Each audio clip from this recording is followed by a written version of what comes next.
Alright, locking, because today we're going to be rating every episode of the Beyblade Metal Fight series. This video, this part, focusing on Beyblade Metal Fusion. Now, instead of making a messy ranked list where I jump around splitting hairs, I'm rating every episode in order, like it's grade school. Each one's getting a letter grade, A through F. Here's how it'll go. I'll recap every episode, break down what I like and didn't like, then give it a final grade. But I'm also going to sprinkle in some real life stories whenever a certain Beyblade brings back a memory, because let's be honest, Beyblade wasn't just an anime, it was a phenomenon. 90s kids had Pokemon, 2000s kids, we had the Beyblade Metal Saga, and somewhere in between there was Bakugan. Also, one quick thing before we jump in here. I won't be using B-roll clips this time. I've had videos blocked before, and I'd rather this one stay up and reach as many people as possible, so instead, we're rolling with stills, but soon, I'm planning on making shorter Beyblade videos, and that's where I'll experiment with B-roll. This video took a long time to make, so grab a snack, settle in, and let's relive the chaos, the nostalgia, and the battles that made Beyblade Metal Fusion what it is. Time to get in here, let's go. Episode 1, Pegasus has landed. This episode is supposed to set up the world, just like every episode 1 in every TV show ever. It's the start of the Pegasus has landed arc, or the Metal Bay City arc. Every arc gets a name. It's easier to split the show up and talk about it in arcs. But the names of these arcs aren't original. I didn't come up with them. Shout out to Wildfang Edits, a channel that ranked the top bladers from every arc. So that's where I got the arc names from. Alright, so getting into the show, we get to meet Kenta Yumiya, one of the main characters, and he's competing in this Beyblade tournament, trying to earn some Bey points. These Bey points are going to have a use later, but before that event, I always wondered, like, what were these points for? Like, currency or like just for show? Like, for fun, I guess?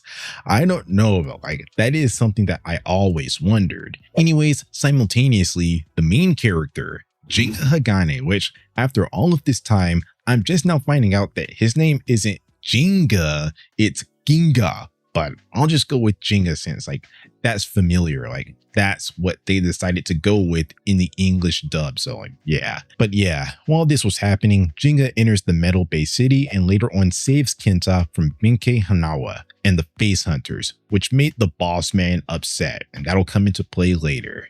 They're like a gang that goes around challenging kids, trying to get some easy points off them, which again, would be nice to know the significance of these points, like why everyone wants them so much. But yeah, it's clear from this battle that Jinga is goated. He and his Pegasus are so much stronger than everyone else with their stock Beyblades, and he's even stronger than Kenta, who has a Sagittario. Because of this, Jinga and Kenta bonded, and like Kenta wanted to learn from Jinga, and like we learned that Jinga isn't from here. He's traveling around the world trying to battle strong bladers and become the strongest blader or whatever. The next day, however, when Kenta wanted to learn more from Jinga, Jinga actually got kidnapped by the Face Hunters and had to beat 100 Beys, which he did easily, and that actually impressed the leader of this gang, Kyoya Tetagami, because he finally found a worthy opponent, and the episode ends with that. I'm going to give this episode an A grade.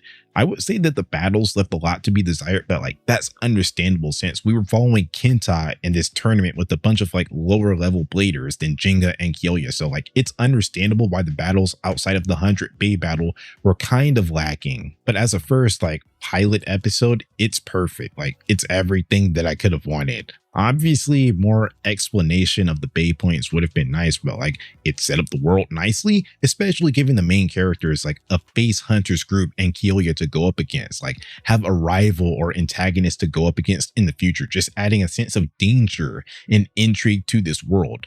Although Jinga steamrolled the battles in this episode and established himself as an OP character, not gonna lie, I like how Kyoya is set up as a threat for the next episode, and like that's where they left it off. So I really don't have much more to say about this episode. It wasn't the most exciting, like action-packed episode ever, like what's to come, but it's a good setup for the series, earning it an A grade. Episode 2, Leon's Roar. In episode 2, they're really going to set up two characters. We're going to get to learn a lot more about Kyoya, more than in the first episode, like he's going to have more involvement. Then they're going to set up Madoka Amano, a mechanic. So basically, Jinga decided to stay around in the Metal Bay City because he likes it after meeting some of Kenta's friends, and he found an opponent in Kyoya that he would like to battle. But Kenta warned him against it because up to this point in the series, Kyoya is the most formidable blader. Like, he's talked up as this absolutely brutal opponent. So I would guess that he's been in the Metal Bay City for a while, and like, he's probably never lost, especially looking at the competition. Like, everyone has stock Beyblades and the face hunters challenge kids. Like, there's no way bro isn't undefeated. While they were talking about this stuff, Madoka snuck up on them and started inspecting Pegasus because it was roughed up or like scratched up or whatever. So like, she kind of just demanded that Jinga stop battling so she could treat its injuries. Okay, like, that's quite a way to make an introduction. Perfect way to make friends, but like, they kind of just went along with it. You following me? Whenever I watched this, like years back, I never noticed that Madoka's like catchphrase or like common saying was, "You following me?" Kind of reminds me of Victoria's season 1 cat, where she kept on saying, "What's that supposed to mean?" until they dropped it. So like, here in Beyblade, I don't know why that was Madoka's thing, but like, she said it a lot, and like, that was interesting because granted, I was only in like 3rd grade at the time, but like, I really did not remember her saying it that much, and for good reason, because they actually ditched it very early on. But like, yeah, it's actually not even a big deal. It's just surprising to see like what some of these characters' habits were early on in the series. Anyways, they went back to Madoka's workshop and learned more about the mechanic stuff, which expanded the world and showed that there's more to Beyblade than just battling. Like, there's other jobs, other roles. So like, that's nice to see here. On the next day, when going to the shop, Kenta got jumped by the face hunters again, and they took his Sagittario, and Jinga had to battle Kyoya to get it back, which like, I thought that that was the original plan. I thought that the reason why Jinga stayed behind was to eventually battle Kyoya. So like, I don't know if they really needed to steal Sagittario to make that happen. Anyways, I know something good may or may not happen to Kenta, but like, you know, that's far down the line. Now, currently, this guy is so useless. He's always getting jumped by the face hunters and needs someone to bail him out all of the time.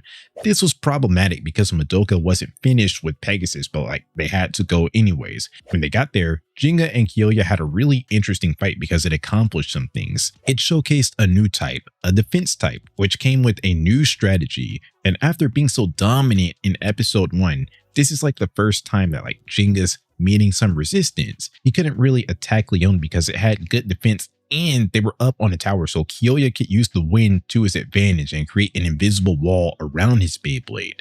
It's a very neat use of strategy, and like, I find strategic battles to be more enjoyable than like brute force battles, I would say. This forced Jinga to employ a bit of strategy as well by getting blown away by Leon so he could get to the high ground and use Star Blast attack from above, where there weren't any winds surrounding Leon because the wind is always weak at the eye of the storm.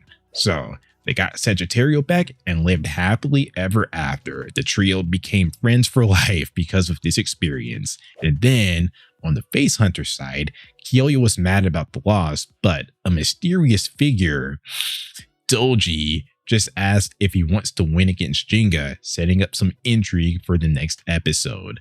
This is absolutely an A-tier episode for sure, and I believe I hit on like every reason why. Good world building, showing off that there's more to this thing than just Beyblade battling, really getting you to appreciate the mechanical side of this, a very good strategic battle, and a nice setup for the next episode. Kind of like the first episode, I still wouldn't even say that this is Beyblade firing on all cylinders because it's introductory still, but in the context of setting up the world, it's a masterclass, so it just has to get an A grade. Episode 3. The Wolf's Ambition. This episode was about 2 separate stories. The story about our heroes revolved around training. Once Pegasus was fully repaired, Kenta and friends wanted training from Jinga, and them rushing him in Madoka's shop led to a funny Madoka crash out, telling them to get out of there. But yeah, Jinga kind of being weird and like not wanting to train them led Kenta to believe that he's leaving because they're scrubs, and Jinga talked about wanting to battle some high level bladers, so he spent this episode trying to show Jinga that he was a good blader. This led to a strategy focused battle between Jinga and Kenta, showing off the stamina type and how if Kenta launched Sagittario at a certain angle, it wouldn't take as much damage. Also, because they were outside, not in a stadium, there's no stadium out, which was advantageous for stamina types. Jinga still ended up winning in the end, but like it was a good battle. And the reason why Jinga couldn't train him is because it's hard because of like some blader spirit and like heart type of stuff. That's like what it's all about. The more interesting storyline, however, was when Doji took Kyoya and the Face Hunters to this mountain area and kind of wanted to train Kyoya to beat Jinga. But when Kyoya wouldn't go through with it, Doji basically trolled and taunted Kyoya into battling him and agreeing to his terms if he lost. And Kyoya just got absolutely owned by his Dark Wolf, despite having the advantage, just showing that there's levels to this stuff. And yeah, Kyoya got taken away, leaving the Face Hunters alone, without a leader. Crazy that Kyoya got shown to beat this fearsome blader, and now he's on a losing streak, losing to Jinga and Doji in back-to-back episodes. Good bladers, but man, that is a bit underwhelming considering his setup. I'm going to give this episode a B grade. Unfortunately, it's the first B that I'm giving out for a show that I absolutely love.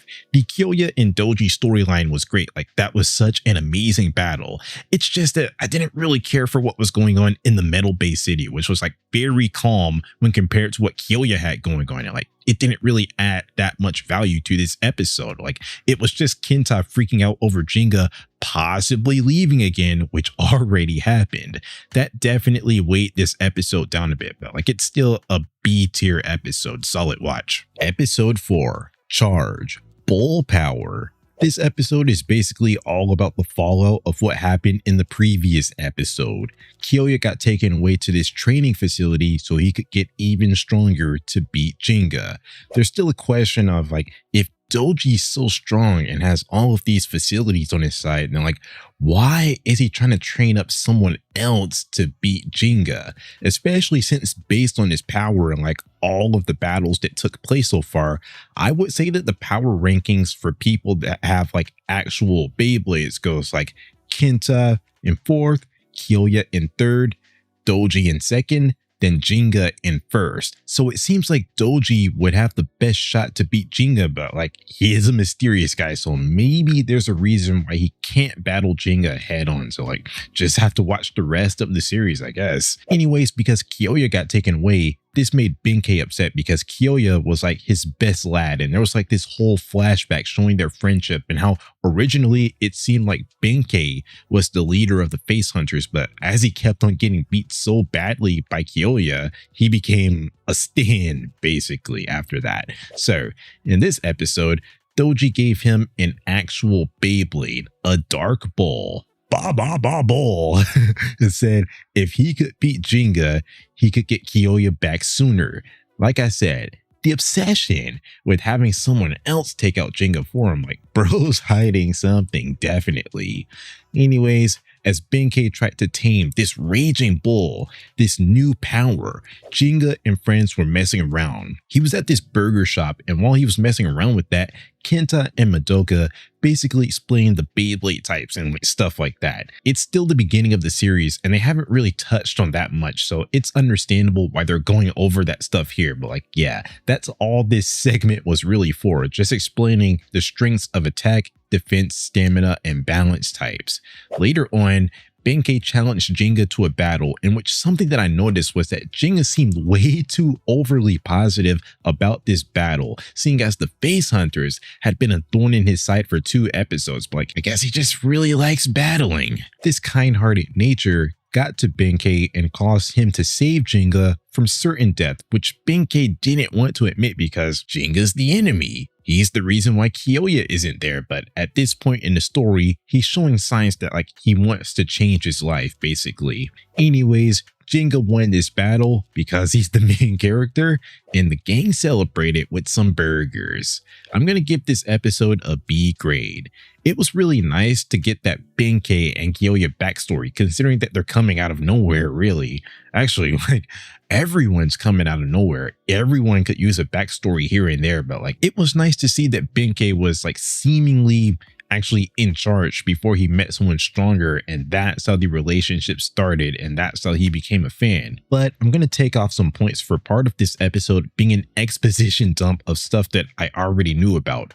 To be fair, at the time, this stuff wasn't common knowledge, so like I understand why they had to explain how Beyblade types work, but like now in 2025, 2026, like depending on when I decide to release this video, but like, yeah, a decade and some change after the fact, this really doesn't help that much. And like, I'm rating these episodes based on my experience now. So like that really added nothing for me, not gonna lie. But I will say, Digya versus Benkei was a really good battle, and although I said that Digya won because he's the main character, it's nice that he's starting to meet a bit of resistance now. Winning isn't coming to him as easily now as it was in the first episode, and like these are actually some competitive battles where the opponent gets a chance to shine, so like I like it. Definitely B tier. Also, I said that I would talk about some real life Beyblade stories.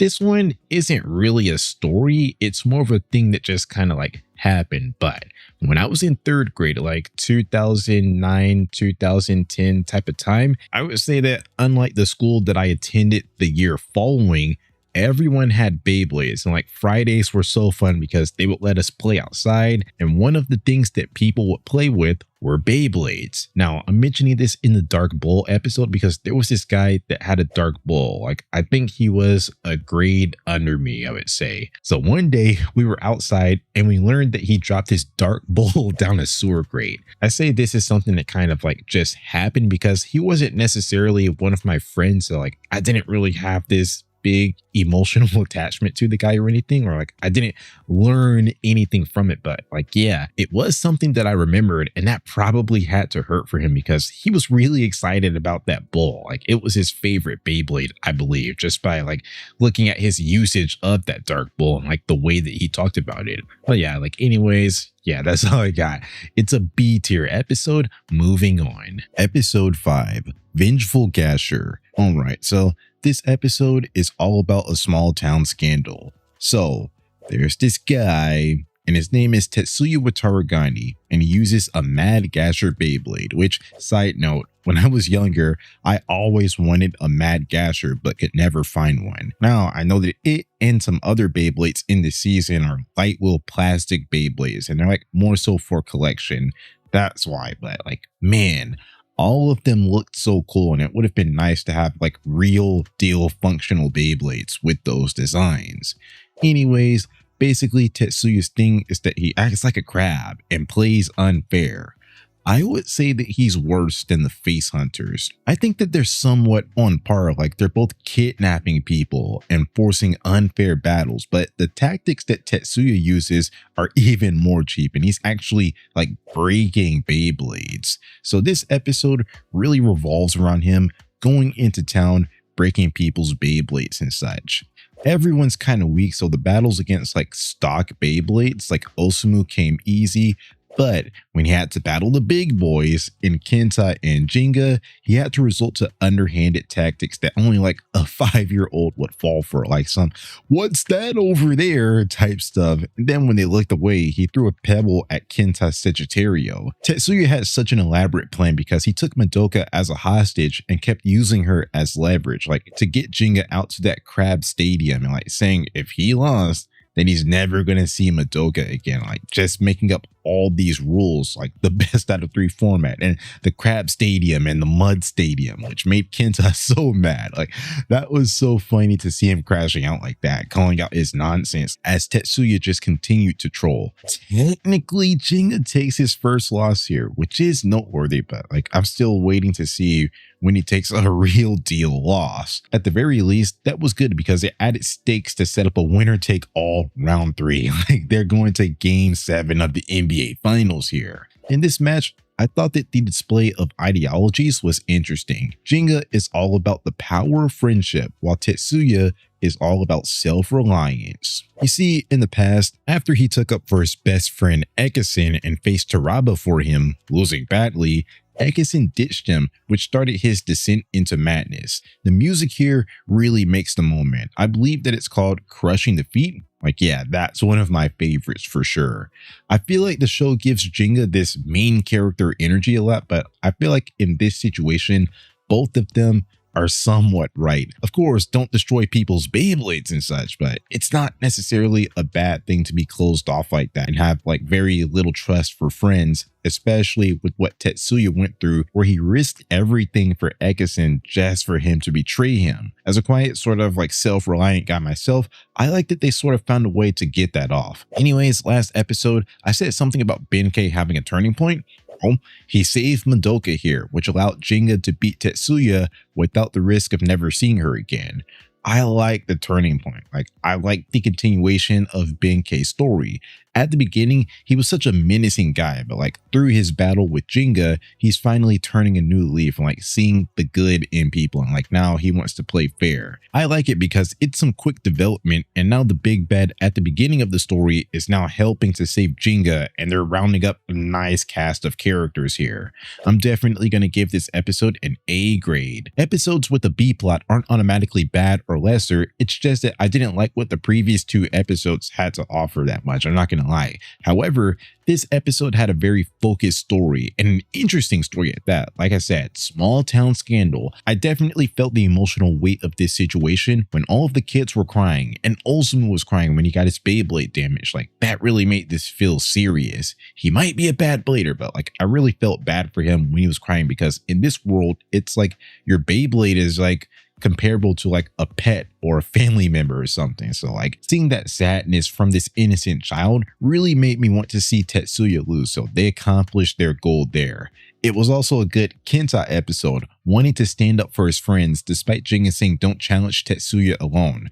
That's some good heroism, good bravery, and it shows Digya's influence rubbing off on him despite the loss. And Kenta was funny when he was getting mad at all of Tetsuya's cheap tactics. Also, like I said, I like the clash of worldviews and ideologies and how development for Benkei is finally coming together nicely. So yeah, it's going to get an A grade for sure. Episode 6, Aquario's Challenge. In this episode, after Digya got sick, that basically put him out of commission. He had to go to a hospital and couldn't battle, so that basically took him out of most of this episode, meaning that this episode focuses on the other characters. So let's see how that goes, because in a lot of shows that I watch, like the show just kind of falls apart without the main character. So let's see how strong some of these supporting characters are. Most of this episode revolved around a new blader in town, Hikaru Hasuma. Interesting how the face hunters stopped her when she was trying to get into the Metal Bay City, but I'm assuming the same thing didn't happen to Digya. Like, I would say maybe they were busy or on a lunch break or something, but like there's 100 of them, so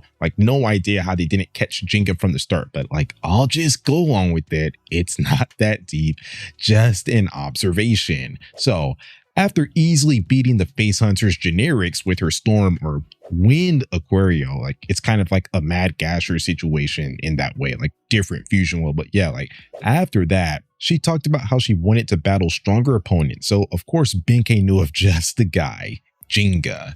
He's probably still thinking of the deal that he made with Doji. If he beats Digya, he can see Kyoya sooner, but like it's unclear if that was just a Benkei exclusive or if it extends to others, and like if he was aligned to Hikaru when she beats Digya, he could take a bit of credit maybe. Or maybe that plotline just got ditched for now and Benkei just wants to see Digya lose. I don't know. Either way, Benkei led her in that direction, and later on there's like this flashback showing Hikaru's past where she lost, and then like she was crying to her mother at this hospital bed, and her mother told her about battling stronger opponents because that's the only way she can get stronger, and Hikaru is supposed to achieve the dream that she wasn't able to, and she's the only hope that she leaves behind. So I guess Hikaru's mother just had her life ended there, something like that. No real confirmation, but I guess like she was at a hospital and she was kind of talking like Batman in Batman Arkham Knight, like it's the last time they're going to see each other, and like she had to carry on for herself and stuff like that. Also, for what it's worth, the Beyblade wiki said that her mother was ill, so like she probably got her life ended there, which is never a positive thing at all, but it adds like more emotional weight to Hikaru's story. Anyways, Benkei challenged Digya to a battle through Kenta, but since Digya was sick, Kenta impersonated him. He had a nice bit of strategy, being able to see that Storm Aquario wasn't actually disappearing, it was just sonic speed boosting with that performance tip change. Also, side note, I had most of the Metal Fusion Beyblades, but one that I could just never get was Storm Aquario. I think Wind Aquario was like the plastic one, which was never really available to me, but I definitely saw a Storm Aquario in my area, like someone else had it. But whenever I went to like a Target or a Walmart to get one, they never had it. They had a bunch of Pegasuses and El Dragos, but never a Storm Aquario, which I really wanted because of what I was just talking about, the mode switch, the performance tip switch. That made it more than just a regular Beyblade. Anyways, Kenta had a good bit of strategy showing that he's learning, becoming stronger as a blader and such, but that just got Hikaru to go full strength and keep on beating Kenta over and over again until he lost all of his Bey points that he was gathering up. But through all of these losses, Benkei saw himself in Kenta, like when he was getting beat by Kyoya all those times. So this episode kind of ends on that note, I would say. I'm going to give this episode an A grade. Like I said, I was kind of skeptical of how this episode would perform without Jinga, but it held up well. It really helped that we got to meet a new blader in Hikaru, and she had a good storyline to explore. Also, Kenta has been kind of useless, so although he lost a bunch of times here, it was nice to see him take center stage and like actually develop and learn how to battle on his own more. So hopefully in the future, he doesn't need all of that saving. Also, if Hikaru's backstory really is what I think it is, then I just like how everyone's in this Beyblade business for a different reason. So yeah, definitely an A tier episode. Episode 7. It's our special move, Sagittario. This is a direct continuation of episode 6. It's a mini arc of sorts. So after Kenta lost all of his points, he got invited to train with Benkei, so he had to go there while avoiding Jinga and Madoka, keeping this a secret.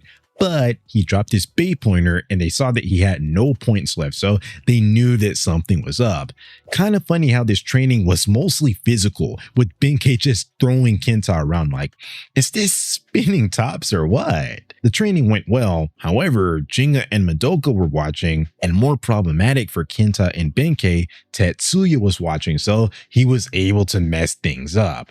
Hikaru was actually about to leave town because she felt like there were no strong bladers there, so all of that training was about to be for nothing. But when Tetsuya told on them, she got mad at Benkei and wanted a battle with the real Jinga, which would again render all of that training pointless now that Kenta's cover is blown. So the next day was the day of the battle. Madoka gave Kenta a new metal face bolt to increase Sagittario's performance since she knew what was up, and basically this section of the episode was about the battles. They found out that Tetsuya told, so Benkei spent his time battling him, holding him off so Kenta could battle Hikaru.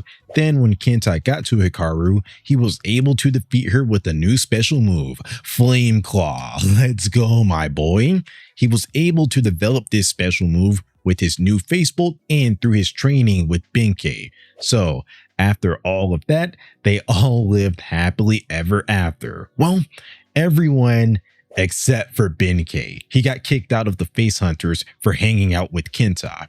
Alright, so I'm going to give this episode an A grade. This mini arc was well done. It's a good payoff. What I have to say is pretty much more of the same from the previous episode. It's a nice Kenta focused episode. Really nice episode without using Jinga that much. Like explore some of the other characters more. But yeah, it's nice that he finally solved his own problem for once and came up with a special move. I would say that the battles weren't all that, especially Benkei versus Tetsuya, but this was more so about Kenta solving a problem on his own and developing a special move and like getting on the pathway to finally becoming a serious blader. Also, although he tried to go back to the Face Hunters, it's good development for Benkei, and it's like without Kyoya around, he's opening his eyes a bit more, becoming a better person, I would say. So yeah, it's definitely an A tier episode, A tier arc. Episode 8, Mercy's Dangerous Trap. This is where Wildwing edits ends the Metal Bay City arc in episode 7 and starts the Kyoya Returns arc in this episode, which is actually very understandable. But for me, I'm going to keep the Metal Bay City arc going, or I'm just going to say that this is the Kyoya Returns mini arc within the Metal Bay City arc. Alright, so this episode's title is self-explanatory. This is more so a Kyoya focused episode after being out of the picture for a few episodes. Kyoya returns, if you will. This episode revolved all around his training. He's ahead of schedule, but he still can't beat Digya because of the power of friendship and like stuff like that. So he had to obtain Fangs of the Heart while climbing up Wolf Canyon.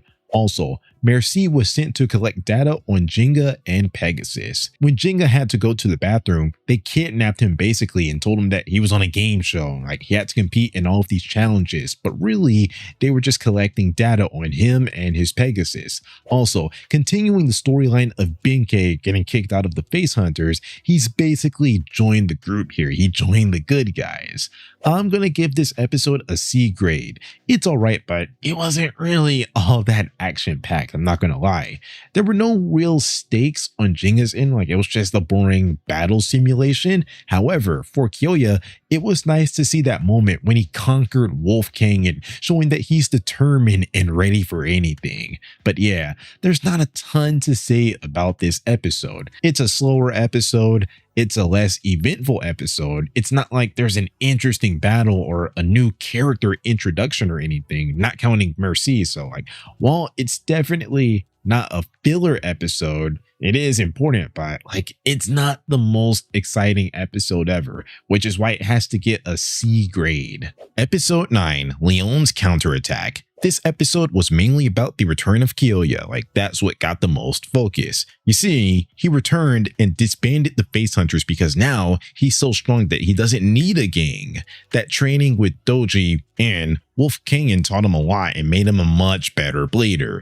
This was shown in his battle with Benkei and Kenta when he unleashed his new special move, Lion Wild Wind Fang Dance, more of an offensive special move that just devastated Kenta and Benkei.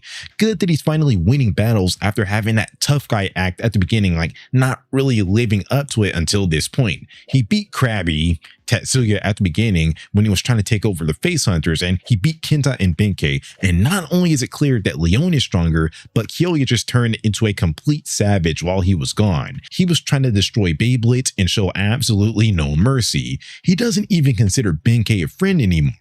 I really did not remember that Kyoya went through something like this. Like I always remembered him to be like kind of reserved, so like this was definitely a shock to see.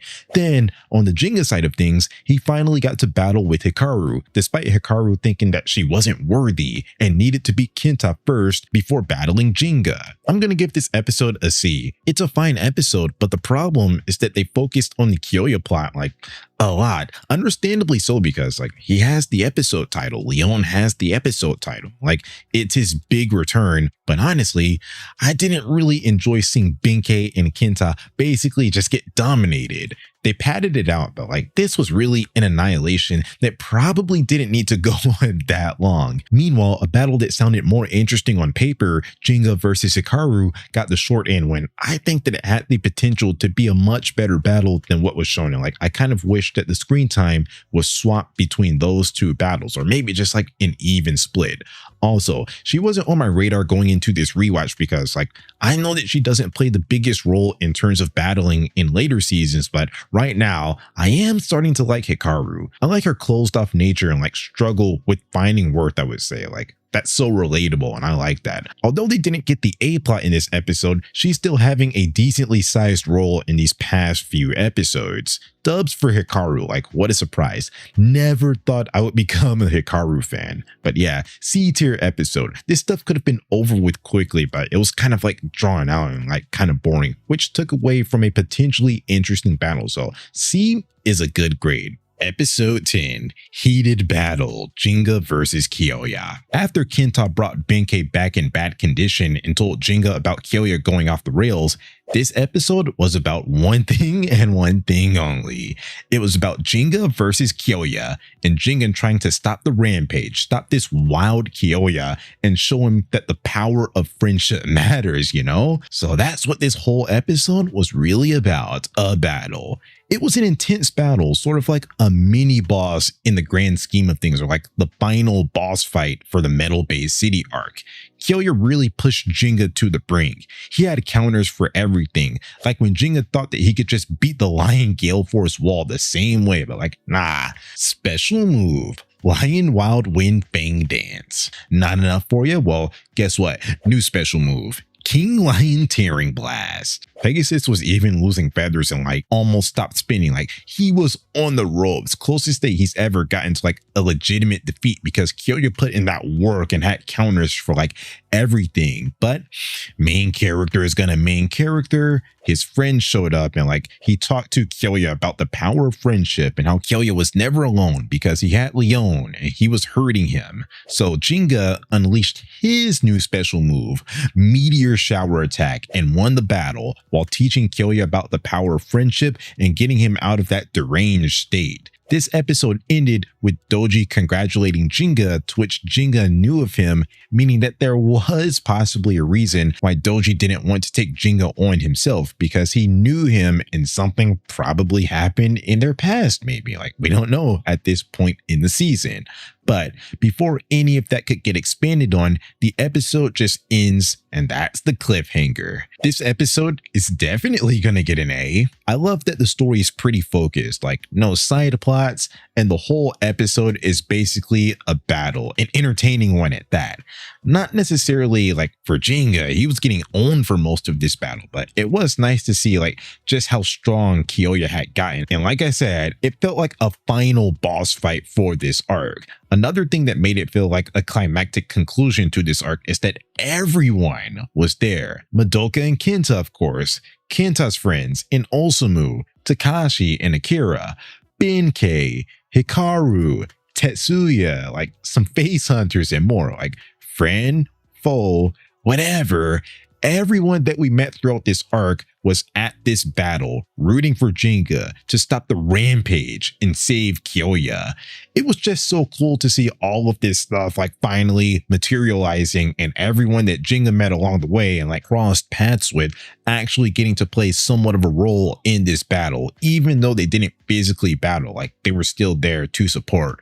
I feel like I'm harping on it forever, but like I absolutely loved how they incorporated everyone into this episode, giving it this like gangs all here energy and like final boss energy for this arc. So it's definitely gonna get an A grade, and like it's a good ending to the Metal Bay City arc. Episode 11, Chase the Wolf. This is the start of the Forbidden Bay arc, so most of this episode is set up an explanation. You see, the reason why Jinga recognized Doji was because, well, obviously he knew him in the past. Shocker. He got a flashback to a guy, which technically his name gets revealed later, but come on, it's Ryuga. And like there were all of these rocks falling, and he's holding up the Forbidden Beyblade, Lightning El Drago. So basically, Jinga crashed out and disappeared until he told his friends the truth about the situation, and like how Doji has a Forbidden Beyblade and wants to use it for evil.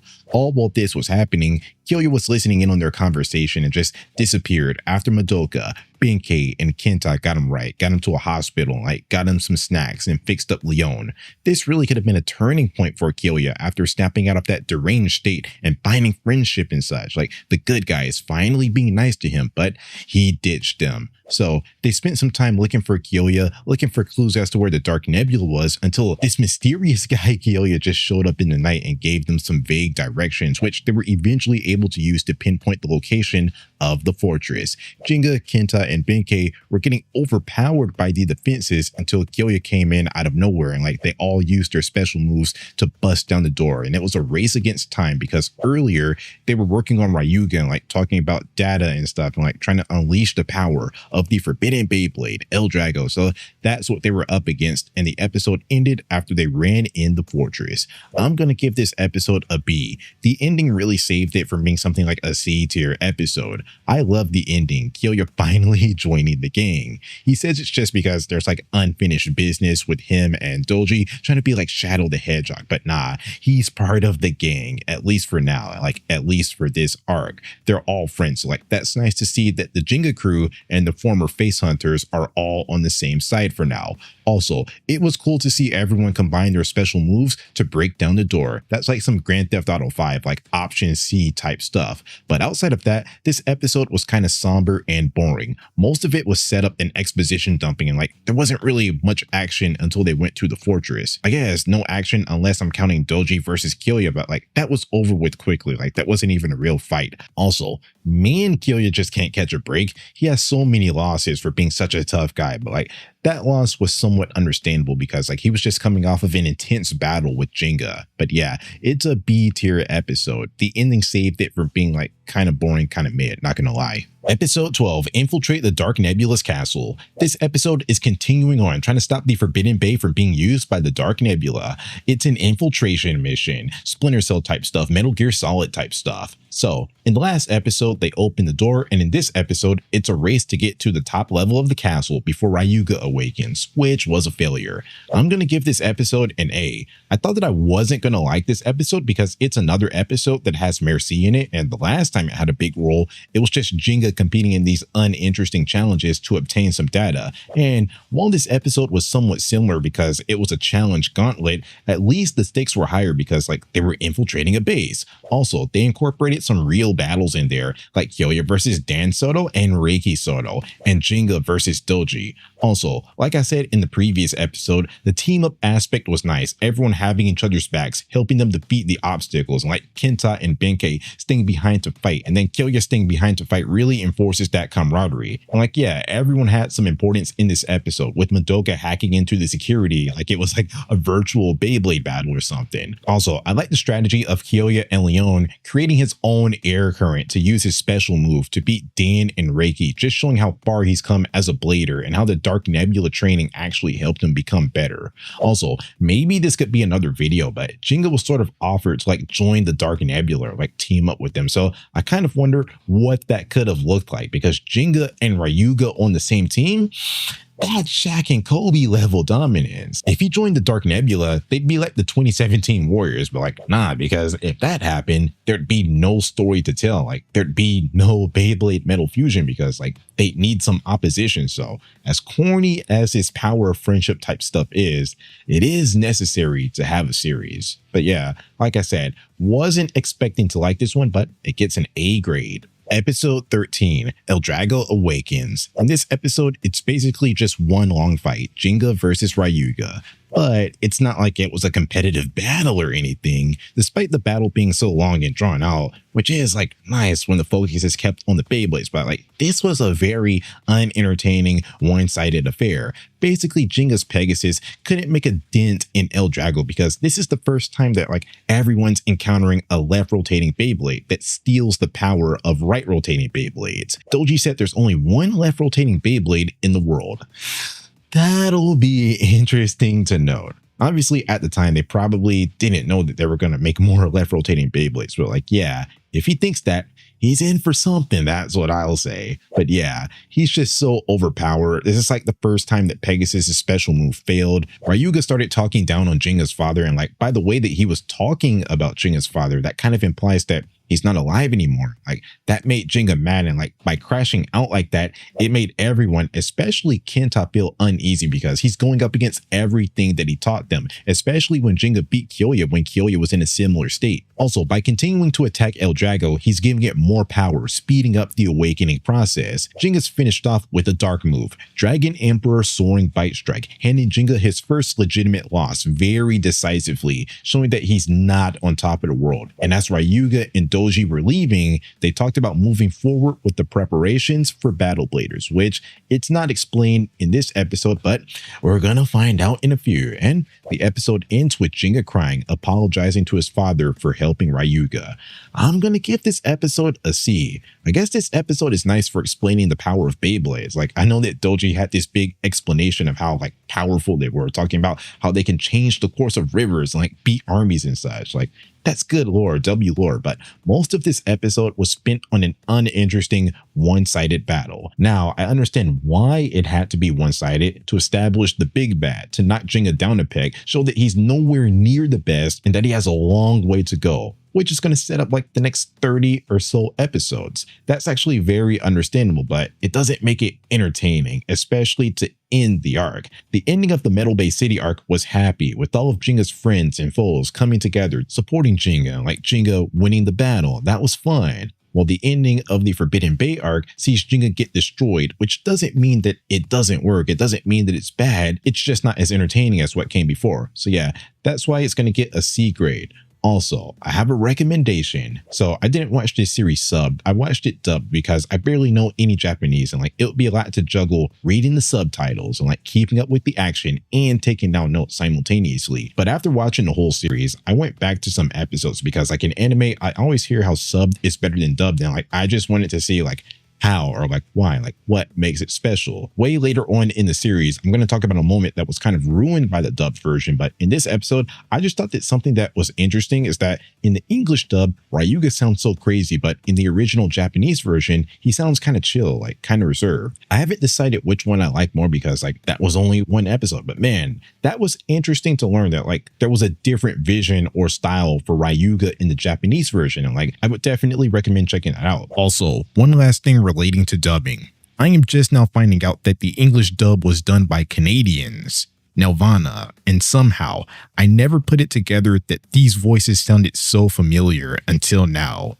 You might recognize Madoka, Hikaru, and Tetsuya's voices from Total Drama Island, the Total Drama series, where Barbara Mamabolo, Madoka's voice actor, voiced Zoe and Millie, Katie Griffin, Hikaru's voice actor, voiced Scary Girl, and Scott McCord, Tetsuya's voice actor, voiced Owen. So that was nice to find out, as I've made a bunch of Total Drama videos on this channel. Anyways, yeah, C tier episode, moving on. Episode 14, Memories of Ryu. This was mainly a flashback episode. Jinga was hurt from losing to Ryuga, so much so that he lost to Osamu, which is embarrassing, but like that was because he had a bad launch. But still, the loss was affecting him, so Kenta tracked him down and Jinga opened up about his past. All of the mystery, like the doji and Ryuga stuff and everything about his father, all of that is revealed in this flashback. It just gives some very much needed information to fill in the story. So basically, Jinga was from Koma Village, and Pegasus wasn't always his. It was his father, Ryu Hagane's Beyblade. He reinforces the themes of what Jinga had always been talking about in this series. It's not about the Beyblade's power, it's about the Blader's spirit, as he gave Storm Pegasus to Jinga for a battle and was able to beat him with a stock Beyblade because he had more Blader spirit than Jinga. He seemed to be a jolly guy, well-respected guy around the village. However, one night, when they were at a mountain, they saw Doji and Ryuga going there to retrieve the forbidden Beyblade. Now, they had traps and such, and it was like all the way up in the mountains, but it seemed like it was a bit too easy to get El Drago. Seems like anyone could have gotten in, which raises the question, why did no one from the village seemingly attempt to get it? Like, why isn't it buried underground or something where like no one knows where it is except for one person? But I guess I could just be underrating Doji and Ryuga because they had a helicopter, which I guess no one in the village could afford. Also, Doji took care of the traps while Ryuga got the Beyblade, so like, I guess that could be something to consider. Anyways, Ryu went up there. He was like the last line of defense, but he lost to Ryuga, and after that, the mountain started to collapse from inside, and it's like he was stranded because there was a lot of lava and the bridge collapsed and stuff. So he launched his Pegasus over to Jinga, said that the thing that decides a battle in the end is the Blader spirit, and well, his life got ended inside the mountain as Jinga escaped.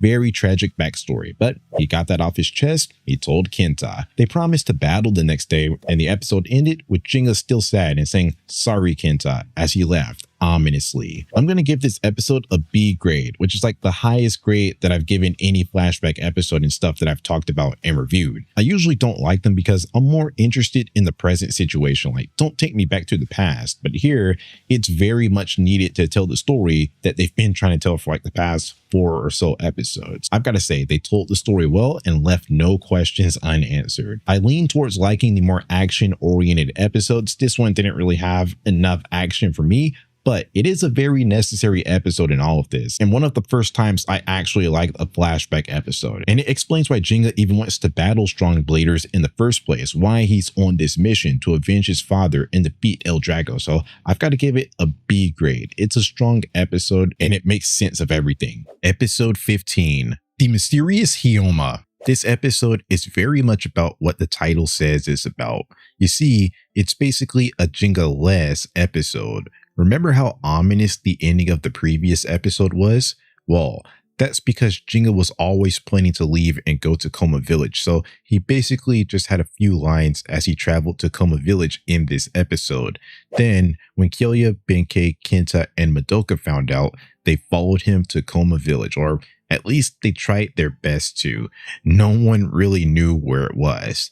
Must be a really secret place. Also, Kyoya. He cares about Jenga. He said that he was only tagging along to settle the score with Doji, which I guess is still ongoing, but he doesn't necessarily need Jenga for that, so now it looks like he kind of found his squad. Anyways, when they got to this forested area near Coma Village, that's where the title comes into play. Basically, there was this mysterious guy named Hyoma that was causing a lot of unnecessary havoc. He was stalking them from the bushes, trying to get in between them by getting a monkey to eat their sandwiches, lying to them when he eventually met both of the groups, giving them some weird looks, talking about how he's never seen anyone on the mountains, acting like he didn't know Jenga, and like there was this one time where he hid and used the Beyblade to save Benkei from a boar. Like all of this stuff was so weird, and it's not really explained what his intentions are. Like, is he trying to help them because he saved Madoka and Kenta and caught some fish for them and led them on a decent path? But also, is he trying to sabotage? Like when he was weirded out when Benkei wanted to clear a pathway to advance closer to where they wanted to go. And like, why was he lying about being interested in Beyblades? The only one that was able to see through all of this stuff was Kyoya. The others are like the type to believe that gullible isn't a word in the dictionary. They were just eating up all of that stuff, everything he said. Meanwhile, Kyoya always got a weird feeling whenever Hyoma was like hiding in the bushes, and whenever Hyoma gave like a weird or suspicious look, Kyoya countered with his own. And apparently he saw Hyoma launch Aries from the bushes and like kind of questioned in his head why he was lying. And eventually when they reconvened and Madoka and Kenta told their story, Kyoya remembered that Hyoma said that he hadn't seen anyone, which is good for Kyoya. Like, I like that for his character. Always sharp and observant. I like the little silent standoff that he and Hyoma are having. And this is actually interesting. So I like that all of this stuff leaves enough mystery for the next episode. And that's where it ends. This episode is easily an A-tier episode. Again, it's another episode that sees Jenga's sideline, which forces some of the other characters to step up, and they all delivered. This is absolutely one of the funniest episodes so far. It was funny when Kenta tripped and Benkei said, "More baggage to carry," and Kenta and Madoka, as bags, complained about how they're not baggage, and then Benkei kicked the stick into some bees and got chased by them. Then there was this picnic feud where Madoka and Kenta got mad that Benkei was eating all of the meat sandwiches, and the argument distracted them so much so that they couldn't see a monkey taking their sandwiches. After seeing Benkei and Kenta really bond, it's unfortunate that their friendship ended over sandwiches, but it was funny. Also, why is Kyoya getting dragged into this like breakup? I guess he just sided with Benkei because that's his bro. Then it was funny when they were mocking each other, complaining about each other. Kenta saying, bull, uppercut. And when Benkei described Kenta and Madoka to Hyoma, he called them crybaby and bossy boots, respectively. Man, this episode delivers on the comedy and shows that a good episode doesn't necessarily need to have like an intense battle. Also, like I said, the Hyoma mystery aspect added a lot of intrigue to this episode. Easy A-tier episode for sure. Episode 16, The Magnificent Aries. This episode is basically another Jenga-less episode. He's only really seen traveling, and at the end, he met up with this dog. Basically, what happened is, remember when Kyoya was the only one clocking Hyoma? Well, that basically came to a head in this episode. Hyoma just kept on leading them in circles, which funny enough, like I said, they're all gullible. No one knew that they were going in circles except for Kyoya, and he was stacking rocks as some evidence. Even after everyone saw the evidence, Hyoma was still trying to play it off, and Madoka and Kenta didn't like Kyoya pointing a Beyblade at him because they didn't know that he was a blader. But Kyoya tested that and made a rock fall on his head to the point where he would have to use his rock, or clay Aries to save himself, which happened. But man, that's dark. Kyoya almost committed a crime, almost put Brody on a t-shirt. But yeah, after Hyoma was revealed to be a blader, he said that he would show them the real path to Coma Village if they could beat him. So that's basically what the rest of this episode is. Hyoma versus Kenta and Benkei, which he won those battles, but right when it was Kyoya's turn, no, he ran from the smoke. Apparently, all of that talking about Jinga and like crying after they lost to Hyoma, that showed him that they actually care about Jinga and have the blader spirit. Basically, Hyoma was testing them because Coma Village is a sacred and hidden place that no one can travel to unless they're worthy. He's also Jinga's childhood friend, so it makes some sense as to why he was that protective. So they got to take a shortcut to the village, and that's where the episode ended, without Kyoya getting to battle. I'm going to give this episode an A, mainly because of the strength of the battles. Hyoma won both of them, but the one with Benkei was kind of competitive. You see, it was tough to land a hit on Aries because it was a never seen before Beyblade, and for most of the battling time, they didn't know that a lot of their attacks were being blocked by the spin track. Basically, Aries' spin track is free spinning, so when they attack the spin track, it wouldn't disrupt Aries' rotation.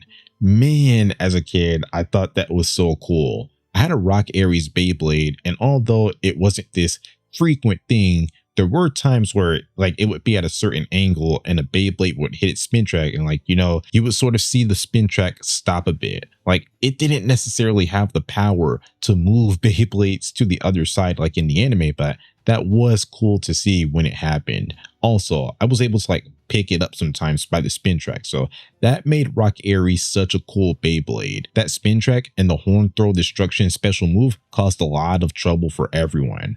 First off, I like that the battle with Benkei and Hyoma was Bull versus Aries because both of them have horns. Also, it was an intense strategic battle where they kept on trying to go lower than each other so they could get the advantage and like bling the other one up into the air. Also, it was cool when Benkei came up with a new special move, Red Horned Uppercut, to try and beat Hyoma. Like this took everything out of him, pushed him to his limits. But unfortunately, he doesn't get to win with his new special move, which ruins it a bit.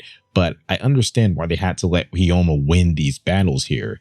If he's not on top for like a certain amount of time, if he's not winning, then there's no reason to care about him. Kind of like when Hikaru was so fearsome for like the first episode where she got her introduction, but by now she's probably not even a top 10 blader. Like she's on the edge of that list. And that's just going to keep on happening. Like right now, Hyoma seems OP, which makes the story interesting right now. Probably like a top 5 blader as of right now. But by the end, is he really going to be anywhere near that? I don't know. You got to see. So yeah, a Benkei win would have been cool, but like I understand why they had to establish Hyoma's dominance. However, the reason why he ran from smoke with Kyoya is because I bet that Kyoya is better than Hyoma at this point in the story. So like they can't have him losing so early on. There's got to be an obstacle that they defeat later on. So while it probably would have been somewhat of an entertaining battle, it's understandable why they didn't get to battle here. But yeah, like I said, easy A tier episode. The battles and the strategies were nice, and this was yet another good episode without Jinga, just showing off and strengthening a great supporting cast, well-written characters. Episode 17, The Silver Pegasus. In this episode, the gang got to Coma Village, but this dog, Haikuto, said that Jinga already left and was climbing up a mountain to get to this scroll to get more power for Pegasus, despite it already being maxed out on power, which he doesn't know, but Madoka was able to explain that. So this episode was basically about watching Jinga go through these obstacles to get to the top. Then on the other side, since the mountain was sacred, his friends kept on trying to convince Haikuto to go and help him because like they're his friends, even when they couldn't break down the door to get to the mountain, and Haikuto told them that they can't help Jinga because they're not strong enough as bladers. They started going on about like friendship and such, which one got Jinga to get up after like he had been knocked down because, you know, they got that connection. But also Dark Nebula infiltration style, Benkei, Kyoya, and Kenta all combined their powers to break down the door. They all got a crack at it by themselves, but no luck. So like this was the only way that they could get past the door. door. Apparently, Digya got past the door all by himself, so that says a lot about how strong he is relative to Kyoya. Anyways, when Digya finally got to the top and got to the scroll, basically it was just a waste of time. I guess his father left a note, but he was also talking to him like he's a ghost, I guess. But basically the gist of the conversation was he doesn't need a scroll to get more power or anything. It's all about Blader's spirit type stuff. I guess he gained experience from taking the journey, but he really went up there for no reason. That was so funny how he wasted all of that time. This episode is gonna get an F. I've been very lenient with the grades. There's some episodes that I actually considered giving B grades to, but they had enough redeeming qualities to get a C, but this episode is buns. It's so boring. There's barely any action. It's just talking about the power of friendship and Blader's spirit all the time.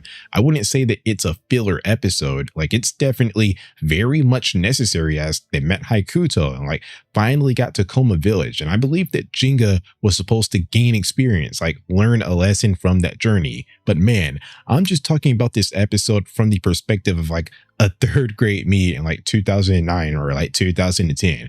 It's better with streaming now. The problem is better with streaming now, but man, Beyblade was my world back then. And if I waited a whole entire week just to see this uninteresting episode and had to wait another week just to get something else, something new, I would be really upset. It's not even a bad illogical episode. It's just boring when I've seen that this show is capable of so much more, so it's going to get an F. Episode 18, The Green Hades. In this episode, after they reconvened with Digya, there was some weirdness. They were exploring the village, Beyblading in different spots, and whenever Kyoya was good at something and cementing himself as Jinga's #1 rival, Hyoma felt some type of way about that. I guess he felt like Kyoya was showing him up in a way, and I guess he got jealous or something, because in his mind, he was talking about how no matter how hard Kyoya tries, there are some things that he'll never accomplish. And then he took him to this green Hades stadium, created from a meteorite made out of Moldavite, where Hyoma never lost. To drive the point home further that he's jealous, before the battle against Digya, he went on this sort of rant, talking about how he's Jinga's true #1 rival, and his friends just met him, and they don't know Digya how Hyoma knows him, and he's the only one that can tell if Digya fully recovered. What in the high school drama is this? This is so weird and coming out of left field, especially for what Hyoma's character was established to be. Not that characters can't act differently. Obviously, Kyoya and Digya were recent examples when they sort of descended into madness, but it's this is weird. This is so all of a sudden, and it kind of feels forced, not gonna lie. But yeah, they had themselves a battle in the unique stadium where, although it was Hyoma's first time battling Pegasus, this is basically a home field advantage because there was no traction on the stadium, which negatively affected Pegasus, which was called out by Jinga's friends complaining about it being unfair. But Kyoya didn't mind it being unfair because when you win with disadvantageous conditions, the win feels better. I definitely agree with Kyoya here. It's been displayed multiple times that Digya won't back down when he's in a disadvantageous position, like the 100 Bay battle and against Mr. Krabs and against Kyoya when it was so windy outside, playing to his advantages, Kyoya's advantage. Anyways, the center of the stadium was the only place where they could generate friction, so it was a race to the center where Hyoma actually used Aries spin track to change directions and speed up and beat Pegasus there, which I actually thought was some really nice strategic play. I absolutely love how strategic these battles are. Speaking of strategy, when Pegasus got launched into the air and Aries dodged his Star Blast attack, I didn't know if it was planned, seemed quite convenient, but that created cracks in the stadium, causing Aries to get stuck, jamming the spin track, and Pegasus was able to travel along the cracks and take out Aries. Then at the end of this episode, again with the high school drama, Hyoma was kind of upset that Digya surpassed him and had no use for him now, until he learned that Digya could have multiple rivals. Did you really need to have a whole Beyblade battle to learn that? That's kind of why I said this conflict felt kind of forced.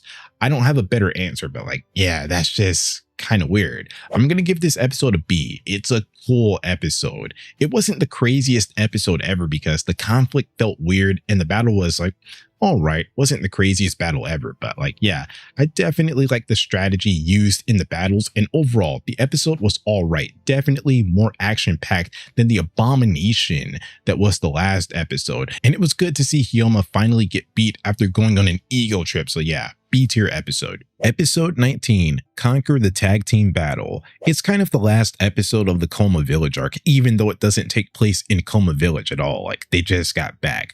But they mentioned Coma Village in this episode, and a new arc starts up in the next episode that's completely unrelated to what happened in this episode. So really, it's kind of a one-off sandwiched in between two arcs. But if I had to place it in an arc, it would be in the Coma Village arc, since the next arc hasn't started yet. So yeah, this episode is basically an ad, which explains the one-off nature. Really, the whole entire show is an ad trying to get you to buy the Beyblades, but this episode right here was such a blatant ad showing how you can customize the Beyblades.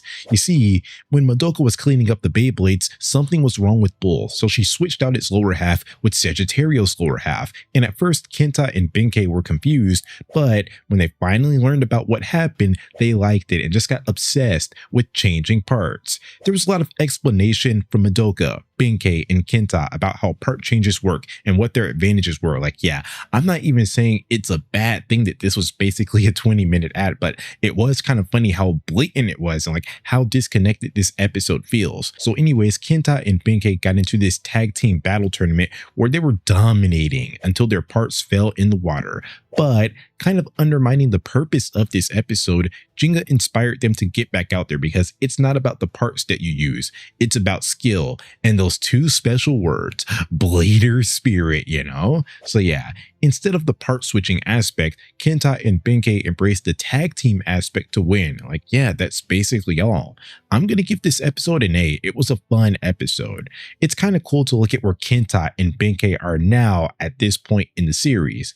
Kenta was getting bullied by Benkei. Now they're joking around and like nerding out over Beyblade parts, which was fun to see. I wasn't really interested in the tournament itself, but Kenta and Benkei were a good comedic pairing in this episode.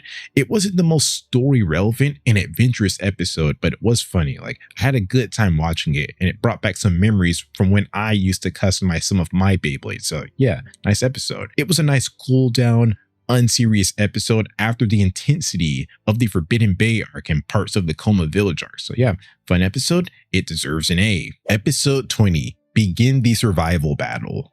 Well, this is the start of the survival battle arc. Basically, a bunch of bladers get dropped on Beyblade Island, and they're going to compete to be the last one standing. The last person gets one wish, like it's Fairly Odd Parents, you know? Which brings up some questions. Well, first, everyone was saying they want dumb stuff like food and such, but like, what's the limit? This person said he wanted a girlfriend, so can they actually give him a girlfriend? Because like, they did say they'll grant your wish, but like, that's forcing love. And like, what if they break up? Is there like a 60-day return policy or something? Also, about the wishes, like, is there a way to game the system? I remember watching this Fairly Odd Parents episode way back, and I remember Mr. Crocker got this genie that worked differently from the fairies. Like, they could only grant 3 wishes. So to game the system, he used up his first 2 wishes. Then on the 3rd wish, he was always like, I want another 3 wishes. So like, what if in this survival battle, you use 1 wish to ask for like 3 more wishes? What if you ask for like a lifetime supply of Dr. Pepper or something? What if you ask for like a rocket ship or something? Like, what's the budget that they're working with here? Obviously, the writers can make anything happen, and like, they were never going to go to those extremes in the first place, but like, yeah, not gonna lie, that opens up a can of worms, and like, it is fun to ask these questions. Anyways, yeah, back to the survival battle. They can use a lot of different strategies, like going at it alone, teaming up, and even hiding and waiting things out, which were all strategies that were on display. Also, there were treasure chests around the island that had useful battle tools in them. I know it's only the first episode of this arc, but man, this is such an amazing idea. I'm a Survivor fan, so I kind of like the survival, like stranded on an island aspect. I also like the strategies, especially the one that Hyoma used, where he was planning to wait everyone out and hide, which kind of reminds me of stuff like Splinter Cell and Metal Gear with all of that stealth. There was so much freedom, so many ways to approach this competition, which made it an interesting idea. Anyways, for the information, it is good that the heroes in Tetsuya are all back together. Nice seeing Tetsuya and Hikaru after some time. Nice seeing Hyoma wasn't left behind in Coma Village. Also, after getting pushed into a plane when she was supposed to be a volunteer mechanic, Madoka's competing in this, so it'll be interesting to see what she can bring to the battlefield, if anything at all. Also, there's a new face. He didn't get his name revealed here, but he's Utendo. And basically, before all of this, the Dark Nebula recruited him because he was strong, and that was a good choice because he one-upped Jinga. After Jinga beat 5 guys, later DJ announced that there was a guy that beat 10 guys, so they just let that fester throughout the episode, not revealing his name, but showing that he's strong. So you want to stay invested, you want to meet him eventually. I'm going to give this episode an A for sure. I already talked about how I absolutely love the concept. I like how we're catching up with old friends so they don't get forgotten, especially since Hikaru is one of my favorites. Also, I used to think that I didn't like Mr. Krabs, but man, Tetsuya is so funny. He's going to trap Benkei and Ota. I'll just call Osamu, Takashi, and Akira Ota, but yeah, he's going to trap them and try to form this army, and when they didn't comply, he's going to try and throw their Beyblades in the water. Then when Kenta saved the Beyblades and freed his friends, Krabby was the one crying about them ganging up on him when he attempted the exact same thing. Then, when they got to the battle, these guys really fell for the same type of shenanigans. Is that a flying pig? Which actually unlocked the memory. Back around this time, 2009, 2010, I used to play this game on Funbrain named When Pigs Fly. But yeah, they kind of fell for it and turned around back in time to see that Krabby was holding a big rock over their Beyblade. So he had to play it off like he was exercising. But he eventually got beat. Also, they said no cheating, so how did he not get disqualified before he got defeated? Because he trapped Benkei and Ota, and he was about to throw a rock on the Beyblades. But I've got to say, they never clearly define what qualifies as cheating, so that's somewhat understandable, I guess. Also, another funny bit was when they saved Krabby from falling off a cliff just for him to act all dramatic like he was going to turn a new leaf, just for him to make them fall off a cliff, which injured Kenta and split up Ota from Benkei and Kenta. But like I said, I thought that I didn't like Krabby, but he and that plotline brought some amazing entertainment to an episode that already had a good idea. And this is an A-tier episode just off that idea, and the crap stuff alone, that's not even taking into account that Osamu hasn't even used his Beyblade angle compass yet, so that has to be explored. We still don't know much about you, have to see what happened to Kenta, and a really good battle that was about to take place between Kyoya and Hikaru hasn't even started yet. So this episode was an A-tier episode, but just imagine what the next episode is going to be, since it projects to be even better and have more action. So yeah, A-tier episode for sure. I love this episode. Episode 21. Warriors on a Solitary Island. This episode continues the survival battle arc as they got deeper into the tournament, now with less than 100 bladers left. Everything that was set up in the previous episode got explored. While they didn't get to finish their battle because they got interrupted by some other bladers, for the time that they got to battle, I liked Kyoya versus Hikaru. Really would have been nice if this battle took place in early Metal Fusion, like the first 8, 9, 10 episodes for a more level playing field. But even then, for the most level playing field that there could possibly be, it would have to be in episodes 1 and 2 type stuff before Hikaru even came into the picture, because once Kyoya went through that Dark Nebula training, he became so clearly either a top 2 or top 3 blader in the Metal Bay City arc. So yeah, I'm not really disappointed at all, because Kyoya just probably wins this battle considering where he is at this point in the journey. But man, yeah, this was definitely a battle that needed to happen. But you know what? Something that wasn't set up in the previous episode that was even better than Kyoya versus Hikaru was Kyoya versus Hyoma. You know how Hyoma was hiding from the gang in the beginning of the Coma Village arc, and Kyoya was the only one that got a weird feeling that they were being watched? Well, I like how that carried over into this episode. He was the only one that clocked Hyoma hiding.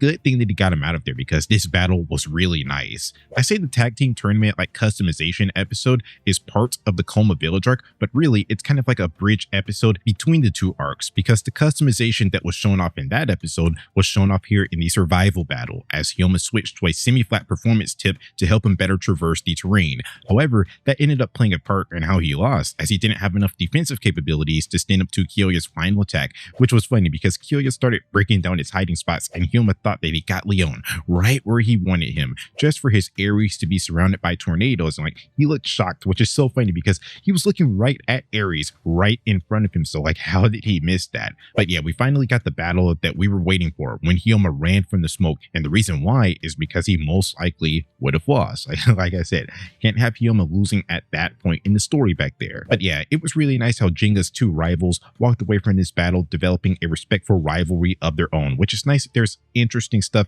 happening without Jenga. Then there was the Ulta plot where they all wanted to make an amusement park, which is right up their alley because they were very amusing in this episode. It's like when they ran into Jenga and Madoka, they were surprised that these 2K generic auto-generated players made it that far, and like they made fun of them for needing a beginner's angle compass toy, which made Ulta get so mad. Now that Osamu has the angle compass, he's gonna get all the ladies, you know?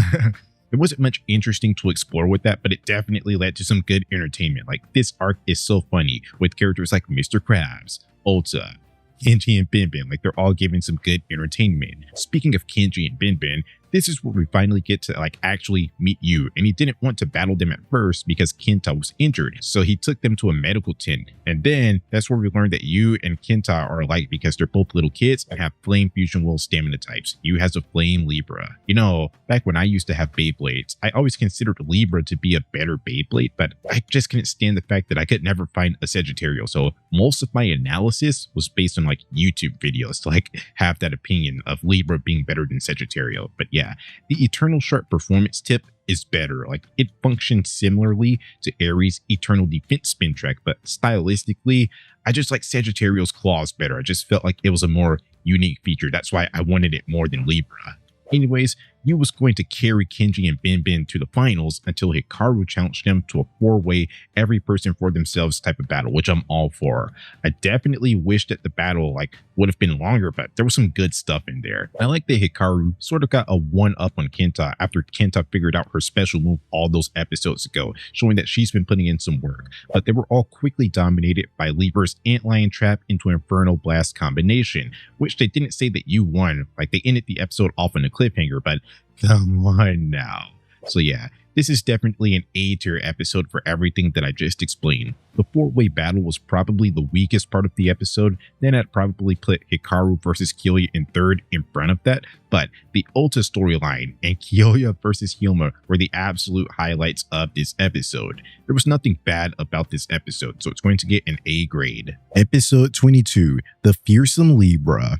In this episode, after Yu beat Kenji, Benben, and Hippity Hop, they're down to the final 4.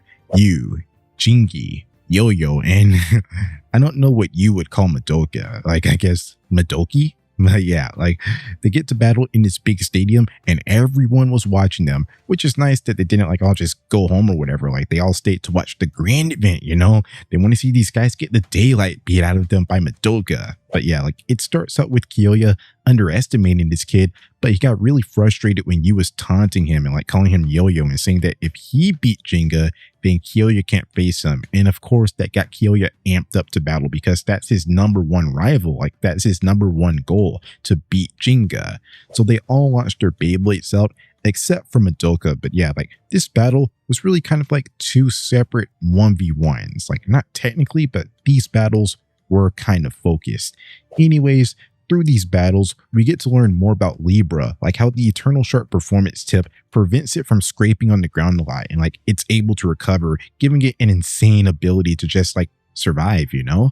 Also, not an original point, like I'm completely taking this from someone else. I forgot like which video this is, probably one of those like Beyblade is insane videos, but like yeah, I heard this point maybe 2 or 3 years back talking about this episode, so I'm just gonna say it now. Why is Madoka allowed to have this laptop? When they were just in the metal based city and like they were just having some friendly battles around town, then like whatever, I guess. But this is a competition right here, and being able to look up data on other Beyblades is a big advantage. WBBA said no cheating, so disqualify her right now. But obviously they can't, because the story needs her for exposition dumping and like explaining what's going on, you know? Anyways, the first half was more Kyoya and Yu focused, and Yu actually commanded serious respect from Kyoya when he was able to just easily break through his Lion Gale Force wall, which made Kyoya go with the Tearing Blast. But because of the damage that he took in the battle with Hyoma, Leon was going to break if it used its special move any longer. When Madoka was analyzing the situation, it only really showed its spin track and performance tip breaking, so like, doesn't she have spare parts as a mechanic? Like, can't she fix it, I guess?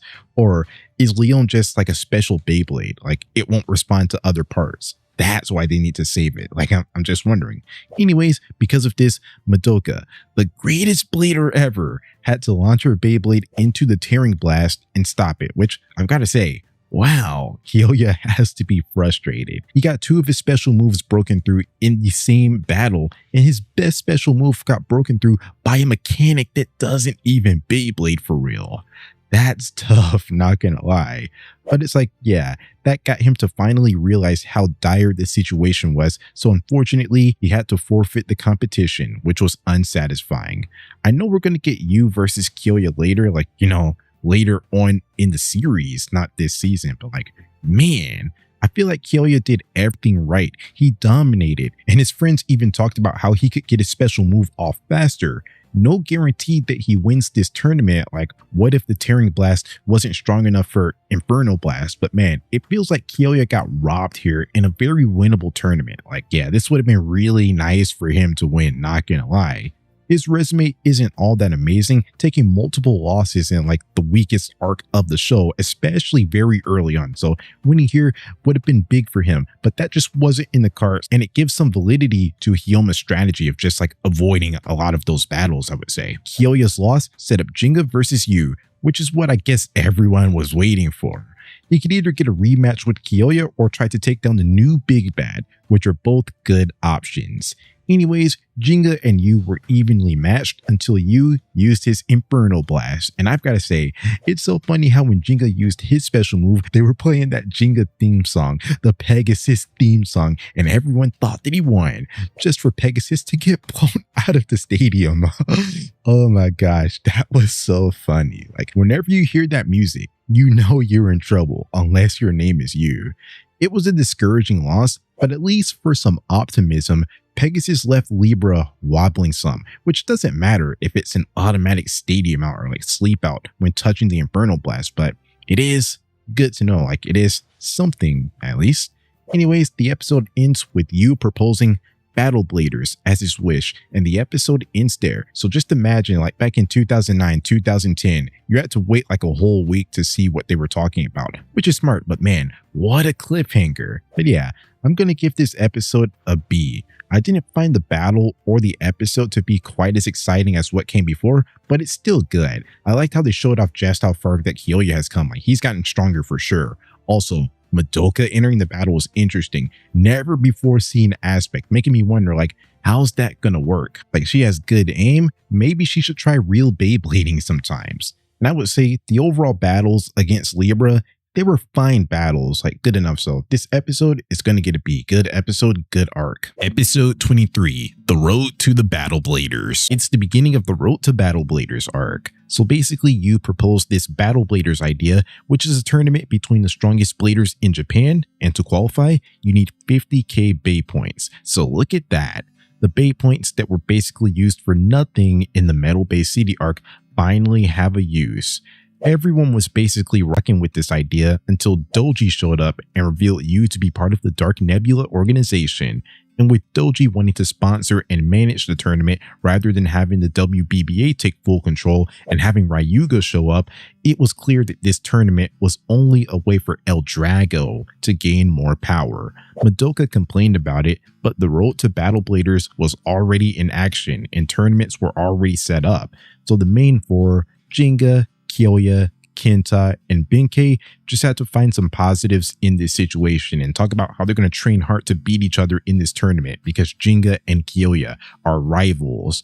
As they were about to leave the Metal Bay City and go on their own paths, they had one last battle at the Coliseum with friends and foes that they met along the way. And yeah, this kind of ends this introductory type arc. The real introductory arc was over with at the conclusion of the Metal Bay City arc, but what I would say is that this is basically the ending of Act 1 in a 3-act season, and now they're finally leaving town and splitting up to go on their own Road to Battle Bladers journey. I'll give this episode a D. There wasn't much action in this episode. It's mainly just explaining Battle Bladers and like contemplating and such. When they attempted to have some action, while I appreciated this reunion vibe, a lot of these characters that we met in this first act coming together for one last battle before they all go in their separate ways, I like that feeling, which saves this episode from getting an F. But yeah, like the battle was kind of lame. It happened like very late into the episode and it was basically just a special move fest. Probably would have been better if it was like an actual battle. Maybe it could have been its own episode, but that would probably like basically delay the Road to Battle Bladers for another week. So that's understandable. But yeah, good setup episode, but not an entertaining one. So it's going to get a D grade. Episode 24, The Beautiful Eagle. This episode really kicks off the Road to Battle Bladers arc in terms of tournaments and such. We don't necessarily get to see like full-scale battles, but in the beginning, it shows everyone just like handling business in these tournaments, easily winning against lower competition with their special moves. Not the most exciting battles, but it's at least like checking in with them and like creating a living, breathing world around Jinga, which is much appreciated. They had to leave Madoka behind, which I can't decide if that's a good thing or a bad thing because while she's part of the gang, she was kind of like a chatterbox and she was so OP. Like she's a mechanic, she can cook, like she's basically Google and like she knows everything, like always has like that laptop and everything. So it's like, I don't know, she's OP. So like sidelining her will give her a chance for everyone to be more independent and like it will leave more room and like screen time for more bladers, just like the one that Jinga met in this episode. When Jinga was getting jumped by some point hunters, base hunter style, Tsubasa Otori flew in and just destroyed all of them with his Earth Eagle. I would say that he's sort of similar to Hyoma from early on in the Coma Village arc. He's clearly a strong blader because he took all of them out and like he has a bunch of bay points, but also like he's just such a mysterious guy. He knows Jinga's full name and he knows his main goal, but he never really follows up on it. But yeah, they're both competing in the same tournament. So basically what's going to happen is that all throughout the episode, Tsubasa is going to give Jinga advice, which will eventually help Jinga to beat Tsubasa in the final round of this tournament. But Jinga realized that Tsubasa was holding back and that like he was sort of testing him, I would say. Jinga tried to ask Tsubasa why he helped them, but the mysterious guy just kind of like brushed it off and like, till they meet again, like I guess I'll give this episode a B. It's a fine episode. Like I said, I like that they're building a living, breathing world around Jinga, showing the success of his friends. Now, none of the battles were like really all that interesting, especially since Tsubasa was holding back, but he's an interesting character for sure, and like I liked his role in this episode. I also liked how Jinga used his advice to become a better blader. I also kind of like how sort of ominous the ending is. Like we still don't know a ton about Tsubasa. He still has some questions to answer, but you just know that they're going to cross paths again, which just keeps you watching. So that's a masterclass in storytelling right there, and it's going to get a B grade. Episode 25, The Sniper Capricorn. This episode is a Kyoya episode. Not necessarily exclusively because Jinga and Madoka are going to be like watching this battle and like making comments from afar, but he's in the spotlight and the only person in the gang that does something important in this episode. So basically, Kyoya was tired of battling these 2K generic brown shirt and gray sweatpants auto-generated players. That is, until he was told about the mysterious small town legend, Captain Capri, Tobio Oike. He's basically a sniper, like he has a whole briefcase and gear and such, like it's Hitman or something. and he just like basically one-shots bladers with his Storm Capricorn from afar. Like no one's ever seen him, it seems. Tobio wanted to challenge Kyoya to a battle, but Kyoya ignored him, so like he just kept on following him around town with his Capricorn, even going into his hotel room, which is very wild. But Kyoya agreed to battle him at the tournament, where Tobio showed off some cool techniques, like launching Capricorn at a certain angle to control where it bounced, creating some controlled chaos. But by the time of the finals, he already showed so much to the point that Kyoya was just able to beat him very easily. And yeah, like they both like sort of respected each other a bit and just went their separate ways after this, like as rivals. I'm going to give this episode a B.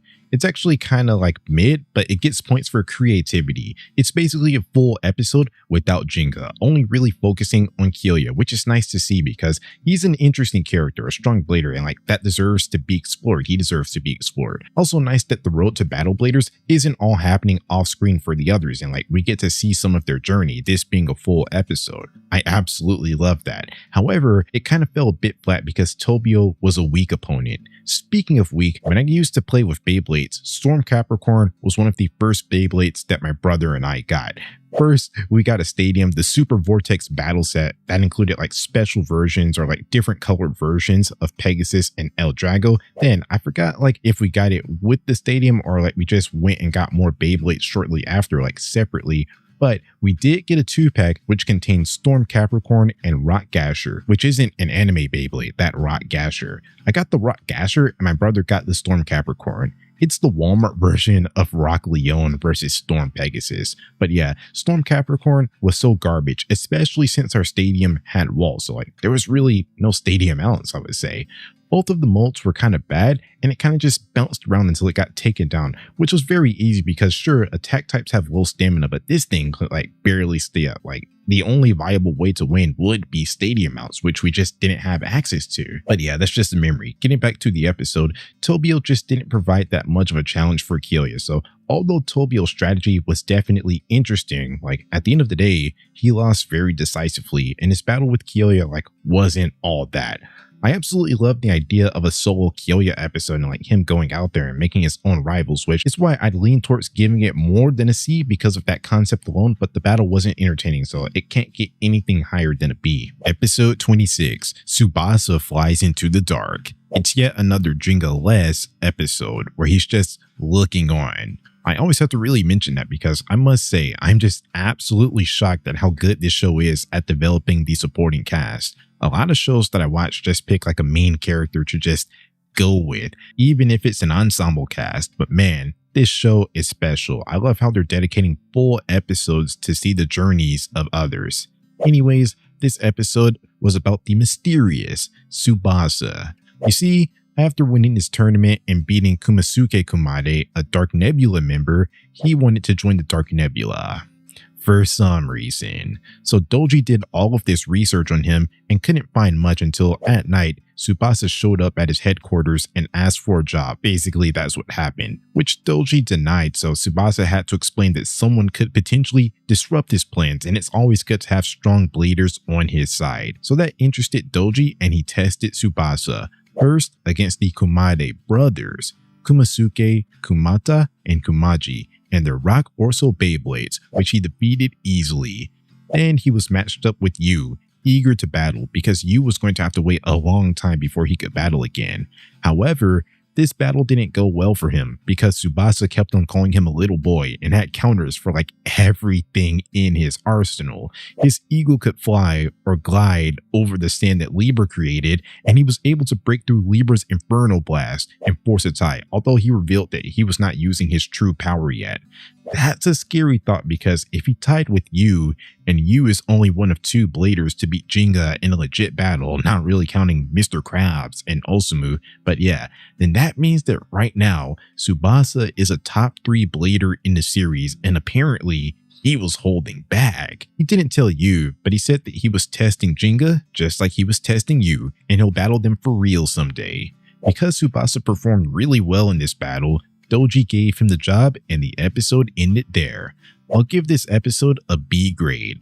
First off, I'm not really the biggest fan of you, so I absolutely love how he got humbled after being so unstoppable in the survival battle arc, so that's a win, showing that there's better and stronger bladers out there. But also, I just like how mysterious Tsubasa is. Like, he's kind of sneaking through the Dark Nebula base, talking about how he's holding back power. Like, that's an interesting storyline. However, I'm not going to give it an A because the battles weren't all that. Like, they were all right, but Tsubasa kind of dominated, so that's why it gets a B. Episode 27, Intruders in the Challenge Match. This episode focused on multiple characters other than Digya. Of course, he was in it, but from afar. He was getting interviewed and Madoka was watching and commenting on the battles that were going on.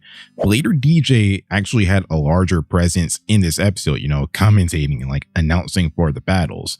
I like Blader DJ because I watch a lot of Charlotte Hornets basketball, and Eric Collins has some electric calls, unlike some other commentators in that league. He makes the game fun and his energy reminds me of Blader DJ. Anyways, this episode is focused on Kenta and Hyoma, the good guys, versus Tsubasa and Yu, the bad guys. Basically, what happened was that Kenta and Hyoma met at this sort of two-way tournament, or it's two separate tournaments taking place at the valley. They're giving out the same amount of Bay points, so they had to decide which stadium was best for them, in the forest or by the river. They both chose different paths, Kenta in the forest and Hyoma by the river, and I like the point that Hyoma brought up. They're going to be competing for the same points if they battle in the same stadium. At least this way, everyone can have their unique journey and possibly come out on top in the end, which is nice. Plus, Kenta and Hyoma already battled, so that makes sense. Then, on the Dark Nebula side, Doji wanted to keep a close eye on Digya and his friends, so he sent Tsubasa and Yu out to the tournament to monitor them, get some data and track their progress type stuff. Very nice plan. So yeah, after Kenta and Hyoma advanced to the finals after beating a bunch of generics, Yu and Tsubasa just showed up out of nowhere. Where's the security? The woman at the front desk told them they couldn't enter and put up a bad defense, or really no defense at all, and just let them walk right in. Where is the security? But you want to know some unfairness? Yu interrupted a battle between two randoms that were trying to qualify for the finals and asked Hyoma if he was okay with this, which he was, so can't really feel that much sympathy if he loses to Yu because he agreed to it. But what about the other bladers that were just battling? Didn't ask them if it was okay, and they worked so hard to get to that round. Kind of the same thing that happened with Kenta. They didn't ask the other competitors if it was okay, which makes no sense, but it's good that's happening because then it's just an easy win for Kenta and Hyoma against some randoms. At least they're getting some comp. They agreed to the battles. However, Hyoma wanted to pick a stadium in the river where he thought that Yu couldn't use his special move. I was interested in this battle because it's the battle of the Eternal Defense Spin Track versus the Eternal Sharp Performance Tip. So that was interesting to see how they were going to use them, and both of them used them really well. Ares blocked Libra's attack and pushed him to the edge, and Libra raced along the edge because it had nice balance because of that performance tip. However, Hyoma lost because Libra's supersonic waves can push away water, which is just way too OP in my opinion. I can admit that even though I don't like the result, or how they got to that result rather, I can say that this was the best Beyblade battle of the episode. On the other hand, Eagle was giving Sagittario a beating to the point where Kenta wanted to give up, but Tsubasa, weirdly enough, helped Kenta, which is kind of continuing on his storyline of helping Digya and his friends somewhat. He told him not to look away and that Sagittario hasn't given up, which inspired Kenta to get back in this battle as well and bait Eagle into an attack to counter with Flameclaw, which happened, but Tsubasa was able to overpower him with Metal Wing Smash. At the end, there's a bit of a somber tone because the heroes lost, but then they weirdly just started glazing Digya and left, agreeing to meet at Battle Bladers. This is an A-tier episode. Like I said, focusing on the journeys of others is always going to get some extra points tacked on. Also, although I didn't like the plot armor, I like the concept of this episode. We're just so used to seeing our heroes win so much. How about some losses to even things out and show that Digya's friends aren't at the top of the world and they still have a long way to go until they can qualify for Battle Bladers. I used to think that it was a bad episode because the bad guys won, but I like it. It's a necessary episode to ground these characters. So yeah, A grade for sure. Episode 28, Dark Gasher's Big Krabby Operation. Alright, so this episode has Digya in it and he finally gets to battle, finally focusing on the main character again. But despite that, this was really a Tetsuya and Dark Nebula episode. You see, what happened was, Yu was sent to this tournament to scout for strong bladers, and when he got bored and couldn't find any, Tetsuya followed him home to the Dark Nebula and asked to join the squad. Doji didn't see much use for him as a team member because he was pathetic, but he saw it as a good opportunity to test out his Beyblade remodeling system and track the data, so he turned Mad Gasher into Dark Gasher, continuing the theme of Doji giving out Dark Base. First Benkei's Dark Bull, now Tetsuya's Dark Gasher, and he has a Dark Wolf. I actually have a real life story time about like a real life Dark Gasher Beyblade, but I'll save that for later, like after the episode grade, I guess. So Doji told him about a tournament that Jinga was in, and we get to see that Jinga and Benkei's roads took them to the same place, kind of like Hyoma and Kenta, but since there was only one tournament, only one could be victorious. But come on. The Benkei and Jinga final match was never happening. Why would they give Mr. Krabs a new Beyblade just to barely get any usage out of him? So when Krabby met Jingy and Benny, he was acting all nice, like he changed to lure them into a false sense of security, just like he did in the beginning of this episode when he made the crowd and his opponents cry about his late friend, which got him the win, but they all got mad when they found out that it was a spider crab. Come on, so crab lives don't matter? They were really mad, but that was like so funny. But yeah, here, even with the new Beyblade, the new string, when he was getting overpowered by Benny, he tried the same tactic to get him to let his guard down and unleash his new special move, 6 Crab Shake, defeating Benkei. But because he revealed his strategy and his new special move, that really just paved the way for an easy win for Jinga in the finals because he wasn't falling for any of those games. While Mr. Krabs failed, it was a Dark Nebula success because the data came back positive, possibly meaning that they'll use the machine to remodel more Beyblades in the future, and that's how it ends. I'm going to give this episode a B. It's a fine episode, but kind of like the case for most of the episodes that I didn't give A's to, the battles just didn't interest me a ton. Like in the Captain Capri episode, Kyoya dealt with Tobio swiftly, and Jinga dealt with Krabby swiftly. So like, that's really all it is. But I absolutely love the concept of remodeling a Beyblade, and just Tetsuya's return in general was fun because I like his antics, and it's like nice to see this joke of a guy get some new power. Definitely not enough to beat Jinga, probably not even enough to beat Benkei in a completely like honest, real fight. But hey, dishonesty is part of his strategy, so I like how he's becoming a better blader, like in any way possible, I would say. However, not that the episode is getting knocked for this, like I already decided on a B grade before this idea, but what if this episode had a different outcome? Maybe it could have been better. I always hear about how Jinga gets too much plot armor or like too much screen time and such, and I just thought that like, hey, with the recent focus on the other characters, this could have been a really nice Benkei episode. They could still have Jinga in this episode, but have him lose to Mr. Krabs. Then he meets Benkei in the finals where Benkei has to take him down for Jinga, and like he could finally get an important win under his belt. This episode seemed like the absolute perfect time for that, but that just wasn't the case. Also, at the time, I definitely wanted Jinga to lose and like maybe Tetsuya could get a win because even back then, I could see the plot armor and favoritism. What I'm saying is anything other than Jinga winning would have been a better option, but it's hard to complain a bunch when they are being really balanced. Like they are making Jinga lose to Ryuga and Yu, like they're making episodes about other characters. So this show is more well-rounded than I originally gave it credit for. But yeah, in the end, it gets a B grade. Alright, now that I'm done with the Dark Gasher episode, time for a real life story time for when I had Beyblades. Okay, so this was 3rd grade, and by this point, my brother and I had a decent collection of Beyblades, and at our school, Beyblade was so big, like everyone had Beyblades, and sometimes like someone would bring a stadium, but like other times we would just use like a lid or something. Anyways, that's the reason why these Beyblades were at school in the first place. So like, yeah, I brought some of mine and had them out like while sitting in the gym waiting for the day to start. Then this guy, like, I know his actual name, but I'll just call him Matthew. Like, I had my Beyblades in this one spot. Then a few minutes later, I saw them near his bag. So I assume he was slowly inching them closer until he could take them. So I kind of confronted him like, what is this? And took them back, and like he kind of tried to play it off. Then there was a time when I brought my Dark Gasher to school, super rare, or like At least I believed it was, because I could never like actually find another one. But like, yeah, I only had it for about 3 weeks and I really liked it because it was unique. Like it had a mold change, and for my personal collection, I didn't really have a lot of mold changers. So I brought it to school one day, had it out in the same spot, went the whole day without even looking in my bag. But by the end of the day, I realized that my Dark Gasher was missing. I did not see that guy. I have no evidence at all, but like based on that past experience and his interest in Beyblades, I assumed that Matthew took it.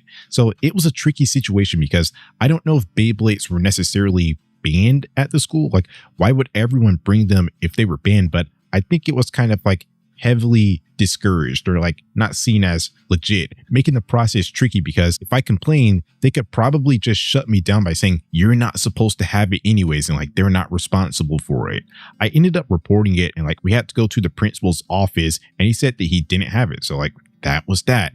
Now, I could have just lost it, like that's a possibility, but I just can't get that image out of my head. Like when my brother and I caught him, he kind of just like laughed it off and lied. So like if he could lie once, he could lie again. But I'm also open to the fact that like I just really don't know if he took it or not. Like I just factually did not see him.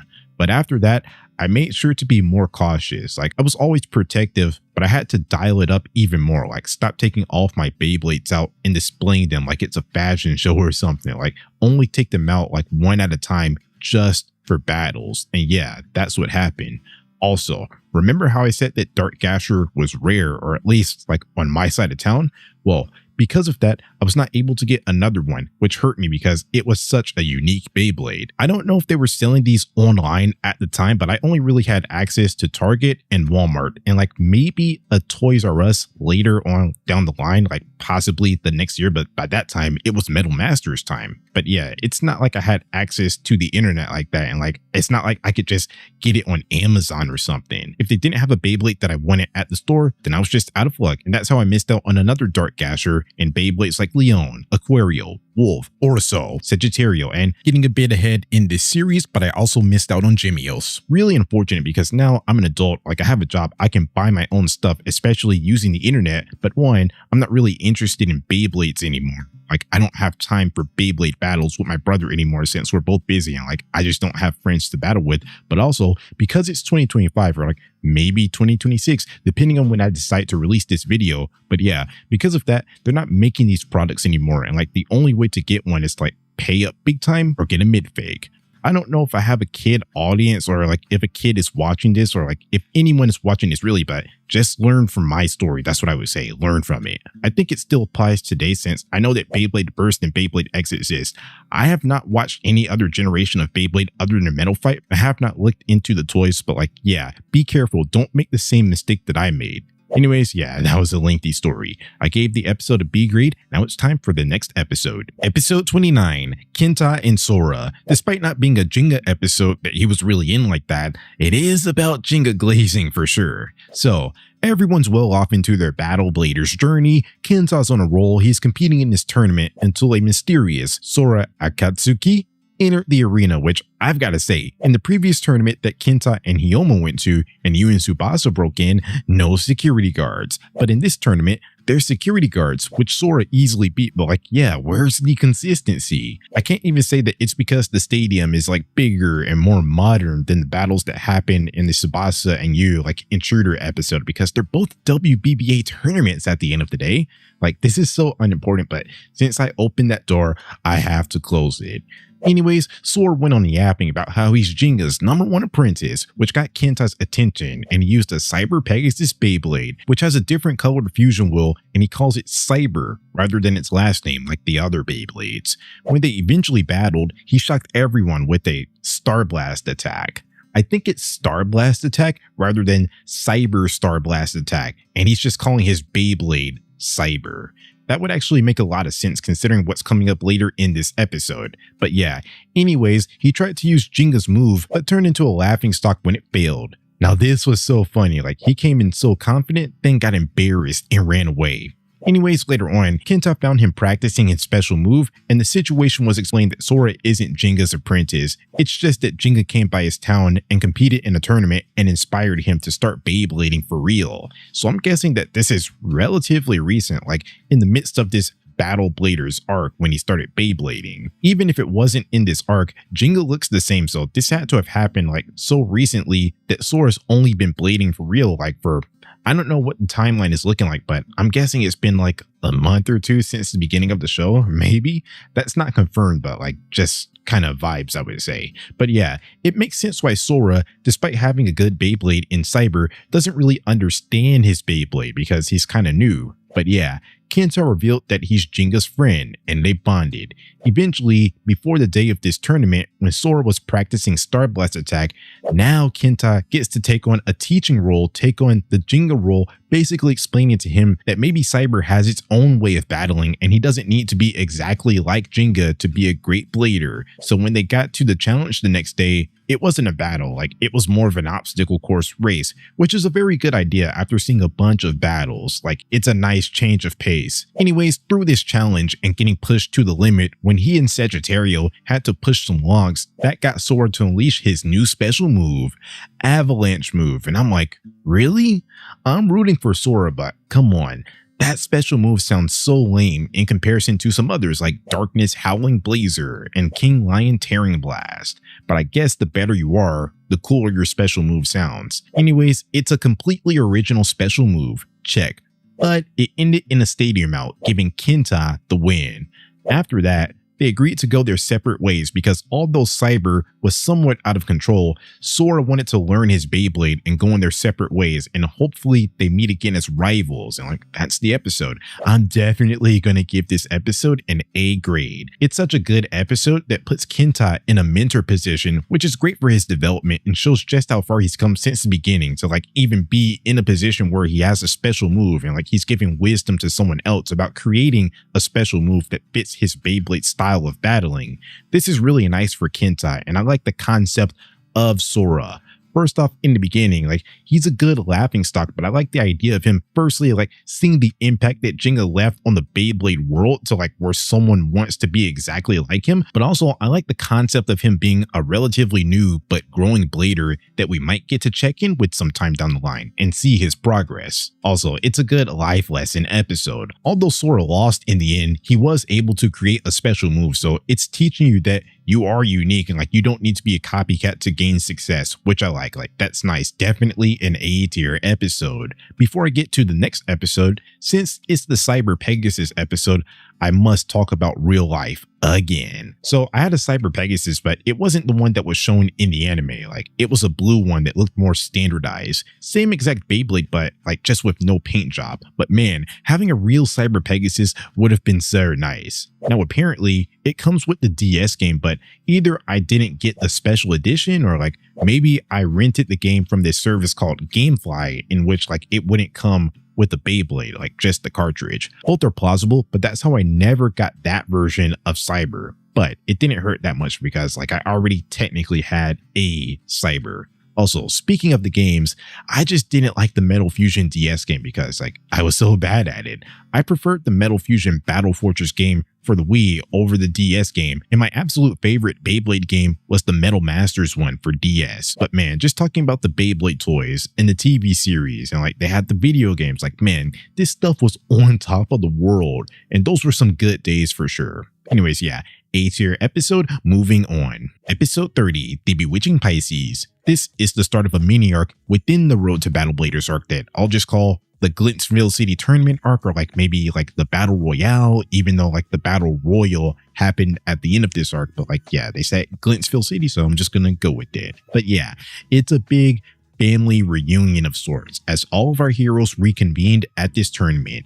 Even Madoka and the Dark Nebula members, Yu and Tsubasa, although the main gang didn't know they were there yet.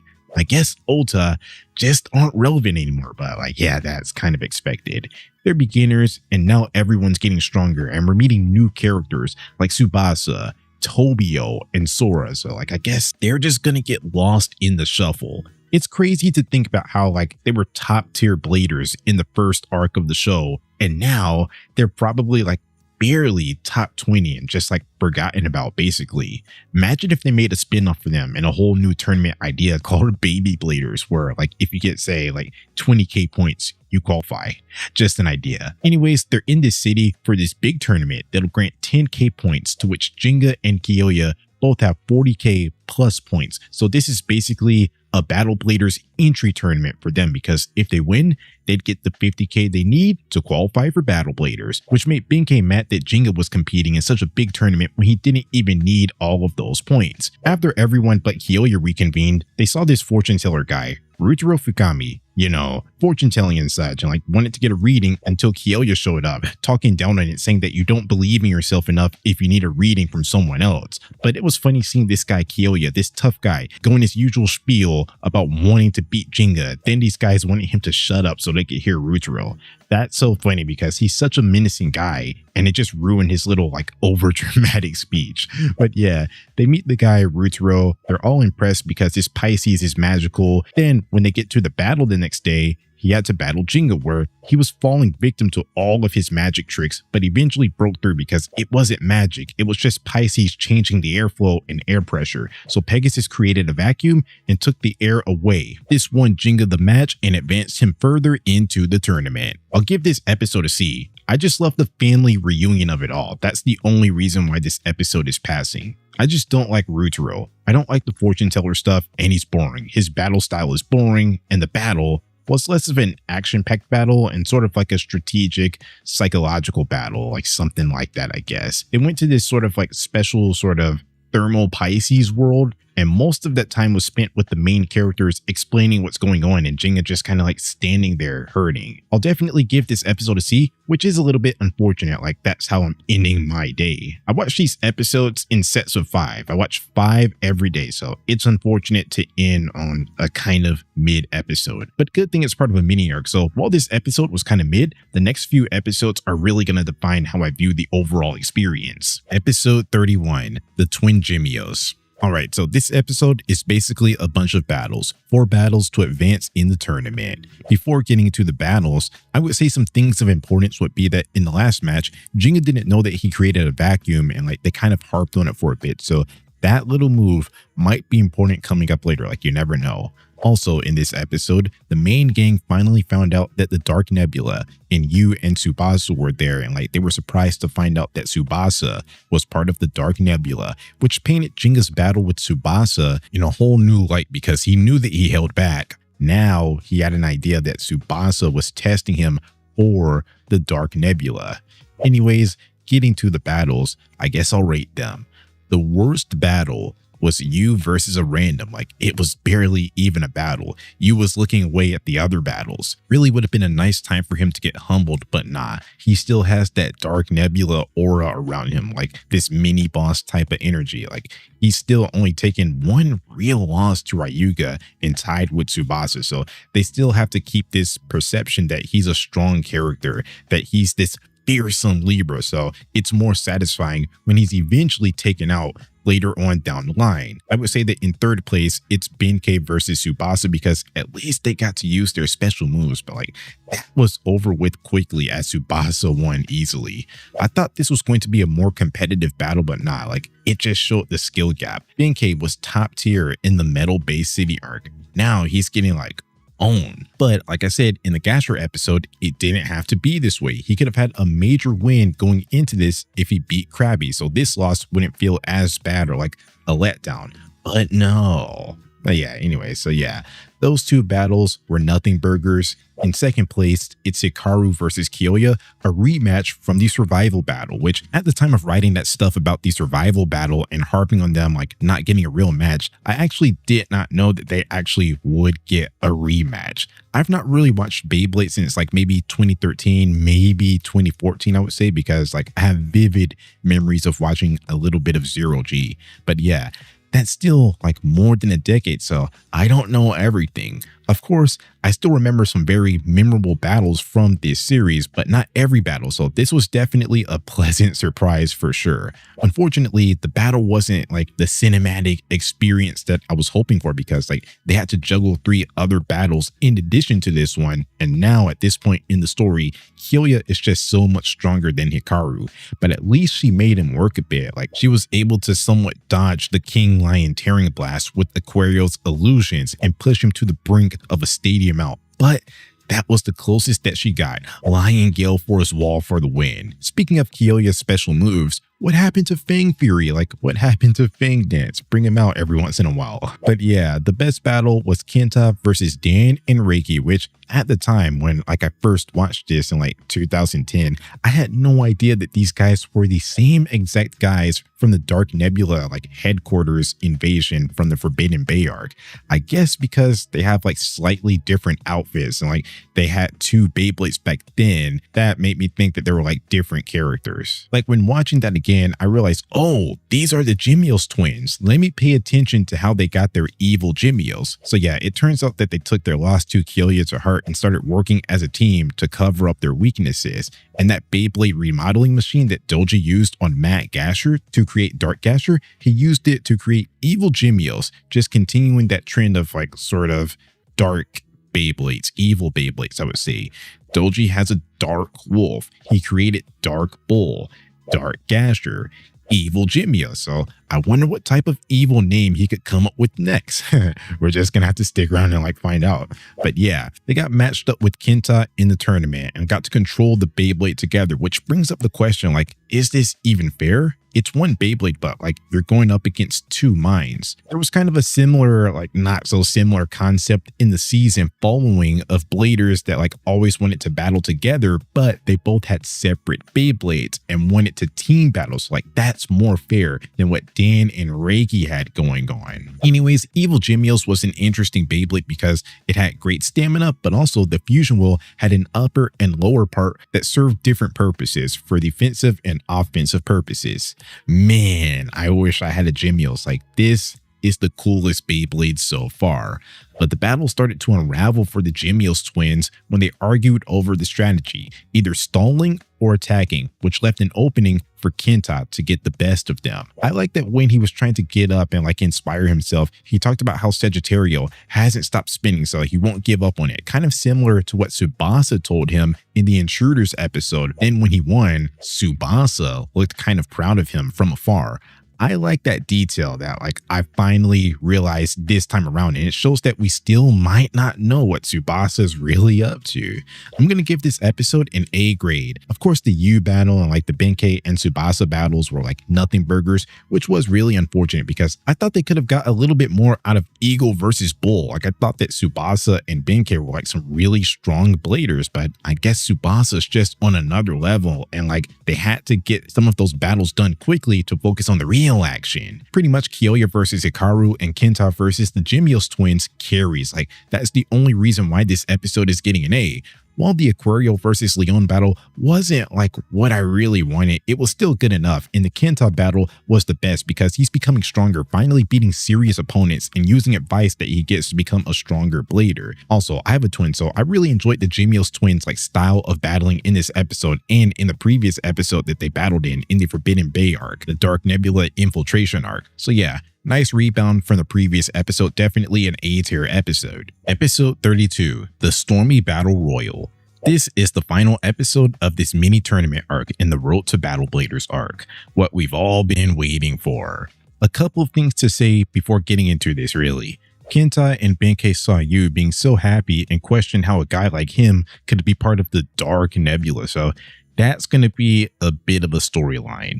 Also, throughout this battle, they're going to show this masked guy, the Phoenix, which they didn't say his name in this episode, but like, yeah, he basically got a bit of an introduction, like an appearance in this episode. But yeah, before even talking about the battle, I'm just going to go ahead and give this episode an A grade. I haven't been giving out like pluses and minuses just to like not overcomplicate things, but this episode probably deserves a plus tacked onto its A grade. I believe it was supposed to start out as like separate battles, which I don't know how the final round would work with like 3 of them since there were 6 competing in this stage in total, and those bladers were you, Tsubasa, Kenta, Hyoma, Kyoya, and Jinga. But Doji put in the call to make this a battle royal, a 6-way battle, which I guess was implemented to help you and Tsubasa out. But at this point, like, I know Hyoma and Kyoya weren't there for the reveal, but their friend group knows. So wouldn't that just make it easier for everyone to team up on the Dark Nebula bladers? Anyways, ignoring some of the stuff that doesn't make much sense, I can't even complain because this ended up being so peak. Everyone was talking about all of these dream matchups that could happen. You got your Flame Will Stamina type showdown that happened for a bit between Sagittario and Libra. You got your defense type showdown between Aries and Eagle, even though in real life, Eagle is a balance type, and like that's something that I noticed about the show. Some of the types are inconsistent, but like I really just don't care that much. You get all of that, then you get this nice little storyline of Kyoya kind of helping Kenta somewhat throughout this battle since he wasn't really in it, really thinking about the you stuff, and it was nice seeing them like kind of team up and like try and like take him down. I kind of like how this feels sort of like the survival battle in a way, like not that it's the same thing, but like the team up aspect. You can decide if you're going to battle alone or team up. Then you have the Dark Nebula members turning on each other because Tsubasa was trying to battle Jinga when they agreed to save Jinga for last. Then when you activated Inferno Blast, like you just have this chaotic scene of Eagle using the counter stance that he showed off a few episodes back to get inside Libra's Inferno Blast at the Dark Nebula. Now that's out there for everyone to see. So like everyone can see that this Inferno Blast special move can somewhat be countered in a way. And Leon used the tornado to protect himself and Sagittario, just continuing that sort of like Kyoya and Kenta camaraderie.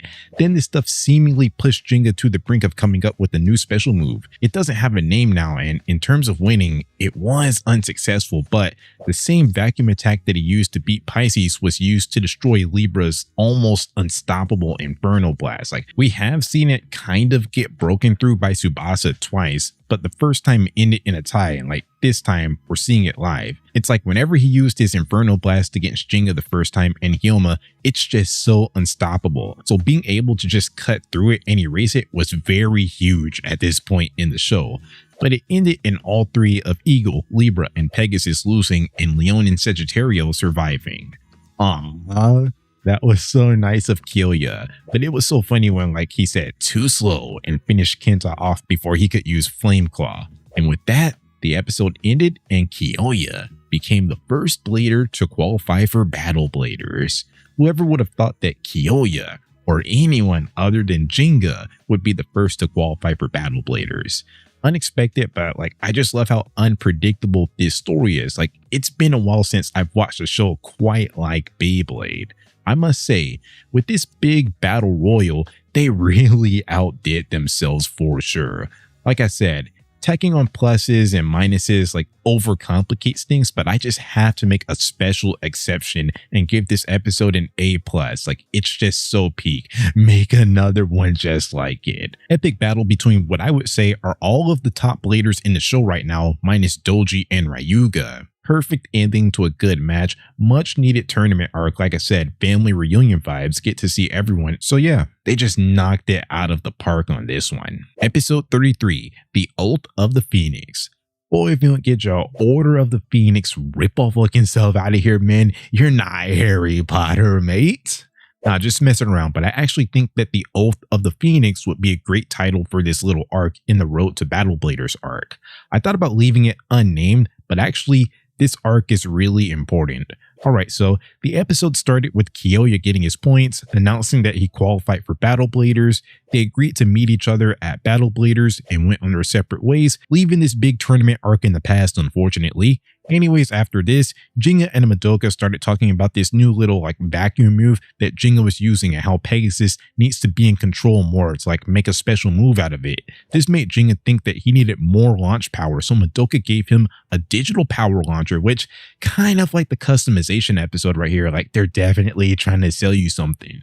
I remember when I was in 4th grade, this was like Masters time, I believe, I had to move back to the area where I was originally from, which upset me. So my mother asked me what would it take for me to want to move back. So I can't remember exactly what all I asked for, but I definitely remember I wanted Mario and Luigi Bowser's Inside Story for the DS since I lost my copy in 2nd grade and got stuck on the Bowser boss fight. So I just had to beat that game. I'm so competitive. Then Beyblade wise, we got these remote controlled Beyblades and the digital power launcher that they're talking about in this episode. And that's all it took for us to want to move back. The only thing of value that I got was the Mario video game. The Beyblade stuff was just so underwhelming, especially the remote control Beyblades. But yeah, since they talked about the digital power launcher, just have to say my experience with it. Not that it's bad, but maybe I should have got something else. It just wasn't all that game changing for me. Just like other toys at this time, especially toys to life like Skylanders, Disney Infinity, Amiibo, I must say Beyblade absolutely knew how to make you open up your wallet, so good job on them. Anyways, while testing out the digital power launcher, Tetsuya showed up because he thought that stopping Jinga from entering Battle Bladers would get him points with the Dark Nebula, because remember, he lost to Jinga after getting a remodeled Beyblade from the Dark Nebula, so he really needs to make a big splash here. So his plan was to dress up all nice in a disguise, lure Jinga into a false sense of security, and steal his pointer, which happened. The funniest thing was when Krabby was trying to get away. He said, look in the other direction, and for the first time in forever, he wasn't lying. There were actually some rainbow colored crabs. Anyways, they chased him to a construction site where Phoenix stole the pointer from Mr. Krabs and didn't want to give it back to Jinga because he didn't take care of it in the first place.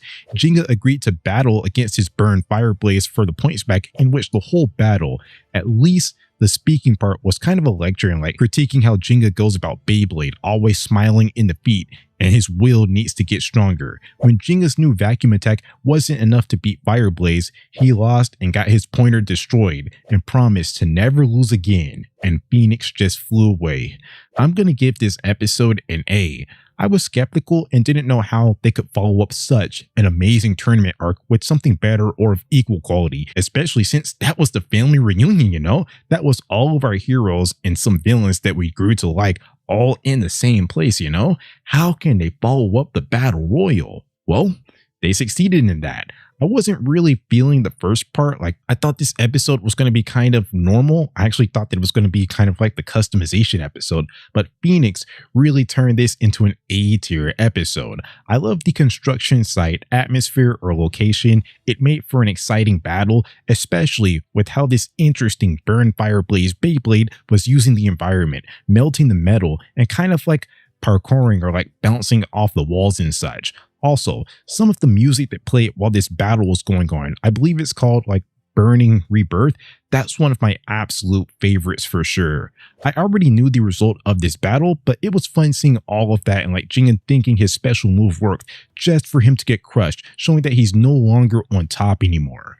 There's Ryuga, he never technically beat you, and Kyoya already qualified for Battle Blader, so this moment kind of grounds him and shows him that while he's still a strong blader, he needs to get to another level, especially if he wants to beat Ryuga, and maybe that's what Phoenix was there for all along, maybe that was his mission. Also, this episode really was an emotional one, it made me feel sad with the breaking of the pointer and the music choice and just thinking about all of the battles, all of those good times are just gone now and Jinga has to start over. This episode was great. They're just releasing hit just after hit like that Flight React song. But yeah, this is definitely an A-tier episode. Episode 34, Shine, Virgo. In this episode, the beginning part focuses on Jinga going through these tournaments quickly, racking up points and realizing that he still needs to master his new special move because he almost got a stadium out trying to use it, he almost lost to a random.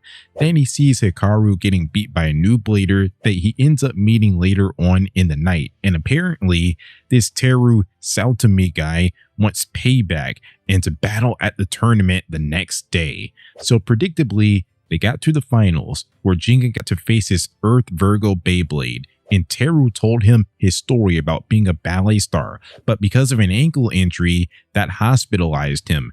But when he saw Jinga, he got inspired to take on blading, so that's what the payback was for, to pay Jinga back for inspiring him. Then in the battle, Jinga was getting beat because Earth Virgo had rock solid defenses and couldn't be hit from the side or above because of its fast movement, putting Pegasus in a situation where he absolutely needed this vacuum attack to lift up Virgo and hit it from below. He eventually defeated Virgo with his brand new Stormbringer special move, and that's the battle and the episode. I'm going to give this episode a C. I like that Jinga got a new special move and like he's on a rigorous journey to get all of his points back. That's good. I just find Teru boring, everything about him. I'm not really like all that invested in his story or his battling style. He's boring, his Beyblade is boring, and even with Jinga creating a new special move for Pegasus, this episode is still boring. But without that, then this episode would have been like boring filler. It would have got like an F or something like that.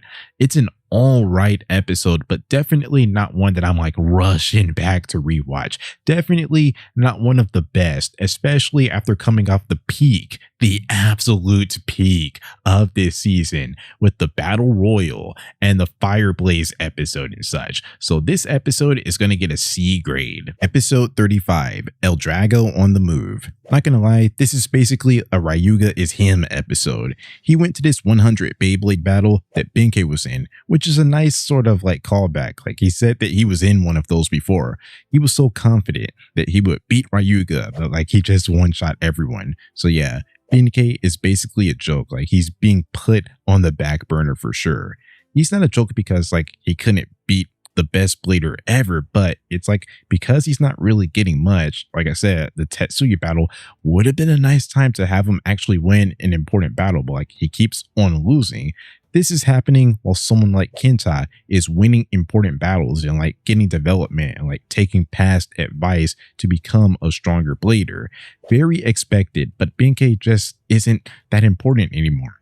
Anyways, Ryuga just started like racking up points in bunches, even like easily taking down Rutaro and Tobio in the same battle, which is nice to see them again, especially Tobio.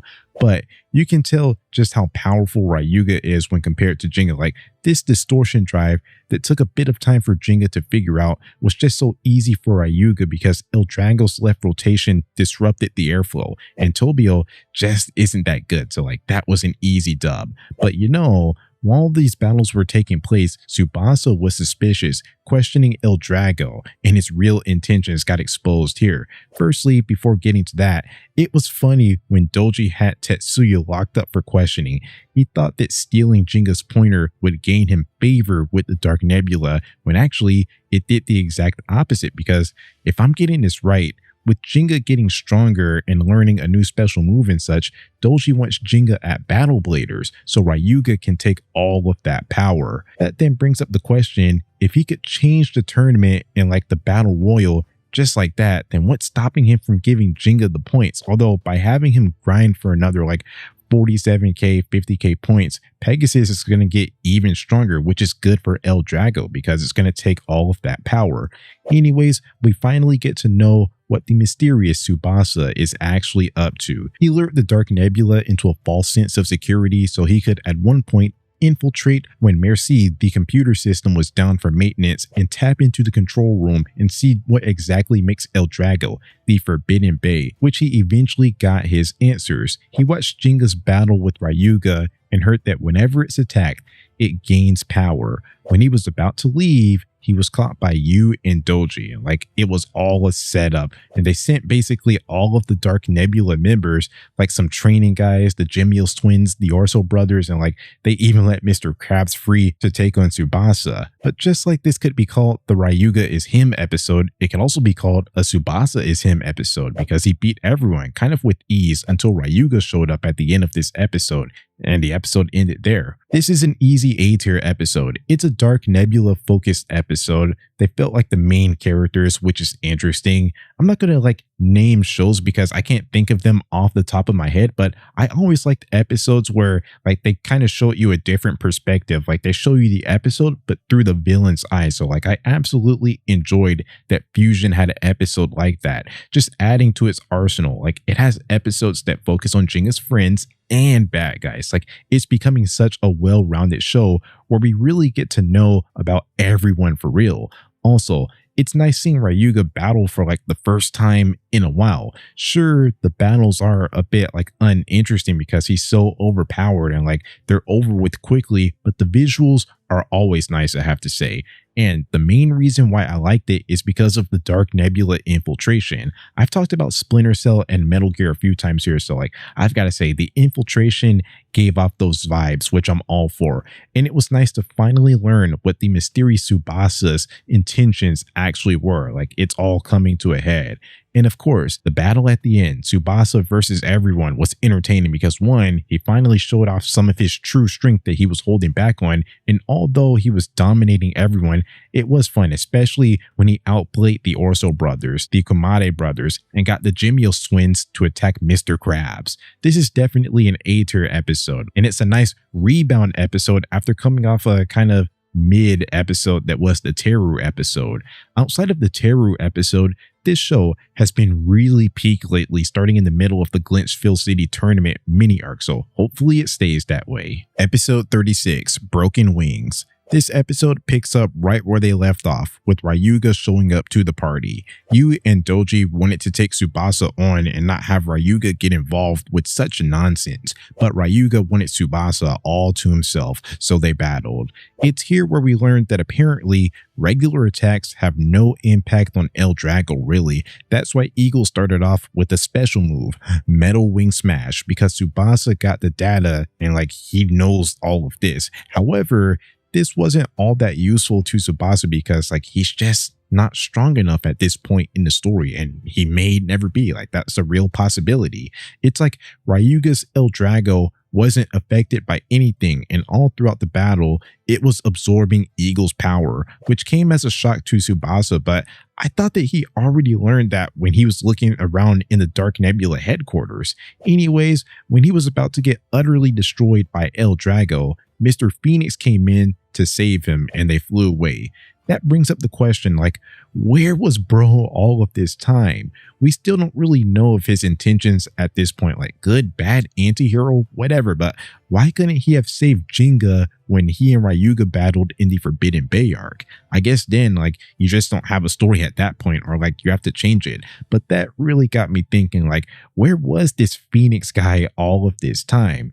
Anyways, after this, because of a possible new enemy, that got Doji to believe that the Dark Nebula needed to strengthen their forces, which you said that he's already on it. In the previous episode, when Ryuga just dominated Tobio and Rutaro, he said that he wanted them to join him, so I guess that they were just like stashed at the Dark Nebula headquarters. You sent Tobio out there to a tournament that Jinga was competing in to show that he could be valuable. On one hand, good thing that Tobio interrupted this Django guy that Jinga was going to face in the finals, but on the other hand, like, what is it with people in this world? They're always like so impatiently interrupting challenge matches. Like, where's their manners at? Anyways, we get a Storm versus Storm showdown, which in theory sounds nice, but we saw that Tobio got absolutely dominated by Kyoya and Ryuga. Bladers that Jinga has either beat in Kyoya's case or just put up a better fight against in Ryuga's case, although I will say that Jinga faced Ryuga very early on, like when it was at its weakest, so Tobio had a tougher battle, possibly. But yeah, all of that context and like the similar matchups would get me to believe that this battle would be a breeze, like an easy Jinga win. But the thing about this stadium is that it was absolutely perfect for a sniper like Tobio. It had these moving walls, and while Tobio could find the perfect windows to snipe Jinga's Pegasus, Jinga, on the other hand, couldn't figure it out for a while. That was so cool. Maybe Tobio isn't the best blader, but he got a perfect stadium to make him look like an expert, which makes me want them to try this with bladers like Ota and Benkei. Like, let's see them in the catbird seat for once. Like, let's see them on top dictating the battle and like forcing their opponents like Jinga or like a Kyoya or Tsubasa to play by their rules. Anyways, then like they went to this like Mind Dream World desert town where Tobio was trying to snipe Jinga and like stay hidden. And then in the real world, they eventually had a conversation about walls. Tobio said that some walls can't be broken, like Ryuga, while Jinga believes that no wall can't be overcome, which got him to use his Stormbringer special move to break the walls and knock Capricorn out. Yu was upset, but Doji was glad that Pegasus was gaining more power for Ryuga to eventually take in the end. I'm definitely going to give this episode an A grade, mainly because of the Tobio versus Jinga fight. I was absolutely not expecting it to be that good, and in the end, Tobio basically got one shot, but the journey was interesting. Like I said, I really liked seeing Tobio have the upper hand, especially using that snipe shot strategy. That looked so cool. Also, I usually don't like when they're leaving the world and going somewhere else, with the Pisces distortion drive stuff. But this right here works, with the Western town and Tobio sniping Jinga. It feels like a game. It's a little bit more tense of a scenario, and it's better visually because with the Pisces stuff, they're just standing in space or whatever. But with this town, there's a bit more movement, more action, I would say. The Ryuga and Tsubasa battle looked good visually and definitely had an unexpected conclusion, which is definitely a part of what makes this episode good. But this Jinga and Tobio battle really earns it an A. Episode 37, Rock Scorpio's Deadly Poison. In this episode, Kenta's walking in this lonely town looking for a stadium until this brother and sister tandem, Kazuki and Yui, wanted to battle him. They wanted all of his Bay points, which was weird, but they didn't offer all of their Bay points when Kenta eventually beat them. When they lost, they cried about their stadium being lost forever. So Kenta was interested and they filled him in on what happened. Basically what happened was that this gang, kind of similar to the Face Hunters, but yeah, they're headed by Busujima and they just took over the stadium, crushing a Beyblade and their battle bladers' dreams. So Kazuki, Yui and friends had to make this makeshift stadium. I wonder who's actually a better group, the Face Hunters or these guys. There were some Point Hunters a while back, but they didn't really make that much noise and they weren't really a real gang to begin with and they got dealt with swiftly. Just a nice question that I think about. Anyways, when they went back to the stadium, they saw Sora taking on Busujima's Rock Scorpio, in which he lost because this guy threw a drink at his Beyblade. He wanted a rematch, but if he lost, he would have to give up his Cyber, so Kenta intervened and just got him out of there. And we learned that Sora wanted to stop them because Jinga would have never allowed something like that to happen, which is nice to see that his storyline is still carrying over and he's still a fan of Jinga. He wanted to rush into another battle, but everyone stopped him because Busujima could use his anger and the fact that he's unprepared to his advantage. So they calmed everyone down and they all went on this little training arc, training montage, which I quite liked. However, the gang found amusement out of it. They sent this spy guy to spy on them and report back and such. So what happened was the gang cornered Kazuki and Yui and broke Kazuki's Beyblade when he lost and took Yui away. And if they went back to the stadium, they're going to get their Beyblades broken, just like Kazuki. And if they wanted Yui back, Kenta would have to give up all of his points because Busujima identified him as a strong bleeder. So while they were on their way back to the stadium, the gang cornered them, but Kenta told Sora to go on and take Busujima on, which I love. I already talked about how Kenta is getting some development, so this is the perfect time for Sora to show off his skills since we haven't really seen him in a while. And why bring Sora back if he wasn't going to compete in the main important battle? So I love that call. Both Sora and Kenta struggled because of underhanded tactics, like Busujima getting oil on the stadium and causing a fire. Then these gang members sent more bladers to outnumber Kenta, but Sora managed to stay calm when Busujima was taunting him about wearing diapers, which was important. That's what the training was for, because Sora gets too heated and distracted. Then out of nowhere, Jinga, just sitting on this ledge, cleared out all of the Beyblades for Kenta so everyone could get to the main battle. Bro lost his points. He doesn't have time for this ore farming. He's got to qualify for battle bladers now. Then, while Sora was talking about blader spirit and such, out of nowhere, again, Jinga appeared and backed him and used his Stormbringer special move to clear up the stadium, which, by the way, wow, that's really becoming his go-to special move for now, over Star Blast attack that he just spammed at the beginning of the show. But yeah, this left an opening for Sora to use his special move, OV Drive, win the battle, meet Jinga, return the stadium to normal, and get on with their lives. This is absolutely an A-tier episode for sure. I was skeptical coming in because I kind of saw this episode as a one-off episode. Not that Sora is a one-off character, we're seeing him right now, but it's I kind of know or have an idea that this is the peak of Sora and Busajima's like storyline in screen time, or like it's close to it. And as the series goes along and they meet new bladers, like a lot of these Metal Fusion characters are going to become afterthoughts. So I was kind of skeptical, like how am I going to get invested in characters that like I'm probably not really going to see again in an important way, like in a relevant capacity. But man, I've got to say those questions were answered. This episode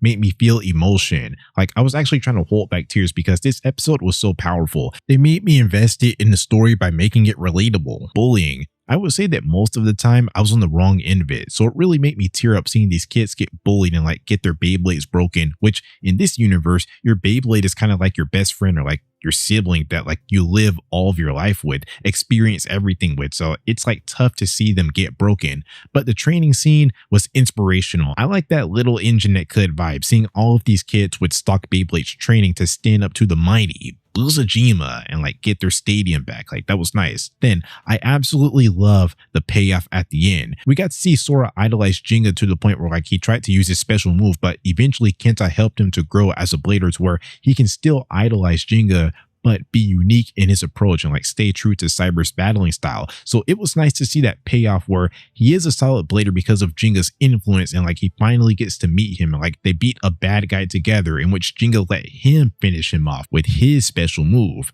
It's such a happy ending and like a good payoff to Sora's story that happened a few episodes back. I was on the brink of tears for this whole episode. Like all of this is some powerful stuff. Like I said, I went in not expecting much, but this actually ended up being one of the best episodes so far. I know I said I'm not ranking, like rather I'm rating the episodes because it would be like a lot of splitting hairs for like a lot of episodes. But the two episodes that I feel the most confident about are the Battle Royal episode that got an A+, and this episode right here. Like those would be top two if I made rankings right now. It's such an amazing episode and like they're on an amazing run right now. Hopefully that continues. Episode 38, Run, Jinga. Alright, so this episode is basically a glazing Jinga episode. It shows everyone else qualifying for Battle Bladers, which is like the main group outside of Kyoya because like he already qualified, and it showed that Ota didn't qualify. Like I said, where's Baby Bladers? Where's that concurrent Baby Blader season to run alongside this one and tell the tales of Ota and some beginner bladers? Anyways, when Jinga got to the Metal Bay City, they were shocked to see that he didn't qualify, and like they learned about the Phoenix story, and because with all of the tournaments closing, he basically got locked out of Battle Bladers because he only had 47k unless he could battle with others. Like that idea was proposed because they all had extra points, but Jinga, being such a noble guy and like having blader spirit and all, like he didn't want to take those points.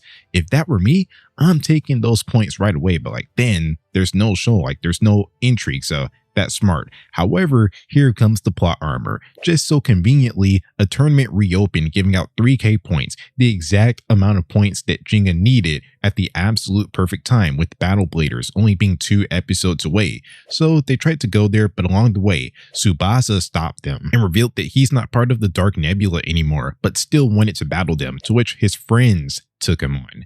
Then we get a flashback of just what happened after Phoenix saved Tsubasa from getting destroyed by El Drago. He completely clocked that he's a WBBA investigator tasked to learn about Doji's plans. He wants to beat El Drago in the end, but Phoenix said that he can't beat El Drago, only Jinga can beat El Drago because Tsubasa can only get so strong on his own while Jinga has the power of friendship. So he wanted him to get to know his friends, so like that's why he's there. I'm really following Phoenix. Like, I understand what he's saying. Like, yeah, all of these bladers like Tsubasa and Kyoya might be strong, but in Beyblade, friendship matters a lot, and Jinga's friends will ride for him. So I think Phoenix was trying to get him to see that. And all throughout these battles that took place with Hikaru, Benkei, Hyoma, and Kenta, they were all trying their hardest to protect Jinga, and like were all upset when they let Jinga down. And Sagittarial's special move hit even harder when everyone started talking about all that Jinga meant to them and such. And like it still went over Tsubasa's head, even when Kenta put his points on the line so Jinga could make it.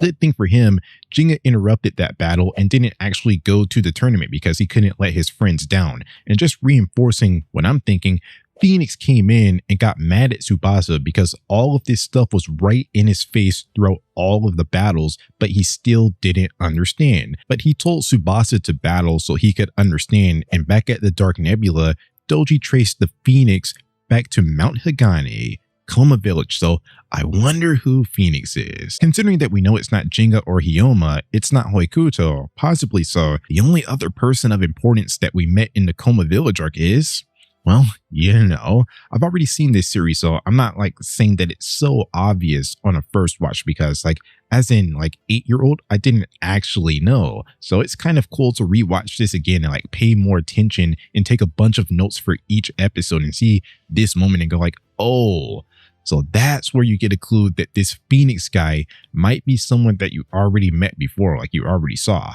But yeah, I'm going to give this episode a B grade. I wouldn't say that any of the battles were entertaining, which is why like this episode isn't getting an A, but like kind of like the previous episode, it made me feel something. That friendship stuff was like so on the nose, but I loved it. They made me care so much about all of these characters and the friendships that they built with Jinga. So it was kind of heartwarming seeing them like try to defend Jinga after all that Jinga has done for them in terms of inspiring them to become better bladers. I really like how that's flipped and like now they're the ones stepping up, taking a more important role, even though it ended in defeat for all of them. Kind of like the family reunion special that I keep on talking about, the Battle Royal. It's just so nice seeing them all come together, this time like actually fighting together, whether they started out as a rival, a bully, standoffish, or just friends from the beginning. Like the relationships that Jinga built are all there. Like he built them to a point where he had people fighting for him. Like that's amazing. Like that's really what's carrying this episode to a B grade. Episode 39, Clash, the Phoenix versus the Pegasus. This episode is the final episode of the Oath of the Phoenix arc and the Road to Battle Bladers arc overall. Will Jinga be watching Battle Bladers from the bleachers, or will he find a way to get in there? Let's find out. It picks up right where we left off, with Phoenix still being mad at Tsubasa for not understanding this friendship stuff that he's putting down, and he just like destroyed Tsubasa in a battle. Next, Phoenix challenged Jinga to a battle, and Jinga accepted to keep the Battle Bladers door open, and that's what this whole episode is really about. It's a boss fight to end the arc. They picked the Beyblade Coliseum, where this Road to Battle Blader stuff sort of started. Not technically, like that was at the survival battle's conclusion, but before everyone set off on their own journeys, they had this like one last battle here. So it's fitting that this arc is going to be wrapping up here.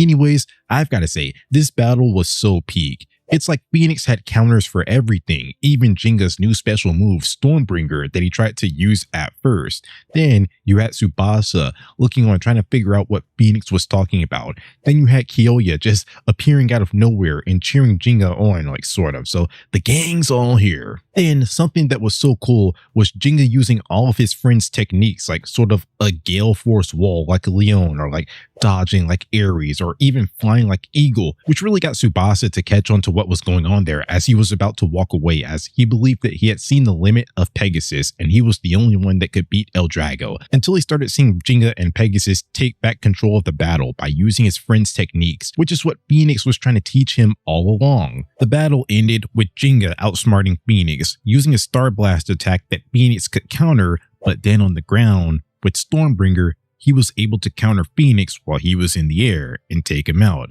The battle ended with Phoenix giving Jinga all of his points back, so like, you know what that means. We go into Battle Bladers, baby. He's actually overqualified. Like, he went from not even being eligible to probably having the most points there, which just shows how hard he worked.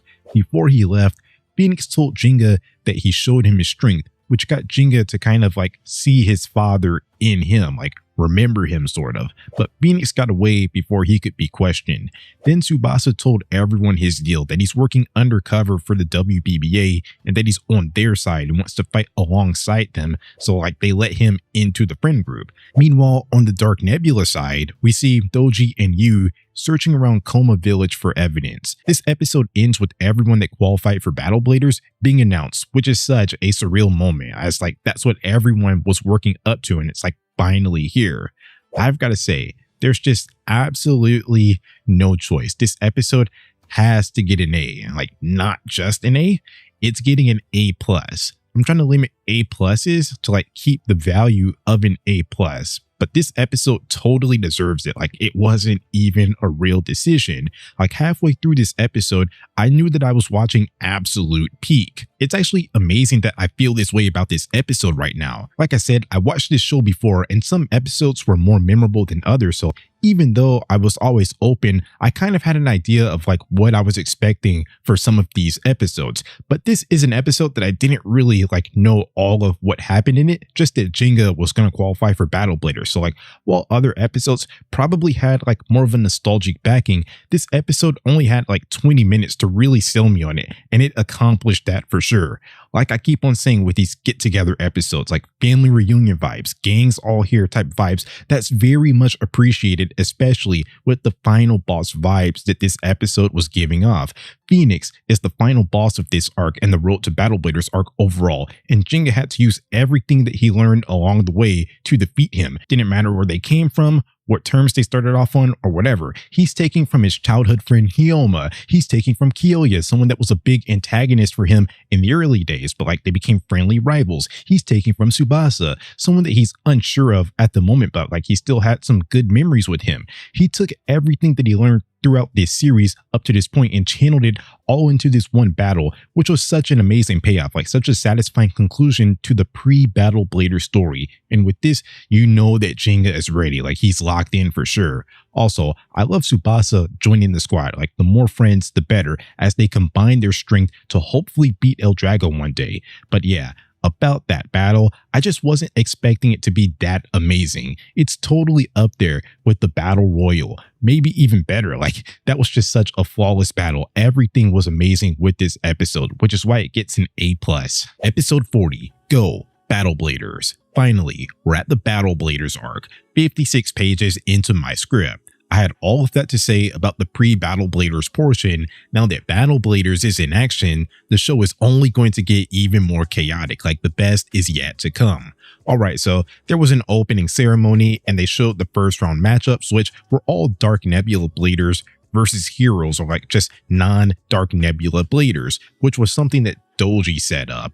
Yu versus Digya, Benkei versus Tobio, Kenta versus Tetsuya, Tsubasa versus Dan and Reiki, Teru versus Rutaro, Kyoya versus Kumosuke, Hikaru versus Ryuga, and Hyoma versus a mysterious guy that we've never seen before, but apparently he's in the Dark Nebula since he was on that side. Our heroes realized this and saw this as like somewhat of a plan to take them down all at once, so they quickly breezed through some battles, but like none of them are the main attraction, you know? Not that they didn't like have some value. It was nice seeing Benkei finally get an important win and show off some good strategy against Tobio, attacking Capricorn when it was using its special move, because that's the only time that you knew for sure where it was going. Then Kenta versus Mr. Krabs was good for entertainment. He got knocked out while talking about how hard he trained. That's funny because like there's a bunch of times in this show where like mid-battle, these characters just go in these long, passionate speeches. So like, what if someone just told them to shut up, or like use that time where they're like trying to get all of that off to attack them or something? Like that would be so funny. But yeah, despite being short, those battles had a bit of value, but Teru versus Rutaro, not only was it short, but like I just don't care about them at all. Good win for Rutaro, but man, get these randoms off of my screen, these filler characters, especially Teru. Like, of course, because Rutaro is like kind of part of the Dark Nebula and like he's advancing further, he's a little more important to how this season plays out, but Teru was just a complete nothing burger. Like, he's a character, and like that's all I can really say about him. Like, he's not a good blader. These two are not as interesting or like as important as other bladers, so good thing that they kept this battle short and sweet to make room for the main event, Yu versus Digya, which is where this episode gets most of its value from. It's such an interesting battle because Digya's really beat every major character so far except for Ryuga and Yu. He's an antagonist for him.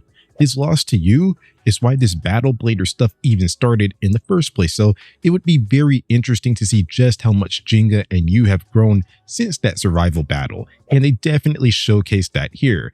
They were just going at it for the whole battle. Libra's new Sonic Shield blocked Pegasus's Star Blast attack. His shockwaves got rid of the tornado from Tornado Wing. Then Yu was using Sonic Wave in a like projectile capacity, which had never been seen before, and coupled with Sonic Buster, that made it such an OP combination because Yu was like the only one that could see through the sand. But when Libra thought he delivered the final blow, Pegasus created a vacuum wall and then later on defeated Inferno Blast with Stormbringer, which already like sort of happened before, but like that was when it wasn't like a special move. It was like an unmastered special move, and like he didn't have full control over that move. So like the match ended in a tie for them. Like Helium won the battle, but like yeah, Eagle, Libra, and Pegasus, like they just like got knocked out in a tie. Here, Digya came so far since that battle and mastered his special move enough to beat Yu. And just like that, the big antagonist, it's like undefeatable Infernal Blast. It looks so powerful. It got defeated. It got broken through, which is very big for the show. Although it wasn't his idea, more of Doji's idea. Just imagine proposing a tournament like this, like just to go out in the first round, and now you have to watch from the bleachers as everyone else takes your spotlight that you were supposed to have, that you earned.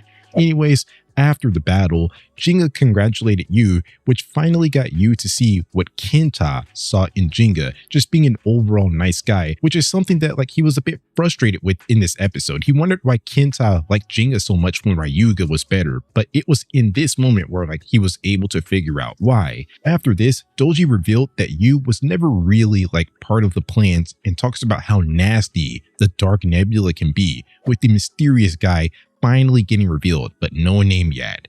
This episode is going to get an A grade, definitely. I talked about the other battles with Benkei and Kenta like having some good value, but this A grade was really off the strength of the highly anticipated Jinga versus Yu rematch. I love how strong they are at this moment. Both of them, not just Jinga. I liked it because while Jinga got stronger, it's like they didn't leave Yu behind, and he got to learn new tactics to make the battle more interesting and like even tougher for Jinga. Like he really had to work for this one, and it just feels like a completely different battle than the first time with the new tactics. And that just made it more satisfying when Jinga beat Yu and got his revenge, which I believe, like I already said, but I'm not the biggest fan of Yu. Like I'm not crazy about him, so seeing him get humbled here was great. He and that special move just felt way too unstoppable, way too OP, so I love that Jinga found a way to stop it. And yeah, like this was a really competitive, evenly matched battle. It's definitely one of the best battles in the season, especially with that revenge aspect. And I like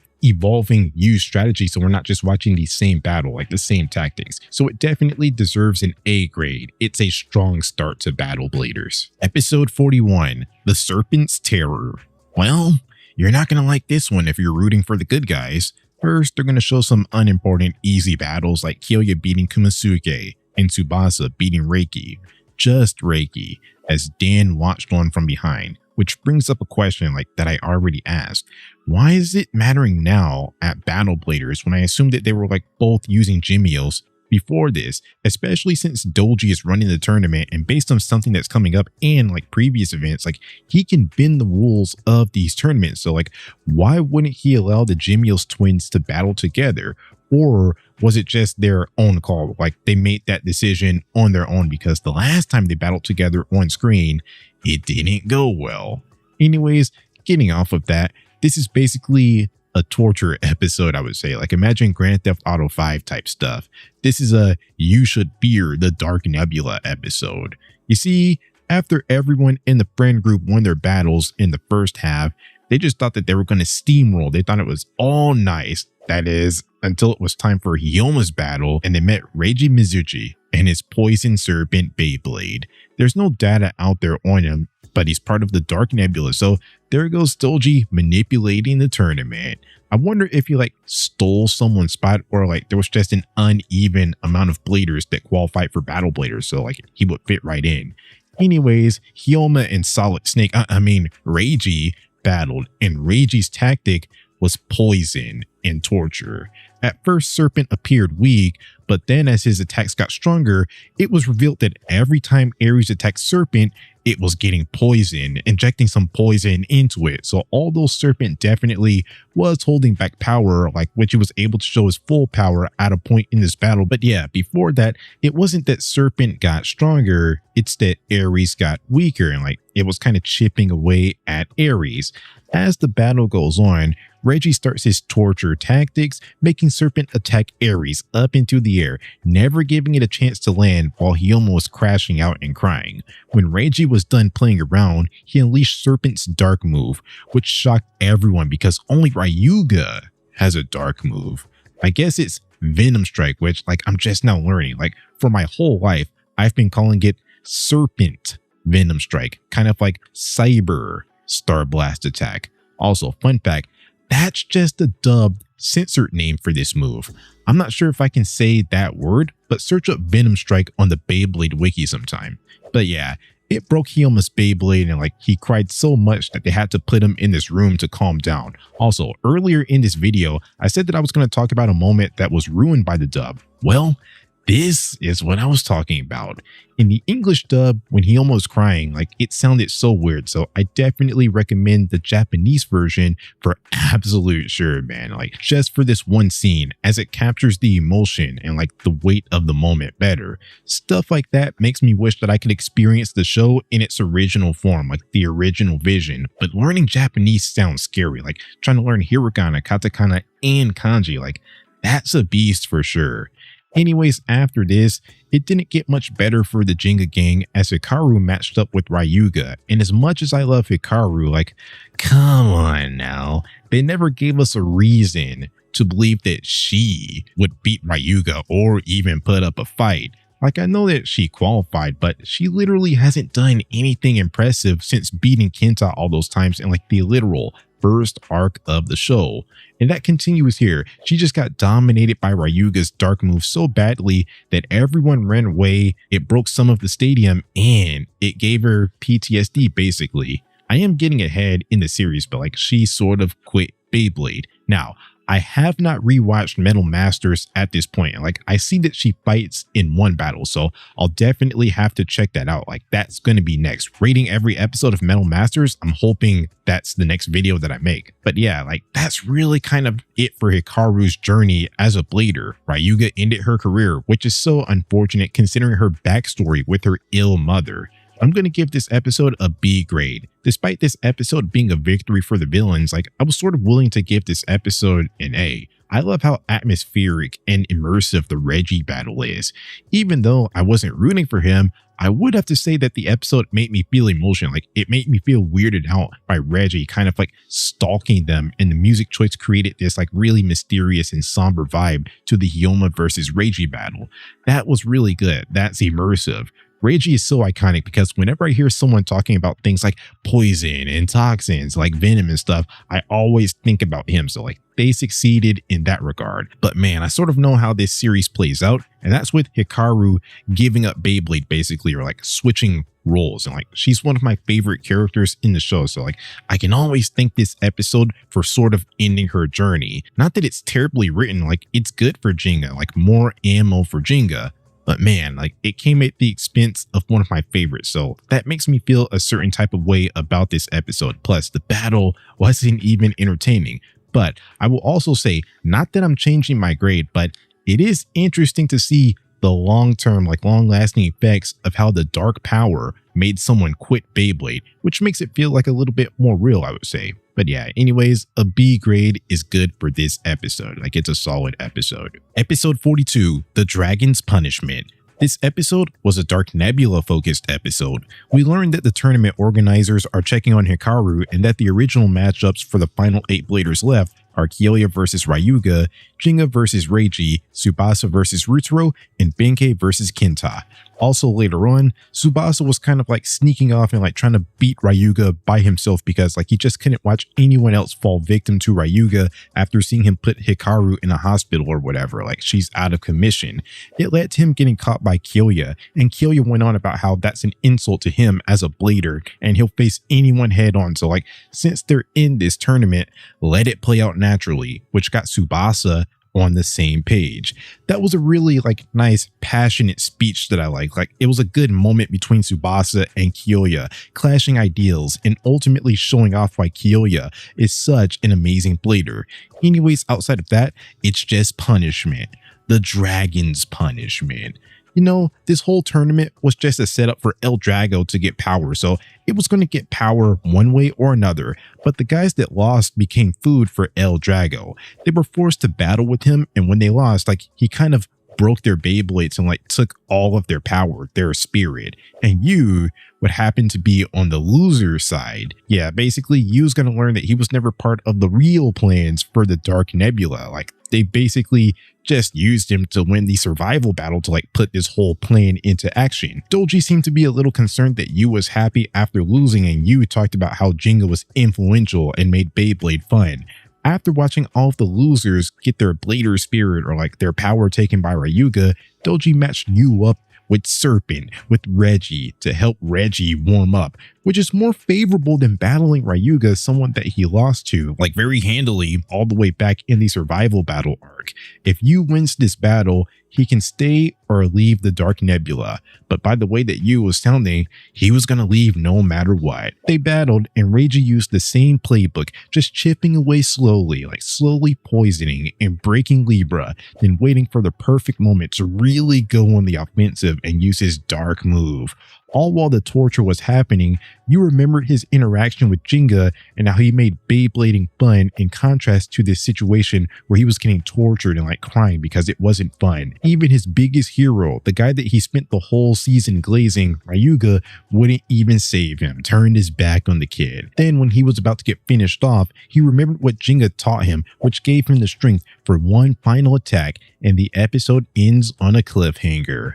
I'm gonna give this episode an A, definitely. It's no secret that I'm not the biggest fan of Yu. Like, I don't really like how cocky he is and how everything comes to him so easily. So then and now, I liked watching him get humbled like that and like lose everything he had, like life comes at you fast type stuff. But also at the same time, they made it an emotional episode where like I was fighting inside my head. Like I already said, I'm not the biggest fan of Yu, and like I like that he's getting humbled for all that stuff in the past, but now like in the moment for this episode, how could you not feel for a helpless kid getting wrecked like this, and like not even his idol wanted to save him? Like, this episode was heavy for sure. I already talked about the unique, like weird immersive atmosphere that gets created whenever Serpent battles, and like it was no different here. I already talked about why I like the Tsubasa and Kyoya moment, showing the fearlessness that I absolutely love from Kyoya. And yeah, like this was a good episode from the perspective of the Dark Nebula. It was all cheery when everyone qualified for Battle Bladers and Jinga finally got over the hump and beat Yu. Like this tournament started off so happy. But then like I like the shift to the more sinister side of Battle Bladers, showing off their real intentions and like just how nasty the Dark Nebula really is.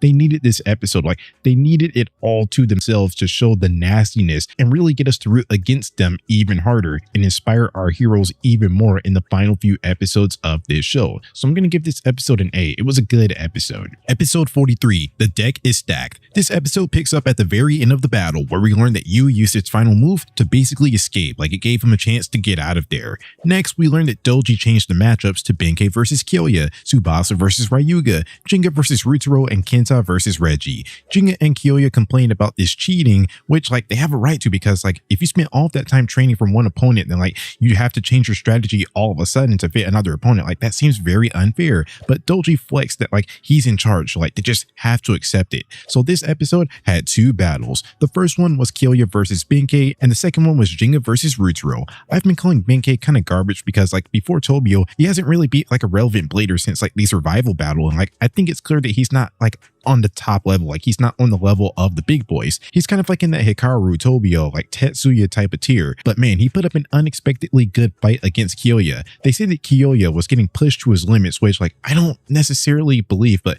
Benkei made Kyoya take him seriously, especially when Benkei's bull used the new special move, Maximum Stampede, and got some armor and like broke through the Fang Dance. But something that was even cooler was Leon using the Tearing Blast from above to beat Bull. I come away liking this battle a lot. Sure, there was like a lot of Kyoya glazing by Benkei, which was kind of weird, but like that's just Beyblade. Like, I've learned to like accept how over the top this show is. Like, it's kind of ridiculous sometimes. It's a very nice battle because Benkei's finally getting to fight his idol. And like, it was nice of Kyoya to like kind of coach him up while battling, probably because like he knew that like he was always going to be winning, but like, yeah, that brought out the best in Benkei to be able to use that new special move. Then came the next battle where Ryutaro was pressured to beat Digya to save his career basically. I've already talked about how I don't like Ryutaro's battle style. It's more mental and like psychological than actually battling, or like it's not that action packed, and nothing changed here. But it was funny how he brought Digya into this little like distortion world and set him on fire and froze him up. Most of this battle was kind of like a lecture, and like there was this little visual of El Drago ruling the world, which was the feeling that Ryutaro got when he was seeing into the future. But after hearing Jinga's lecture about his blader spirit and how it'll never be put out, and when he eventually lost, Ryutaro saw into the future again, but it wasn't El Drago ruling the world, it was Pegasus coming to face El Drago, which caused him to say that he trusts the future of Beyblade with Digya and ripped up his gear like he's quitting his fortune-telling job, which was ominous, but that's because they didn't know that because he lost, that's basically it for him. They might get a hint as to what happened because they saw a worn-down Yu walking in the building needing assistance, and the episode ended there. I'm gonna give this episode an A grade. I already said that I don't like Ryutaro's battle style, but I will admit that Jinga's speech was inspirational. Like, I definitely like the visuals when showing like what the future would look like. But the main reason why this episode gets an A is off the strength of that unexpectedly good Kyoya versus Benkei battle. It's probably like not one of the best ever. Like, for that, I would probably need more screen time for Benkei to have like at least one more counter move, but it was unexpectedly good. So like, it surpassed my expectations, and at points it was an even and entertaining battle. So like, this episode gets an A off the strength of that battle. Episode 44, Entrusted Emotions. After Yu ran away from the Dark Nebula to Digya and friends, the main characters then start learning of the Dark Nebula's true intentions. Yu was never like really part of the plan. He was never seen as their second best blader, which seemed to be common consensus that he was top 2 behind Ryuga. None of the bladers in that organization were important. Like, they were all being used as food for El Drago so it could get stronger. When he explained the story and like they saw his damaged Libra, that made everyone mad, but especially Kenta, as he was battling Reiji next and said that he would never forgive the Dark Nebula. When Kenta was about to go out to the battle, Yu gave him Libra so Kenta could show Libra what a cool blader is like, and like they agreed to fight together. It could seem like a bit of a heel turn that like now the good guys are accepting Yu after being in the Dark Nebula for so long, but the setup was definitely there. Like, I definitely have to say that. Kenta always had somewhat of a soft spot for Yu, wondering why he's even in the Dark Nebula because he seems like a happy guy and like he was nice to him in the survival battle when he got injured, and Yu seemed to be really nice to Kenta. Like, he seemed to be the closest to him, to the point where Yu was jealous that Kenta liked Jinga over Ryuga. So this has been building up for some time now, and like they're finally on the same side together to combat the Dark Nebula. But the question is it too late, especially with the broken Beyblade and like losing allies like Hikaru and Hyoma, and Ryuga is just getting stronger. Anyways, Kenta and Reiji got to battling, and early on we see that Kenta isn't necessarily taking the most damage, and like it's able to recover better and keep up with serpent snake-like movements because he put Libra's Eternal Sharp Performance tip on Sagittario. But Reiji responded by breaking the claws off of Sagittario one by one, and it's like in mind sequences this snake started like wrapping around Kenta and turning him to stone until Yu showed up and started talking about blader spirit. This got Kenta to break out of that stuff, and Kenta and Yu pushed Reiji to the brink of elimination. However, that only forced Reiji to activate his true power, and Kenta eventually fell victim to his dark move and got a damaged Beyblade out of it. He wanted to completely break the Beyblade, but Jinga saved it, and they talked about what they believe a Beyblade battle is. So like, that interested Doji, and he scheduled them for the next round of the tournament. Sad round for Kenta, but the episode ended with the crowd cheering for Kenta. This episode was mostly a battle, so the grade really comes down to how good I think the battle was, and I definitely say it was entertaining. This was like the first time that this guy Reiji, the only other person that had a dark move, was on the ropes or like wasn't getting his way so easily. And it's great that Kenta is the one that made him struggle the most up to this point. Like, are you telling me that this kid that was getting bullied in the very first episode is standing up to someone that has a dark move. That's amazing now. Well, now, of course, he wasn't necessarily alone. He had Libra's performance tip and he was sort of fighting with Yu using some of his power, but that made it even better. I was talking about the Yu and Kenta connection, kids that used flame wheel stamina types, and obviously they liked each other even when they were on opposing sides. So it's nice to see that all coming together in this battle. Even without getting a happy ending of Kenta beating Reiji, it was still an entertaining battle, which is why it gets an A grade. Episode 45, Aquila Strikes Back. This episode kind of continues this little partnership or rivalry or mutual respect that Kyoya and Tsubasa have between each other, with Kyoya sort of hyping Tsubasa up in his own way and understanding his strategy against El Drago. Also, there was a little subplot of Yu still not being able to believe that Ryuga is really like that.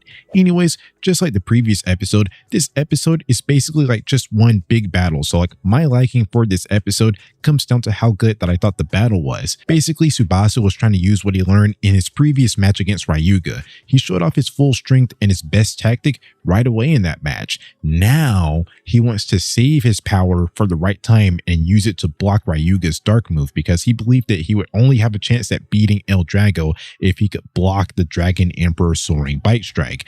They're not going to set that up without letting us see the results, so that's exactly what happened. The first half of the battle was kind of boring, with Eagle running away until Ryuga decided to use his dark move, which gave Tsubasa a chance to try out his strategy and use Earth Eagle's counter stance. That's the moment in this battle that everyone was waiting for, and I have to say, it was quite amazing. I love the intense power struggle and Eagle coming out on top in that. Someone finally was able to block Ryuga's dark move, and that's very huge for the show, showing that maybe Ryuga can be beaten potentially. I always like Tsubasa's sort of theme song or music, I guess, but in terms of the battle that I would go to hear it, it would always be this battle, because they played the full song and it's just a nice battle to play it because it's inspirational. It's Eagle having this formidable El Drago sort of on the ropes and delivering attack after attack. So far, no one has ever gotten to this point. No one has ever gotten that deep into a battle with Ryuga, except maybe Jinga in terms of the length of the battle, but that was when El Drago was weaker and he didn't block a dark move. I absolutely loved this. However, it was short-lived, as although it looked like Tsubasa was pushing him to the brink, Ryuga wasn't using his true power and still had enough left to win the battle and absorb some of Tsubasa's power along the way, which was a sad scene for Jinga and friends, especially after seeing Hikaru basically get destroyed. I'm probably going to give this episode a B. I like the Kyoya and Tsubasa mutual respect. That seemed like an interesting dynamic that it seemed like no one knew about. It was just them, which made it feel even better. Also, the power struggle was nice and even better when Tsubasa won it and blocked the dark move. But the first part of this battle was boring because it was just Tsubasa basically just running away, and the second part was just utter domination, when I would have liked to see more of an evenly matched battle for the majority of the battle. It was only interesting at one point in the battle, which is why this episode is going to get a B. Blocking the dark move is so monumental, but there have been better fights and better episodes for sure, and I have been giving out a lot of A's, so everything can't get an A. This was a perfect B tier episode, one that's good, but outside of that one moment, I'm not rushing back to watch this masterpiece of an episode or anything. That's not the case for this episode, which is why it gets a B. Episode 46, Libra Disappears. This episode is basically a two-parter. All of the battles that were started here got resolved later on, so this is only the first half. There's two concurrent storylines. One of them is Jinga's battle versus Reiji, and the other one was the Yu, Kenta, and Hyoma storyline.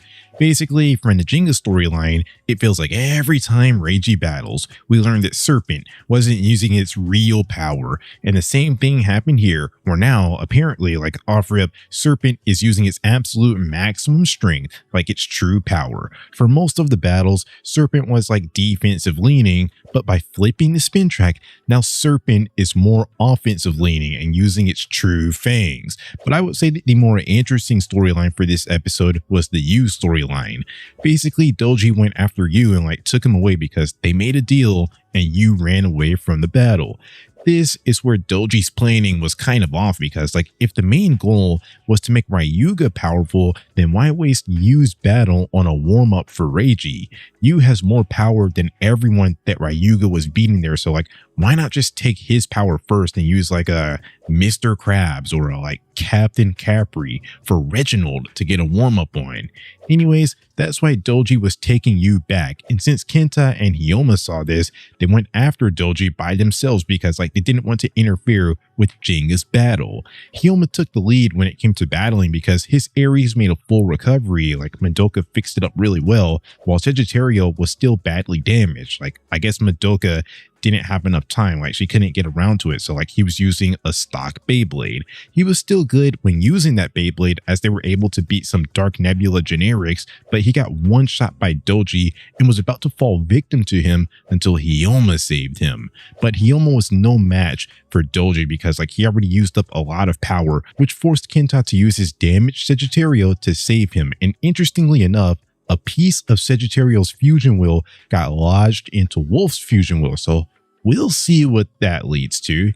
But yeah, they got beat easily, and when they were about to fall victim to Doji, Phoenix came in and the episode ended there. I'm going to give this episode a B and like say that it kind of struggles from being like such a clear two-parter, where like to appreciate it fully, it kind of has to be rated together, which I'm open to going like over that scenario, but I'm trying to get myself in the mindset of like at the time, there wasn't really streaming like that, or like this was more so like just a Saturday morning cartoon / anime type of deal. So like how would I feel if I waited a whole week just to see this episode, in which it's a solid episode, but the best is yet to come. There's a decent amount to juggle between an important Battle Bladers match and saving Yu, which I like.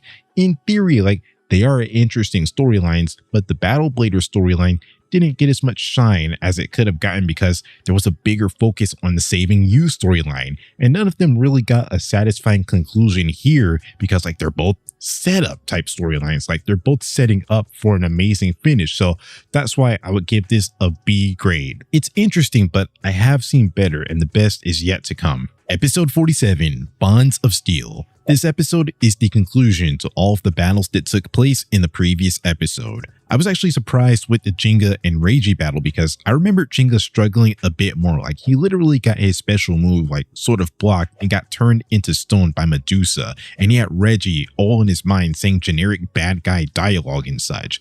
But it was funny when, after going on this big speech trying to sound all hard, Jinga actually laughed at Reiji, and from that point on, like he kind of just treated Reiji like a joke. He was not afraid of Reiji, rather he was afraid of losing to him because that meant that he could not go further into the tournament and battle Ryuga. I actually really like the creative way that Jinga was able to just so easily stop his dark move. You see, Medusa was turned into stone when it saw a reflection of itself, so that's what Pegasus implemented by copying and mirroring Serpent's each and every move. Serpent was the one that took damage, and from there, Jinga had the upper hand. Pegasus Stormbringer for the win, and now Bro's in the finals. Let's go. That brings up the question, why is Serpent so weak? I mean, like, Reiji had a good run, but that tactic, that strategy that Jinga implemented was so easy. Now, maybe coming up with it wasn't easy. Maybe it would only take a blader like Jinga of his stature to come up with that strategy, but now that the book is out on Reiji, can't anyone beat him like Ulta or someone? Or is there like a certain amount of power that they still need to have like to be able to even compete with Serpent? But yeah, I found that interesting, and I don't know if it's underwhelming how easily Reiji went down, but it is eyebrow raising. Although it would make sense for him to go down easier as opposed to someone like Ryuga, because Reiji is just now coming along while Ryuga has been built up throughout the whole story. So like that needs to be a bit more action packed and like a bit more of a climactic conclusion, I would say. Months after watching the show, I still don't know how to feel about Reiji. He's a Battle Bladers exclusive villain that just shows up for a few episodes and causes havoc. Did he succeed in his role? Could he have used like a bit more setup, or did the fact that he was only there for Battle Bladers make it better? I really don't know how to feel about the guy, but yeah, like this was basically the end of his story. Then on the other side, it was Phoenix versus Doji, which was really interesting because one, Doji hinted at knowing of his identity, so this was looming over everyone's head. Also, Doji hasn't had a real deal like evenly matched battle in a while, so this is good for seeing just how strong he truly is, as I had questions about that since the Forbidden Bay arc. So it was a good battle visually, especially when Wolf took Phoenix down into that like darkness void type of thing. Like that was so crazy, so cool. They definitely had a bigger animation budget to work with in this episode. Like it seems like that can be seen across both battles. I always remember the Battle Bladers plotline and like kind of like how it went, but I totally forgot about this specific plotline. And honestly, this was a more action-packed battle than the Battle Bladers battle, with Wolf taking Phoenix in and out of the building and like going down into the darkness void. And the speeches were on point because they both had contrasting views about darkness and light. But remember when Sagittario got a part of its fusion wheel stuck in Wolf? That's all the light that Phoenix needed, and it attacked the weak point and severely damaged Dark Wolf and beat Doji. But because of all that battling, it weakened these crystal shards that fell and trapped Doji, and one of them hit Phoenix's mask and like kind of broke it when Jinga showed up. And Jinga looked shocked, and like the episode ended off there on a cliffhanger, even though there's enough evidence there to know exactly who this is, which admittedly I didn't know at the time, like I said previously, but Doji knows him. He said that he should have finished him off at Coma Village. He's the phoenix that rises from the ashes. Like, who else could it be? I'm definitely going to give this episode an A grade, and when combined with the previous episode, it's definitely an A tier experience. Like I already said, the battles didn't disappoint. Even if I wasn't necessarily high on Jinga and Reiji's battle, I will say that visually it was amazing. Same with Phoenix versus Doji, which ended up being the best battle of this episode. It was an action-packed battle where Doji finally got to show off all of his true power that he was hiding, and that was scary. Like, imagine if he got to battle more, but then like it wouldn't be that surprising right now. Then I would say that I like Jinga's mirroring strategy for beating Reiji. Like, that's so unique. Overall, the battles in this episode did not disappoint, so this episode is going to get an A for sure. Episode 48, The Truth of Light and Darkness. Alright, so this episode isn't really one that's action-packed. Like, it barely even had a Beyblade battle in it. It's more of a story time type of episode. So you see, after Phoenix's mask fell off and he revealed himself to be Ryu, Jinga's father, they had an emotional moment, saved Yu, met up with Kiyoya and Benkei, and basically the whole episode is Ryu explaining himself and like why he took on this Phoenix persona. However, before that, he went through the history of Beyblades, saying that the star meteorite that fell in the Beyblade village, Coma Village, wasn't the only star that fell down to Earth. In a far-off land, another one fell, and the people of that land used the fragment of that star to create an evil top that would be the foundation of El Drago. It absorbed the feelings of people and turned it into dark power to control the world of war. As time passed, El Drago was passed on, and the shape would change. At a certain point, their ancestors used the star fragment of a star to combat that power. After this, Pegasus Beyblade barely won against El Drago. El Drago has been known as the Forbidden Bay and was sealed away, while Pegasus, with the right rotation, that became the basis for the Beyblades that they were all using today. So that's the history lesson. Then for Ryu's own story, he was able to survive, but he didn't want anyone to know that he survived because it would be better if the Dark Nebula didn't know that he was alive, like lure him into a false sense of security, He got pushed back from Hoikuto, but Ryu saw it as a good opportunity for Jinga to get stronger. So that's basically what was happening throughout this journey. We got to see Jinga progressively get stronger throughout the story, which is something that he wouldn't have really had access to in Coma Village, and like he wouldn't have had a strong motive to get stronger if he knew that his father was still alive and like he had that sense of security. Around the Coma Village arc, when Jinga passed every test and like built such great bonds with his friends, that's when Ryu knew that Jinga was one of them ones, that he's gonna save the world. And that's when he created his Phoenix identity, sometimes helping and sometimes being an obstacle, like when he broke Jinga's Bay Pointer, but it was all to help Jinga get stronger, which is understandable because in theory, since Jinga almost doubled everyone's Bay Points, then he should be twice as strong. Anyways, after all of this talk about friendship and beating El Drago, it ends with Kiyoya getting mad that everyone was forgetting about him because he was up against Ryuga next, and the only way that Jinga Jinga could beat Ryuga was if Kyoya lost. So I understand him getting upset here and like going on this speech about how he overcame challenges as well. Then for the Doji plotline, when he met up with Ryuga, the tables turned.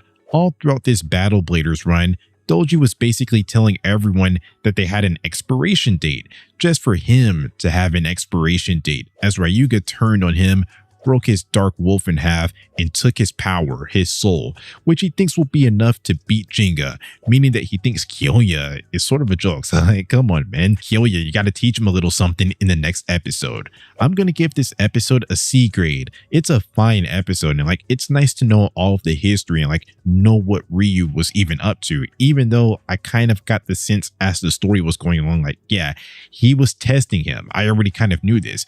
It's good at providing much needed context to somewhat fill in those holes, which makes it a necessary episode. Like, it's not a filler episode, but in terms of entertainment value, this was definitely very low. Kind of like I've been saying for a few of these episodes. If this is what I waited a week for, like had to wait another week just to get another episode, I would be a bit underwhelmed with this episode. It is a very important episode that needs to be there, kind of like when Jinga went to Coma Village and overcame that trial to become stronger, but I gave that episode enough. Absolutely mandatory episodes, but they lack in entertainment value when like I want to be entertained. So that's why I gave this episode a C for at least telling some like good and interesting lore. But in the end, I've seen better and I know what's coming up. Episode 49, Fierce Battle, Lion versus Dragon. This episode was basically all battle, so the episode grade basically comes down to how good the battle was. It's Kyoya versus Ryuga, where the winner gets the right to take on Jinga.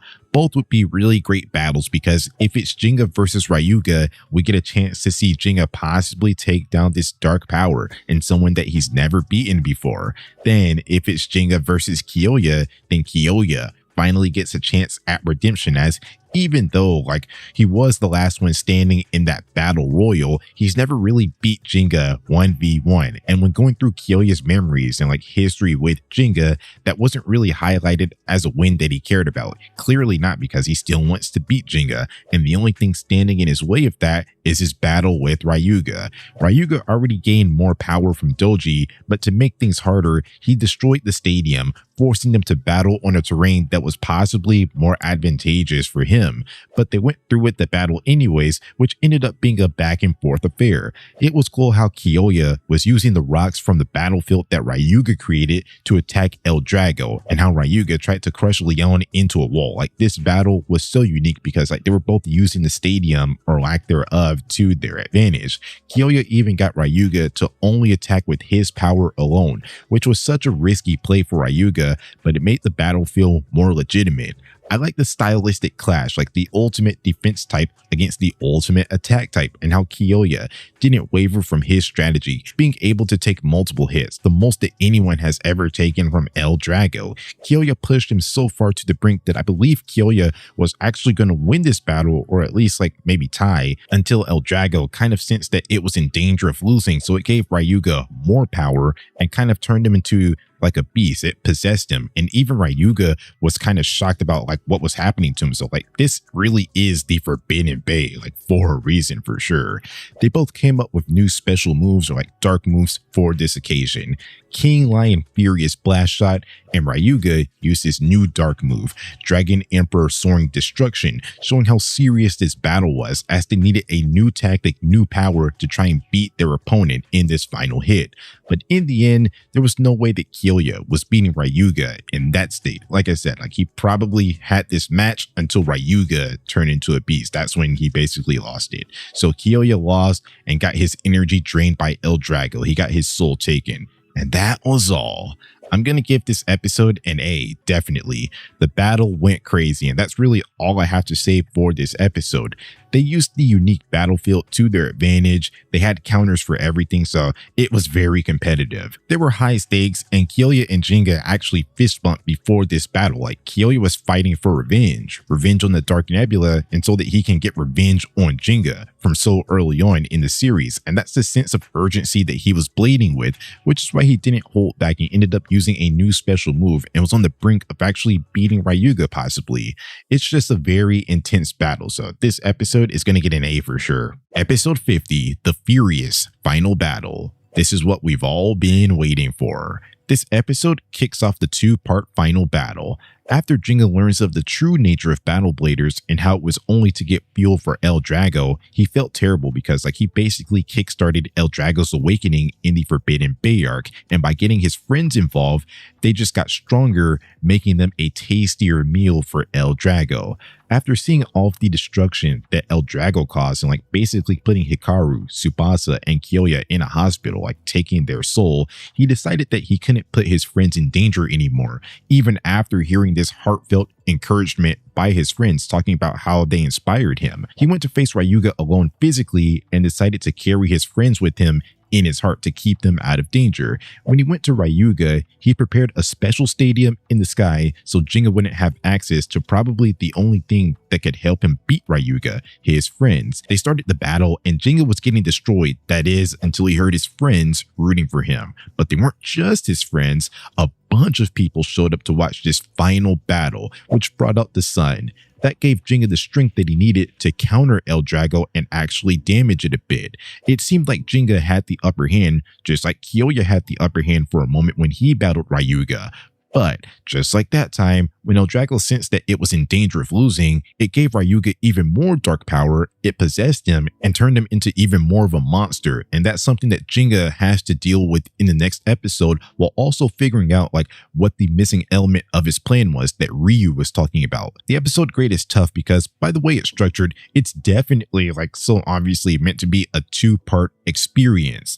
It's not a complete story because the payoff is coming in the next episode. That's how it should really be graded. That's the experience. But I'll give this episode a B because it only really started to get good near the end when Digya's friends came in and helped them with the battle, which was heartwarming. It was a good reunion of most of the characters that helped Digya along the way as he goes deeper into this battle and tries to take down El Drago. A decent amount of this episode was spent on setup, understandably so, and it was heartwarming, kind of hyping up Digya before the final battle. But I just like the action more, which is why this episode gets a B. Episode 51, Blader Spirit. It's the second half of the final showdown. It's here where we learn that Digya is not fighting against Ryuga anymore. No, he's not the one battling. He's not the one in control. He's getting absorbed by the dark power and cannot control El Drago anymore.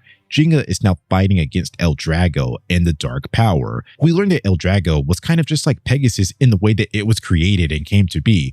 But the ones that decided to make it go down the pathway of evil was not the Beyblade itself, but the humans that controlled it and used it for evil, like Doji wanted to use El Drago for. Well, look at how that backfired on Doji. Not even he was higher than the dark power, and right now Ryuga can't control that dark power. Most of this battle is spent with El Drago rampaging and wanting to destroy the world, putting Digya on the defensive and making him literally hold on for dear life, wondering if he could even beat an opponent like that. However, right when El Drago was about to end Digya with its dark move, the spirits of Hikaru, Tsubasa, and Kyoya protected him and told him to stand up and gave him advice that you can't fight force with force and told him to protect their future. And their spirits entered Pegasus, giving it more power, enough to overcome that dark move. It was then when Digya got an idea. He got a brain blast. He asked everyone for their strength because he wanted to save Ryuga, which shocked everyone. No one was messing with that because Ryuga is evil.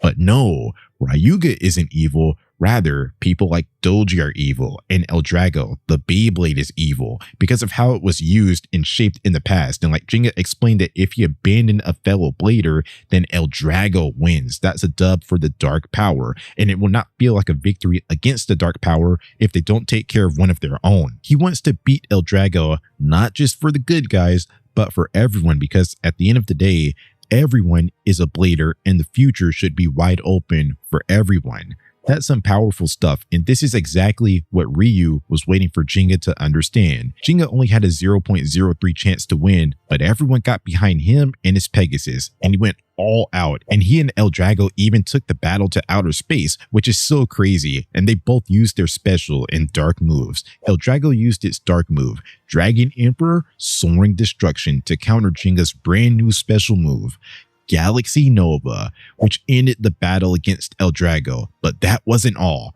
Ryuga still had to take back his blader spirit. They fell off the stadium, but surprisingly, Pegasus saved Digya, and he used Pegasus to save Ryuga from falling, which shocked him, but he was safe because Digya sees him as a blader and the dark power is separate. After they landed safely, Pegasus disappeared because it used up all of its power and even more to beat the Forbidden Bay. It's gone for now, but for a happy ending and potentially a sequel or another season, maybe Pegasus will come back one day when it's rested its wings and gained enough strength. Digya saved the world, everyone celebrated him, including Hikaru, Tsubasa, and Kyoya after this battle healed them, and they had a happy ending after saying their battle is just beginning. All the way back when Digya's pointer got broken, he said that the next time he loses will be the time he quits Beyblade, and he absolutely stood on business for sure, going on a big winning streak, never losing for the rest of the season, and of course, winning Battle Bladers. This is so clearly an A+ tier episode, and combining it with the previous episode, it's definitely an A tier event, like an A+ conclusion to this season. The battle was absolutely intense and did not disappoint, considering that this is what the whole season was leading up to. I absolutely love how involved Digya's friends were. While not battling, all of the friends that Digya made along the way, that we saw grow, that we grew attached to and actually cared for, all of them had an important role to play in this crazy final showdown. I also didn't expect Digya to want to save Ryuga, but the way that it was set up and like how we got to learn about the history of Beyblade, it makes total sense and like kind of creates an avenue for Ryuga to have a happy ending as well, because everyone saved him from this dark power that he just couldn't control. This battle was just so off the charts. It's emotional. I literally cried when Hikaru, Tsubasa, and Kyoya's spirits saved Digya, and it's just a happy ending. Like it's finally over and everyone is happy again. This finale is an absolute masterclass. It and the show overall really got me to feel emotions, which is kind of rare, but like it accomplished that, and it's just the perfect ending to this season. So it's easily an A tier, A+ tier episode. And that's every episode of Beyblade Metal Fusion rated. I absolutely enjoyed being able to watch this show again, and I enjoyed the journey that it took me on. It started off as somewhat of a lighthearted show, then turned into saving the world from the dark power, and it's such a natural evolution. Like both tones for the show worked, but the transition was seamless, and for the most part, I was really invested in just about every episode, which is really nice to like finally rewatch these episodes again with a notepad, taking down notes and like details that I might have missed or like they just went over my head when I was a kid watching this for the very first time. It feels nice to finally understand this show beyond the power of friendship stuff that they were pushing, like be able to understand the darkness aspect as well. There's so much to love about this season that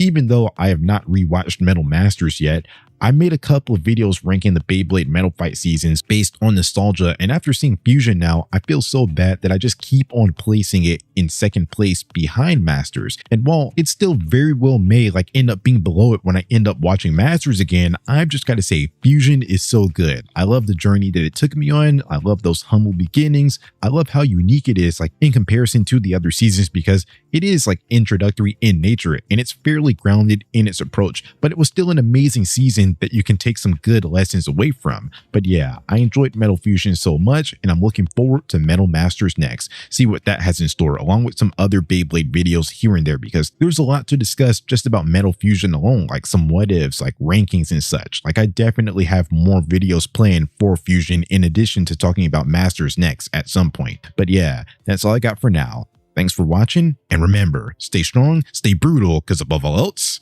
it's anything to win. Alright, lock in, because today we have the second installment of rating every episode of the Beyblade Metal Fight Saga. This part focusing on Beyblade Metal Masters. Same rules apply as in the first video. These are episode ratings, episode grades, rather than rankings, because it's easier that way. Arc names are based on the arcs that Wildfang edits names, so go check him out. He makes some good Beyblade videos. Also, this might not end up working out completely like how I want it to, but you'll notice that this video is shorter than the Fusion video. I'm going to go lighter on the recaps because at the end of the day, I'm not here to recap and explain each and every single detail of the episode. Like, stuff will be left out if it doesn't matter much, or like I just flat out don't have anything to say about it. I just want to say what I thought about the episodes. Now, that takes context that'll have to be explained, but at the end of the day, all of these episodes are out there on YouTube as of right now. So yeah, rather than recap something that's already out there, I just want to add my own thoughts to it. So yeah, now that we've established everything, time to get in here. Let's go. Episode 1, Seeking the Legend. It's the start of Beyblade Metal Masters and the Selection Tournament arc. Even though the Selection Tournament doesn't start until episode 4, I'll just include these episodes, or I call it the Seeking the Legend mini arc within the Selection Tournament arc. In this episode, we get to see what Japan looks like post the El Drago crisis, after Digya defeated El Drago and protected the future of every blader. We see that Digya's left without a Beyblade, his Storm Pegasus, prompting him to go on a journey to Koma Village to retrieve his new Beyblade, Galaxy Pegasus, the legendary Beyblade. Hikaru essentially retired from Beyblade and has taken a managerial higher up role with Ryu in the new WBBA that's focused on providing fair and honest battles and not giving power to organizations like the Dark Nebula that lead bladers down the wrong path. I guess that means that they're going to have to put some restrictions on that wish after winning the survival battle, as that's a big part of what really got the El Drago crisis going. And then there's a newcomer in town, Masamune Kadoya, the #1 blader. I'm sure that won't get old. Not only is he going to go around spamming that, he's interrupting this tournament battle with Tsubasa and Yu, acting like he owns the world. Good thing Tsubasa shut down his request to battle because of his lack of manners. But before challenging Digya to a battle at the end of this episode, we see that he can somewhat back up that claim. We see that he has quite a bit of skill with his Ray Striker being a very fast Beyblade, causing trouble for Yu, a top 8 blader in Metal Fusion, even finding a way to stop Libra's Inferno Blast from starting up. So maybe this guy is legit. All of this adds up to a premiere that knows exactly what its job is: to give a reintroduction to the world and tease conflicts without overloading on battles after the intensity of what we just came off of in Fusion. It's a table-setting episode. It's like very introductory in terms of what it's going for. It leaves me eager for more rather than just like shocked. So it's a B-tier episode. Let's save the A-tier grades for something that's like a really great episode. This was a fine episode. Episode 2, The Persistent Challenger. This episode is all about the persistent challenger, Masamune. He keeps on challenging Digya to battles so he can claim his status as the #1 blader. However, despite Digya's Galaxy Pegasus not being fully mastered, he's still able to beat Masamune on multiple occasions because it just has so much raw power. So this episode was about 2 things. Masamune gradually learns Digya's strategy and the moves of Pegasus and becomes stronger after every battle, to the point where he actually beat Digya in a bit of a cheap win, but a win is a win is a win. And like I said, he was putting in work, so I'll give it to him. It's not like an Osamu type of victory. And remember, in Fusion, Digya said that the next time he loses will be the time he quits Beyblade. So shouldn't Masamune have just put him into retirement right now? So they have the Masamune plot. Then there's Digya not controlling Galaxy Pegasus. No, that was his mistake. That's selfish. He has to become one with Galaxy Pegasus, which eventually happened by the end of this episode because of his loss to Masamune, making him realize that he and Pegasus have to work together. They have to work with one heart and mind, just like Masamune and his Ray Striker. I'm going to give this episode a B, similar to my reasoning for why I gave the previous episode a B. The battles weren't all that entertaining because Masamune kept on getting dog walked, but I like the themes at play, especially with Digya becoming one with Pegasus instead of selfishly trying to control it. Also, it was a funny episode with everyone mocking Masamune and him always saying, "What?" Which I noticed he stopped saying that as the season went along. However, I know the best is yet to come. There's going to be some more intense battles, so this is going to get a B grade. Episode 3, A New Challenge. This episode raises the stakes as we get our first real glimpse of the upcoming Beyblade World Championships and a peek at Team Wang Huzhong from China. One of their members was stalking them in the previous episode, but they finally got their proper introduction here. Chiyun Lee, side note, until very recently, maybe a year ago, I always thought that he was a girl. But yeah, he and Mei Mei lured Digya into what turned into a tag team battle at a Chinese restaurant. Masamune just had to get in there. What makes this fight so interesting is how it flipped the script on raw power. On paper, Digya and Masamune should dominate, as Mei Mei's Aquario is clearly the weaker link, and they could have targeted her early on for an easy knockout. But their nonstop bickering and ego clashing, which seems a bit out of character for Digya, but it sells the rivalry. But yeah, they themselves turned this match into an uphill struggle. The Chinese team isn't so much stronger than them. However, their coordination, smart positioning, and combo attacks maximized the tag team format and kept our heroes on the back foot for most of this battle. It's a perfect demonstration that great teamwork can neutralize individual talent. Digya and Masamune won once they dropped the "I'm better" nonsense and landed a combined full power attack, but it's not the most inspiring victory as they only beat the substitute, Mei despite going at Chiyun's Lacerda. If Japan's top bladers are already exposing their glaring teamwork flaws against a scouting pair, not even China's full reps, the actual world tournament is gonna look brutal. I'm gonna give this episode an A. We've seen tag elements before in the survival battle and the battle royal, but here, the format finally gets a chance to shine. It's fully realized here. I like it because it levels the playing field and it gives weaker bladers real strategic impact. Also, this battle format smartly planted a clear weakness for Digya and Masamune to overcome. Episode 4, Ticket to the World. In this episode, the selection tournament begins for Japan's World Championship team. Because Digya already won Battle Bladers, he already has a spot on the team, which he was upset to hear about because he wanted to battle with his new Galaxy Pegasus. However, with him out of the spotlight, we get to focus on other bladers, like Masamune versus Yu. He wanted to get Mr. Budinsky back for interrupting his battle with Tsubasa. They were able to battle because they were 2 of the 4 that made it past the qualifying round, along with Tsubasa and Kyoya. In Yu and Mr. Budinsky's battle, it started out similarly to how it was in the first match, until Yu tapped into what made him the boy genius and read Striker's movements and was able to counter and get it stuck in Sin, so it couldn't stop Inferno Blast like last time. However, Masamune was able to defeat this Inferno Blast with a 1-point breakthrough and his special move, Lightning Sword Flash, which I keep on saying I'm not the biggest Yu lover, but this never really made sense. It doesn't quite work for me. Libra's special move is made out to be this formidable Inferno Blast that if touched, it's a sleep out or a stadium out. Whenever it's been countered or taken down, there's always been a bit of strategy behind it, like Tsubasa canceling out the shockwaves with shockwaves of his own, or Digya developing a new special move to take down the Inferno Blast before making contact, or Reiji breaking Libra because he probably doesn't have anything in his arsenal that can take down the Inferno Blast, not even his dark move possibly.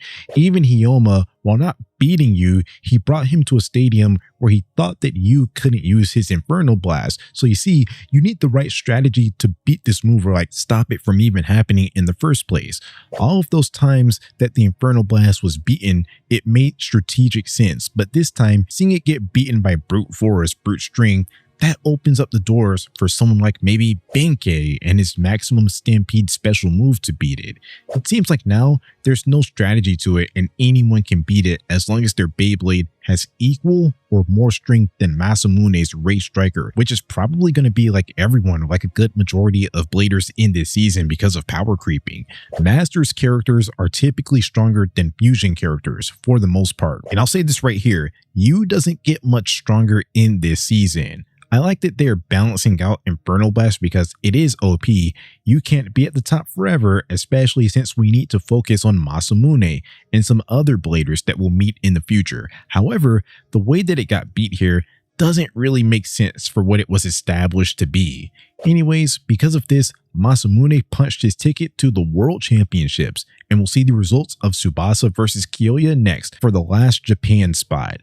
Despite my rant, I'll give this episode an A. The qualifying round for the selection tournament was kind of whatever, but Yu and Masamune gave us a good battle, finally getting to see strategies that weren't present in the first battle because of the nature of that battle. And again, despite the rant, it is nice to see Masamune's hard work as of late really paying off. Also, something funny was his whole celebration, chanting stuff like, "I'm good, you're not, I rule, you don't." And when you called him Masamumo, he dramatically said, "I'm Masamune Kadoya." And you said, "No, you're not," even though he literally is. But yeah, A-tier episode, moving on. Episode 5, Final Battle, Leon versus Eagle. In this episode, we get a battle between two heavyweights, Tsubasa and Kyoya, for the final regular spot on Team Japan, which there seemed to be a debate over who was better, but I always thought that it was clearly Kyoya, as like he's just done more impressive stuff, put up a better fight against Ryuga. So like you kind of get a Battle Bladers what if, and you also get the added aspect of Chiyun and Meimei scouting the match and showing off that they knew their stuff and like they're very knowledgeable, and it's kind of like they give you an introduction to the scouting aspect of the World Championships. We also get our introduction to the Dark Tsubasa plotline, for better or for worse, because like I typed these entries out right after I finished watching the episode, but right now I am circling back to say that like, hey, maybe this Dark Tsubasa stuff isn't all positive, just saying. It was a really good evenly matched battle for the most part until Chiyun pointed out that Tsubasa fights too cleanly and that perhaps he doesn't have as much will to win as Kyoya, which will be something that Chiyun holds on to, like he doesn't have the will to win. And shortly after this, Tsubasa's dark form started to take over as he became obsessed with winning and crushing Kyoya. However, this didn't work out for him, as although it seemed like he got somewhat of a power boost as he was able to like burst through the tornado, he just wasn't in control, which led to his loss. This meant that Kyoya qualified for Team Japan. However, he was not planning on joining as he wanted to beat Jinga. He can't beat Jinga while being on Team Japan. He just won this tournament like just to flex and show Jinga that he got stronger, like show him his power. I'll give this episode an A. I love that we get a heavyweight battle that we didn't really get to see in Fusion. They were in the Battle Royal, but like that wasn't a 1v1, and I don't really remember them interacting that much. I believe Tsubasa was focused on Hyoma and like Jinga, and Kyoya was focused on Yu and helping Kenta.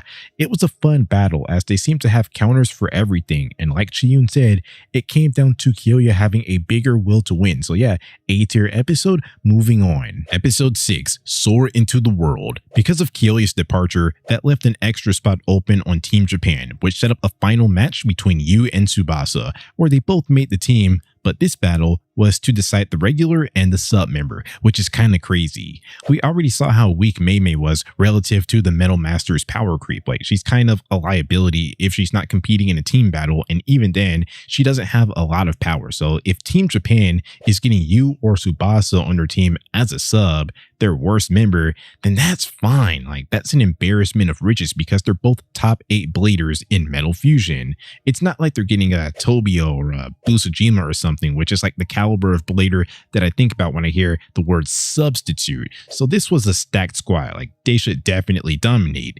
Anyways, we get a Tsubasa versus Yu fight that we just kept on getting teased with because like every time they battled, it always ended up in a tie or they never finished it. We know that Tsubasa hard counters Yu's Libra, that's why it was interesting to see Yu come up with this new Inferno Blast technique that sends out different vibrations so Tsubasa's ego can't counter with vibrations of the same wavelength, forcing him to resonate with the wavelength to beat Yu and solidify his spot as a regular. So that's the team, Gan Galaxy, with Jinga, Masamune and Tsubasa as the regulars, Yu as a sub, and Madoka as their secret weapon. No, just messing around. She's their mechanic, a special support member that no one else really seems to have, but like you can't leave her behind because then who's gonna convince you to buy all those Beyblades now, eh?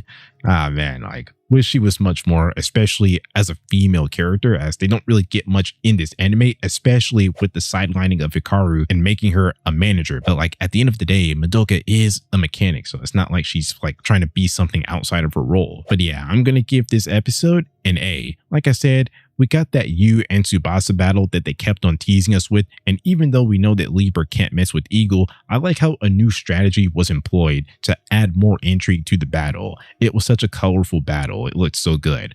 Also worth mentioning, no Dark Tsubasa in this battle, it's just like a strategic Tsubasa that we're all used to.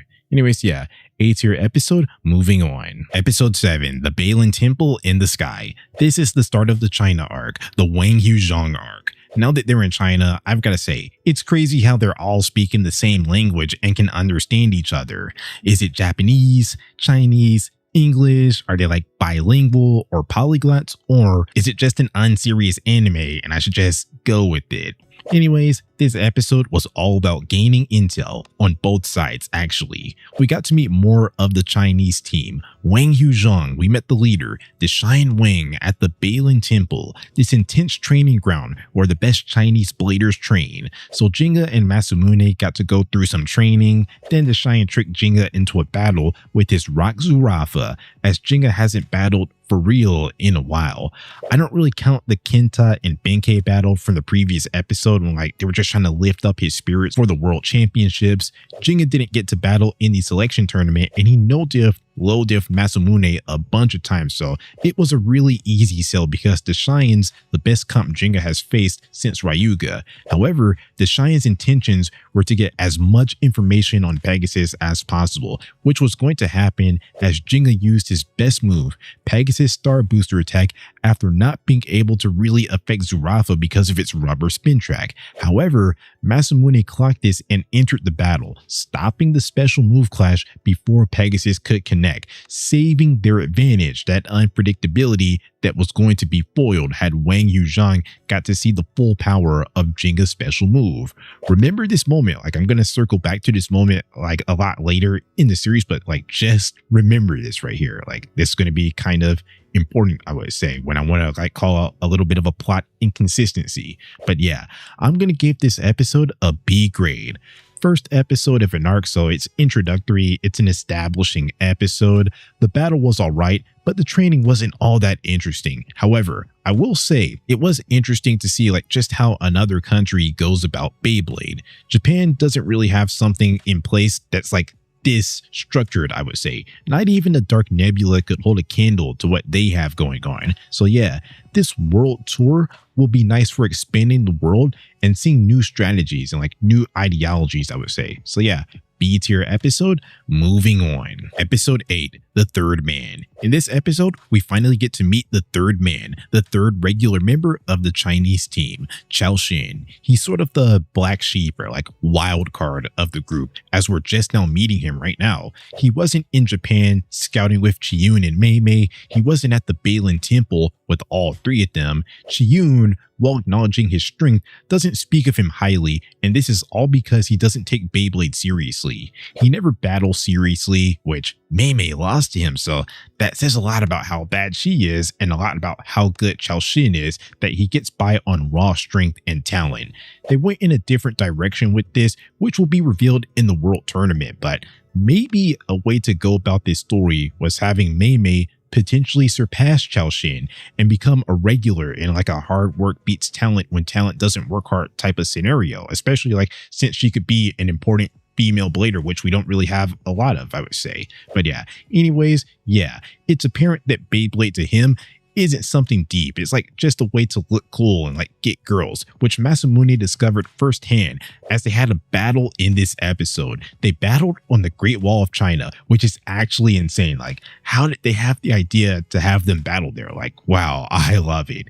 Chao Xin was using a pretty toxic combo on his Virgo, double Eternals, the Eternal Defense Spin Check and the Eternal Sharp Performance Tip, which gave him some advantages, but he only won this battle here because of the terrain, as Masamune had the upper hand, literally. He just broke the wall, which can't be relied upon in a regulation stadium, which the Shine like basically told him that his win was like kind of a fraudulent win. So Masamune and Chao Xin walked away from this battle with stuff that they needed to refine, and that set up their first round matchup.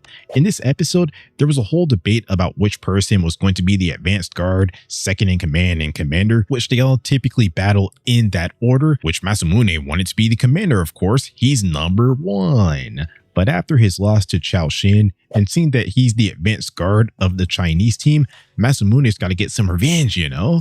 I'm going to give this episode an A, mainly off the strength of the battle on the Great Wall of China. Like I said, that was insane. Just running along the Great Wall of China and battling, like how the wall itself became part of the battlefield. It was such a good battle, visually pleasing, and I didn't care about the result. Like, I wasn't necessarily rooting for anyone, which made it easier to appreciate this battle. Episode 9, The World Championships Begin. After Masamune's loss to Chao Xin, he went AWOL to train, focusing on gaining more strength, more power. However, when he met an old man and gave him a bite to eat, he repaid Masamune by teaching him how to focus all of his power into 1 point.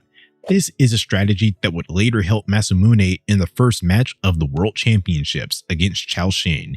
He customized his Beyblade to a Poison Virgo, a good defensive fusion will. However, Masamune used his training to break off a blade of that fusion will, disrupting its balance and forcing Chao Shin to actually take the battle seriously for once, which he ended up losing because this was all new to him. I'm going to give this episode an A. I like how this episode serves as development for both Masamune and Chao Shin, not just the main character. They both get to benefit. Masamune learned how to focus all of his energy into 1 point instead of being so reckless all the time, and Chao Shin finally started taking battle seriously, which will make him a better overall blader. And good thing for him, he doesn't have to worry about looking cool anymore because everyone likes him even more when he's actually trying for real, including his teammates. This battle gave them a better Chao Shin in return that may or may not help them later down the line. You never know. It's a great story, so I'm going to give this episode an A. Episode 10, Lacerda's Will. I'm just going to go ahead and give this episode a C off rip before even explaining what happened. I mean, it's in the title. You already know what's happening. Chiyun's going to win. Why would he get a little bit more screen time having him appear before the actual start of the China arc and reveal himself to be a strong guy if he wasn't going to be somewhat of an obstacle, if he wasn't going to matter later and just go down easily? Now, should he have gone down easily? Debatable, but yeah, no way he was losing. So, down 0-1, on the brink of elimination because of Chao Shin's loss, Chiyun battled Tsubasa to keep the dreams of Wang Huzhong alive. Tsubasa kind of explained why I gave this episode a C, so much arrogant taunting that it was unbearable. Chiyun talking himself up so much, thinking he can sit at the table with the big boys like Kyoya because Tsubasa is not good enough. He lost to Kyoya. Constantly referring to himself in third person, continuously saying that Tsubasa will never beat him, critiquing his fighting style that got him to the point where he was in the first place. And then when Chiyun got a face full of exactly the power that he wanted out of Tsubasa because of his dark form and putting BTA, Chiyun only won because Tsubasa self-destructed rather than any unique strategy or insane power. He got lucky after all of that trash talking and sort of got validated because of his win, even though he was not in control of that ending stretch of the battle, but neither was Tsubasa in control. This battle looks good visually, I'll give it that. It's a nice appearance from Dark Tsubasa again, showing that just because you have dark power, that doesn't mean that you're Ryuga. You might get a power buff potentially, but you can't control it. It's not an automatic win. I like aspects of this episode, but man, get Chiyun off of my screen. I wish that he would have got his Beyblade broken or got his Beyblade burrowed into the ground forever, but that wasn't in the cards. You got to milk it and get all 3 matches, especially since the Cheyenne and Jinga's first battle got interrupted. But yeah, I'm not going to say it's not a great episode because Team Genkan Galaxy, our heroes, lost. I'm just saying that Chiyun was so annoying and I want to rip his head off, which brought this episode down a lot. So C tier episode, moving on. Episode 11, The 4,000-Year-Old Secret. In this episode, it's the final battle of this round, Game 7 Energy, between the Cheyenne and Jinga, which we've all been waiting for since the beginning of this arc. As usual, as the last match exposed, Zurafa's rubber spin track was a huge issue for Jinga and Pegasus, acting as a cushion. Also, we finally got to see that the Cheyenne can in fact block Pegasus's Star Booster attack, which was already kind of obvious if he felt so confident about trying to block it in their first match. A big theme throughout this match was pride, national pride, and trying to protect what came before them, as the Cheyenne thought that he was better than Jinga because he was protecting a 4,000-year-old Balin Temple legacy. However, he wasn't the only one fighting for someone, as Jinga was fighting for his friends that he also has a strong connection with, just like the Cheyenne in the Balin Temple, and this realization by Jinga got him to break through those 4,000 years and Zurafa's spin track to deal some damage and take it out, winning Genkan Galaxy Galaxy the round. I'll give this episode a B. The battle was fine, it was alright, but honestly for a team leader battle, it was kind of like underwhelming, especially when I just saw Masamune versus Chaoshin 2 episodes ago. Usually the weakest lead off, but that was definitely the best battle of this tournament so far. So while this arc isn't ending off on a very high note with an A, I have to say that I like the China arc. While I'm not in the China arc, these guys taught us about team battles and teamwork, which bled over into the China arc. We got the battle on the Great Wall, and Masamune and Chaoshin's growth was showcased, especially Chaoshin's growth was showcased in this episode, suggesting that the current iteration of Balin could just like start a new legacy. And yeah, I like the concept of Balin and like passing down all of these techniques like solid iron wall. Like it was nice to see how they Beybladed in China. So yeah, B tier episode, moving on. Episode 12, The Babe with the Hero's Name. This is the start of the Russia arc / Inter Excalibur arc, as they're the main teams of this arc. This episode is not about Team Gang Galaxy at all, which is something that I appreciated in Metal Fusion when they had like a fair amount of episodes that weren't Jenga focused. It's not about them, rather they're in the Middle East spectating the Team Desert Blaze versus Team Excalibur match. They get you rooting for Desert Blaze because it's a home court advantage and you get to meet their members. Also, the representative for the European team, Julian Conzern, shows up alone and is very confident in his abilities, very cocky, but it turns out that he can absolutely back it up and low diff all three of them with his Gravity Perseus Gravity Destroyer Beyblade, using the Eyes of Medusa to freeze Gasser's Beyblade, then showing off his reverse rotation against Carte and Zidane, which lets you know that he means business because the only other person to use a left rotating Beyblade ended up being such a big antagonist of Metal Fusion, Ryuga. However, you get the sense that Julian could possibly be better because unlike El Drago, Destroyer can rotate to the left and right, giving it more versatility. I'll give this episode a B. Like, it's not one of the best I've ever seen, especially since Desert Blaze was so weak. Like, they didn't offer up any interesting battles. Like, they were just fodder to show off how good Julian is, but it was kind of like a cool episode at points. They set up Julian here. You get to see how much of a threat he is, and like you still haven't seen the full team yet. So like, yeah, that's going to be a scary team. It's a fine episode, and even though I didn't give it an A, it's a much needed episode for sure to like explore the world around Team Gang Galaxy. Episode 13. The Wintry Land of Russia. There's a lot going on in this episode, but you can really sum it up to being like another intel gathering episode. It's the official start of the Russia arc, and this time Gang Galaxy is on a train, the Polar Express to Russia, and they come across the Rizzler, Alexei, sort of the leader or like the brains of this Russian team, Team Lavushka, consisting of himself, Lyra, and Noaguma. At least he's the brains like out of the real bladers that are battling. The actual brains is Anton, their manager. He's yanking all of the strings. They're gaining intel on Gan Galaxy, just like Wang Huzhong, but unlike them, they're literally cheating, having Alexei steal information from Madoka's laptop and like hamburger napping Masamune and getting him on the wrong train. A little Siberian surprise, you know? Despite wanting to hamburger nap Jenga, I'm gonna give this episode an A actually, which I wasn't necessarily expecting. I usually don't like episodes that are contained in like confined spaces, and the battles were basically like B-pit level battles since the Russians were weak and weren't even trying to use their real power, and no one could use their like real full power special moves on the train. But despite that, I like the heist of it all, giving me those Splinter Cell vibes. I also like how Madoka is getting more involvement because I'm not gonna lie, she doesn't have much depth to her. So like this sort of romance between her and Alexei, while nerdy, at least it's something to give her like a bit more personality, get her involved in something outside of the usual exposition dumping. So I like it. So yeah, A tier episode. Moving on. Episode 14, How Grand, the Cage Match. In this episode, The battles begin against the Russian team without Masamune, causing Anton to have to change his plans.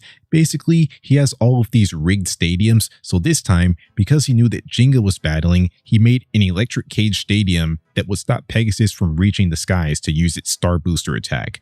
Noaguma was completely dominating this battle with his Rock Orso until at the very end when he was in and Jinga broke through and used Star Booster attack and one-tapped him and won the match. So that's why I'm going to give this episode a C. The battle was kind of boring. Jinga was getting dominated for the most part. It wasn't really a back and forth affair. However, I understand why it can't be a back and forth affair, because in a fair fight, although they weren't going all out that time, we know that the Russians are weak, especially since they're cheating. I mean, for crying out loud, they're using Metal Fusion Beyblades that we've already seen before in Noaguma's Rock Orso, Lyra's Rock Scorpio, and while we have not seen Alexi's Zuvizudabaruku, his burn wolf that he calls a space wolf, although we haven't seen that variant, we have seen a wolf before, and yeah, these are Metal Fusion Beyblades, when Metal Masters Beyblades aren't drastically different like the 40 system, but they definitely seem to be heavier, considering how weak someone like Mei was with her, I think it's a pre-hybrid Will Aquario. Not getting a new Metal Masters Beyblade is a big sign that they're much weaker, or they're just not important enough to give a new Beyblade to. Anyways, I explained why this episode is mid. Moving on. Episode 15, Libra departs for the front. Without Masamune and with Tsubasa fearing his dark form, Yu is forced to battle Alexi, the team leader. He's been waiting for his big break because ever since he got the sub gig, and particularly as of late, he's been complaining about that. And with Masamune out of the picture, he wants to battle, not even caring if he gets back, which is kind of dark. Well, he got his battle here, and it wasn't as easy for him because the Russians were cheating and using science to cancel out his special moves and make Alexi's Beyblade float, which Madoka felt betrayed because remember, she likes Alexi. Also, I talked about this in the Metal Fusion video, but isn't Madoka having this laptop and being able to analyze the Beyblades in stadiums on the spot also kind of cheating, especially in a matchup of this caliber? Anyways, the battle started to turn for Yu after receiving encouragement from Jinga about how he's a Bay genius, which prompted him to destroy the stadium to disrupt the wave energy and essentially one-tap Wolf for a clean sweep. Bust out the broomsticks, eh? Also, Masamune got back from his little adventure and beat Anton, playing a part in why the stadium malfunctioned. I'm gonna give this episode an A. I might rank all of the arcs one day. While I absolutely cannot say that the Russia arc provided us with some intense battles like the Wang Huzhong arc, I can say that I like the storytelling and the aspects around the battles. I already talked about how much I like the Madoka and Alexi connection, giving her a bit more involvement, in which I wish that some romance could be explored more in the show, just to give Madoka more, you see how it could add stakes to the battle in a way. Maybe that could have been something that they went back to. But yeah, I also liked how they really got you to feel for the Russian team. The way I remembered it is that they're just a bunch of cheaters, which is true. However, Anton was behind all of this, and you could tell that Alexi felt bad about it. They also get you to really feel for them because their dreams of going to outer space are tied to winning this tournament and getting a sponsor for their space program. So I absolutely love that by the end of it all, they got a sponsor and a happy ending. Despite qualifying for the national team, they're kind of garbage at Beyblade. I'm gonna say it right now. Out of the teams that we meet throughout this whole entire journey, this is definitely a bottom 3 team in that Desert Blaze tier. But they seem like some bright kids, good scientists with a dream that just went down the wrong path, kind of like you with Doji in the Dark Nebula. Speaking of Doji and the Dark Nebula, it's kind of crazy to see them absolutely rule Fusion and be these big, threatening antagonists. Then you see this diet version of Doji and Anton get dealt with swiftly by Masamune of all people, someone that would go on to be a huge laughingstock, which made it even funnier. But yeah, that's the end of the Russia portion of this Russia/Inter Excalibur arc.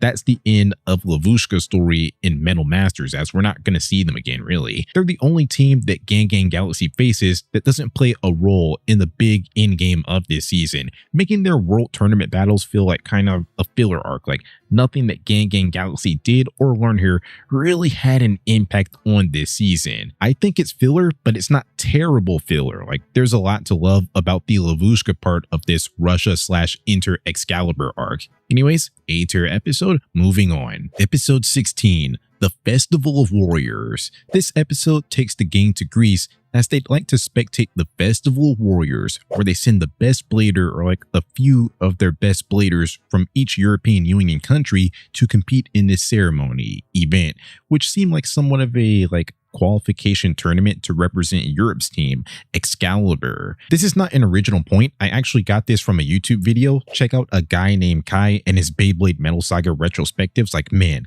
those videos were actually really nice to have on my walks. Like I watched them multiple times. But yeah, echoing his point, why is there even a European team to begin with? Why is it that Team Excalibur gets to take the best in Europe, a whole continent, or at least just the best from the European Union, which is still a lot, while others seem to only be able to take from their countries? Like, where's the All Asia team where you could swap out you with the Cheyenne? They probably have it this way because in universe, there's only one good blader per European country, I'm guessing, and maybe out of universe, they just wanted to cover more ground, explore more of Europe, but it just really doesn't make much sense at all. This never gets resolved, I would say. Anyways, they had to sneak into the festival because they're xenophobic. If you're not part of the European Union, you're not allowed entry. And after they finished dominating some randoms, the real Team Excalibur was revealed. We already know about Kanzern, but we met his twin Jules in this episode. Sophie, representing France. Love her voice actor's performance, by the way, so elegant, which really captures what they're going for with this character. And I'm just going to say it right now. I wish they could have done something with the archaeology that she was talking about to add depth to her character, which was never picked up again in this season. Of course, I have to watch Fury to see the evolution of her character, but yeah, mentioning the archaeology and never following up on it seems like a missed opportunity to give her more personality, maybe make her more likable, more of a character, I would say. But yeah, she uses a white Grand Cetus and seems like one of the nicer members of her elitist team, as she actually gave a decent explanation for why Gan Galaxy wasn't allowed at the Festival of Warriors and only got justifiably mad when Gan Galaxy snuck in and you started destroying the stadium in their eventual battle. So it's they got a longer leash with her instead of her saying stuff like, beat it, you're nobodies from nowhere, like her tag team partner said at the entrance. Then there's Wales using a blue Cetus. He's representing England, which, one, his name is Wales. He has a whale-based Beyblade, so why not just go the extra mile and make him Welsh from Wales? That would have been perfect. Anyways, because he's from the UK, if the show were made today, he would not be eligible for Team Excalibur, as the UK is still in Europe. That's not changing. I hear that way too often, that the UK isn't part of Europe anymore. That's not true. However, it is not part of the EU, the European Union, anymore. Anyways, a team battle breaks out where Yu was no diff by Sophie's Grand Maelstrom special move for trying to mess up the stadium with his sand, which when people complain about Yu being nerfed, they talk about this moment and how his supersonic waves can push away water, in the fight against Hyoma in Metal Fusion. But they conveniently ignore that while this was happening, Madoka said that it's not water, it's a spiral of air that looks like water. So maybe getting one tap was OD. I could give you that, but I can't agree that Libra's abilities were nerfed here because it's not even water.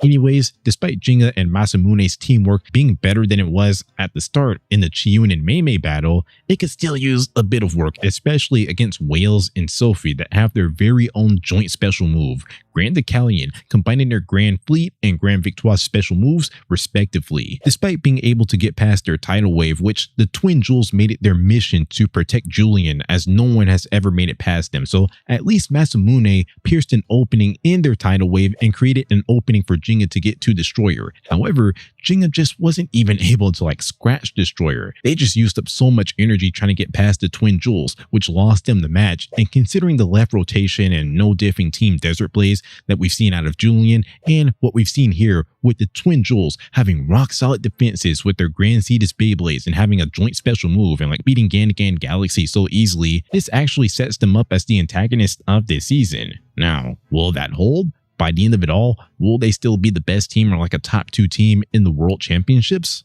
Well, that's yet to be seen. But if you were just watching this for the first time, you would believe that they mean business, as they're so much better than the Russians and a fair bit better than the Chinese team. And we haven't even seen their sub member yet.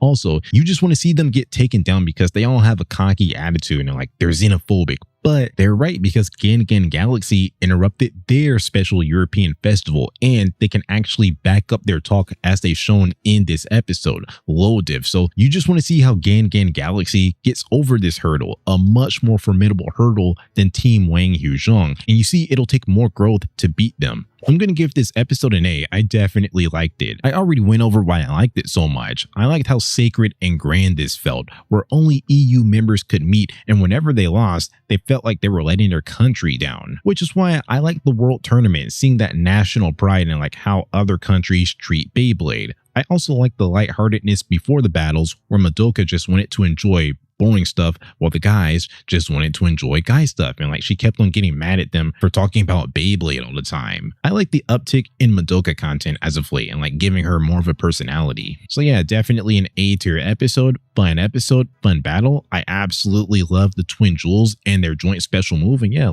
good establishing episode for Team Excalibur. Episode 17, we meet again Wang Huzhong. I'm going to go ahead and slap an A on this episode right quick because it was so funny. After Team Gan Galaxy's loss to Excalibur, they wanted to work as a team, but were struggling at that. So much so that the leader of the team, Madoka, wanted to shut down the team because of their bickering. However, things started to change for them when Team Wang Huzhong showed up, revealing that they're still in this thing because of the wild card system, and they wanted to help Gan Galaxy so they can beat them at their best. So that's what happened in this episode, teamwork training. I just keep on talking about Madoka's involvement as of late, and I will again. I like how she's taking over and being more of a comedic presence with her bossiness, really living up to all that trash that Benkei was talking about her, calling her a bossy boots girl in Fusion before they got to Coma Village in the Hyoma episode. It's funnier because she doesn't even Beyblade for real, but they fear her so much. And since they share the same voice actor, it kind of reminds me of Total Drama Revenge of the Island when Zoe went into her commando mode. While I think that Tsubasa was a bit out of character here, it was a funny episode because of all of that bickering.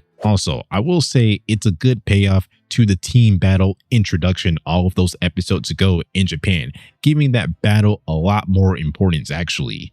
These guys are amazing individual bladers as seen in Metal Fusion and Battle Bladers, with Digya winning the whole thing, Tsubasa blocking Ryuga's dark move, and while Yu was first rounded, it's because he ran into Digya. I have him as a top 8 blader in Fusion and a top 6 blader in the tournament. Also, I believe that Masamune would perform well in Battle Bladers. He's definitely better than Yu, near that Tsubasa tier, but not better than Tsubasa.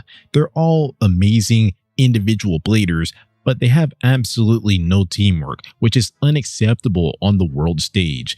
Even with the training, it seemed like their teamwork was bad, but when the prospect of losing the world tournament was brought up, they got their act together because winning is what bonds them, and they actually started working as a team. I really like this episode. It's a nice ending to the Russia/Inter Excalibur arc, or the Festival of Warriors mini arc within this arc, or a bridge arc before the Wild Fang arc. And speaking of that, let's go ahead and get right into some peak. Episode 18, The Scorching Hot Lion. This is the start of the Africa arc, or the Wild Fang arc, as they don't stay in Africa for the whole time. We already heard about their success in the previous episode, so this episode is a flashback to how the team was formed. You see, the African selection tournament was like a tournament for rejects, as they let anyone compete. All the manager cared about was getting their name known, all about that clout. It was a 2-stage tournament where Kyoya and Nile won their battle royal easily with his Vulcan Harusius Beyblade, and Marcus won because he cheated, making him the 3rd member of the team, or at least the 3rd bracelet holder. In the second part, they had to protect those bracelets for 24 hours in sort of a like survival battle style format. You could either face everyone head on like Kyoya, or you could avoid battles like Niall wanted to until Kyoya got him to speak his language, you know? And of course, Marcus wanted to hide because his win was mistaken. Like that's kind of like what the second part was built for, to expose you if you weren't that good and got lucky. Showing off his underhanded tactics even more, he lured Kyoya and Niall into his hiding spot to steal their bracelets and give it to his friends. However, this guy Demare that they met had insane eyesight and was able to like pinpoint their location and analyze their moves before they even happened, helping Kyoya and Niall get their bracelets back and making him a valuable addition to Team Wildfang. You already know this episode is going to get an A. In the Metal Fusion video, I already talked about how I like the survival battle arc, so like of course I'm going to like something that gave off similar vibes. It's a Kyoya exclusive. It's a nice episode showing off how Kyoya was able to change Niall's ideology and mold him into a better blader that followed his pathway, a risk taker that will face anyone head on just like him. And yeah, W flashback episode. I usually don't like them, but this was done well. Like I actually cared about the formation of the team more than the current information about them winning those battles and being undefeated and all. So like yeah, A-tier episode. Moving on. Episode 19, The Shocking Wildfang. That title pretty much sums up the episode, because right when you think that Team Excalibur is undefeatable, you have Team Wildfang looking scary. In this episode, they went to India to battle the Indian team, Shandora, for the right to face Team Gan Galaxy.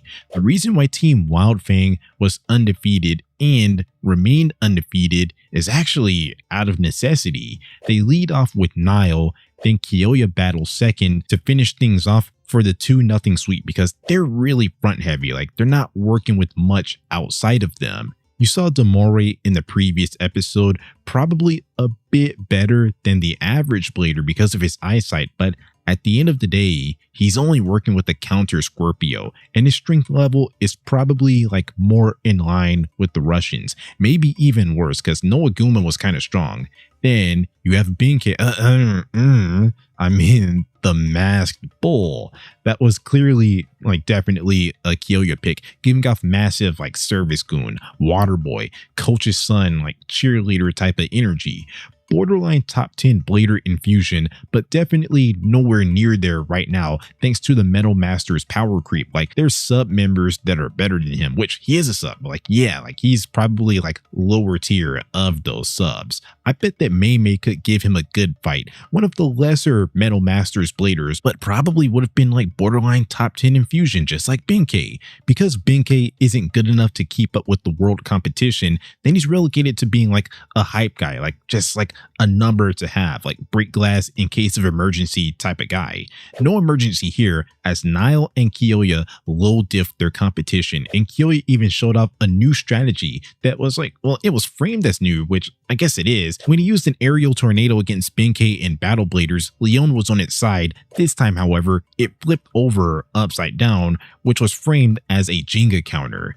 I'll give this episode a B, only because it was interesting to see a bit of Kyoya's new strategy. Outside of that, the quality of the battles weren't like all that good. Like they weren't interesting battles because they were low diffs. Not saying that the Indian team is complete garbage because they were undefeated prior to this match, just like Wildfang. But who were they even battling anyways? Considering that they were undefeated, they probably weren't as bad as they showed, but hey, like they caught Team Wildfang, so like that's that. But yeah, like that's why the battles weren't all that interesting. Also, I don't know where to put this in, but it is interesting how the Japanese people were happy to see Kyoya battle and like didn't see him as a traitor. I guess that just shows how respected of a blader he is. But yeah, like B tier episode. Moving on. Episode 20, Harusius vs Striker. They're back in Japan to take on Team Wildfang, which is interesting as I originally like always thought that Gan Galaxy was on the road for all of their matches. Like I never thought that they would actually get a home game, but here it is. Anyways, this whole episode is a butt beating, an absolute humbling. We go all of the first half of this episode hearing about how Masamune is #1 and he wants to battle Kyoya. He wants to sit at the table with the big boys as Kyoya is the team leader. It's kind of funny how up until now, everyone like kind of just went along with this #1 stuff or like mocked him, nothing serious. But when he wanted to battle Kyoya, everyone ganged up on him, basically saying, you're not him because he's Jinga's opponent, because they actually understand the history and like that's what the fans want to see, you know? So Masamune picked a fight with Nile that he would regret. #1 this, #1 that. Well, Nile made sure he ate those words, literally having him on his hands and knees in this battle. Like pause, but it is true. I'll say that Masamune got mid-diff rather than low-diff because like he hung around and actually performed well before Harus descended to Earth and Harusius started glowing. When it was glowing, that's when Masamune really started getting beat bad. Couldn't even make a scratch on Harusius. So that's the reason why it's a mid-diff. And Nile said that he's better than he thought, forcing him to use his real power. And in the special move clash, Nile was yelling, so like it wasn't easy. It's not like Masamune did nothing, but he still got beat and was never in the catbird seat in this battle. It's a humbling. It's sort of framed as if Masamune was too overconfident and maybe like had he been less so, he would have had a chance to win, but I don't really know, man. He eventually used his best tactic, the 1-point breakthrough, lightning sword flash, but he got his horn broken by Mystic Zone, so like possibly Nile was always just better. Masamune was never going to win, and the moral of the story is to not go around calling yourself #1 all willy-nilly, which he was humbled for in this fight that he picked, taking his first loss in the World Championships, and in fact not being on Kyoya's level like he thought. Wasn't better in the selection tournament, not better now. I'll give this episode a B. It was a good episode. If I gave it an A, that means that I think it was some like peak stuff. I don't think that Masamune getting beat up for most of this battle is peak, but I think it's a humbling that he definitely needed to have. And like out of all of his world tournament losses in Metal Masters, I definitely say keep this loss no matter what. Not that this like #1 stuff was getting annoying or anything, but he just kept on calling himself the #1 blader over and over and over again, despite not having the feats to back it up, like when he lost to Jinga a bunch of times, and when Kyoya and Tsubasa got more points than him in the Japan qualifying tournament, and when they lost to Julian Concern in the Twin Jewels, and when they tied with Wang Huzhong in the teamwork episode. He's never shown that he's #1, but having this be his first loss on the world stage hits even harder, so maybe it's a necessary loss for his development and like they build on it later. We'll see. But yeah, B tier episode. Moving on. Episode 21, Eternal Rivals. This is what we've all been waiting for, the long-awaited Kyoya versus Jinga rematch, as they haven't had a formal, like real 1v1 since episode 10 of Metal Fusion. This time, Gan Galaxy is on the brink of elimination, which changes the mood compared to the previous 2 rounds, as they always experienced the upper hand. They were always in the catbird seat, never having to win 2 straight. Like that was just kind of a luxury, I would say. Also, I am tapped in. I know that this match is considered to be the biggest robbery in Beyblade history, or at least the Metal Saga. I haven't watched anything else yet. So the reason why it's considered a robbery is because Kyoya had counters for everything because of his training at the Valley of Storms, now being able to use true forms of all of his already existing special moves. All of this training helped him to climb up his own tornado to stop Pegasus from getting the high ground, then using King Lion reverse wind strike from above, which not only sent Pegasus to the ground and inflicted major damage, but since Leon was upside down, it was a left rotating tornado, pushing up against Pegasus in its right rotation. I could understand the frustration because Kyoya had counters for everything. Meanwhile, Jinga was only able to make it through because of like his blader spirit and not wanting to lose, which is why this battle ended up in a tie and like them literally passing out. But as of late, I have been hearing arguments that the battle is bogus, but not because of Jinga's plot armor. Rather, it's the need to make Jinga's battles interesting because he's way stronger than Kyoya and just turned into an idiot in this battle, and Stormbringer could have destroyed everything that Kyoya had. However, it's not like Galaxy Pegasus is an evolution of Storm Pegasus, you know, like Pokemon style. When a Mon evolves, it keeps its moveset. No, this is a completely new Beyblade, and he has not used any of its old special moves that Storm Pegasus had. So while if he was using his Storm Pegasus, he for sure would have lost because of power creep, but also because Galaxy Pegasus is not Storm Pegasus, he might not actually have access to Stormbringer. Now, I'm typing this in here after watching the whole entire season, he could use Stormbringer on his Galaxy Pegasus way later on in the season. So the question is if he always had access to it and just decided not to use it. If that is the case, that Stormbringer and all of his other special moves like Tornado Wing and Meteor Shower Attack were still on Galaxy Pegasus, then I'd have to agree, because why is Kyoya getting to show off everything that he has? Meanwhile, Jinga's moveset is limited. Jinga being nerfed to make the tournament more competitive, I could probably buy a bag of that. But it all depends on if he had to unlock his old special moves, kind of like how that episode later in the season frames it, or if he always had access to them. Anyways, I'll give this episode an A, despite the battle actually being kind of underwhelming. It didn't really live up to its potential. Like I said, Kyoya had counters for everything, so I wish there were more counters on Jinga's end that got Kyoya rattled.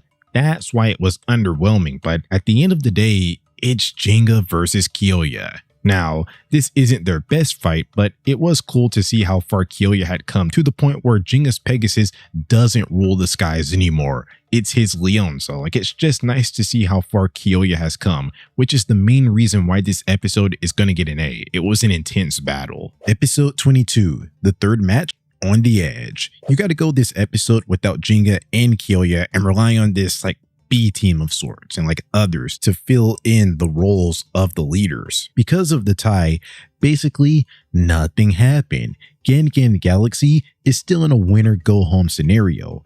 Here's where the structure of Team Wildfang that I was talking about comes into play.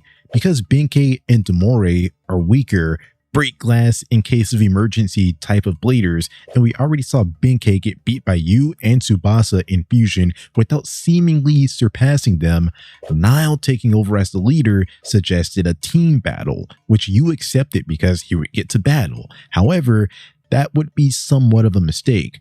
Potentially, if it were just a normal battle like how it was originally going to play out, Tsubasa would have absolutely owned Demore. But in a team battle, Demore could analyze the Beyblades and what they're all about and see their movements before they happen. So he acted as somewhat of a control tower, and Benkei acted as the strength to carry out those orders, really working well as a team, really filling in for each other's weaknesses. Meanwhile, Yu and Tsubasa weren't working well as a team, despite getting help from Team Wang Huzhong a couple of episodes ago. This episode wasn't to showcase their teamwork and that storyline. That stuff was scrapped to focus on the Dark Tsubasa plotline, this raging dark form that activates whenever the prospect of losing comes up. When he went dark, nothing else mattered. He just took over and won the battle, and even triggered Hikaru's PTSD, which made me sad that she quit Beyblade to get away from the dark power, but she can't escape it. I feel bad for her. Dark Tsubasa even tried to off his pet eagle that snapped him out of the darkness against Kyoya, but it wasn't enough here, showing that the dark power is taking over and getting stronger. We've not seen Ryuga yet at this point. We don't even know if he's still in Metal Masters, as it seems like a name that people are trying to avoid saying, but his influence still lives on. I'll give this episode an A. It's a Jinga less and Kyoya less episode, probably the main characters of this series, but despite that, they were able to put together a good episode. Despite the battle not being won really because of teamwork, you get to see the importance of it yet again, and how every team that battles is just better at it than Team Gan Galaxy, despite Wildfang's loss here. It was such an interesting battle to see that team cohesion. Maybe Demore is weak, maybe Benkei isn't the most strategic guy, But when they combine their strengths, they make a really good team that probably could have won if they were facing like maybe a team Wang Huzhong, or like if Lavushka team battled, or like Desert Blaze, Shandora. But they just ran into a rampaging Tsubasa that knocked out his own teammate, and even Tsubasa couldn't control himself. So it's not like a terrible loss. Like, they actually really surprised me. I am still going to give this episode an A, but I will ask the question, should this battle have been competitive anyways? I know I talked about Benkei and Maximum Stampede and how maybe that can overwhelm the Inferno Blast since Masamune opened up the door for that. But since Benkei doesn't use Maximum Stampede again, it seems like Demare and Benkei have no counter for Inferno Blast. So like, why not use it? I guess he didn't want to eliminate Tsubasa, but between the shockwaves and the resonance, I think that they could possibly work something out. I'm just trying to throw you a bone here because I know that Metal Masters wasn't his best showing. Like, this is definitely not his season. Maybe this could have been a big moment for him, but you're starting to see how you and Masamune are getting shafted for Jinga and Tsubasa. Masamune has to lose the first match so you can have 2 more matches, and those matches are for the Dark Tsubasa storyline and for Jinga to battle the leader, and this will not be the first time it happens. I suppose you can go like the China arc, Masamune wins first, Tsubasa loses in the middle, and then like Jinga wins, but they wanted Tsubasa to win. Like, they wanted him to be a good blader, so it's like you and Masamune have to get the short end. They lose battles and get less importance in battles just to prop up those two, and that'll be very apparent later on. It's not a problem that will stop this episode from getting an A, but like, I'm just bringing it up. So yeah, this was a good A tier episode. Episode 23, The End of a Fierce Struggle. This is an episode that I will ultimately give a grade to, despite not really knowing how to feel about it. It's a winner-go-home team battle between Wildfang and Gan Gan Galaxy, where, despite the injuries, they decided to send their aces out there, Jinga and Kyoya, and because of how destructive the previous battle was, they went with Nile and Masamune, as Nile is the second strongest, and while I believe that Tsubasa is stronger than Masamune, he's hospitalized. This episode promises a lot, as it's essentially a combined rematch of the first 2 battles. Nile has nothing to show as he already beat Masamune and humbled him, so this is about Masamune getting revenge, and since Jinga and Kyoya tied, this was an opportunity to settle the score. That's really all anyone was worried about, actually, settling the score with their rival, until Masamune realized that he's not him, he's not better than Nile, and that they have to work together as a team to beat him, and this realization got them working as a team before Wildfang. Because of Leon's damage, it couldn't hold off Striker from hitting Harusius before Mystic Zone activated, winning Gan Gan Galaxy the match. I say that I don't know how to feel about this episode because while I like the outcome, I like that Masamune got his revenge, I kind of don't really like how it happened. First off, this was the teamwork battle, where Team Gan Gan Galaxy could show off what they learned from Team Wang Huzhong, but that only happened at the very end of the battle. It's not like they used any special formations like Team Wang Huzhong had. It's not even like they came up with a joint special move like the Cetus team had. Striker just pushed Pegasus up into the air and they used their special moves at the same time, which isn't a joint special move. It's not like a new team strategy or like a new technique that they came up with. They wanted to tie in the teamwork aspect, which they definitely did. That's why they got the high ground and put Wildfang on the defensive. Like, I can see that's how they won the match, but it's not like Jinga and Masamune never cooperated as a team before, as that's how they beat Chiyun and Mei Mei in Japan, and that's how they cut through the waves of the Cetus team. They've shown that they can work together as a team with their backs against the wall. So I would have liked to see something more specialized, like mimicking some of the team strategies that were used against them to add even more significance to the Wang Huzhong training if they picked up some of their formations, like especially since Wang Huzhong talked about how they learned so quickly. Maybe they wouldn't be able to use a 4,000-year-old technique, but maybe like a weaker version of it, or like maybe make their own formation. Like, that would have been nice. Also, I don't know if I love the way that Masamune won here. For some reason, Mystic Zone took so long to activate after we've literally seen it a couple of times in this arc, and we know that it's fast. And even Madoka said something along the lines of like it was so fast that she couldn't analyze it. So this charge up time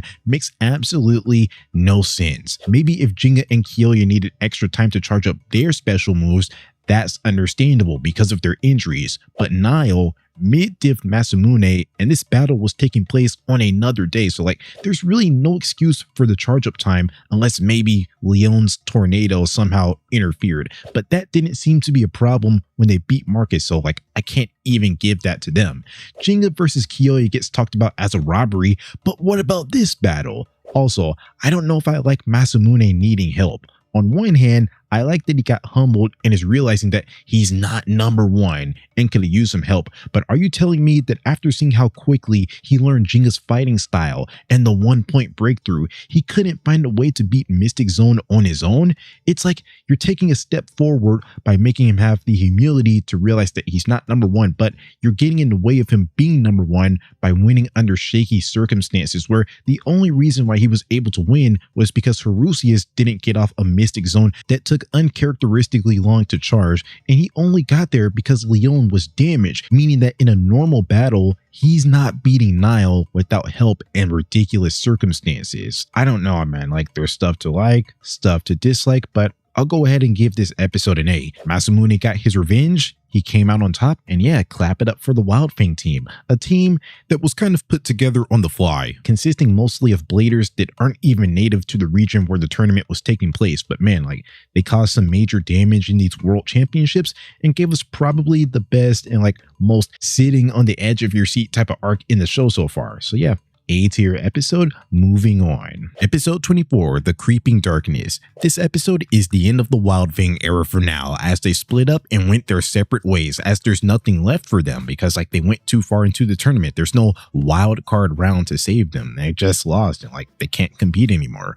But hey, respect. I already explained why they're likable. Like they're a bunch of unique bladers that joined Savannah's team for one reason or another, as like possibly their only chance to really compete in the world championships and accomplish their goal. Like they caused some major damage in the world championships and gave our heroes some good battles and like got out of there quickly and aren't hanging around like the Chinese and European teams. Not that it's a bad thing that those teams are hanging around, because like there have been some good things that came from both the Chinese and European teams, but like that aspect adds to Wildfang's aura, their mystique. Anyways, it's the official start of the Europe arc, or the Excalibur arc, which they got their introduction way before this, but like these episodes are focusing on them. Before we get to their battle, we learn that Tsubasa is infected with the same dark power that Ryuga was infected with, finally saying his name. And since they flash back to his battle with Ryuga, I have questions about why Tsubasa and Kyoya didn't get traumatized by the dark power as well, since like they seem to all get their souls taken by El Drago. Tsubasa got infected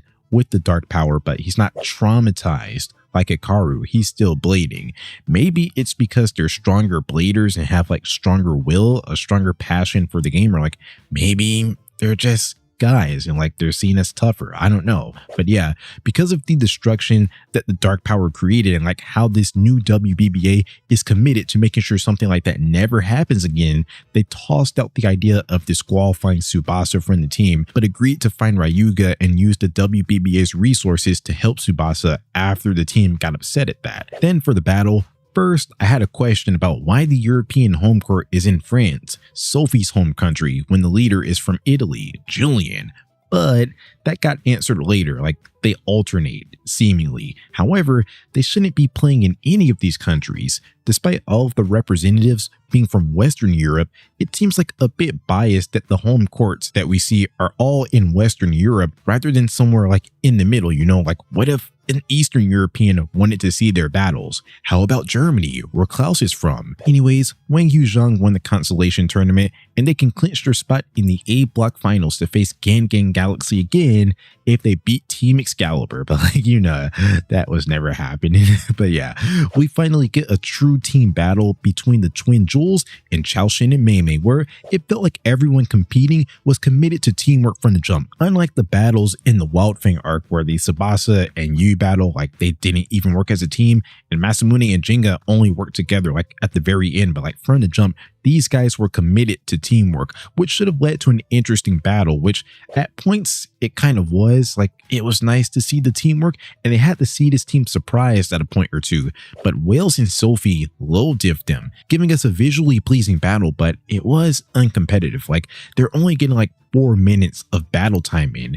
It probably could have benefited from being a bit longer, but it wasn't supposed to be longer because the Cetus team were just clearly better, and the Chinese team is just here to be fodder to show off how good the European team is in the championships, as this is the first time that we get to see the Cetus team compete in these championships. And next episode, we're going to get to see Klaus compete for the first time in these world championships. I'm going to give this episode a C. It's sort of a cool down episode from the intensity of the Wildfang fight, focusing more on Tsubasa and his darkness and like giving us an okay battle. It's an alright episode, but definitely not one that I just like have to rewatch right away. Funny enough, the best part of this episode was probably at the tail end when it finally gave Klaus's introduction and he was like sitting on top of the Eiffel Tower, aura farming. Like, I just found that kind of funny and wild. Episode 25, The Axe of Destruction. The first half of this episode was about the Chiyun and the Cheyenne dynamic and how they trained at Bailin Temple for years, and Chiyun wants to fulfill the Cheyenne's dream. They built that up so that in the second half, the battle, Klaus could axe it all down with his Grand Capricorn. Like, he just completely bodied him. Chiyun got his head busted. Klaus only got knocked back one time when Chiyun used Lacerda's special move. Klaus even broke through his solid iron wall. Like, this wasn't even a contest. Bro thought that he was in Kyoya conversations. I mean, like, get out of the Klaus conversations first. I absolutely love Klaus's introduction. It's so funny and like flashy and over the top, with him showing up fashionably late and jumping down the stairs, and like, I absolutely love his theme song. But yeah, he's an extremely strong guy with incredible launch power and just uses brute strength to beat his opponents like an axe. Also, I thought that his Claw of the Storm moves were the same moves, just increasing in power as they went on, but like, no, actually, it seems like Claw of the Storm first is just like a head-on attack, Claw of the Storm second is an aerial attack, and Claw of the Storm third is an uppercut. So like, that was interesting to learn. Also, I have an observation or a question about his strongest special move, Steel Darkness. Well,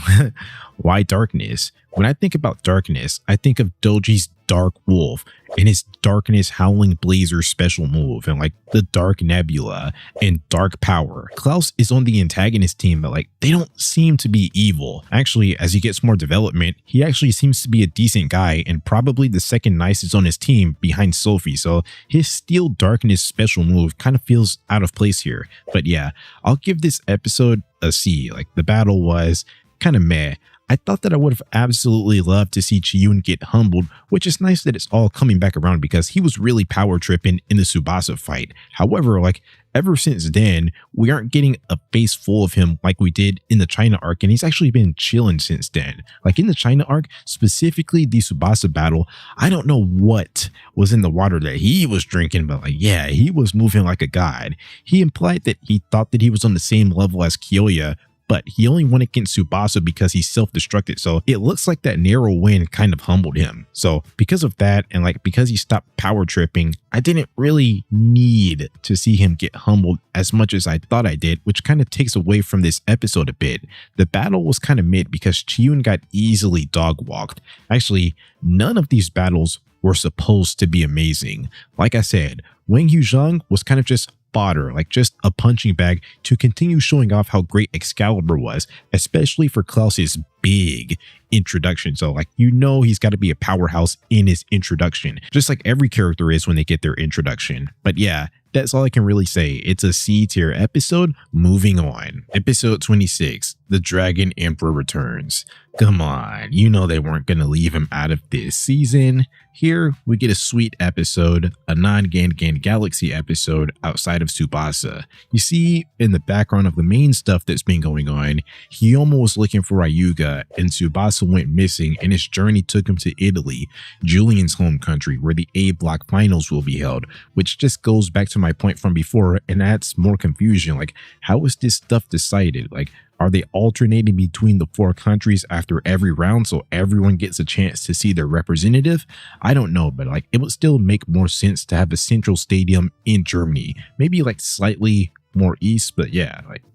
Anyways, Tsubasa's journey took him to Julian, seeking to battle against the strongest and showing off his dark power, which attracted Ryuga as he saved Tsubasa from Grand Decalion and explained how he saved himself from the dark power and has a new power and apparently an evolved Beyblade, a Medio El Drago, unlike Jenga's new Galaxy Pegasus that is not an evolution of Storm Pegasus. He was able to easily knock this undefeatable Team Excalibur down a peg and really get to Julian as we went through this whole episode seeing Julian's rich lifestyle and how he wants to dominate in every field. Now he's being met with another left rotating Beyblade that's possibly stronger than his, and he got his Beyblade called a toy, which is the first time that we've ever seen the European team like this, facing some resistance, some adversity. I'll give this episode an A. It was a good episode without the main guys. Like, it gives us some good insight into Julian's past. We get to learn more about where Ryuga's been, and we see this snobby European team get knocked down a peg. It's such an interesting episode. I like it. That's why it gets an A. Episode 27, Exceed the Limit. That's what this battle was all about. Klaus is a blader that I would say is like just about evenly matched with Masamune in terms of base strength. Like, they're in the same tier. However, the reason why he is better and why he was able to win the first battle of this Excalibur versus Gan Galaxy round is because when he lost the Steel Darkness and Lightning Sword Flash special move clash and was on the actual verge of defeat with the wobbling Grand Capricorn, he exceeded his limits to get one final burst to beat Masamune, but he passed out because, well, he went past his limits. Also in the background, we have Tsubasa getting returned to Gan Galaxy by Ryuga, and Ryuga wanting to repay his debt to Jenga for saving him from the dark power. I'll give this episode an A grade, although I am unsure like how to feel about it. It was a really nice, evenly matched battle between Klaus and Masamune. Maybe I would have liked to see a little more strategic variety, like whatever happened to Ray Striker's like teleportation type stuff that was a big player in like the first few episodes. Like, he was spamming it, but it hasn't really been a factor since. Like, I could be completely wrong, but I actually don't believe that I've seen this move since like the Chao Shin fight on the Great Wall of China. Like, if not that, we for sure have not seen this move recently. Maybe that could have helped in some of these battles that like he keeps on losing, especially this one where maybe if he dodged some hits and had a bit more stamina left, then maybe he just wins this battle. I saw a theory on Reddit somewhere for like an in-universe explanation where someone was thinking the exact same thing, and like someone's response is maybe he still uses that move. Maybe Striker is still fast, but the reason why like it looked so fast, it looked like it was teleporting and its speed was a big focus in Japan, was because like it was going way too fast for the weak Japanese competition. So like it appeared that way. It appeared like it was teleporting. Then when they got to the world stage, he's still going at the same speeds, but he's playing better competition. Like, his Striker isn't that special anymore. Like, that's why it doesn't look like it's teleporting anymore, because the world competition can actually keep up.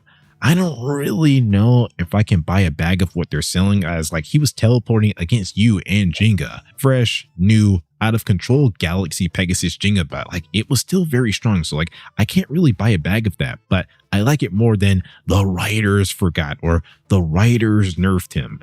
But it was a good battle, a real heavyweight showdown where no one backed down, like just head-on attacks between the axe and the lance, going band for band, which was impressive that Masamune could take all of that.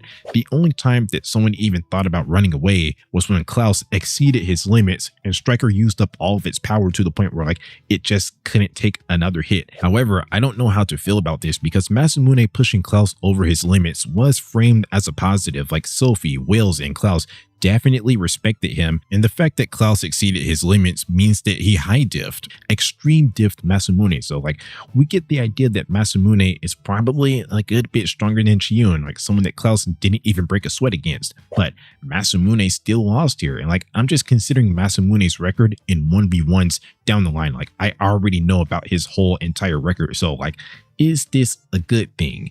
He won a battle, a team battle in the previous Wild Fang round, and he beat Chao Xin in China. So like, you can't have him go around without winning a battle. Like, that's fine. Just like Tsubasa and you have gone rounds without like either winning or competing. Like, yeah, he doesn't have to win everything, but these 1v1Ls are going to start racking up like crazy, which makes me question, like, would it have been better for Masamune's story to win here?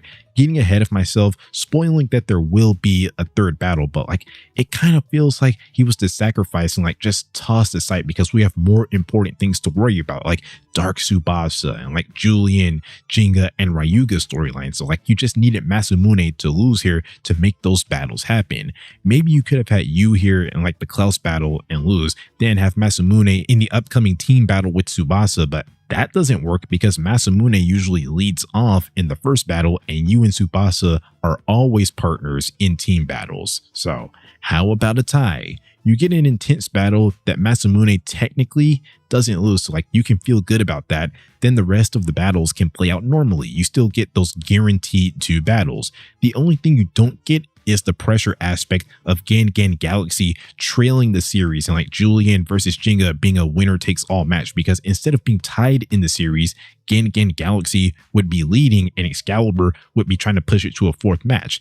But they probably like wanted to save something as prestigious as a tie for Jinga versus Kyoya, because like, it would probably lose its shock factor if it was used the round following on weaker bladers. So yeah, like, I don't know. I understand why I'm like, maybe they wouldn't want to tie them. Klaus's whole thing is about going past its limits. So like, it's not necessarily a robbery, but like, yeah, I just really don't know how to feel. Like, I feel like Jinga, Tsubasa, and Masamune could have walked away with something in this round instead of Tsubasa and Jinga getting all of the shine. I would have made some changes, but like, I still like this episode, and at least Masamune made somewhat of a friend as he and Klaus had mutual respect for each other going forward, and Masamune was even rooting for him in a later match. So yeah, I'll give this episode an A grade. Episode 28, Dark Eagle.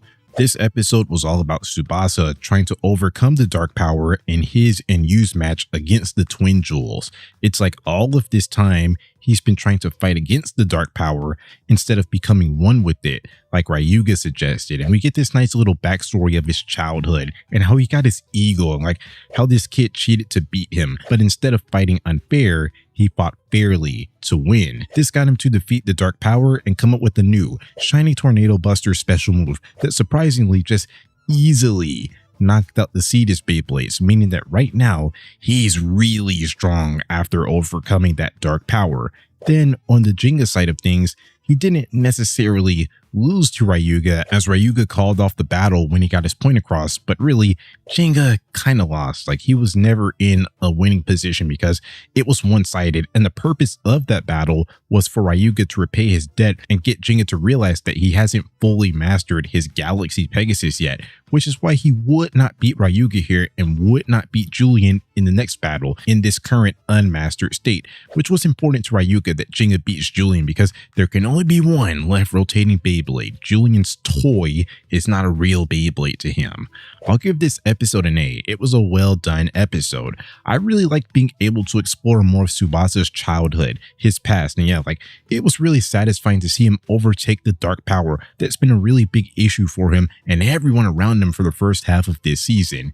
Even though I complained about bladers like Masamune and Yu getting shafted for it, I would say that I liked the storyline individually. That's not changing. I just wish that it didn't force Masamune and Yu to either like become weaker or lose just to highlight him. Like, couldn't there have been a way where they all got to shine a bit more? But yeah, like, A tier episode. Moving on. Episode 29, Gravity Destroyer. It's the final battle of the A block finals between Jinga and Julian. It's a true back and forth battle where they both get to experience the upper hand at points in this battle. However, because of Jinga's battle with Ryuga, he was able to unlock the true power of Pegasus, which was all in its rubber performance tip, making it such a fast Beyblade and able to soar into the galaxy for its new special move, Stardust Driver, that was able to defeat the Black Excalibur special move that Star Booster attack wasn't able to. It's like it was beneficial for both Jinga and Ryuga because Jinga won the A block finals and Ryuga gets satisfaction because he can look down on Julian even more. Like, this guy is talking about left rotation, worry about being the best right rotating Beyblade first. He's not even in Ryuga conversations. You finally get to see the antagonist of the A block finals get dethroned after being on his high horse, literally like he rides horses. But yeah, this was a great battle, classic battle, visually pleasing battle, potentially a top 10 battle in Masters, which is why this episode gets an A grade. Not much more I can really say. Like, I suggest watching this peak for yourself. Episode 30, the Midday Street Battle. This is the start of the Brazil arc, the Garcia arc. Amazing, huh? Like, if you're watching this show, you're gonna be hearing that a lot. Anyways, while scouting the Brazilian team, there wasn't much to scout as like they weren't displaying their full team and they weren't going all out against the US team. This US team had Masamune's friend Zio on it, so this episode is kind of like a backdoor pilot to the next arc. But yeah, this strategy was implemented because the US team and the Brazilian team already made the B block finals. Like, they're already going to be in the finals tournament no matter what, competing against the A block winner and runner-up, Team Excalibur and Team Gan Gang Galaxy. So if they have a free ticket to the finals tournament, why go all out and give your opponents good film on you, which is like some good strategy. Also, Kenta said that there was like a rumor going around about this match, so maybe the conspiracy is that in addition to the strategic benefits, the Brazilians were paid to throw this match, which I could probably buy a bag of that since we see the Garcias and Starbreaker working together in the final arc. But also, I have a question. We will later see that Starbreaker, the US team, got home court advantage against Excalibur, which makes sense as they won the B block finals and Excalibur lost the A block finals. Okay, so why are the Brazilians getting home court when they lost to Starbreaker and Gan Gan Galaxy beat Excalibur? Is there some other like grading system at play? Is it because they're trying to keep it close by keeping these matches in the Americas, South America, and the USA? There's quite a few things in Masters that make no sense, and this scouting session is one of them. It's plot hole central. Okay, so the Garcias only brought 3 as part of their master plan to get the upper hand and have that element of surprise. Fairs. But just because Gan Gan Galaxy didn't get to see Enzo in the footage, that doesn't mean that the Brazilian citizens didn't know about Enzo, as that's literally their home team. So because they knew about Enzo, they could have warned you about him before he got jumped. Next, they were complaining about the footage being bad quality, and like I said, Enzo wasn't in this fight, but are you telling me that's the only footage they could get on the Garcias? They made it all the way to the B block finals, which seems to be the weaker side of the bracket, but hey, like, they have some skill. So are you telling me that there's no reporting on a team that dominated all the way to the B block finals? Next, for the Americans. When they get to America, they're going to act like they never seen the Americans before, except for Zio, but like, they saw them in this match. Now, they were not shown on the screen to us to keep them as a secret, but I would assume that they got to see the full picture, unless that was actually the full picture and like why Kenta said the footage was bad. But are you telling me that they caught Zio on camera, but they conveniently didn't catch Jack and Damien on camera, or like the footage was too bad to see them clearly? Plus, like I said, where's the other footage from the other rounds? So like, you could have just avoided this if you had them wearing disguises or like covering up their faces like Jack did later on. Next, later on, Jack says that his Beyblade isn't complete. I'm assuming that's the same deal for Damien. So who's even battling here? It can't be Zio battling everyone because he got his introduction in the third and clinching match against Ian. So like, he's not alone. Is it just some generic bladers from their academy holding it down until Jack and Damien's Beyblades get made, which seems unlikely because, like, as you're about to see later on, it's kind of tough to swap out members and get replacements. Or probably the more likely scenario, Jack and Damien were just using like regular stock Beyblades, and like he was talking about his Befall not being complete. And between the B block finals where they beat the Garcias and the Excalibur semifinals coming up, he got his stock Beyblade that he was using like taken away, or like he decided not to use it while waiting for his Befall to get complete. It's possible because since the Garcias made the B block finals and I only have them above real bums like Shandora, Desert Blaze, and Lavushka, then that means that there's absolutely no comp in the B block. So they could possibly make it through with stock Beyblades. I went ahead in the story, but yeah, this stuff doesn't make a lot of sense, and I can see why in a guy named Kai's video, he said that the Garcias and the Starbreaker feel like separate entities that never existed in the World Tournament before we got to this arc. I guess it's because they're in the B block, most of the action takes place in the A block, so like they felt like they didn't have to go as in depth with their story. I don't know, but like, yeah, I'm ready to get back to the episode. Like, yeah, this stuff is kind of hard to wrap my brain around. Anyways, you saw the Brazilians were throwing games, but that's not all of the strategy that the Brazilians have up their sleeves. Enzo, the sub member that they were not aware of, caught you on the streets that they were told to stay out of and forced them into this unfair street battle where all of them, Enzo, Selene, and Ian, could jump him. Sure, they were holding back in the B block finals because like they were getting one tapped, but it seemed like they didn't even have that much to show anyways, as you was handling them until Argo showed up. And just like the Russian team, it seems like, yes, everyone is cheating or like playing dirty. However, the leader slash manager figures, Anton and Argo, are the main ones behind this stuff, really, while the others are sort of like apprehensive of the situation, but definitely not as much as the Russians. Like the whole family plays dirty to win, for sure.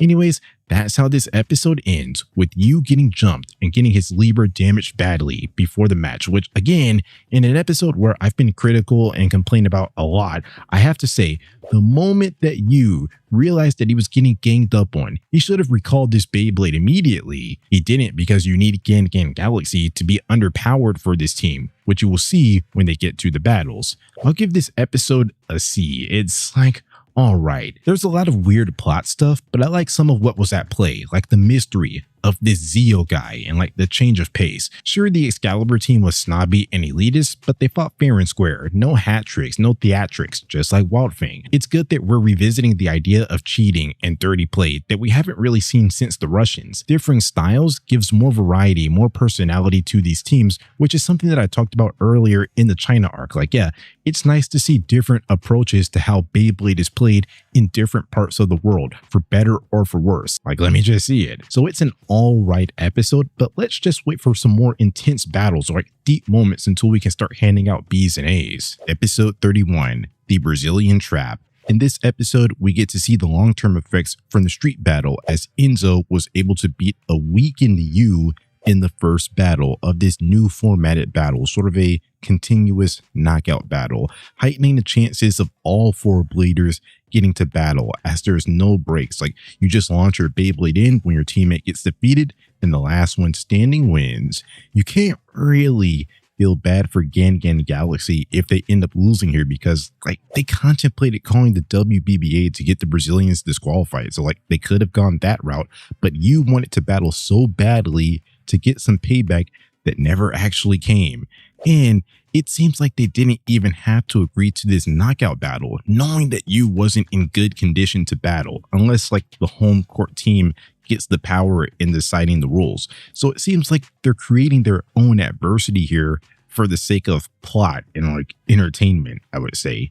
Speaking of adversity, something that always rubbed me the wrong way was when Enzo was talking about how Yu doesn't care about Beyblade, and since the Garcias are from the streets, they don't have much financially, so Beyblade is life for them.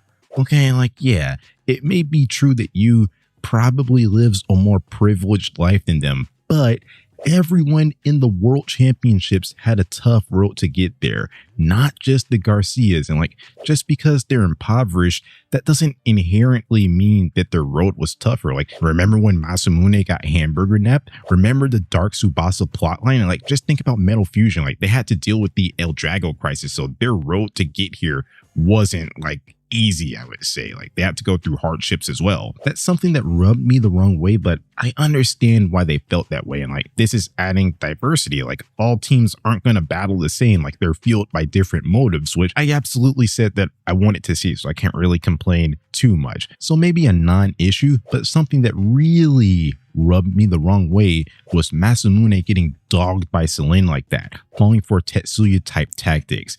At least he beat a weakened Enzo, so like at least he did something, but man, he's been such a liability as of late, especially in 1v1s, always putting them in a deficit when he lost to Nile, Klaus, and Selene, giving the Garcias a 2-1 lead in this battle when, I don't know, like this loss seems out of character. I thought that he learned how to be calm and channel all of his energy into one point in the China arc. I thought that he learned a bit of humility in the Wildfang arc, and I thought that he showed his strength in the Excalibur arc. I feel like he just shouldn't have lost here. He should not have lost to Selene like that. Masamune is a hothead. He is really spirited at times, but he was never dumb. He was never a flat-out idiot like this battle regressed his character into, which is such a big fall off from the guy that stopped Jenga's special move against the Cheyenne so the Chinese team couldn't get more information. In that moment, his brain was functioning at a rate higher than everyone on his own team, including Madoka, like they were all confused. So yeah, hothead for sure, but they fried his brain in this battle. It kind of feels like the final fight of that Wildfang arc, where for that one specific fight, they nerfed Mystic Zone. But there, I understand why it was nerfed, because Gan Galaxy needed to win. But here, Masamune got nerfed for this one specific fight for no reason at all other than comedy, I guess. I feel like this specialized, exclusive version of Masamune in this battle, like Selene fight Masamune, probably loses to everyone in the entire tournament. Of course, he's not beating Levushka because he's not going to figure out how to take down the cheating, but he's also not beating anyone on Desert Blaze and Shandora either. These are the 3 worst teams in the tournament that we got to see, and I have no confidence in Masamune to beat anyone on those teams. That's how badly they nerfed his character for this one battle. I feel like you could have had him fall for Selene's tricks a bit, but have him get back into the battle using everything that he learned and beat her, then go on as normal. In the early days, he was able to learn Jenga's strategy as the day went on, and Wang Huzhong talked about how Gan Galaxy were fast learners in the teamwork episode. Granted, that was through multiple battles, multiple hours, but also he was learning a new Galaxy Pegasus that no one has ever seen before, and he was learning 4,000-year-old Balin techniques, which were just way more complex than what Selene had going on with her rudimentary tactics. I feel like there was some setup for Masamune, like he could have learned and countered Selene's basic strategy, like that makes perfect sense for what he was set up to be, but unfortunately, that didn't happen. All of his good traits are gone. The speed boosting, like teleportation stuff, got left in the China arc, which by the way, in the following battle, we see that Selene likes to run away. So the teleportation stuff would have been the perfect counter. Like, bro, I promise you, Masamune was built to beat Selene. For some reason, he lost that ability a while ago. It's like Striker's speed, its unique movement that was a big deal in the selection tournament arc, barely matters anymore. So his Beyblade and its abilities regress, and his character growth, like the technical, smarter, willing and eager to learn and like grow side of him, peaked in the Wildfang arc. It goes down as a missed opportunity where if Masamune won this, maybe his reputation would have been saved a bit, like he wouldn't be known as such a fraud. There's a lot of people that don't like this battle and this arc overall because of the plot contrivances, and I kind of have to agree. Like, I can definitely see their points. I talked about Desert Blaze, Shandora, and Levushka, which are the worst teams we've seen in the tournament. I believe that the Garcias are a tier above them. I don't think that they're better than Wildfang and Wang Huzhong. They ultimately lose, but I think it could be competitive because I think that the non-Argo Garcias, Benkei, Damare, Chaoshin, and Mei are in a similar tier, but they're definitely getting smacked by Starbreaker, Gan Galaxy, and Excalibur, which Gan Galaxy just came off of beating Excalibur, so like they had to nerf them to bring them down to the Garcia's level for a more even fight, because if not, you just kind of beat everyone except for Argo. It's like there's a bit to complain about in some of the fights, but like most of the world championships took place in a regular world. Then we get to the Garcia arc and they entered this like special bizarro Garcia world with different rules, different logic, different characterization that's only going to last for this arc. If you put any other team in this arc in the place of Gan Galaxy, the Garcias aren't probably going to win against the top teams, but because it's in their bizarro world that nerfs characters and ignores previously established characterization, they take everyone to the brink of elimination when we know that they're not actually like that good. The Garcias serve as a nerfing pad, like kind of reverse plot armor where they need some competition post the Excalibur highs, so we get this. I'm going to give this episode an F. I already said why I don't like it, and especially with the out of nowhere Masamune regression, like yeah, this episode just wasn't good. It just doesn't work. Episode 32. The explosive Cyclone Battle. In this battle, we see the unsuccessful attempt to wear Pegasus down, or successful depending on how you look at it. Basically, Celine's job wasn't to be an actual battler, actual blader, it was to dodge attacks, stall the battle out, and drain Pegasus's strength, which happened, which is another plot inconsistency because we're just coming off a round where Pegasus was able to beat Destroyer because of its insane speed, which goes into the argument that the main characters were nerfed for the Garcia arc. This actually makes no sense at all. Anyways, after all of that dodging, Celine recalled her Beyblade when she thought that it was enough. Side note, like I really like her theme music, but yeah, apparently she's never been beaten by an opponent before, which isn't even true because in the scouting, we literally saw her lose to some Starbreaker guy. I thought that she meant that like she never lost in the Brazil stadium, but the Starbreaker battle was in Brazil. Like just look at the DJ. So not only is she lying, but even if she didn't technically get defeated by Digya here, she definitely lost her team a point. Also, I see no benefit to forfeiting before she loses, just so she can keep that fraudulent, not even real, undefeated title. Why not just weaken Pegasus even more, soften it up for Ian's Herculeo even more? Since Digya and Ian were at even strength for that battle, you can argue that Celine lost Ian the battle by not draining Pegasus even more, trying to keep that streak. Anyways, we get to this interesting strategic Cyclone battle where when it was Cyclone time, the disc in the middle would start spinning, and if you were in it, you could unleash a brutal attack, which is the strategy that Ian stuck to because he's the master of the Cyclone battle. However, maybe it wasn't the best thing, as because he's the master of the stadium, he knows how to stop Cyclone attacks like the one that Digya attempted, but because of that, he gave Digya the playbook on how to stop a Cyclone attack with an aerial attack, and just like that, Digya won 2 in a row, although I see no reason why Masamune couldn't have been the one to win 2 in a row. As I've explained in the previous episode, like it would have been the perfect opportunity for that. But like I said, they're giving everything to Digya and Tsubasa. I'll give this episode a C. It's definitely a step up from the previous episode, the abomination that it was. But ultimately, this episode was kind of whatever.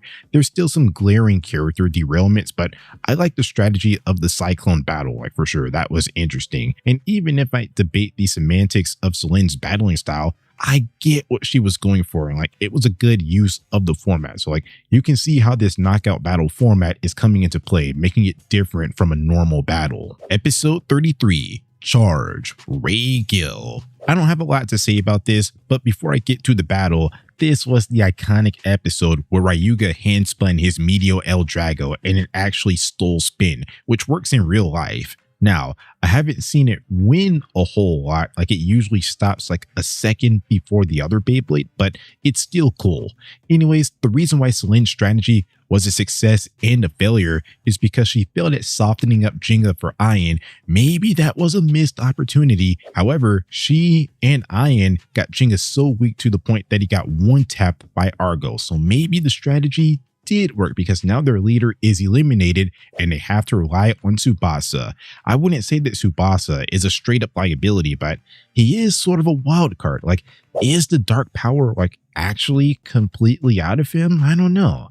That was a concept that was explored in this battle against Argo and his Ray Gil when he wanted to go dark mode to counteract Argo's darkness just like his old self, but his friends were able to keep him sane, which won him the match, ending the Garcia family's dream for this world championship cycle. As yeah, I know all of this wild card, consolation tournament, A block, B block stuff can be confusing, but they're out of the finals tournament, while Gan Galaxy is going to the real finals to face Excalibur or the United States team that we don't really know anything about outside of Zeo. And well, yeah, like he didn't reveal his name, but this episode started the Jack and Ryuga, like, I wouldn't say rivalry, I would just say like whatever they had going on. I'll give this episode an A. This battle was very pleasing visually. I like the purple on purple. And while I would say that Argo was using underhanded tactics just like the other Garcias, attacking Jinga when he wasn't ready, even though they agreed to that style of battle, and using broken pieces from the previous battle to attack Tsubasa,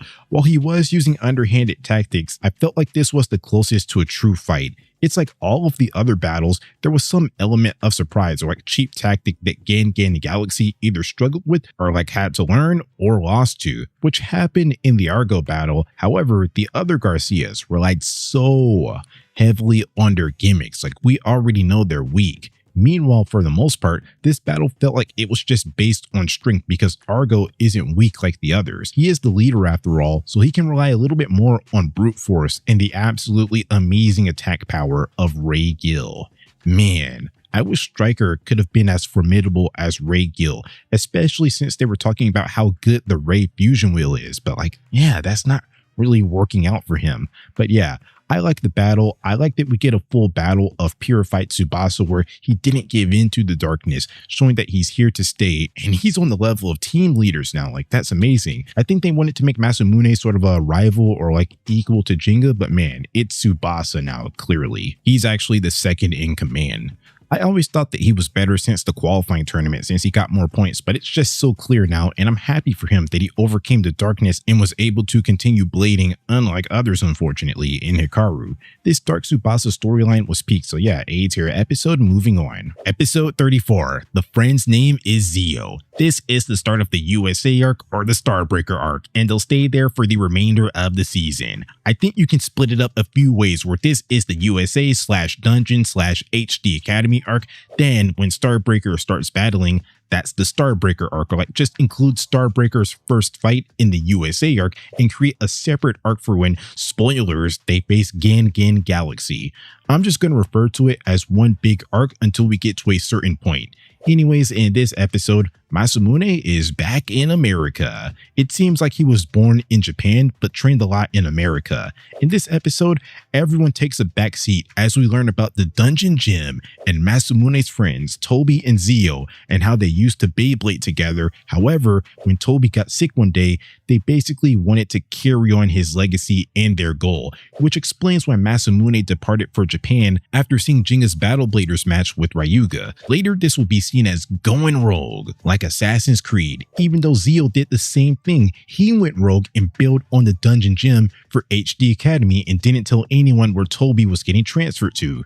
I've got to say, before they met Zeo, while looking for Toby, the nurse said that they didn't know what hospital Toby got moved to, so like, isn't that some type of negligence? Or like, when they get checked out of that hospital, they just cut ties? Doesn't paperwork have to be transferred over or something? Or like, is the previous hospital not responsible for that? I don't know, but it just seems like negligence, especially considering his serious illness. Like, hey, you gotta make sure he's safe, like wherever he's going, you know? Anyways, Masamune had a battle against Zeo's new Flame Bixis, a tall Beyblade. They didn't finish the match, but Zeo was a lot stronger than Masamune made him out to be, which added intrigue. Like, how could he have got so good? And like, how long has it been since Battle Bladers? Like 3 or so months based on vibes? The selection tournament arc doesn't seem to be too far removed from Battle Bladers, and we know that Masamune seemed to go to Japan right after Battle Bladers. So like, yeah, this is a small time frame that we're working with. Like, how did Zeo get so strong when he was the weakest of the three in that like Battle Bladers type of time? And for more intrigue, why won't he forgive Masamune, eh?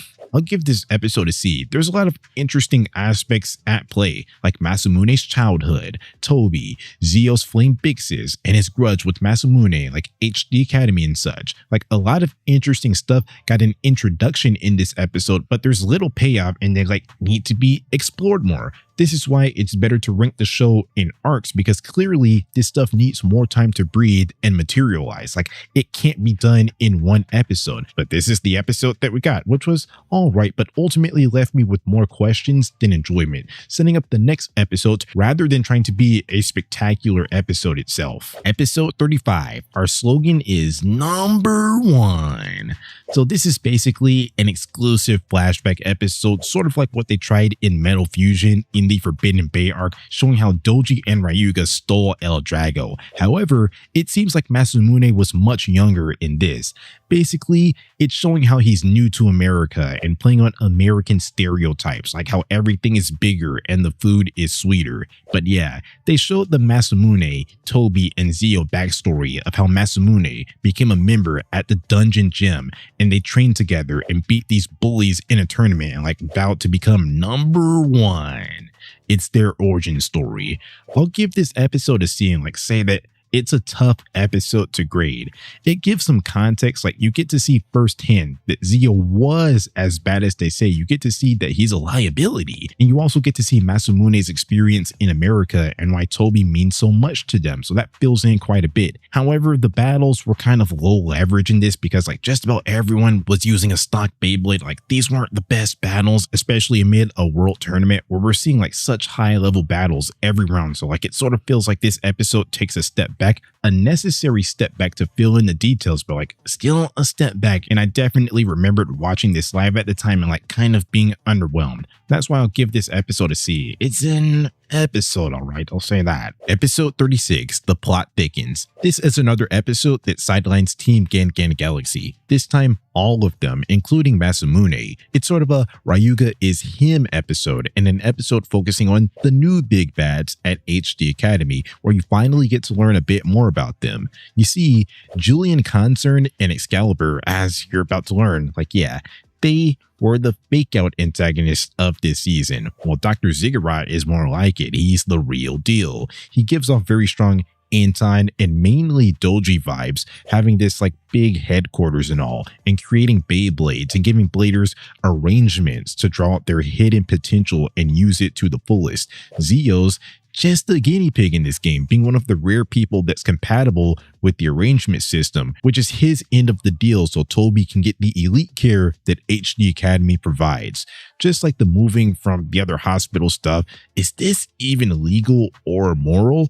Like it sounds like Ziggurat was going to shut off Toby's healthcare if Zio doesn't comply with his orders. Anyways, you see, the reason why Jack brought Ryuga to America was so that Ziggurat could learn everything about the ultimate reverse rotating Beyblade, as it could get in the way of their goal. He was able to get a lot of information. Like, I've got to say, it was smart putting El Drago up against Zio's Flame Bixes, which should be a direct counter to his medial El Drago, forcing him to draw out more power. However, since Zio didn't take the arrangement, he wasn't able to use his special move, which not only lost him this battle, but because El Drago didn't have to clash head on with a powerful special move, they didn't get the full power, which may be important later. Oh yeah, and Dr. Ziggurat basically asked Ryuga to like kind of be a guinea pig, like to be part of the research, which he definitely declined. And I absolutely love that evolution of Ryuga's character that honestly started in Fusion when he turned on Doji. I like the Shadow the Hedgehog of it all. Like he's going on his own journey and you can't stop him. You can't entice him with anything because like he's already mastered his El Drago. And honestly, like he's probably just the strongest blader at this point. So yeah, like he gets to create his own journey, his own pathway, and live like an untouchable god. He gets to walk around and act like he owns the world, even hand spinning his medial El Drago again in this episode.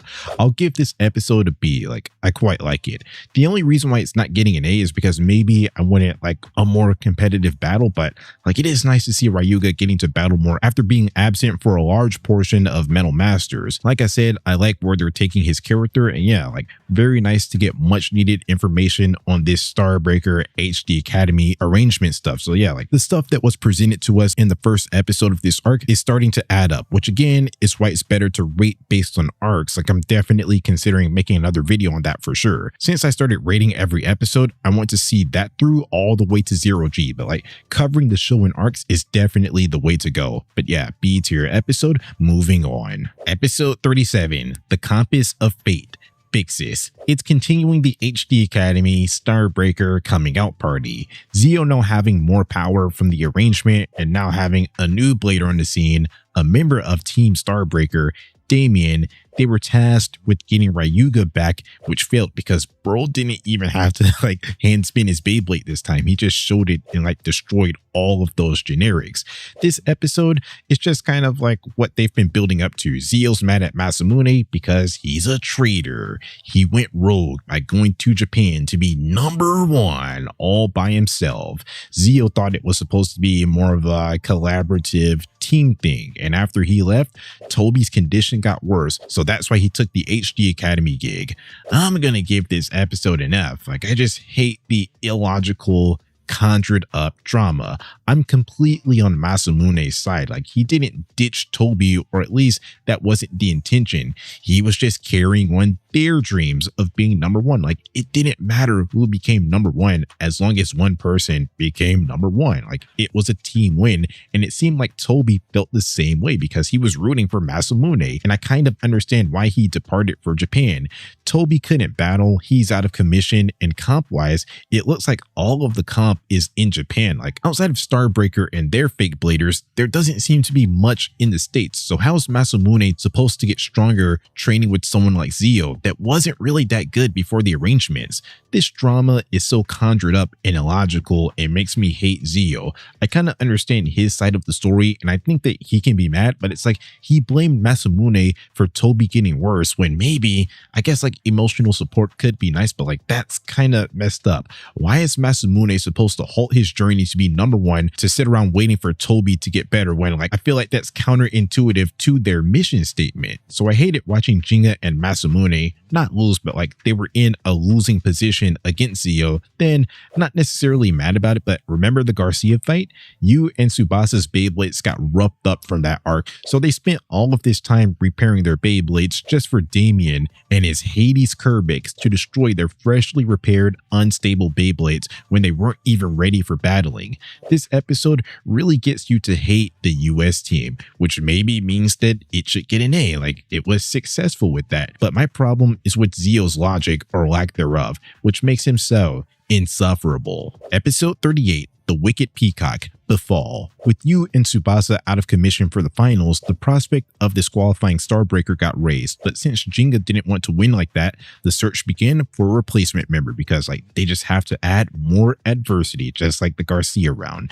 Kind of unfortunate that like that's it for you and Tsubasa in the World Championships. You didn't really make many waves. His only win was against Alexi, as even though he has 2 other wins, he did absolutely nothing in those battles and got carried by Tsubasa in those victories, which makes it unfortunate that Tsubasa won't be there to compete in the finals. Like with Masamune losing all the time, they really had to lean on Tsubasa. But yeah, I'll give this episode an A, despite it being Klaus getting dominated by Jack's evil Befall in the same type of fashion that Klaus dominated Chiyun, because Excalibur serves the same exact purpose as Wang Huzhong when Excalibur battled them.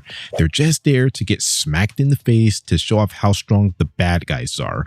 I don't want to say low diff because Klaus was tanking a lot of hits, but like a mid diff might be giving Klaus too much credit because Jack wasn't phased by anything that Klaus has. So it's like somewhere between like a really drawn out high low diff. But I really love the final special move clash, so that earns this episode more points. I like this battle somewhat because Jack gives me ragey vibes with him cutting up Grand Capricorn, and it's like he wasn't battling to have a spirited battle, he was blading to create some art, which was fun. Like, I kind of like the lack of care for the battle and like being more focused on the art, but still winning in style. Also, speaking of Reiji, in the final special move clash, they played Reiji's like torture Venom Strike music, just adding to the parallels. While not as sadistic, Jack's kind of like the spiritual successor to Reiji. Despite being a domination, Klaus didn't fold and exceeded his limits, and it was a fun battle. So like, I'll give this episode an A. It was a fun episode. Episode 39, The Guard Dog of Hades, Kerbex. There's not much to say about this episode that hasn't already been said. It's infamous. Bet you already heard about it in one of those Beyblade was really that serious videos. You know how I've always been saying like some episodes are the this blader is him episode. Well, this episode is the Julian is not him episode. Basically, Damien challenged Julian to a best out of 3 series to not only get a guaranteed chance to get data on both Destroyer's right and left rotation, but also to test out the boost mode on his Hades Kerbex that gives it insane defense. There's not really much to all of these battles. Like, Julian got low diff, Damien was never phased. In the first match, he incinerated his Destroyer in a fire pit, and in the second match, he took on Julian and the Twin Jewel special moves head on and took them to Hades. Like, Damien is him. Sure, this battle messes with the power scaling some because this is an even stronger Julian than the one that Jinga faced. So if Damien low diff a stronger Julian than the weaker one that Jinga high diff, then how are you going to expect Jinga to beat Damien then? Especially since, like, I don't think that he gained much strength from battling the Garcias, a weaker team than Excalibur. I will admit it ruins the power scaling some, but like, this stuff was so funny with the main antagonist of the first half, the main antagonist of the A block, just getting bodied and getting all of his memories burned up and like giving us a truly horrifying face saying that he's weak. Despite it being a domination, the battle looked really good visually and this episode was funny, so I'm gonna give it an A. Like, that's crazy. A gate to Hades. Episode 40, The Furious DJ Battle. Well, this is quite an episode. I already knew exactly what it was about, and like, I was contemplating giving it an F, but it's actually gonna get an A. This episode takes a break from the intensity of the World Tournament, and it's all about laws. Like, they really cranked up the comedy for this one, especially with Mei just constantly saying things wrong, even more so in this episode. And like, that was just a very minor part of the comedy. You see, you had Kenta and the Chinese team all battling to be the replacement for Gan Galaxy, which I've got to ask, if someone from the Chinese team made it, wouldn't they be looked at as a traitor in China and to the Balan Temple? Anyways, while this entertaining free-for-all was going on, Mr. Phoenix broke through all of their special moves, which got me questioning, like, why isn't he competing? But Hikaru answered those questions as everyone there was disqualified from being the replacement. Phoenix wanted to join, but he was heavily involved with the tournament and an adult. So I guess guys like Anton and Ziggurat were strictly managerial and could never battle in the tournament, not even as a sub. And Wang Huzhong and Kenta couldn't join because they already participated in the tournament, which they count competing in the selection tournament as competing in the overall tournament. So now it makes sense why Benkei was the masked bull, but it opens up a plot hole. Like, how is Kyoya able to compete? I don't really see a good reason. So hey, like, Team Wildfang was an illegal team, and the thing is, it would have been a little bit more legal had Kyoya not entered the tournament just to show off to Jinga. Is he getting special privileges because he forfeited his spot rather than losing? So like, maybe he showed that he's worthy, like he showed that he should have been on a team anyways and already like technically earned a spot, so like they just allowed it? I don't know, but like, that's definitely a big plot hole. Anyways, then the second half of this episode was the fierce DJ battle. Like, they battled it all out to see which one was going to announce the finals, the American DJ or the Japanese DJ, which was so funny how everyone was acting because the DJs were acting like it was a fierce clash while everyone was talking about how lame the battle was. I thought I wasn't going to like this episode because the battle was garbage, but the comedy absolutely carried this episode. Like, I haven't laughed this much at an episode since Kenta, Madoka, Kyoya, and Benkei were looking for Coma Village in Metal Fusion. So yeah, like, definitely an A tier episode. Episode 41, it's the final countdown. It's the Zio versus Masamune match that they were building up to that actually involved a fair bit of cheating. To break through Zio's Destiny Needle special move that was giving Masamune such a hard time, Madoka analyzed the Beyblade and decided that it would be best to attack from above, which I consider to be cheating, like whenever she whips out that laptop. Then, when Zio was getting beat by Masamune, he roided himself up to the 100% that he was struggling to get to for the past 2 episodes, which allowed him to use his Magnetic Needle Storm special move. And when he mentioned Toby possibly passing away if he lost, that got Masamune to cancel his special move and lose. And that's it for Masamune's World Championship journey. After claiming to be #1 all of this time, sure, he had some wins, participated in some wins against Chao Shin, Kiyoya and Nile, and a weakened Enzo, making him 3 and 4 overall, mid, but in traditional 1v1s, no team battle, no knockout battle. He was a very lackluster 1 and 3, losing to Nile, Klaus, and Zio, and having his only win be against Chao Shin in the very first arc of the World Championships. It's like that Charlie Brown football stuff. You get beatable opponents for Masamune and Klaus. I think Celine was beatable, then Zio, but no. Klaus and Zio are just a little bit better, passing out after they beat Masamune, showing that they were at or went past their limits to beat Masamune, and it was possible for Masamune to win. Like, they're not that much better than him, and they're teasing by having it be close just to take the football away in the end and rob him of a big moment. Man, like, I'll probably make a video on this later, but like, he probably could have been handled better. But like I said, he's always getting shafted for more important stuff like Dark Tsubasa or Jenga's battle against the leader. And like, you can't let Toby pass away here. So like, hey, I hear all of this talk about how you got robbed in Masters when Masamune probably got robbed just as much, which makes no sense because the reason why you got to nerf you was in part to make space for Masamune. So considering his results in the World Championship, it just wasn't worth it.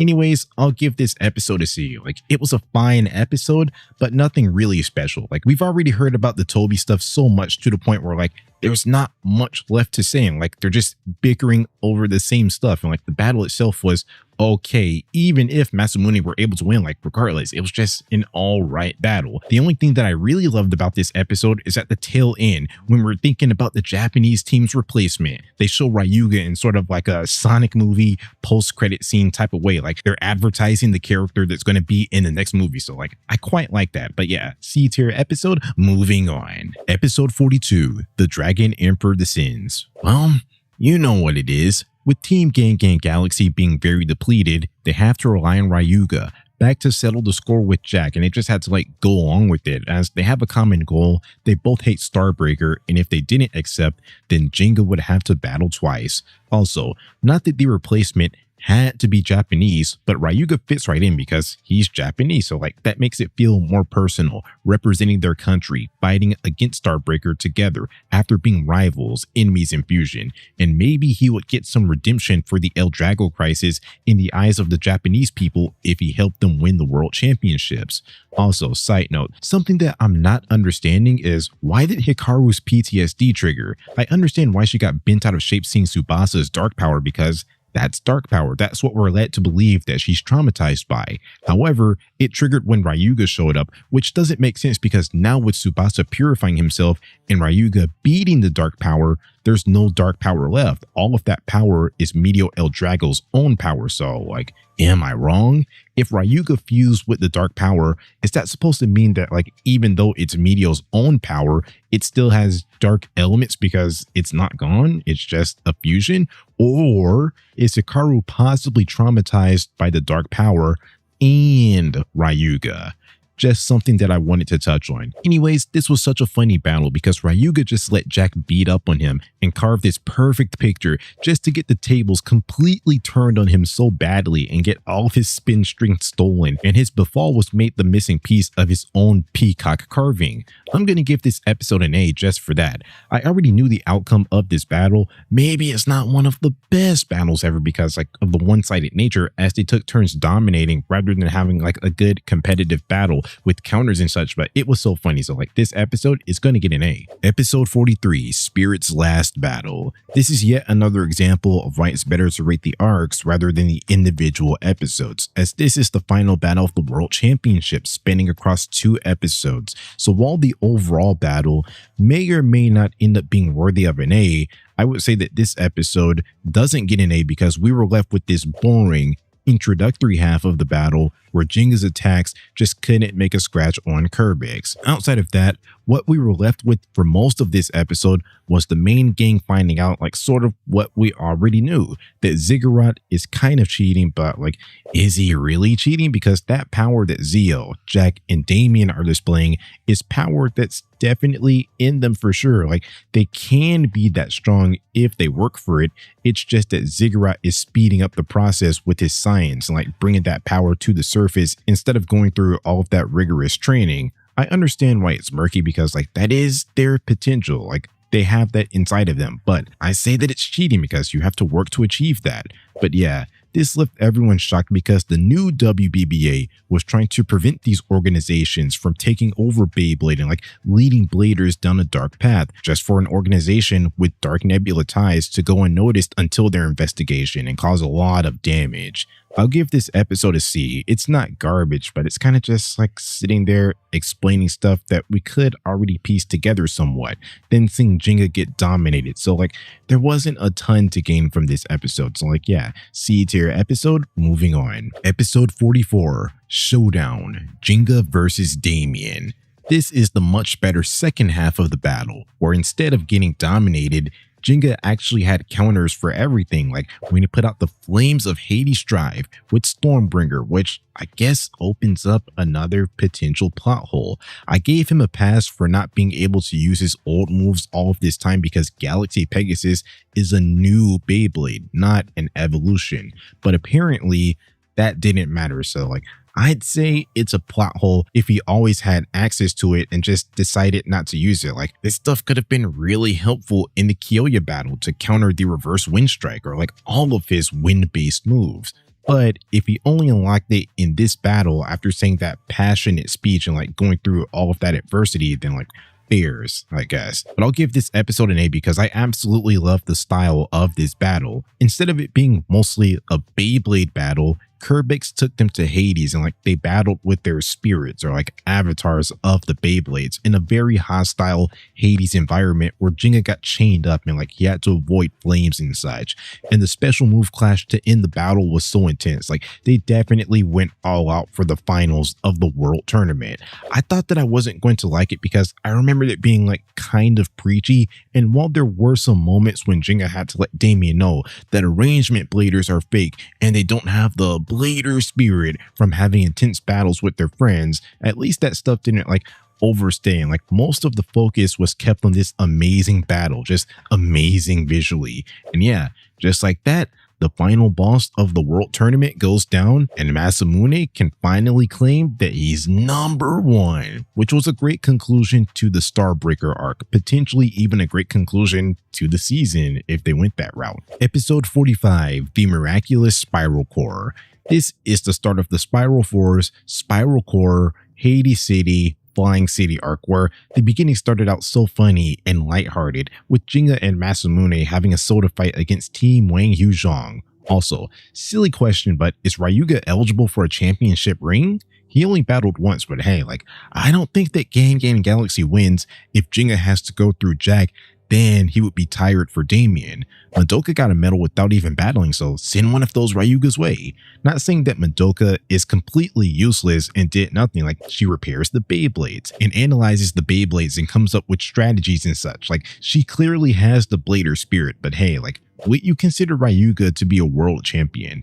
Anyways, they were having fun until the boring part came when Ziggurat explained his true intentions, that he was not trying to win the world championships, rather he was trying to gather up research on all types of Beyblades to use in his Spiral Force experiment to use Beyblades as an energy source and sell it off to get rich. And his test for this was Toby, now Faust. As Ziggurat lived up to his deal, he cured Toby of his illness, but my guess is that there was nothing about this Faust stuff in the contracts. And now I kind of understand why Toby was the one to control this twisted tempo Beyblade, because unlike all of the other bad bladers that were recruited in Damien, Jack, and Zio, Toby was already good, as he seemed to be the best out of his friend group, which probably meant that he had a higher ceiling as a blader than all of the other Starbreaker guys. So really quick, this episode turned into a good versus evil battle where we have Starbreaker, the Garcias, and Julian versus what's left of Team Gang Gang Galaxy, Kenta, Team Wang Huzheng,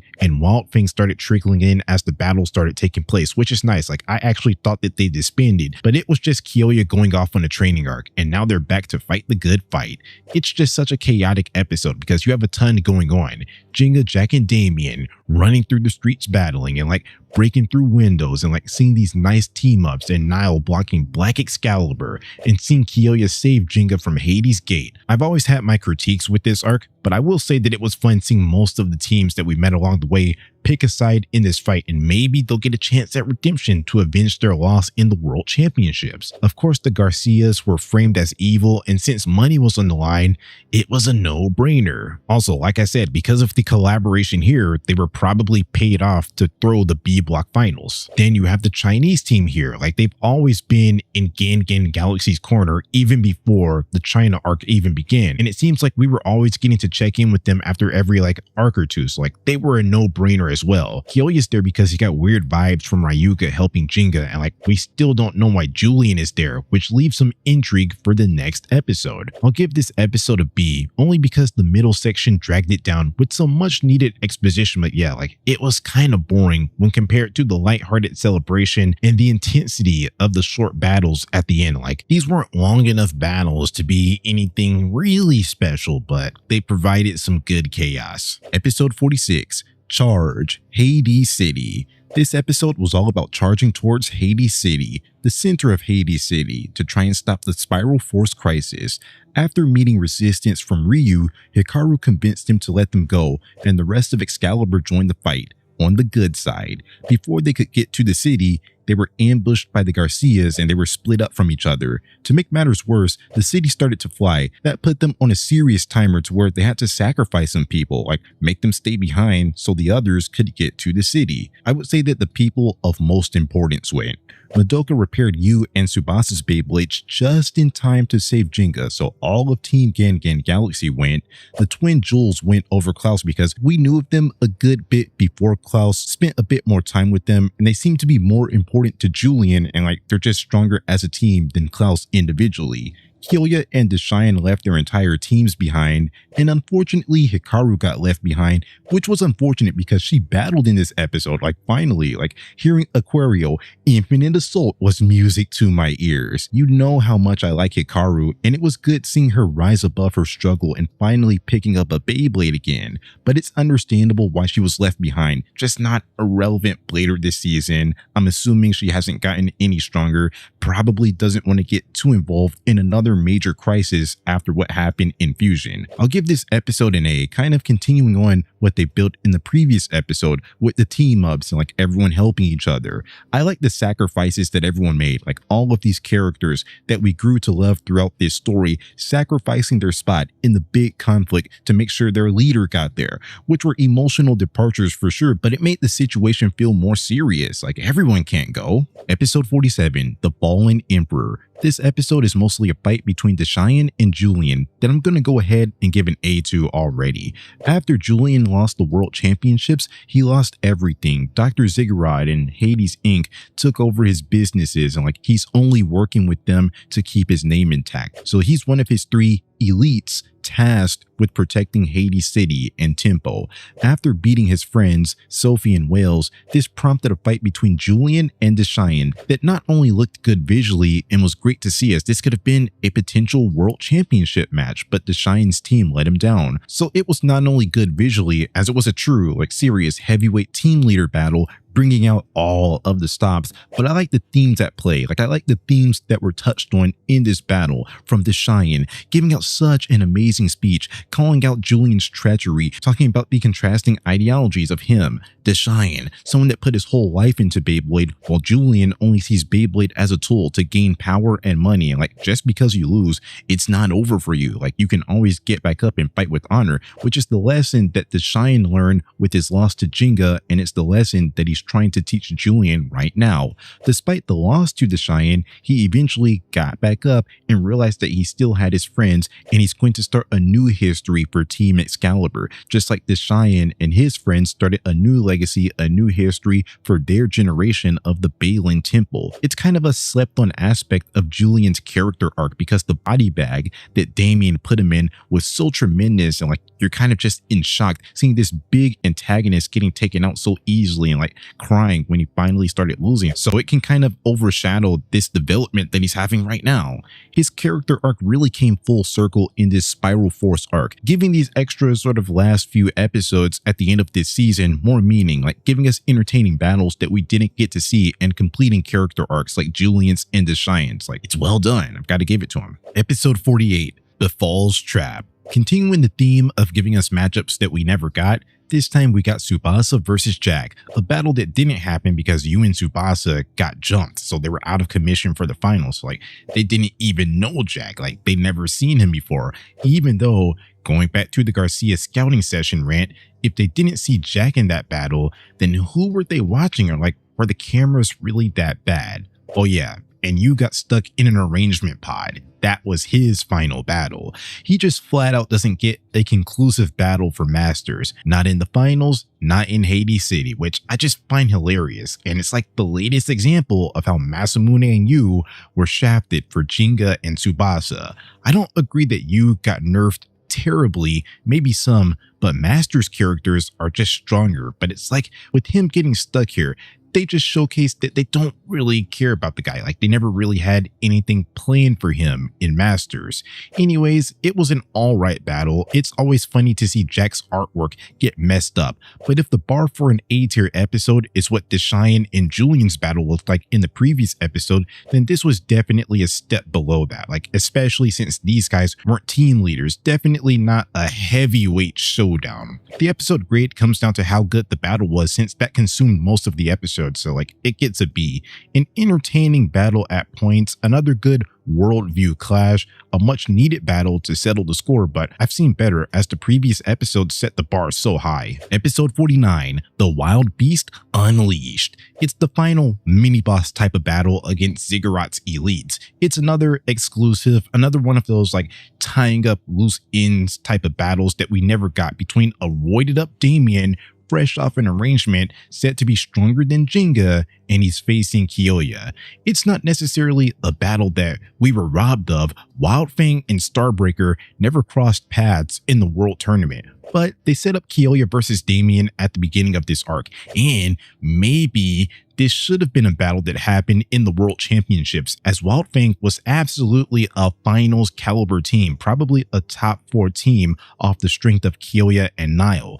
They just ran into Gan Gan Galaxy and got the tough side of the bracket, with Gan Gan Galaxy, Excalibur, and Wang Huzhang being in the A block, while the B block only really had the Garcias and Starbreaker. And I think that Wildfang is better than the Garcias, so like, there's a lot of scenarios where they'd qualify for the finals tournament in the B block. Anyways, I'm going to give this episode an A for a similar reason why I gave Damien versus Jinga an A. They just went all out for this fight. I love how the battle was fought mostly with the avatars, and it was funny how after all of this time trying to get people to say that they're weak, Damien's Kerbix got scared of Leon, and the wildest part was how they were changing the scene. First, they were in Hades, then Kyoya took him to his world, the African wilderness, where survival is everything, making it yet another good worldview and ideology clash against someone in Kyoya, someone that was a gang leader and really had to get it out the mud, versus someone like Damien that was chosen for this arrangement, meaning that he's artificial and lacked the experience and grit and grind that Kyoya had. Of course, Kyoya won using his reverse wind strike that we haven't seen in a while. Like, man, this was such a creative battle. I like it more than Jinga's battle versus Damien. Also, just something to think about. When trying to counter the wind strike, Damien just said something like, go Curbix because like he couldn't use Hades Gate, his strongest move, because they're already in Hades. So did he nerf himself by going to Hades, or is he just getting like a power buff while in Hades to compensate for the fact that he can't use that special move? Just something to think about. But yeah, like I like this episode. I like this fight. Moving on. Episode 50, Rampage. Tempo. The remaining bladers left that didn't stay behind trying to settle the score with someone, Digya and Masamune, finally reached Faust and battled him. However, it wasn't going how they expected it to, as Twisted Tempo's spiral dimension like froze them. Like it controls space and time. That is, until Ryuga used his El Drago to break through the black hole and get his revenge on Hades Inc., freeing Zio, freeing Digya and Masamune from the spiral dimension and weakening Tempo enough for it to be taken out by Digya and Masamune. I'll give this episode a C. Like I kind of don't like it that much, as it was mostly just Digya and Masamune kind of just like talking. It wasn't that much of a battle, but I will say Ryuga destroying all of that stuff was fun to watch. It's an alright episode, but I think the more interesting conversation comes from who's better between Ryuga and Faust. Now that I've seen it, I kind of just want to talk about this one point. In these debates, I constantly see that Ryuga will win because he broke through the black hole spiral dimension. That's nice, but he broke through from the outside of the black hole. When you're inside the spiral dimension, you are literally frozen, and Twisted Tempo has full control over your Beyblade. It controls space and time. It's good if you still think that Ryuga beats Faust, like he has spin steel and reverse rotation after all. Maybe that can play a factor, but that's a point that I wanted to touch on. Like it's not just as simple as Ryuga broke through the spiral dimension, so he's better, as that happened when he was outside of it. Maybe Digya could break through it if he was outside of the spiral dimension, because it seems like if you're outside of it, then you're not affected by it. Kind of like how Zio broke into the spiral dimension in the episode following from the outside. But in a normal battle, Ryuga would be inside of it, where we saw Digya and Masamune and they were powerless inside, like they literally couldn't move. So yeah, I thought that that debate was more interesting than the episode itself. C tier episode. Moving on. Episode 51, Galaxy Heart, the finale. In this episode, Digya tried to stop an energy reactor to prevent a world-ending meltdown, and Masamune and Zio tried to get Toby back. They were both successful, as Ryuga helped Digya, kind of making it feel like Sonic Adventure 2, the Sonic and Shadow team up, and Masamune and Zio were successful, not through a battle really, but through getting to Toby on an emotional level and talking about memories, and like Masamune recapping his journey and growth, saying that it wouldn't be possible without Toby. They saved the day and formed Team Dungeon. I'll give this episode a C. I know that I've been giving out a lot of A's for some of these episodes and enjoyed the battles, like tying up those loose ends, completing character arcs and such, but with the sharp, drastic change of tone from a fun world championship to a world-ending threat, like, are you sure that I'm still watching the same season? Like, am I really still watching Metal Masters? I like a lot of what this arc gave me, but despite that, it's like, is this really the ending that this story needed, that a world championship story needed? Even if I tried to look at the ending on a deeper level with the Masamune stuff, I just didn't like it as much. Like the final two episodes weren't their strongest. It's definitely not the final boss fight that I was kind of expecting for an episode of this caliber like Fusion had. It's definitely not the best final battle, despite maybe having more involvement from some of the other characters, unlike Fusion, where it was just Digya and Ryuga. Faust is a boring antagonist, a boring threat that was shoved in there at the end of the season, which is a reason why, despite the positives, the Hades City arc kind of feels like underdeveloped a bit, like a bit rushed, like kind of tacked on. The fight wasn't supposed to be epic. It was more so about showing off Masamune's character growth, which is good, but like not as the final fight of the season, when the three fights before this, the Cheyenne versus Julian, Tsubasa versus Jack, Damien versus Kilya, were way better than the Faust fights. Digya versus Damien felt way more like a final battle, which is why I'd say maybe the season should have ended at the World Tournament Finals. We wouldn't get the good of what this arc gave us, the heavyweight fights, wrapping up character arcs and such, but we wouldn't get the bad of what this arc gave us, which was a bad final antagonist that was worse than what we already got, making it feel sort of like tacked on and like the season already peaked or like had a natural endpoint at the World Championships, and maybe they could have woven these like 7 Spiral Force episodes into the story as something else. Like maybe give Lavushka and like Desert Blaze and Shandora more development and involvement instead of having this epilogue arc of sorts. The problem is like the first half of the season is kind of a fake out. It feels like a genuine World Championship season. Then about like over halfway through, they bring in this sci-fi plot that doesn't quite have enough time to build up. It feels like a separate season. And like I said, despite that, I like some of what it gave me. Just set it up better before over half of the season is already done with, so it can feel like it was actually meant to be there instead of a rushed epilogue tack on after the World Championships. Get this, in Metal Fusion, we got our first glimpse at Doji in episodes 2 and 3 early. We got our first Ryuga sightings in episodes 11 to 13 early. For the whole entire season, the Dark Nebula's presence is felt a lot, always seeming to run into them at tournaments. Meanwhile, in Metal Masters, we get our first glimpse at the American stuff like in episode 30 when we see Zio over halfway through the season, and we can't get more until we finish off the Brazil stuff. I'd probably receive this stuff better if there were small incremental setups along the way, but because they didn't go that route, in ways it just feels like a bit disconnected from the first half of the season. I think that overall Metal Masters was a good season, and like while I can't give this episode an A, it's more so a journey over the destination type of thing where this wasn't what I was hoping for, but like that doesn't erase everything. Like it's an all right final episode. And that's every episode of Beyblade Metal Masters rated. I really enjoyed this season, and it definitely brought back some good memories, which I can't say for Fury, the season that I plan on talking about next. Not because it's bad, like I still have to rewatch it, but I flat out don't remember watching much of Fury as a kid. Like I think I was growing out of Beyblade, so Metal Masters was the final season that I fully experienced and have nostalgia for. It was a good ride. It's not perfect, like this rewatch definitely exposed some not so good aspects and plot points that I wasn't privy to before, but the positives far outweigh the negatives. This was definitely better than Fusion. So yeah, that's all I got for now. Stay strong, stay brutal, because above all else, it's anything to win. Beyblade fans, lock in, because today we're going to be rating every episode of the Beyblade Metal Fight Saga. This part focusing on the third installment, Beyblade Metal Fury. Just like in the previous video, these are grades. These are ratings, not rankings, because it's just easier that way. Also, I'll still be showing off my Beyblade collection whenever it's relevant, but just know, like, all of my Beyblades were Hasbro, so I barely have any 40 system Beyblades to show off. With that being said, it's time to get in here. Let's go. Episode 1, Star Fragment. This is the start of the Cosmic Awakening arc, we'll call it, or like the Star Fragment arc. Cosmic Awakening or like Star Fragment, they both work. In this episode, we get to see that some of our main characters upgraded their drip, upgraded their wardrobe since the Tempo Crisis. Good.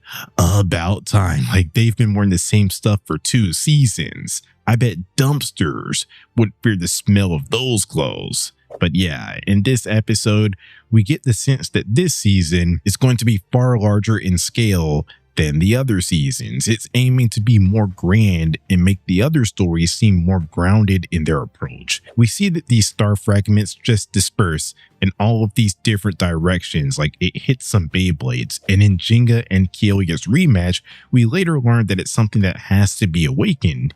When awakened, it activates a Pokemon-style evolution mid-battle, turning Galaxy Pegasus into Cosmic Pegasus, Big Bang Pegasus, and turning Brockleon into Fangleon. And they both have the 40 system with mold changes and such, which is something that we'll be seeing a lot of in this season. Like it has a larger focus on mode changes and versatility. I'm gonna go ahead and give this episode an A grade, mainly off the strength of Digya and Kiyoya's fight. It was so cool seeing them use the island environment to their advantage. Like this is one of the only times where like having an untraditional battle didn't harm the experience because they both benefited here, unlike in something like Sora's fight versus Busujima in Fusion. This right here is what should have happened at the World Championships in Metal Masters. You can still have them tied, definitely, but basically what happened was that Digya got beat up for most of that fight, whereas in this fight, they both had great counters for each other, making them feel like eternal rivals, which is what the show wants us to believe. Like, that's why it felt more believable here than there. Also, there was a funny moment in this when Benkei was trying to like name all of these variants of Kyoya's special moves, and Kenta said, just call them all Lion Gale Force Wall, because that's basically what the Sand Tornado and the Muddy Water Tornado were. Anyways, yeah, I came in skeptical of Fury, so it absolutely needed to have an A tier start. I'm glad to give an A to this episode. Episode 2, Legendary Bladers. Okay, this episode is going to get an F, especially from an entertainment value point of view.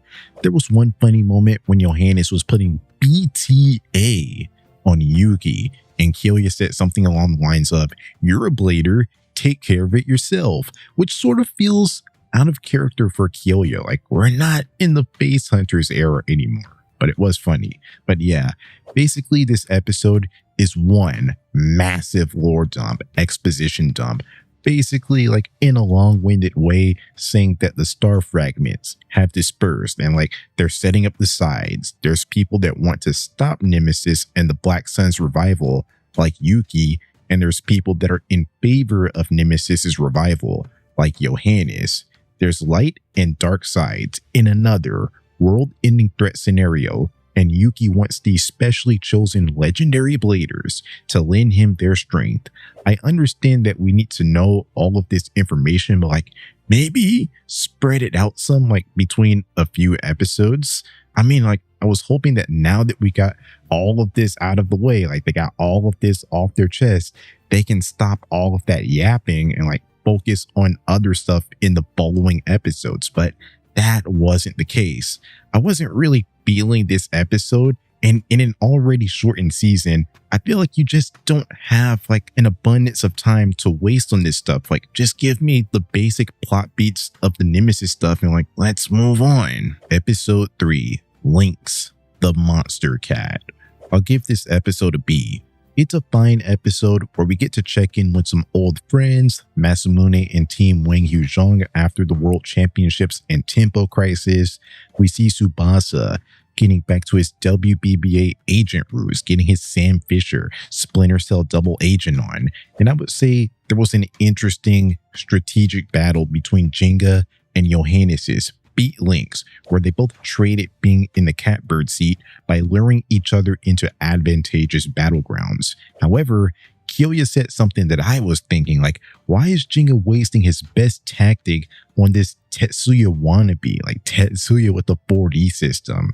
I will admit, Beat Lynx's spin track made the fight difficult, but one, it seemed like Digya was always trying to hit him on the side rather than the center, which is dumb, and like it's a mistake that many will make against Johannes. But also, if Digya really is a legendary blader and Johannes isn't, then like, why is this a closely contested fight against Metal Fury like 4D Tetsuya? Is it because Digya hasn't mastered his Pegasus enough? I don't know, man, but like at the expense of potentially nerfing Digya, I will say that the fight was interesting. Like, you can't say that Digya never struggles in battles because he's the main character. Actually, you can make the case that he's so good that the writers had to nerf him here so he can be on the level of someone like Johannes. So like the battle wouldn't be over quickly. Like, why is he running after him into an alley? Like, this guy is such a bozo for this fight.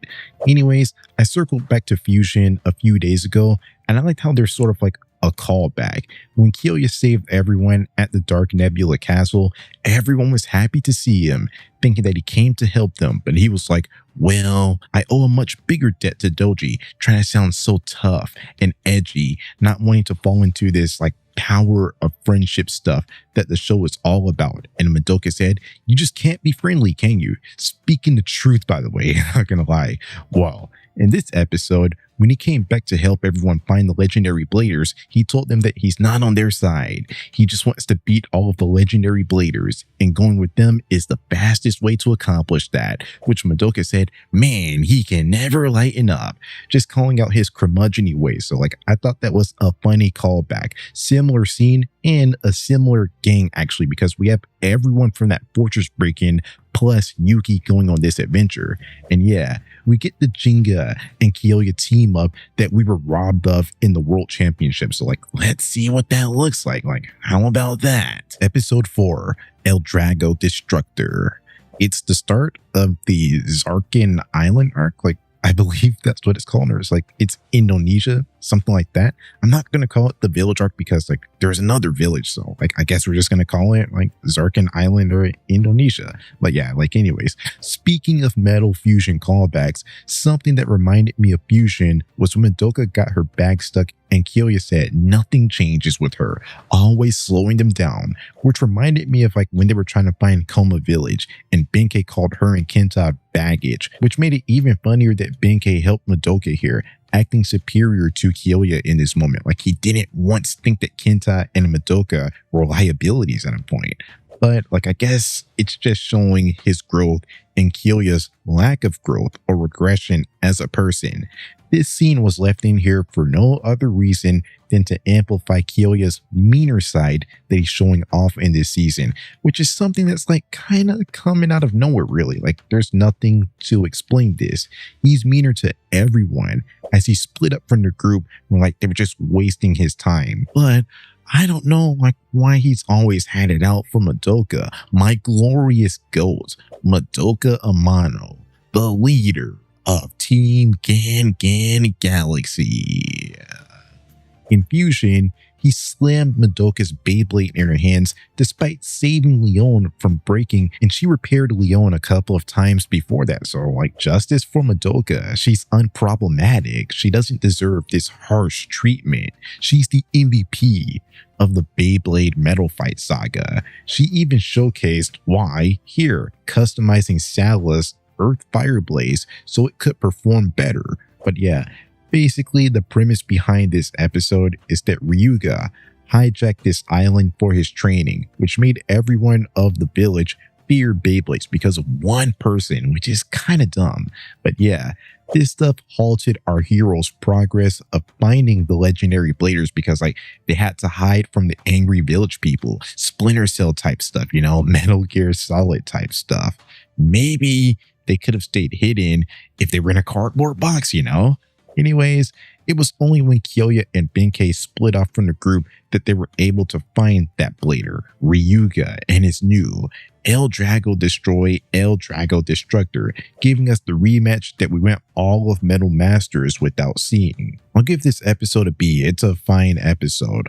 I like the heist of it all, with the gang having to sneak around. Like, it's an interesting concept to see them in a place where Beyblades aren't welcome, when it seems like every place welcomes the sport of Beyblade. So like, it was interesting seeing them having to navigate that as it was getting in the way of their mission. Also, the little bit that we got to see of the Kyoya versus Ryuga fight was fun. So I'll give this episode a B. Episode 5, Awaken Anubius. There's not really a ton to this episode, honestly. Yuki got his legendary blader awakening for his Mercury Anubius, but it's not quite like the other legendary Beyblades that we've seen so far. Like, the evolution isn't that crazy, no 4D system or anything. Like, it's kind of just a similar looking Beyblade, but it just has the power of the star fragment. But at least now we know of 4 legendary bladers. Like, they're all here in this area. But yeah, like basically Kyoya, Digya, and Yuki got no diff, low diff by Ryuga because like they haven't mastered their Beyblades yet, and like they seemingly don't even have special moves. Like Digya was literally just learning about his fusion wheel mold changes while the battle was going on, while Ryuga knew exactly how he wanted to use his fusion wheel changes in conjunction with his final survive performance tip strategy. Because they gave Ryuga no incentive to join them because their week, he decided that like he was just gonna like take over all of that stuff that they were talking about for himself.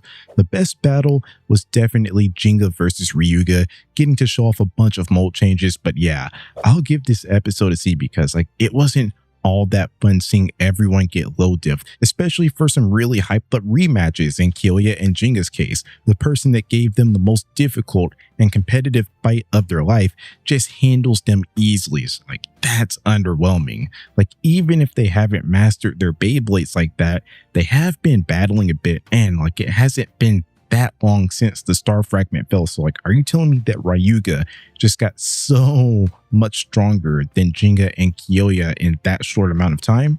I don't know if I can really buy a bag of that. Episode 6, Requirements of a Warrior. Firstly, I've got to say, a bit of an animation error. For a small scene, Kyoya was using Rock Leon. Now, this is not the first time an animation error happened. Like, I remember in Fusion, when Reiji was battling Kenta, like, they showed Hyoma's Rock Ares for a scene. But yeah, this one was glaring for sure, and it won't be the last time something like this happens. Kind of makes me wonder, like, if they're lazy, reusing assets or what. But like, yeah, sometimes that stuff is immersion breaking for sure. Alright, so this is basically a Kenta is not him episode.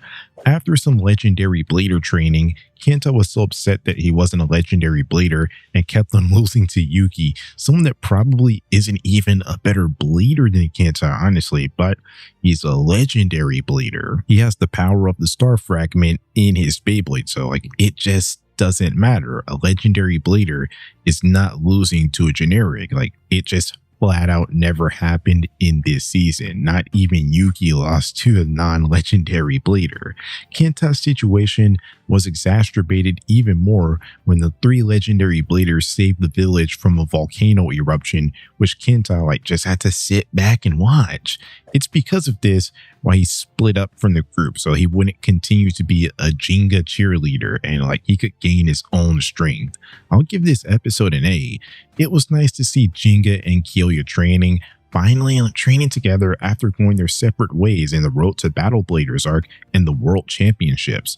Also, a strong Kenta episode, I've got to say. Like, I actually sympathize with him. When he was looking at the legendary Blader Trio attack, it kind of gave me Masamune Could I Play 2 vibes when he just arrived in America and the guys ignored him. It's like, imagine being there from the very beginning, the first Blader that we meet, but he gets surpassed in importance by Yuki, someone that's just coming onto the scene. Like, he has very little Beyblade experience, and he even got a high five from Kyoya, a hard nut to crack. But that was in part because Yuki's a legendary blader and could actually help with the situation and be useful to Kyoya. It's all because he had the star fragment, nothing about Yuki as a person. It's like you kind of feel like Kenta should be involved in this stuff as well. So I like his decision to split off from the group, gain new power, especially since he didn't have a big battling role in Masters. As much as I like him, I've got to admit, he's not adding a ton to the group right now. Like, he can't even be a training partner for Yuki, someone that's blading skills, well, they kind of rhyme with his name. So yeah, like, it's about time. It'll be a great arc for him. Episode 7, Kenta's Determination. Continuing Kenta's mission, we find out that he wants to make himself useful to the group by bringing Ryuga back to them. So it's basically a Kenta and Ryuga exclusive episode where he follows Ryuga around trying to beg him to join, which is a really like nice behind the curtains view of Ryuga's life. He always seems to have his Beyblade mastered before everyone else, and this is how, by taking the hardest pathways possible to gain those reps. I'll give this episode an A. Like, I like this episode because Kenta was funny, mocking Ryuga and like having this overly positive imagination of everyone being happy that he brought Ryuga back, especially Kyoya. Like, he's not going to be throwing Kenta up in the air in celebration, especially with how he's been acting this season. Also, I like the vulnerability from Kenta, admitting that he's not him, which is a lesson that some other bladers could afford to learn, not gonna lie. Kenta really has it bad because he has no star fragment inside of his Beyblade, so it like puts him in this bargaining position here, and I like his strength and fearlessness. Like, Ryuga glared at a tiger to scare it, but Kenta stood up to him, which is rewarding to see because legitimately everyone was scared of Ryuga in this episode. So like, I love that Kenta's so committed to making himself useful, and now he's tasked with getting Ryuga to take him seriously. A very good, exclusive, non-Jenga episode that expands the world actually, and like gives us some good information that we weren't privy to, and like gives us more understanding as to how Ryuga always masters his Beyblade before everyone else. Episode 8, The Crimson Flash. It's the start of the Toryumon Tag Team Tournament arc. Try saying that fast like 8 times. But yeah, like in this episode, the main gang is in China, reuniting with Team Wang Huzhong, continuing their search for the legendary Bladers, as they heard about someone attacking Bladers that were expelled from the Bailing Temple.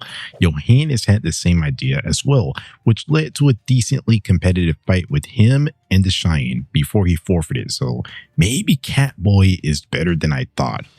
Based on his showing here, maybe he would have been like a top 10 Blader in Masters. Kenta, the Cheyenne, people are getting humbled out here. If you don't have a 4D system Beyblade, then you're just getting phased out, even by potentially weaker Bladers, because at the end of the day, they just have a better Beyblade.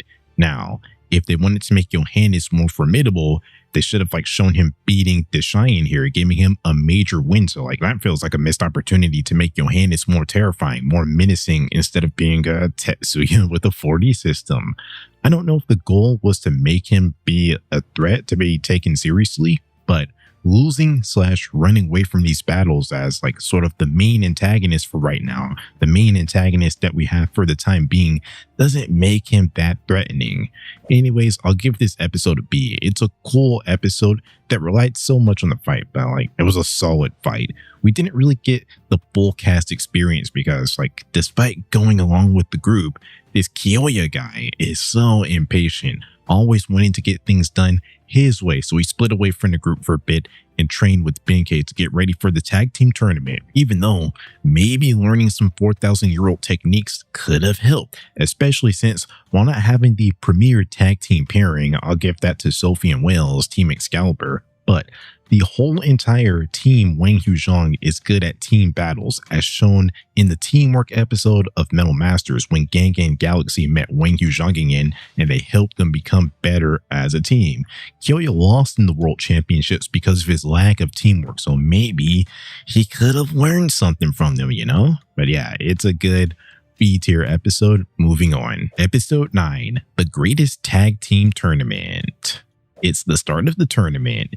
Johannes is in it with a girl, I guess. Like, that's nice. But really, most of this episode was focusing on how Yuki was holding Mr. Jenga back because he's a complete amateur. He's competing in his very first ever tournament.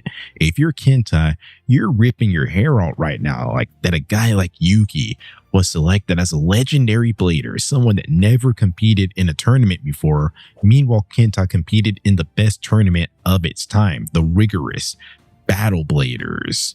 I know it's the point of this battle, but like it was frustrating seeing Yuki give up and cry and such. He's like crying all the time.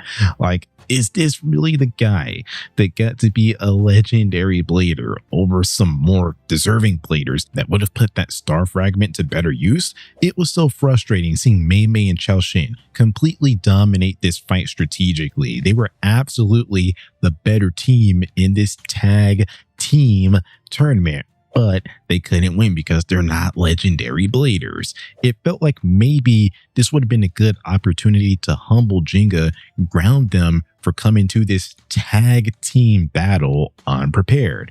But you can't have the legendary bladers lose to normal people, and like going back to the World Championships, it's like they're so hesitant to hold Jenga and his teammates accountable for their bad teamwork in these tag team battles, where like it seems like every time they team battle, they're always getting dominated, but they win because of like overwhelming strength or like by solo means, which just diminishes what a tag team battle is supposed to be about. So like, why is this tournament a tag team tournament in the first place if the best team isn't gonna win? I'm gonna give this episode a D. Barely passing. Like, it's not the worst thing I've seen, but I am expecting more out of a tournament. Beyblade always goes crazy for the tournament arcs, but this was kind of meh, like sometimes infuriating to get through, so hopefully the next episode is better. Episode 10, A New Roar. Now, despite me sort of complaining about Digya struggling with Johannes, I will say that this was a cool and funny battle when Kyoya got to battle Johannes. This guy plays around too much, so like it was refreshing to see him in a lesser position and like getting taunted for once, because Kyoya actually took his loss to Ryuga and his conversation with Digya seriously and mastered his Leon a bit more, going with the defensive mode, shifting the battle in his favor so he could lure Johannes in for his new King Lion Crushing Fang special move. And on the side, it wasn't meant to be taken too seriously, but like, you know, in 2K, like when you're in the park and like you want to run a 1v1 against someone on a 2v2 court, so like you just bring a tag along and have them stand in the corner. That's basically Benkei and Moti in this battle.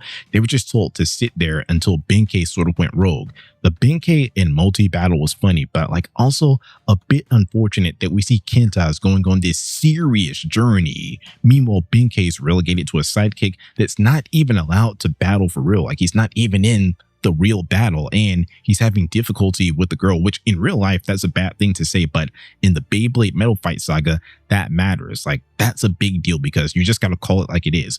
Girls aren't supposed to be that good in this series. Like there's barely any good female bladers. I thought their fight was funny, but it can also be looked at as like somewhat of a fall from grace for Benkei, that he's like being caught up in this nonsense and struggling with Moti and getting one tapped by Johannes after going on all of these training journeys with Kyoya.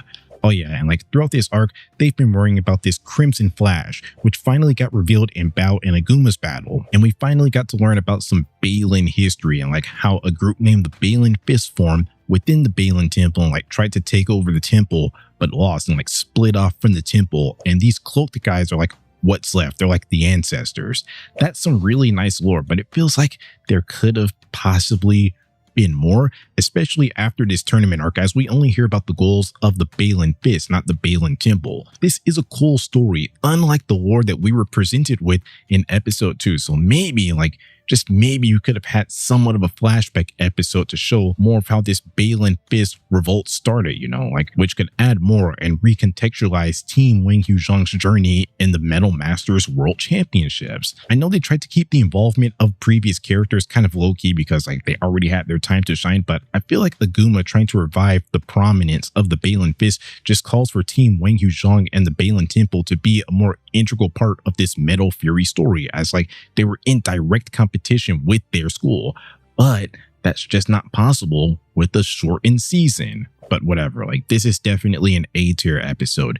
Good fight, good exposition without completely overloading on one or the other. Episode 11. Cosmic Tornado. Similar to the previous episode, we get a team battle between Deshayan and Chiyun versus Digya and Yuki, where this battle was like a fine battle. It's a good battle. I liked it a little less than Kyoya versus Johannes, but like these battles serve the same purpose, to show that Digya and Kyoya are gaining more mastery of their Beyblades, as Jinga's becoming better at using Pegasus's fusion wheel and even creating a new Cosmic Tornado special move. I'll still give this episode an A. Like we got to see Deshayan and Chiyun's new joint special move, and the battle wasn't too one-sided like the Chaoshin and Mei Mei fight, because Yuki actually got better, so I'll give him that.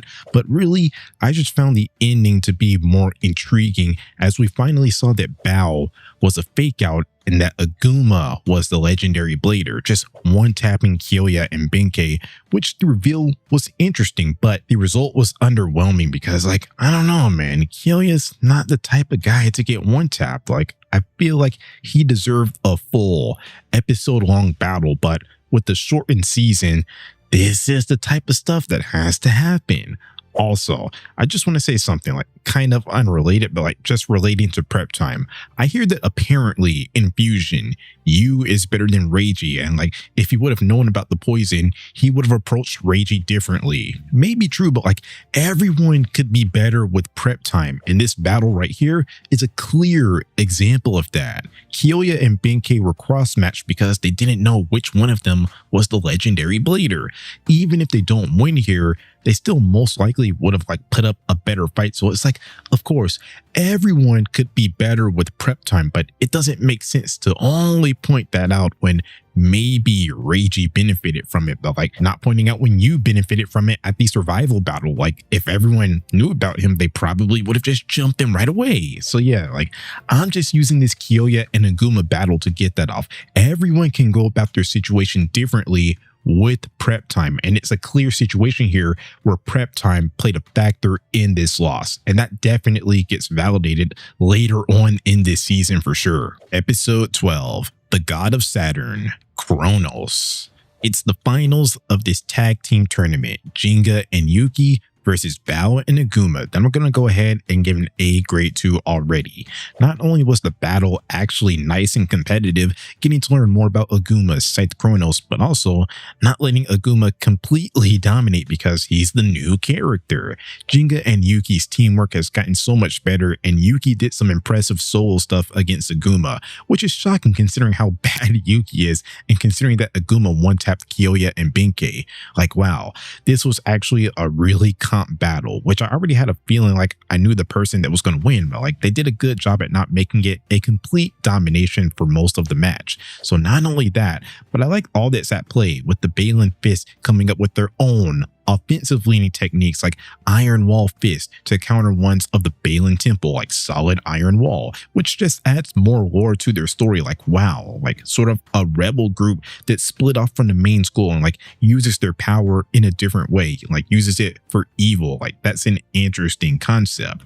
Like I said, if I were to add more episodes to Metal Fury, 1 or 2 of those episodes would be like a flashback to the original conflict and how Balin Fist developed their techniques. But yeah, it was a good episode despite our heroes losing. I hear that Aguma started off really strong, like the best blader ever, but he fell off as the season went on, which is true. Like I'm circling back around after watching the whole season. Like, yeah, the fall off was tremendous. So maybe Aguma didn't actually fall off. Maybe he was always this weak. Maybe Bao stopping Jinga from using Cosmic Tornado is their way of saying that, like, even right now, despite what we've seen out of his devastating Great Ring of Destruction special move that seems to be like an automatic knockout on anyone, but like, yeah, maybe the fact that Bao didn't let Jinga get that Cosmic Tornado off is the writer's way of saying that Jinga would have beat Aguma here had he got that Cosmic Tornado off. Maybe Kyoya beats him in this tournament if he knew that Aguma was the legendary blader. I don't know, man, but like, yeah, I like this episode. I like this tournament. Episode 13, Showdown at the Tower of Babel. I'll include this in the Destroyer Dome arc. Like, it's not complete filler. It's a one-off bridge episode before that stuff happens. The Tower of Babel, this battle tower royal, like whatever it is, where we spent most of this episode, ended up being somewhat of a scam, not gonna lie. So really, it's sort of a cool down episode from the intensity of the tag team tournament, as none of these battles were really worth anything for the most part.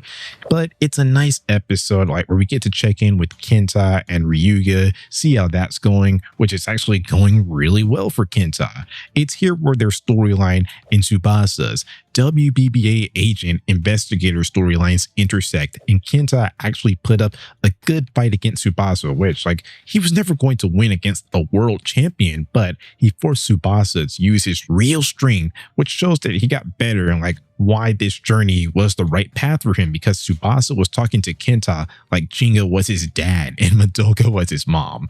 I bet that's how everyone views him. Jinga's water boy. He's not a water toy. I feel like in Metal Masters, I wouldn't say that they derailed Kenta's character, but like that season stalled his character growth. He did some good things in Fusion. He was growing as a blader, but when Masters hit, he just had nothing going on and like just followed Jinga and Gan Galaxy around, which is probably why Tsubasa was talking to Kenta like that. So like, that's why this journey was very much needed. Tsubasa was able to beat Kenta, as he's not quite there yet. However, Tsubasa versus Ryuga didn't offer any intrigue. Tsubasa, someone that gave Ryuga a good battle in Fusion, blocked his dark move for the first time ever. But right here, he got absolutely no diff by Dragon Emperor, Life Destructor, which I wouldn't say is a regression in Tsubasa's character. It's just that Ryuga, in addition to having a 4D system Beyblade, in addition to being a legendary blader, he's just head and shoulders above everyone else. Also, it was funny how in Metal Masters, when Jack was taunting Tsubasa and Tsubasa said he's not losing to him or Ryuga, and then he just gets like no diffed here. I'll give this episode a B. It's a fine episode. I like it some, but like some more intense fights might have got this episode to an A grade, maybe. Episode 14, New Team Dungeon. They got a decent amount done in this episode. There's some lore dumps, exposition dumps, explaining more about the Black Sun and destroying the world. So when it's rebuilt, Balin Fist could be the dominant school, which is what Johannes and this cloaked figure were trying to sell Bao and Aguma on. Like they're trying to get them on the side of reviving Nemesis. And then there's another exposition dump where the main gang's in Greece and we're learning that the legendary Beyblade, this Sword of the Gods Beyblade that was sealed up, got stolen, meaning that they have to search at another tournament, which is what most of Fury is about, like before the final battle, going to these tournaments to see these legendary blader awakenings. Then there's some nice reunions. We get to see Team Excalibur again. Can't go to Europe without seeing them, so that's nice. And we got to see Team Dungeon because the next tournament is taking place in America. So like they're finding nice ways to include everyone in there that we met from the World Championships. They're giving them nice little cameo appearances. Maybe they're around for a few more episodes than just a cameo, but yeah, like I like the balancing act. We don't have to leave these guys in the past just because we're meeting new legendary 4D system bladers, which is something that Masters failed at with the fusion characters. Oh yeah, and the battle that we got, it was basically like a B-pit level battle with Toby and Zeal's new Beyblades versus Tsubasa. It's their Spiral Fox and Spiral Lyra, respectively. Nothing too special, but it was funny when Coach Steel got mad at all of them for trying to use their special moves in his gym. I'll give this episode an A off the strength of the reunions. I like how Wales seems to be in a better mood, actually helping Madoka out with her bag, showing that he's come a long way from when we first met him, calling these guys nobodies from nowhere. And I've always liked Sophie. By the way, it's Fury now. No archaeology. Like they just completely ditched that after her introduction, which is unfortunate, but like she is a good narrator here. Unfortunate that they didn't get to battle. Team Excalibur is so cool and Wang Zhang got to battle, but like I said, I have an understanding that none of these guys are the focus of this season like they were in Masters. But yeah, like I said, the battle in this episode wasn't intense, but like it was nice to catch up with Excalibur and Dungeon after the World Championships. Episode 15, Destroyer Dome. This was actually the first thing that I watched of Metal Fury when I was like in 5th grade, and one of the only things that I have a vivid memory of from this season, like prior to rewatching it right now. I believe it was the movie version I was watching where like they combined all of the episodes into a movie or like maybe condensed them, I was saying. And I think it might have been released before the actual season aired because none of this stuff actually made sense at the time. I looked on the Cartoon Network wiki and the Beyblade wiki, and if that is to be believed, then I'm not misremembering this stuff. Like this was actually a movie apparently released early to promote the Destroyer Dome set. So that's nice to know. Like I wasn't tripping. There was a reason why this random tournament was my first exposure to Metal Fury. But yeah, because of that, this arc in particular brings back a lot of nostalgia. I even had a Destroyer Dome, although I never quite used it that much. Like the battles were boring. Like you just had to put your Beyblade in one of these specialized spin tracks, and like it was kind of gimmicky, and like the battles were over with quickly. Sometimes the Beyblades were making minimal contact. The arc might be great, but the real life product wasn't. Anyways, more reunions in the first round of this Destroyer Dome tournament. Like, yeah, we don't really care about the randoms, but we get a fusion callback with Tobio, Captain Capri, and Tsubasa was part of this season. And we get Metal Masters callbacks with Toby and Zio and the Garcia. So I'm going to continue to say that while this season isn't really about them, I like how everyone's coming back into the spotlight for like just a short amount of time so they won't get forgotten. I know that Shogun Steel is in this generation, which I've barely watched, but like I know or have an idea that it's mainly about the next generation of bladers. Like I think it's 7 years after this stuff happened. So in some ways, Fury is like a send-off to most of these characters, so like I like how they're going deep into their bag, bringing back someone like Tobio from Fusion, a solid blader, but not the best ever, but because of this 360 Destroyer Dome Stadium, he gets to be useful with his sniper skills and Capricorn's performance tip. He and Enzo's Beyblades actually have like the same function, so maybe there could have been something more, but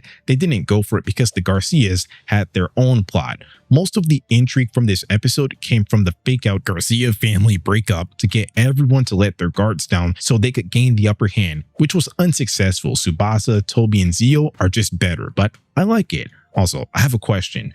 Why was Celine the sacrifice when Enzo was the sub member of their world championship team?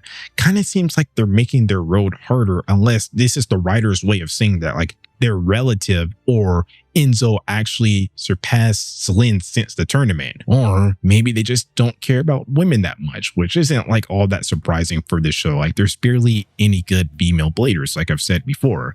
Let me just say this right here. When Jing is talking about the legendary bladers, he keeps on saying his or her, he or him, but there's not even a female legendary blader. By the end of it all, but also possibly like at this point in the show, there's probably not even a female blader that's a top 20 blader in the show, depending on how you feel about Sophie, the best female blader in the Metal Fight Saga so far, unless Shogun Steel can change my mind, but like I heard that their Beyblades were nerfed or something, so like probably not. Also, speaking of women in Beyblade, I started watching Beyblade X like a few days ago at the time of this recording, and I've got to say, like, it's so refreshing to actually see a good, competent female blader in multi. I'm only like 15 or so episodes in, but they're handling her so well, and I wish that there could have been like a female blader like her in the Metal Fight Saga. But yeah, sacrificing Celine here, that was a question that I had, but like that was the only questionable part, unlike the whole entire Garcia arc that made me want to rip my hair out with all of the flawed logic and plot inconsistencies. They were written well for this one episode, creating some believable family chaos, staying true to their characters, giving some good entertainment in a competitive battle that forced Toby and Zio to show off their new powers. So like I have no complaints. This is absolutely an A-tier episode. Episode 16. New Striker is complete. Insignificant. You were all insignificant. This guy Jigsaw was acting like he just learned the word insignificant. But yeah, I will say that this was a good episode from all angles. You get to see the power of Masamune's new Bullet Striker that has a 4D system, and it's actually quite strong. Unfortunately, he never really gained his teleportation speed boosting back that he had at the start of Masters. Maybe because they forgot about it, and now that he has a new performance tip, they can just completely ditch that idea. Like they have a good excuse. So no teleporting, but he had a means of protection against Jigsaw's final attack, Burst Satellite, which would have been so useful if he had a shield like that in Masters. Probably could have been useful if he had a shield like that in this season, but he never actually used it again. But yeah, bro thinks he's a legendary blader, but if that's a completely new Striker Beyblade with none of his old parts, then he actually has no chance of being the legendary blader because Blitz Striker wasn't made when the star fragment fell, so like that pretty much takes him out of the running. Throughout this journey, everyone keeps on hyping him up, but he flat out just had no chance. Anyways, you have Masamune showing off his new Beyblade. I would also say that the Masamune and King banter was fun. They're so alike. I thought that Jigsaw added an interesting wrinkle to this battle. Like, I think he was supposed to be a fake out legendary blader, which obviously like I didn't really buy it because like I have hindsight, but I thought that the invisibility gimmick really spiced up the battle for sure. Like I'll give it that. And tying in the reunions, although they didn't advance, I like that Team Lavushka did something here with the help of Madoka. They were able to use their science, their smarts to uncloak Jigsaw's Forbidden Aeonis, and Lyra, the one that didn't get a battle in the World Championships, was like the main one behind it, which is just playing off of what I keep on saying. I still have to watch Shogun Steel and form my opinions on it, but this season, Metal Fury feels like somewhat of a conclusive chapter for this generation. So like, I like that we're seeing things that we never got to see before. Lyra didn't get her battle against Masamune, which was the only round that Gan Galaxy didn't go to 3+ battles. So maybe you could make the case that she was robbed. But here she gets to show off her skills, which I like because it gives her like some closure, I would say. Like it gives her at least a moment that she wasn't able to experience in Masters. So yeah, this is absolutely an A tier episode. Episode 17, I Am the Champion. In this episode, in the final round of the Destroyer Dome tournament, we get a heavyweight fight between the final 6. I like Toby and Zio's joint special move. Really wish that Digya and Masamune could have created one in the world tournament. But yeah, most of this episode was showing off the features of Very Aries, its 4D wheel, and its reverse rotation, which makes it similar to Julian's Gravity Destroyer. Both warrior Beyblades both have the ability to rotate to the left and right. This was a really great ending to the tournament, with King making this smug Jigsaw guy look so insignificant and like running through the streets in the Destroyer Dome. Like that was absolutely crazy. Masamune and King's back and forth was great because like I felt like the theme of King and its Very Aries and like King and Masamune was like finding someone that understands them. King and Very Aries are the perfect match because just like Very Aries was sealed away because no one could control it, King was forbidden from battling because he was too strong, so he says. And with Masamune, he and King have similar mannerisms, similar competitiveness, and when King got excited, like wanting to play too, it reminded me of the times when Masamune just wanted to play too, just wanted to join in on the fun after he was somewhat excluded as well when he first got to America. So I like that Masamune found a friend because like I don't really like how he was a laughingstock and like he was getting scapegoated for everything in Masters, especially with Zio. So like I like that Masamune found someone similar to him that also has the same base spirit, the same desire to be great, just like him. They're equal in that regard. The only reason why Masamune lost here, he didn't really have a real chance to win, was because he's not a legendary blader. It's unfortunate that it goes down as another loss for his career, but like it's not terrible because from what we've seen so far, it's like if you're not a legendary blader, you have absolutely no chance of surviving one of their special moves. Even legendary bladers were one-tapped by special moves of other legendary bladers. Like there's really nothing Masamune could have done here, or like maybe he could have tried the shield move, but like yeah, that probably would have got broken through, maybe. But yeah, like there's not a single instance in which a regular person beats a legendary blader in this season. They can provide some resistance, make the battle tough, but like it just never happened. This legendary blader stuff kind of feels like it's invalidating what Kyoya was trying to teach Damien in their battle in Masters. It's like, sure, Damien was the chosen one. He was compatible with the arrangement system, but Kyoya's hard work was able to surpass that. Now, it doesn't matter at all how hard you work. If you were chosen to be a legendary blader, you're just better than everyone else. Not that I was really wanting Masamune to win this one or like feeling like he got robbed, but like this was something that I noticed, like how this legendary blader stuff kind of just invalidates Kyoya's speech. But yeah, I'll give this episode an A. It was a good episode. Good that we get an arc to catch up with old friends, old teams, and meet some new and interesting characters. I like this tournament. Solid ending to the Destroyer Dome arc. Episode 18, Maze of Mist Mountain. This is the start of the Mist Mountain arc. In this episode, the main gang is in Savannah at Mist Mountain looking for the star fragment. We get to see all of Team Wildfang, which is nice. Like they're helping our heroes out because they're native to Africa. They know of the land. As of late, we've been seeing like a lot of world championship teams getting reintroductions, either helping out our heroes or just like stopping by to say hello for a few seconds, staying around for a battle, making things more interesting. Out of every team that Gan Galaxy faced in the world championships, I think that's just about everyone except for Damien.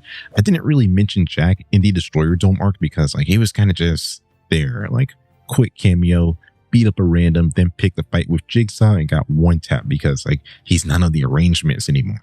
But yeah, like I think right now that's everyone except for Damien. So like I'm always going to appreciate that, making the world feel connected. Like all of that other stuff in the past actually matters, even if some of them like Jack and the Garcias and like the Russians aren't too important to the current objective. I just like that they're there to like cause some chaos, remind us of the past, and like get out of there without taking up too much screen time.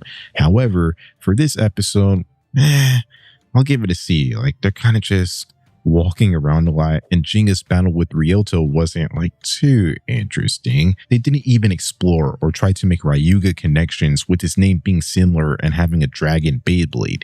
Jinga just assumed he's with Johannes right away, so like that stripped this episode of the intrigue. It's just one of those episodes that you got to get through to get deeper into the story and like more interesting things, I would say. Episode 19, The Lion's Pride. It's here where we get a pretty masterful episode, some intense battles, because while searching through Mist Mountain, the main gang met up with Johannes and the Balin Fist. So while Jinga and friends went on ahead, this was basically Wildfang versus Johannes and the Balin Fist in some epic battles. On the side, you have, well, everyone except for Kyoya and Aguma, which was fun at points. Like, it was cool to see how Benkei beat all of those generics by himself, and he and Nile collaborated with the Red Horn uppercut into Mystic Zone takedown on Bao and Johannes. But the main event was the much needed rematch, Kyoya versus Aguma. You know he needed some payback after he got one-tapped at the China Tag Team Tournament, which I wasn't a fan of, like from an entertainment point of view. But they made up for it right here, because this was an absolute heavyweight showdown for sure. Absolutely one of the best battles so far, especially like when they used their respective wind techniques to clash. So it felt more personal, like to see which one was the master of the tornado. But in addition to this epic battle, the speeches were on point. It's like, even though they were trying to get you to root against Aguma, I can't say that he's wrong, because when Kyoya called him out for like always traveling around in the Balin Fist group and how Kyoya's better because he's alone, he gains his own strength, Aguma clapped back saying that like he's part of a play group, the traveling circus. And if that's how people view everyone in that group outside of Jinga, because like he's obviously the leader of that, then it makes more sense why someone like Kenta split away from the group to carve out his own pathway.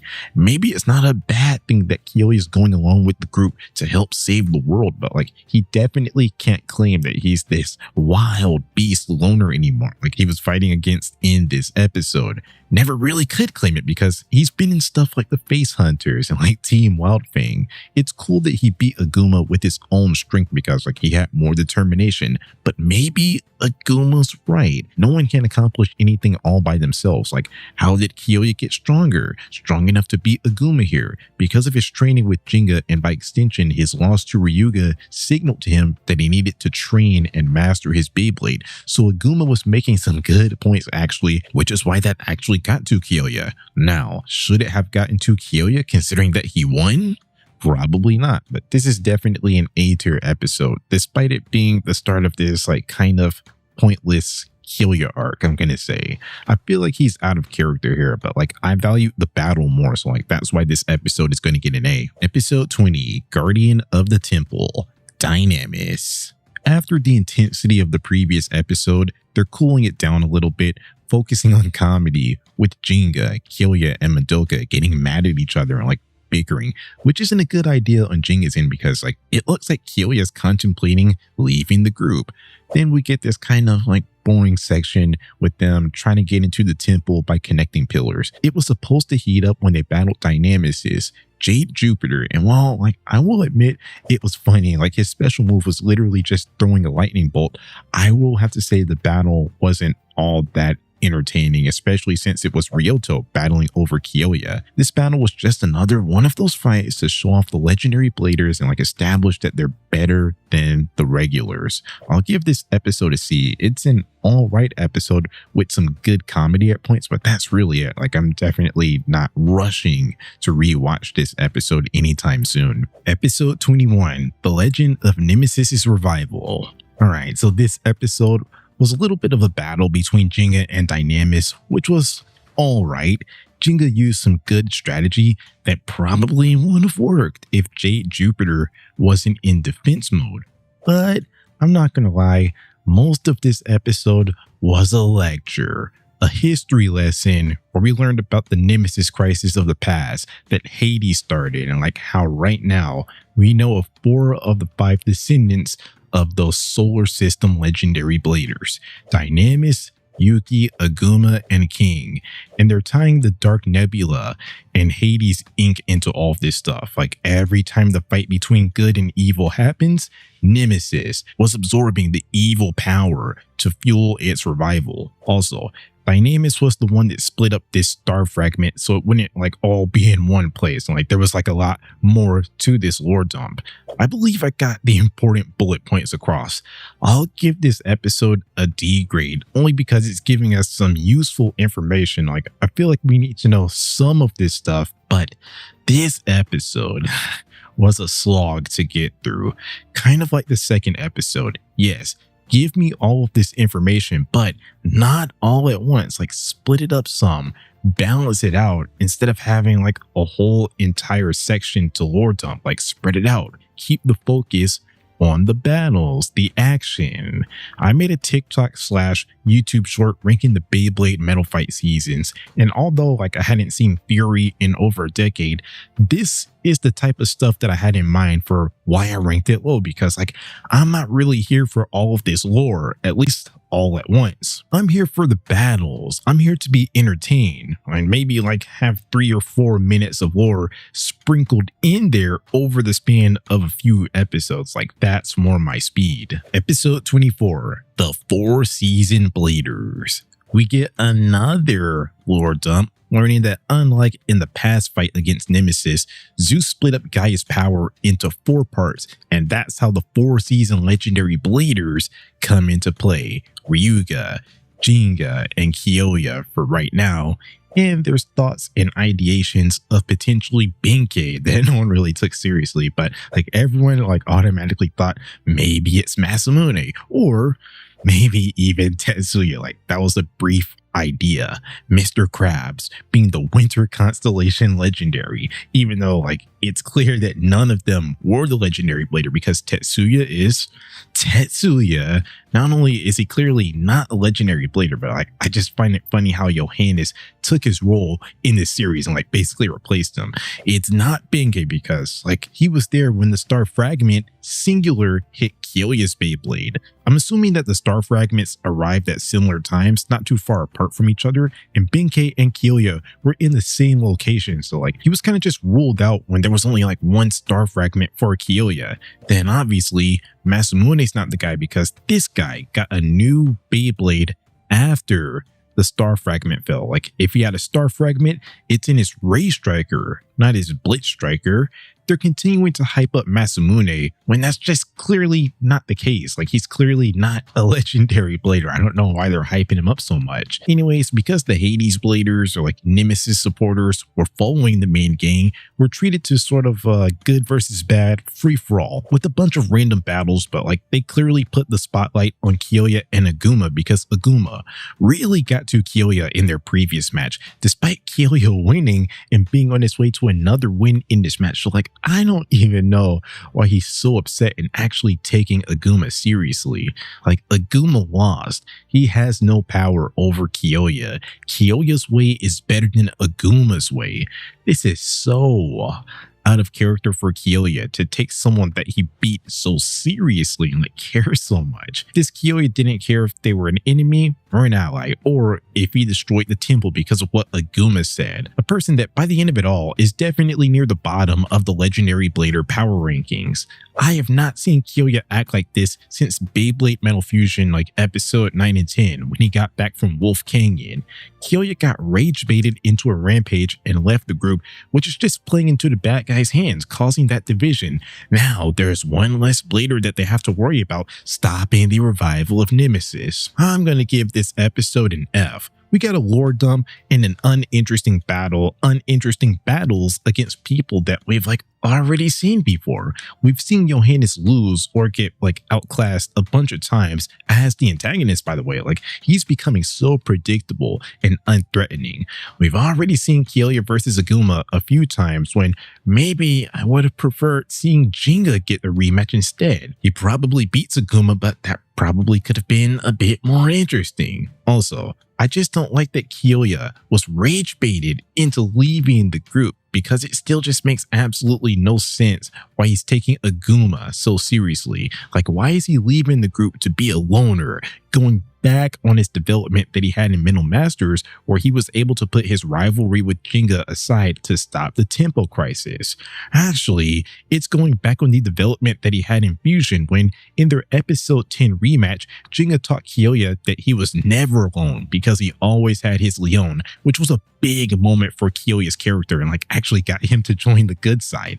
I'm not even this big Kyoya guy, but this character regression is so tough to watch. For what Kyoya was built up to be throughout this series, this makes absolutely no sense. Although, like, for what they're building Kyoya up to be in this specific season, it's not like this wasn't kind of predictable. He's a ticking time bomb, impatient, rude to people, so like it's not a surprise. Although it's sad that like what we should have got in Metal Masters is ending right now. Like, he's not traveling with Jinga anymore. Like, Jinga and Kyoya on the same team was nice while it lasted. They got some good training in, and they made the China arc so fun. Also, unrelated, but in Metal Masters, I downplayed Nile blocking Black Excalibur because like it was a sneak attack, and like there's been plenty of examples in Beyblade where sneak attacks just don't go by the same rules. Like in the very same season, when Phoenix busted through everyone's special moves, Wang Yuzhan, Kenta, Masamune, and Jinga, but I doubt that you'd say that he's the strongest character in Masters because of that, because it just seems like sneak attacks go by different rules, which is why I was hesitant to give that feat, that accomplishment to Nile. But now that he blocked King Lion Crushing Fang with his Mystic Zone, when for most of this run, legendary blader special moves are like one taps even on other legendary bladers, then I've got to give it to him. Mystic Zone might just be a really unbreakable move, you know, like when the light is fully charged, which is something that was exclusive to the tag team battle against Jinga and Masamune. Like, we've never seen any of this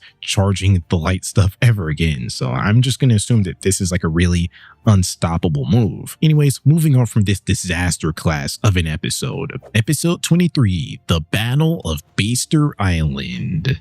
After the Miss Mountain stuff, we're back in the tournament game.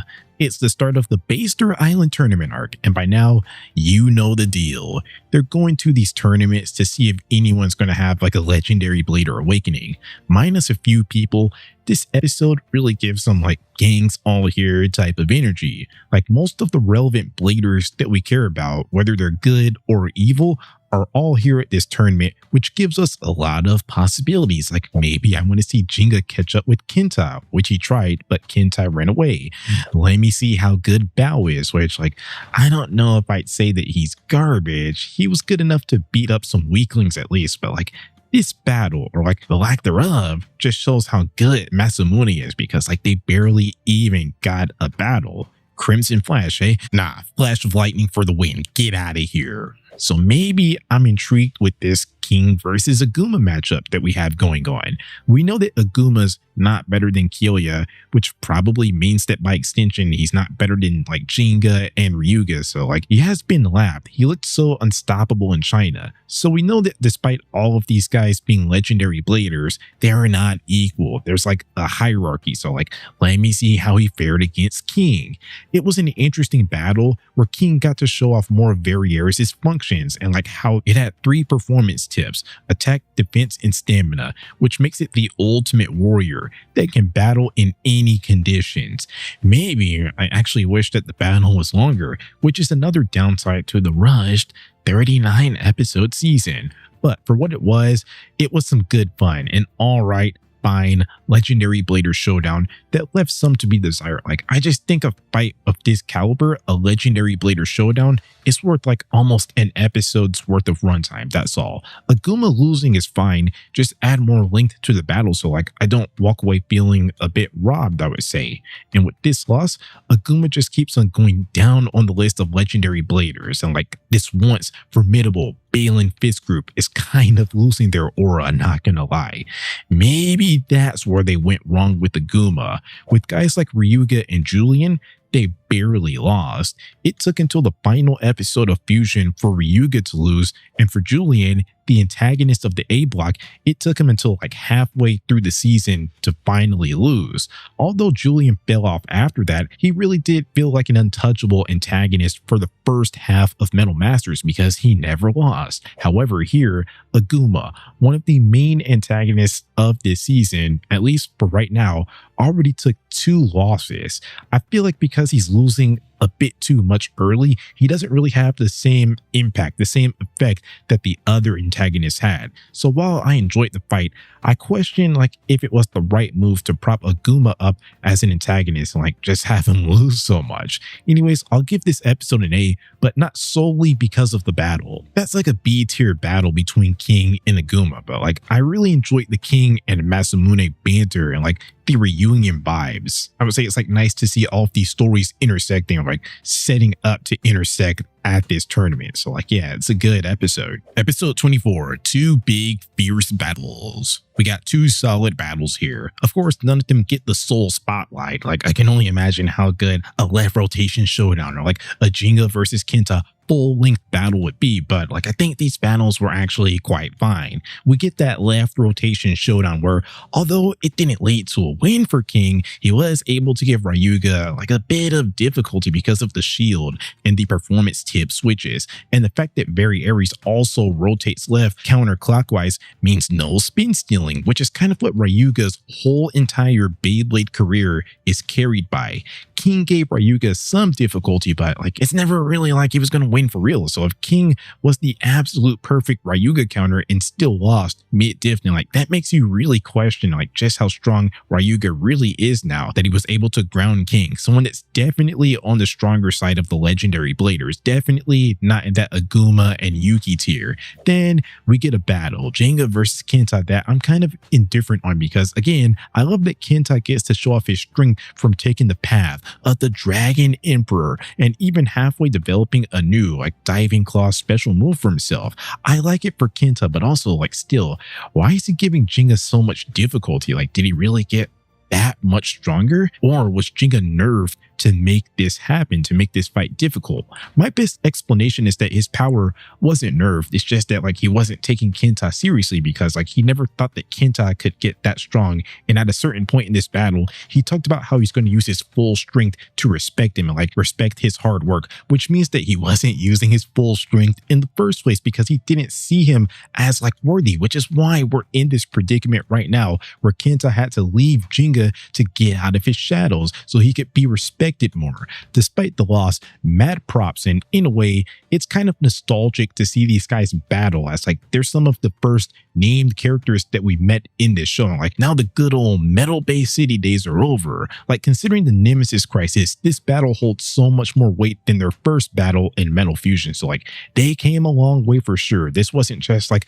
a battle for fun. They're trying to beat each other so they can go forward in their quest to find the legendary bladers and save the world. So I like that they're having a serious clash here near the end, and Kenta is getting that respect that like, hey, maybe Benkei would get the same type of respect from Kiyoya if he went on his own journey, you know? So it's definitely an A tier episode. These were some solid battles, but I would be even higher on this episode or like potential episodes if these were full-scale battles, which I feel like these battles deserve to have more dedicated to them, especially the King versus Ryuga battle that had interesting aspects at play for sure. But for a Ryuga counter that gave him difficulty, it felt like this battle was like over with a bit too quickly, which is why it might be a top 10 battle of this season, but definitely not in that top 5. Just another downside to the 39 episode format of this season, but like it's still an A tier episode. Moving on. Episode 25, The Unseen Opponent. This is the Chris episode, the Phantom Orion episode. So what happened was that Chris, this blader for hire, and Masamune made it to the finals of the Baster Island tournament, which, by the way, you know that technically means that guys like Ryuga and Jinga lost this tournament. It's not like the most like craziest loss ever because like they never actually lost the battle, but like they lost the race, which is part of the mechanics of the tournament. Something like this kind of reminds me of when Jenga lost to Kyoya in the Metal Fusion Battle Royal because of like the mechanics of the tournament, despite the fact that he actually did more than Kyoya in that fight. There's some people that actually count that as a win for Kyoya, even though like Kyoya himself doesn't really count it as a win, because like if that were the case, why is he so obsessed with beating Jenga even after that win? I'll say, I just figure like if you're going to count that as a loss for Jenga, might as well count this tournament as a loss for Jenga and Ryuga, because like, hey, they lost the tournament. That's what happened. They knew what it was all about. They knew the rules. They knew that it was a race, but they still took the risk. Anyways, because Masamune made it to the finals with Chris, this was a good scenario for Masamune. Chris seemed like a strong guy, and if Masamune had a spirited battle with him, maybe he could awaken as a legendary blader, like if you're still believing he has a chance, like that is. To start, the battle was kind of boring because Masamune was going up against a Beyblade that was made to spin forever. I believe the real life product can spin for like 7 minutes because of its bearing drive performance tip. It's kind of like a Metal Fury like 4D version of the Eternal Sharp performance tip because of the free spin. It was a kind of boring battle until Masamune literally outplayed Chris and knocked his Beyblade up into the sky, losing the advantage it would have on the ground. His performance tip had no effect in the sky. It was such a great plan. He had Chris shook. He was probably on a winning pathway until Orion evolved into Phantom Orion, which I've got to call an inconsistency. At the beginning, when Chris was showing off his Beyblade to Masamune, he called it a Phantom Orion before it actually evolved into Phantom Orion. By the way, the only thing that changed was the fusion wheel. Like he already had a 4D performance tip. So one, what was he even using before this thing evolved into Phantom Orion? Like it's kind of hard to make out. And I've got to say, the fact that this thing barely changed, only the fusion wheel like already had a 4D performance tip, which is its main feature, kind of makes it feel like a wasted 4D evolution in the story. But yeah, mid-battle, mid-attack, Chris got his awakening, and by now, you know the story. Regular bladers are not beating legendary bladers, and Masamune's striker literally got eaten alive by this like Bernard's Loop special move. The battle was kind of boring, and the result was nonsense. I knew from the beginning that Masamune was not a legendary blader, but this was so unfortunate to see here, especially after all of those Metal Masters losses that felt like Lucy yanking the football away from Charlie Brown. He completely outplayed Chris here, and Chris probably just loses without the legendary buff. Can't Chris awaken after he loses to Masamune? I'm gonna give this episode an F, because not only was the battle kind of boring, but like it was also kind of predictable because Masamune was never the legendary blader. This strong guy Chris just comes out of nowhere in this episode. I mean, like, what are you expecting? He's the legendary blader, especially with such a shortened season. Like, you don't have time for a fake out like this. He's the legendary blader.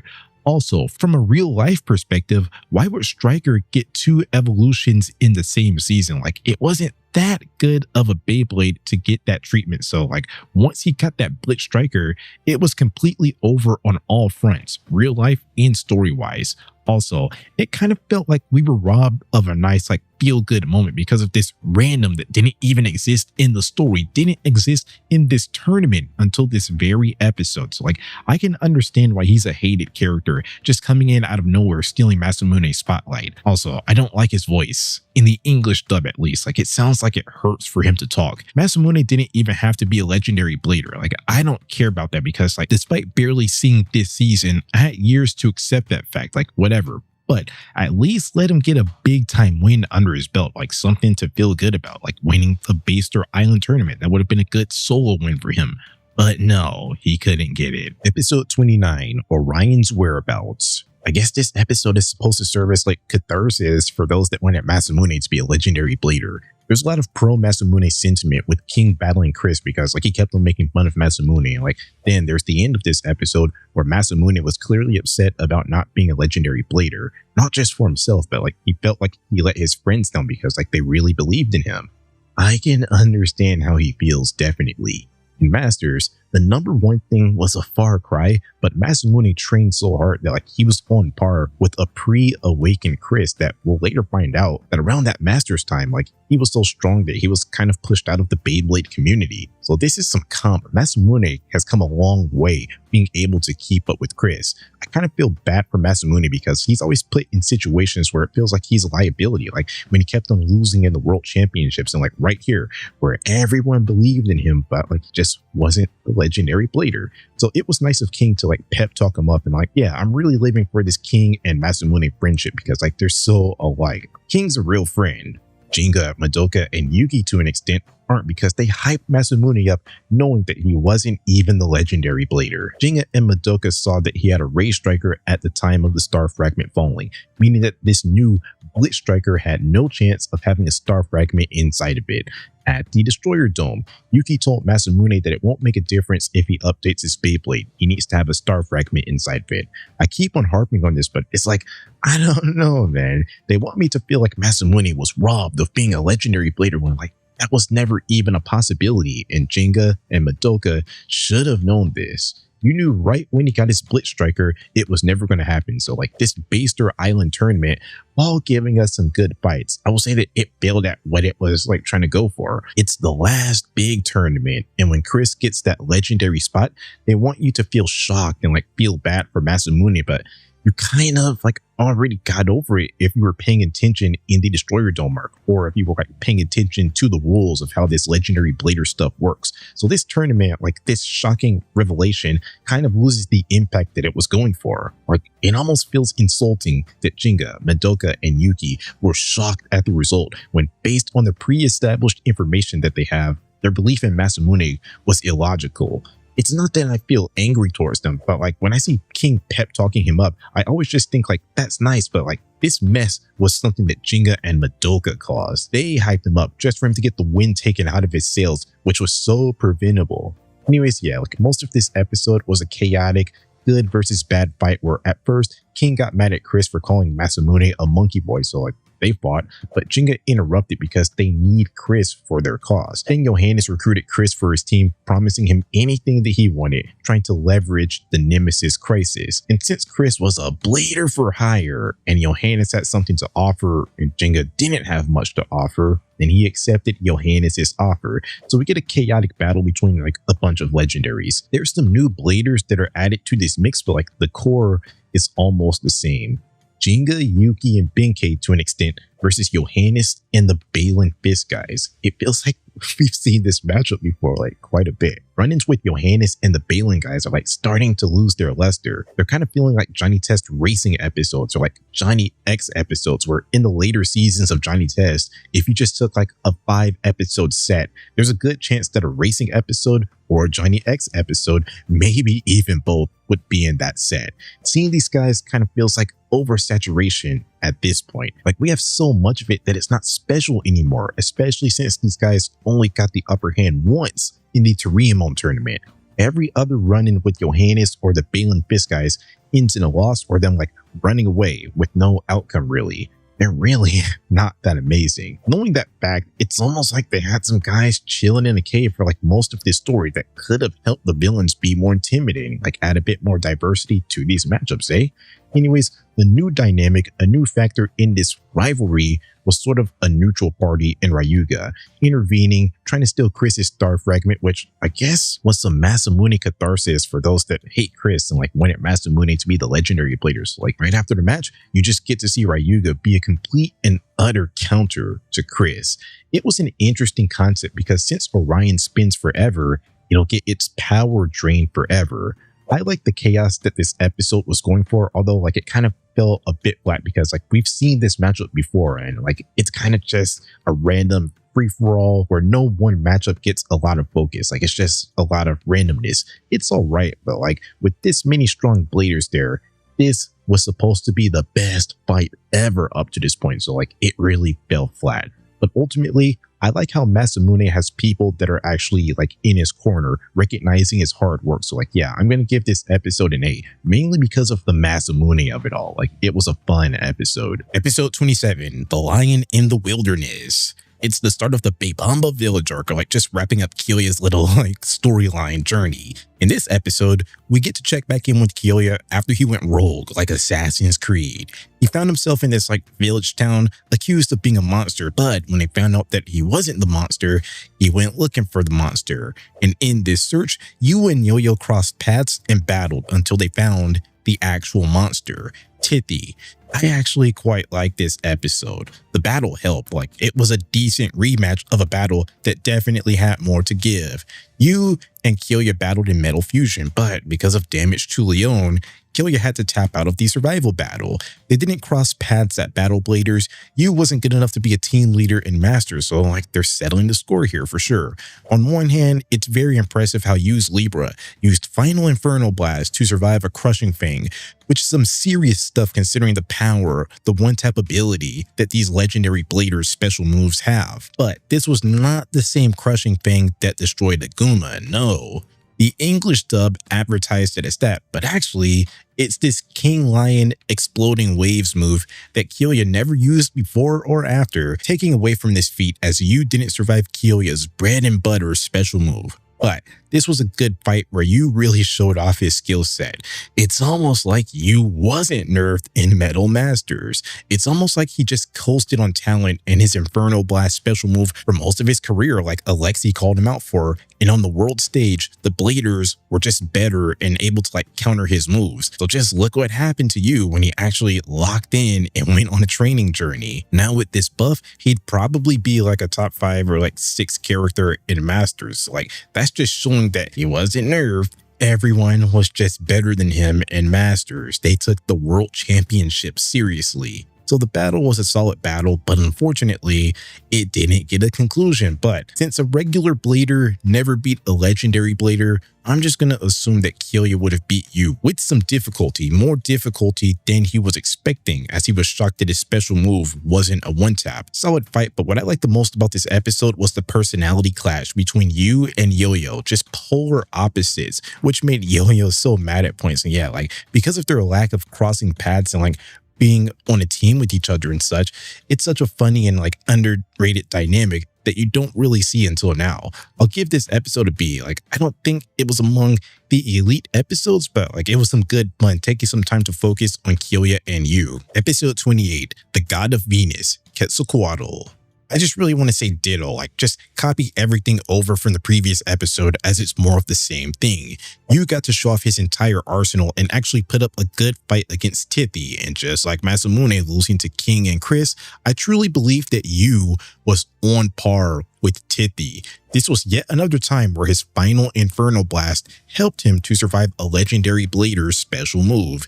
He was on par, but the only reason why Tithy won was because at the end of the day, Tithy's just a legendary Blader, and his Beyblade just has so much power that like it didn't really matter that you train and use Libra's abilities so strategically. But yeah, this is kind of what I wanted to see out of you. In Masters, Alexi clocked him, saying that he relies too much on Inferno Blast, and while he definitely had to use his final Inferno Blast here, it definitely felt like a last resort and like that he for sure got the most out of his other tactics before he used it. So the you versus Tithy battle was good. However, the Tithy versus Kilya battle was hogwash because Tithy set his Quetzalcoatl in defense mode and barely did anything because he didn't want to play with Yo-Yo. Yo-Yo could have been nicer, but Tithy already battled you, so like why is he trying to battle him again immediately after? Like I feel like it's Yo-Yo's turn here. They're really highlighting Yo-Yo's ability to be mean this season. I know I haven't talked the best about you, but he was a major part of getting Yo-Yo back on track, talking about how like even though he tried to get away from Jinga and the legendary Blader stuff, he's still finding links to Jinga and the legendary Bladers in the middle of nowhere. So like maybe it's just destiny. Very smart observation from you, and like I wasn't expecting Kilya to say that a guy like you was right, considering that he kind of just looks at him as this like annoying kid, but like that was a very good point, and it's just highlighting this dynamic even more. I doubt that someone like Benkei could get to Kilya on that level because like he just doesn't think like that. He's a Kilya follower, a glazer, a yes man. So like I like how you got tied back into this story here in an unexpected way, but like he was a vital piece to getting Kyoya back on track, which you'd never expect, but it happened. Kyoya's little bad boy rebellious arc ends here, but like, I don't know, man, like it really amounted to nothing. All he missed out on was the Baster Island tournament. I don't really believe that this arc made him a better character at all. Like he kind of just ended up back to where he was in Metal Masters. He's a curmudgeon, but he will put everything aside to stop a world-ending threat. I guess this arc wasn't for Kyoya, like maybe it was to highlight you, possibly. Maybe it was to get Kyoya away from the group so he could run into Titi, but like, why did it have to be a Kyoya and you exclusive? Like, why couldn't it be a group thing just like for every other legendary Blader reveal? I like that Kyoya's back, but like, it's an arc that didn't accomplish much for his character. And in an already shortened season, this screen time should have went to someone else, like Titi, like Chris. But yeah, just like the previous episode, I'll give it a B. Just shaving off points because a real Titi versus Kyoya battle would have actually made this episode so much better. Episode 29, The God of Destruction's Revival. It's the start of the Nemesis revival arc. You see in the background, Pluto, the guy that's for Nemesis's revival, like sort of kidnapped Dynamis to add him to the legendary bladers that Johannes gathered to help revive Nemesis. I didn't really mention it at the end of the Baster tournament, but like, yeah, there was a scene at the end when Pluto went to Dynamis's temple and like told him that Zeus and Hades were brothers, and Zeus's necklace that Dynamis was wearing is actually Hades' necklace that he gave to Zeus, and like it had his desires in it that Hades wasn't able to fulfill. So like, I guess that's supposed to change Dynamis's destiny, if I'm like getting that right. If you want to hear a rant on this scene, check out a guy named Kai's 2-part Beyblade Metal Fury retrospective. But to me, like, I was kind of just like, whatever, I guess. It's like par for the course. It's like generic Metal Fury stuff, I would say. Maybe I'm missing something, like maybe I'm not thinking about it on a deeper level, but like the only complaint I had about this scene was like kind of a common Metal Fury complaint. I had to watch it a few times to understand all of that lore that Pluto was talking about. I guess like it is like a bit impromptu, a bit out of nowhere. Maybe it didn't have the impact that like it was intended to have, but like, hey man, I've been blaming all of Metal Fury's faults on the season length, so like I would say that applies here as well. Anyways, that's how Dynamis got corrupted, and now he's on the bad guy's side. So basically, Chris, Aguma, and Dynamis were fighting Nemesis in its prototype state, giving it more power so it can like eventually take shape and form into a real Beyblade. Because of Nemesis's activity, that caused every legendary Blader's Beyblade to glow, which all gave them the idea to go to the source. This was a bad, illogical idea because Jinga said that Nemesis needs all 10 pieces of the star fragment to be fully revived. So like it actually makes no sense for them to go in the first place. But then you don't have a conflict. So like they're forced into something illogical to make the story go along. Anyways, of course, this glowing light gave the power-hungry Ryuga an idea, but he had to get through Kenta first. No diffs to low diffs at best, but like you feel good about Kenta because he's not giving up. This is not the Kenta of episode 1 of Fusion that was scared of the face hunters and like needed saving. This is now a Kenta that is fearlessly standing up to the best blader in the show and getting stronger because of that. So much so that he outsmarted Ryuga here. He waited for him to go into his like survive mode so he could use his diving claw special move. And even though he lost, he drew out Ryuga's seemingly ultimate move. He said Supreme Flight, but like what happened to Sagittario was the same thing that Life Destructor did to Eagle, and Ryuga said like he can't believe he used his ultimate move on Kenta. So like I don't know if that was like Life Destructor or if he has 2 ultimate moves, Supreme Flight. But yeah, like so Kenta most likely drew out his ultimate move and cracked El Drago's face bolt, which is something that just wouldn't have happened if he actually took Kenta seriously. So while he doesn't get the win here, you're walking away with something to feel good about, which is why this episode gets an A grade, mainly off the strength of that battle. The other stuff is kind of whatever, I'm not gonna lie. Episode 30, The Child of Nemesis. Basically, in this episode, the intensity heightens as we get closer to Nemesis's revival. Doji finds his way back into the story as he's a servant of Hades, and he's been out like looking for the blader that could wield Nemesis, Rago, and like he brought his followers along with him. They said Doji was searching for Rago, but like they also said that Rago was sent out on a mission. And like when Doji found Rago and the Nemesis bladers, they were all in a cave or like a dark room. So like, what is it? Were they like sent on a mission or just like sitting in a room for most of this story? Or was their mission related to being in that room? But yeah, everyone's making their way to the Mayan temple to respond to this situation, respond to the glowing light on their Beyblade. Some like Kilya just wanted to beat Nemesis so he could finally battle Digya. And some like Titi didn't really understand the weight of the situation, like didn't really care about this stuff, didn't know the seriousness, and like just wanted to battle, I would say. So yeah, like we get a whole bunch of battles that really have no conclusion right now and like weren't all that entertaining either. Just way too many battles going on to give any of them the focus that they needed to be epic. So like they were kind of just hitting each other for a few attacks, then like switching to the next battle.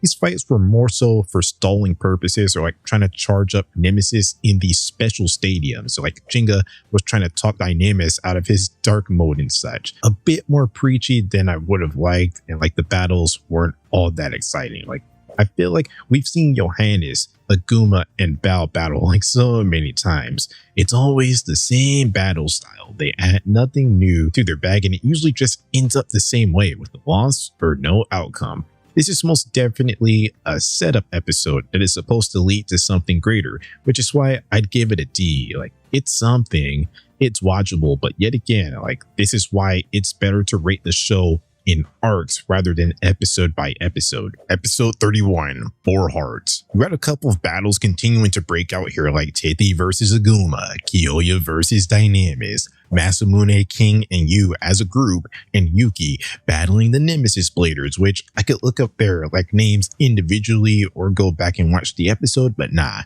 no way, they're the Nemesis Bladers. I'm not gonna like put in that extra work to give them that respect because the show doesn't want you to respect them. The Nemesis Bladers in the Hades cult just completely don't matter as characters. There's like no real setup for these guys. I don't care about them or their new Beyblades that they're showing off.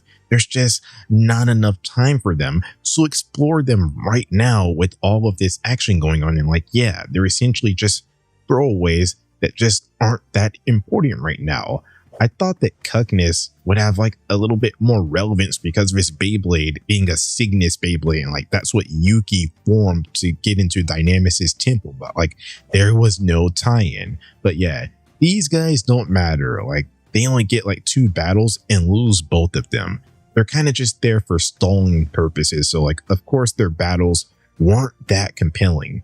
Kind of makes me wish that there was more setup. Maybe they could have been more involved with the story. Like maybe they could have went out with Johannes to the tournaments and such. After Aguma lost to King, he kind of started losing his aura and the bad guys became like less of a threat. So maybe you could bring these guys in like one by one to replenish that, or like just add to their ranks, make them more threatening, I would say. I don't know, but like anything would have been better than these guys just hiding out in a cave for most of the story, because like in these battles, I really don't care about these guys that just came out of nowhere and are giving me like no real reason to fear them. I'll have to watch Zero G, but like so far, these are absolutely the worst characters in the Metal Fight Saga so far. Anyways, they have a bunch of battles going on, but the battle that got the most focus was, of course, the main character, Digya versus Chris, where it wasn't necessarily like all about the battle. The battle left a lot to be desired, just like all of these fights. This was more so about Digya trying to get to Chris. With Digya and Kilya being aligned, speaking the same language, Digya needs to get the remaining 4 seasoned Bladers on his side. So they were trying to talk Chris out of this contract Blader for hire type of stuff, you know, like get some friendship in his heart. You see, he once wanted to go to the World Championships, but he was too strong and couldn't go with his friends, and like he was exiled from the regular Beyblade world, sort of like King. I guess maybe he was actually excluded from the Beyblade world, but like it really sounds like he wasn't excluded from the Beyblade world, rather like he just lost his friends. He was too strong for his friends and like they couldn't keep up, so they ditched him. I don't know, man. Like, that sounds like that's on them. That's on his friends. They gotta get stronger. This is the catalyst for why he started this blader for hire thing. But like, are you sure he couldn't find anyone like stronger to battle? Maybe because he's working for money, he didn't have the funds to go to places like Japan and like Europe and China to battle guys like Jinga, Julian, and the Shine. So like, maybe I'll give him a pass there. But like, where is he from? Like America? Where was he when the Starbreaker arc was going on?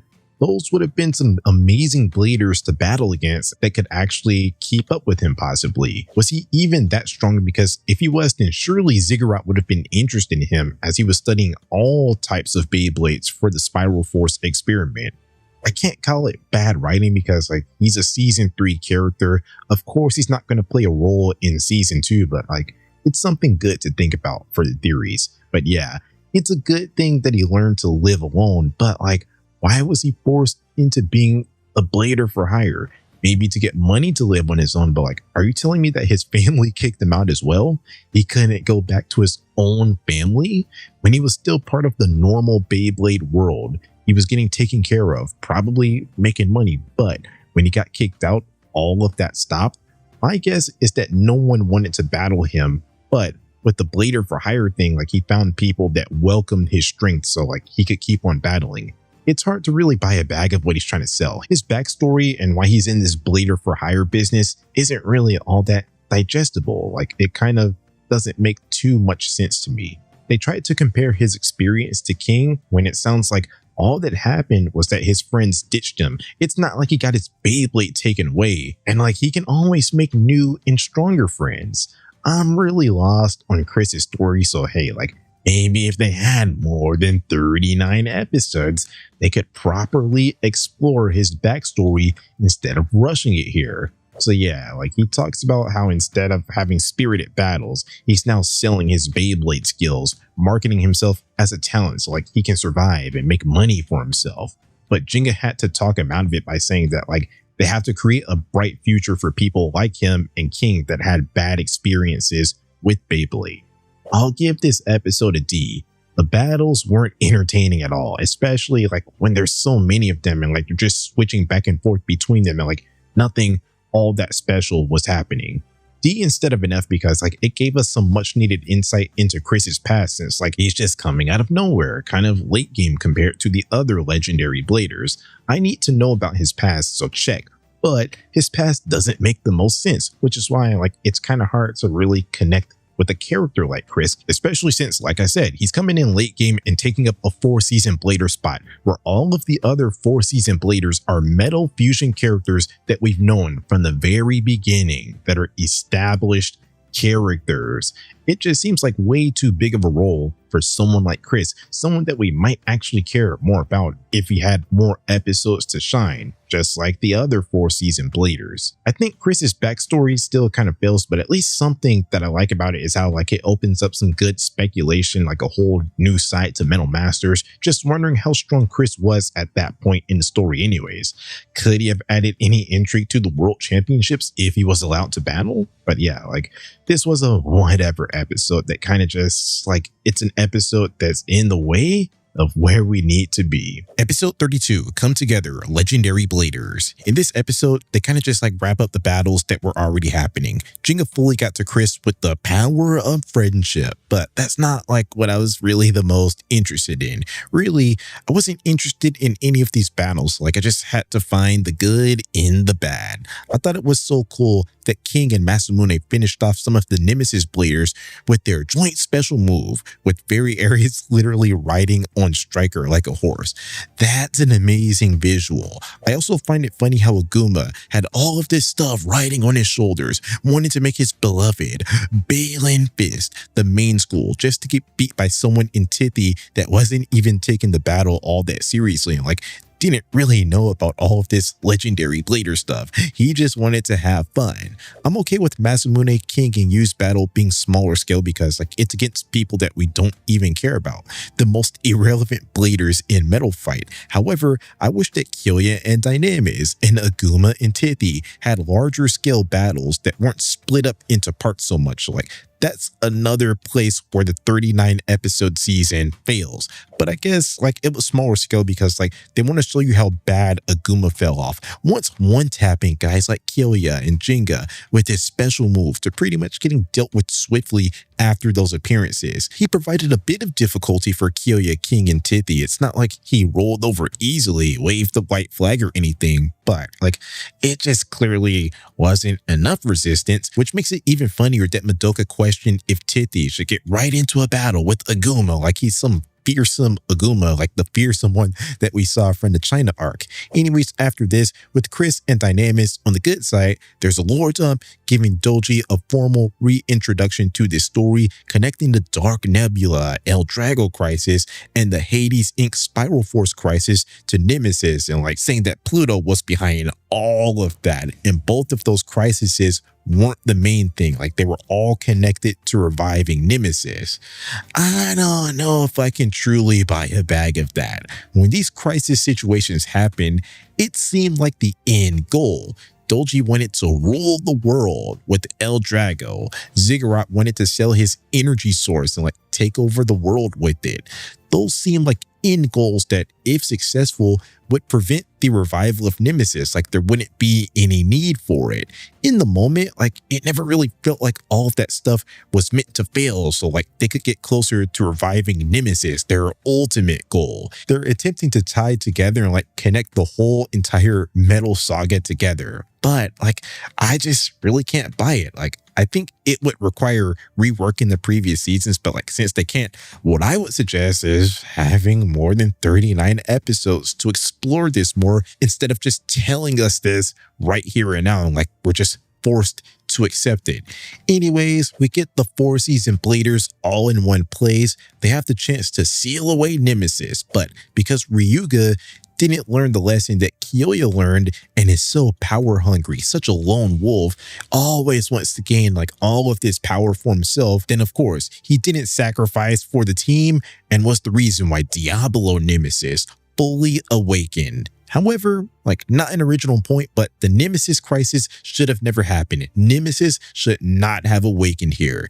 King didn't battle in one of the stadiums and like he didn't come into contact with prototype Nemesis. I have seen a theory out there as to why like that might have been the case, but I don't know, man. The theory shouldn't be a thing. Like that's not my job to make sense of the show for it. Like, no, man, the show should have properly explained why, or like just had King battle, like launches Beyblade into one of the stadiums for a quick attack, then withdraw.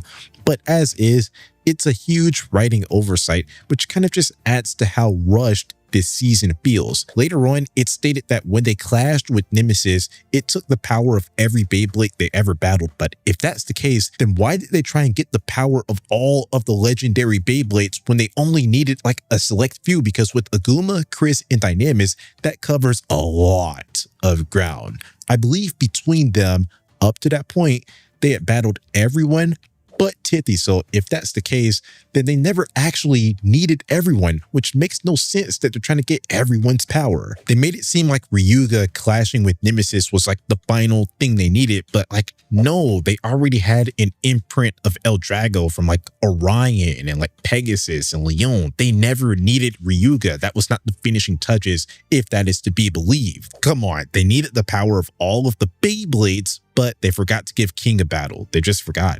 I'll just give this episode an F. I already pointed out some plot stuff that I wasn't a fan of. Also, as of late, I haven't been finding these battles to be like too interesting, I would say. All of these battles that we've been watching for the past like 3 or so episodes were so lacking because like they just have to juggle so many battles.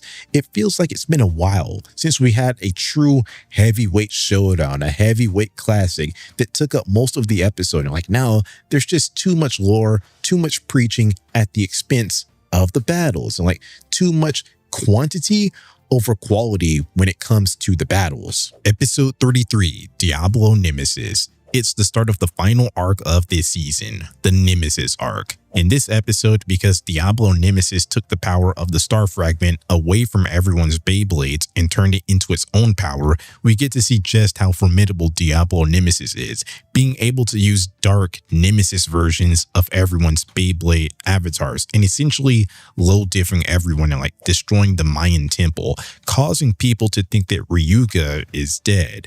So the second half of this episode is spent on everyone realizing how dire the situation is and agreeing to train up and combine their power.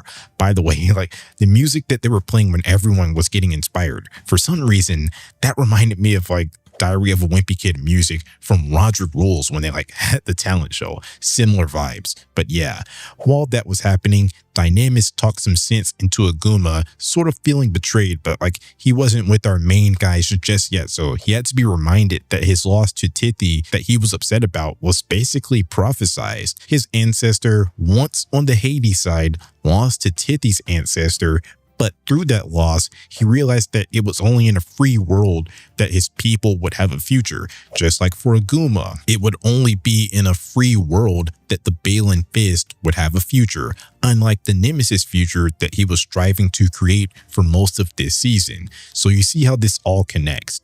Balin Fist would be the main school, but what's the point of laying down the Balin Fist's roots in a world with no enemies to defeat and allies to train with?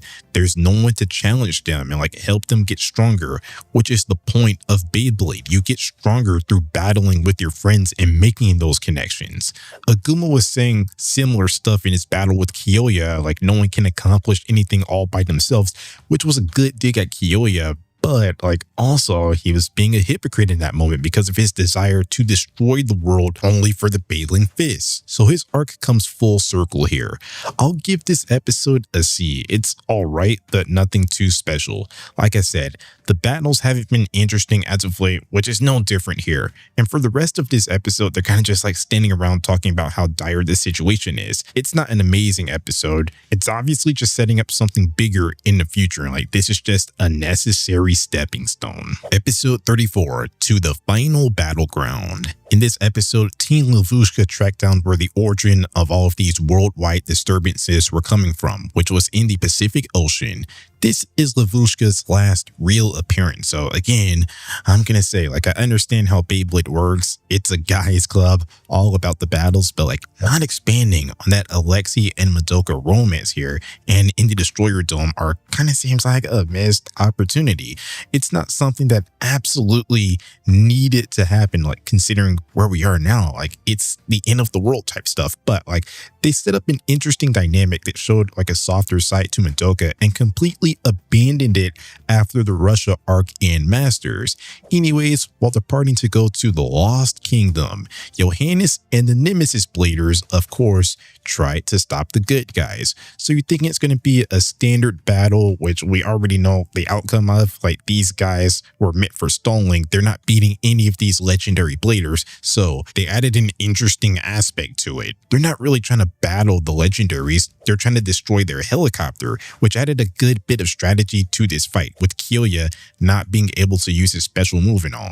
Yeah, this forced them to approach the fight more strategically, which doesn't really happen a ton in Fury. It's a lot of heavyweight band for band showdowns, clashes of power, so I like that added aspect. Also, Aguma finally realized his destiny and got revenge on Johannes, finally looking more like the vintage Aguma, and he even saved the helicopter from falling, which was so cool, so much aura. And like I was talking about in the previous episode, he was going through the realization process, and here, they're just tying a bow on his arc. I'll definitely give this episode an A. It's the first time I've really been invested in the battles for a while now. And yeah, I like how they're still tying in those world championship teams. Everyone's trying to help to stop this crisis. I think maybe you could ask for maybe an episode or two for Aguma to come to his senses, because it can seem like it's so all of a sudden for him to flip over to the other side after following Johannes for most of this story.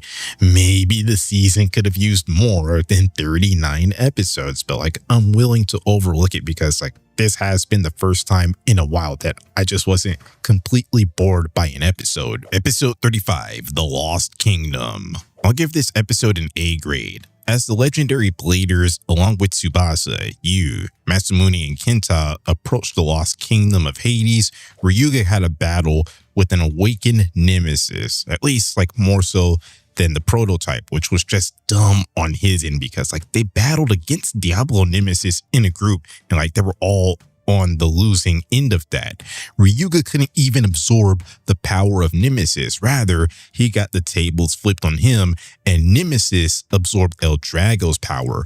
What makes him think that he can take on Nemesis all by himself? I gave this episode an A mainly because like this is something that we've rarely seen before. Ryuga on the losing end of the battle, and like instead of him taunting and talking down to people, that's Doji saying that like he's going to be a servant on a lower level than Johannes of all bladers. Imagine catching a stray like that.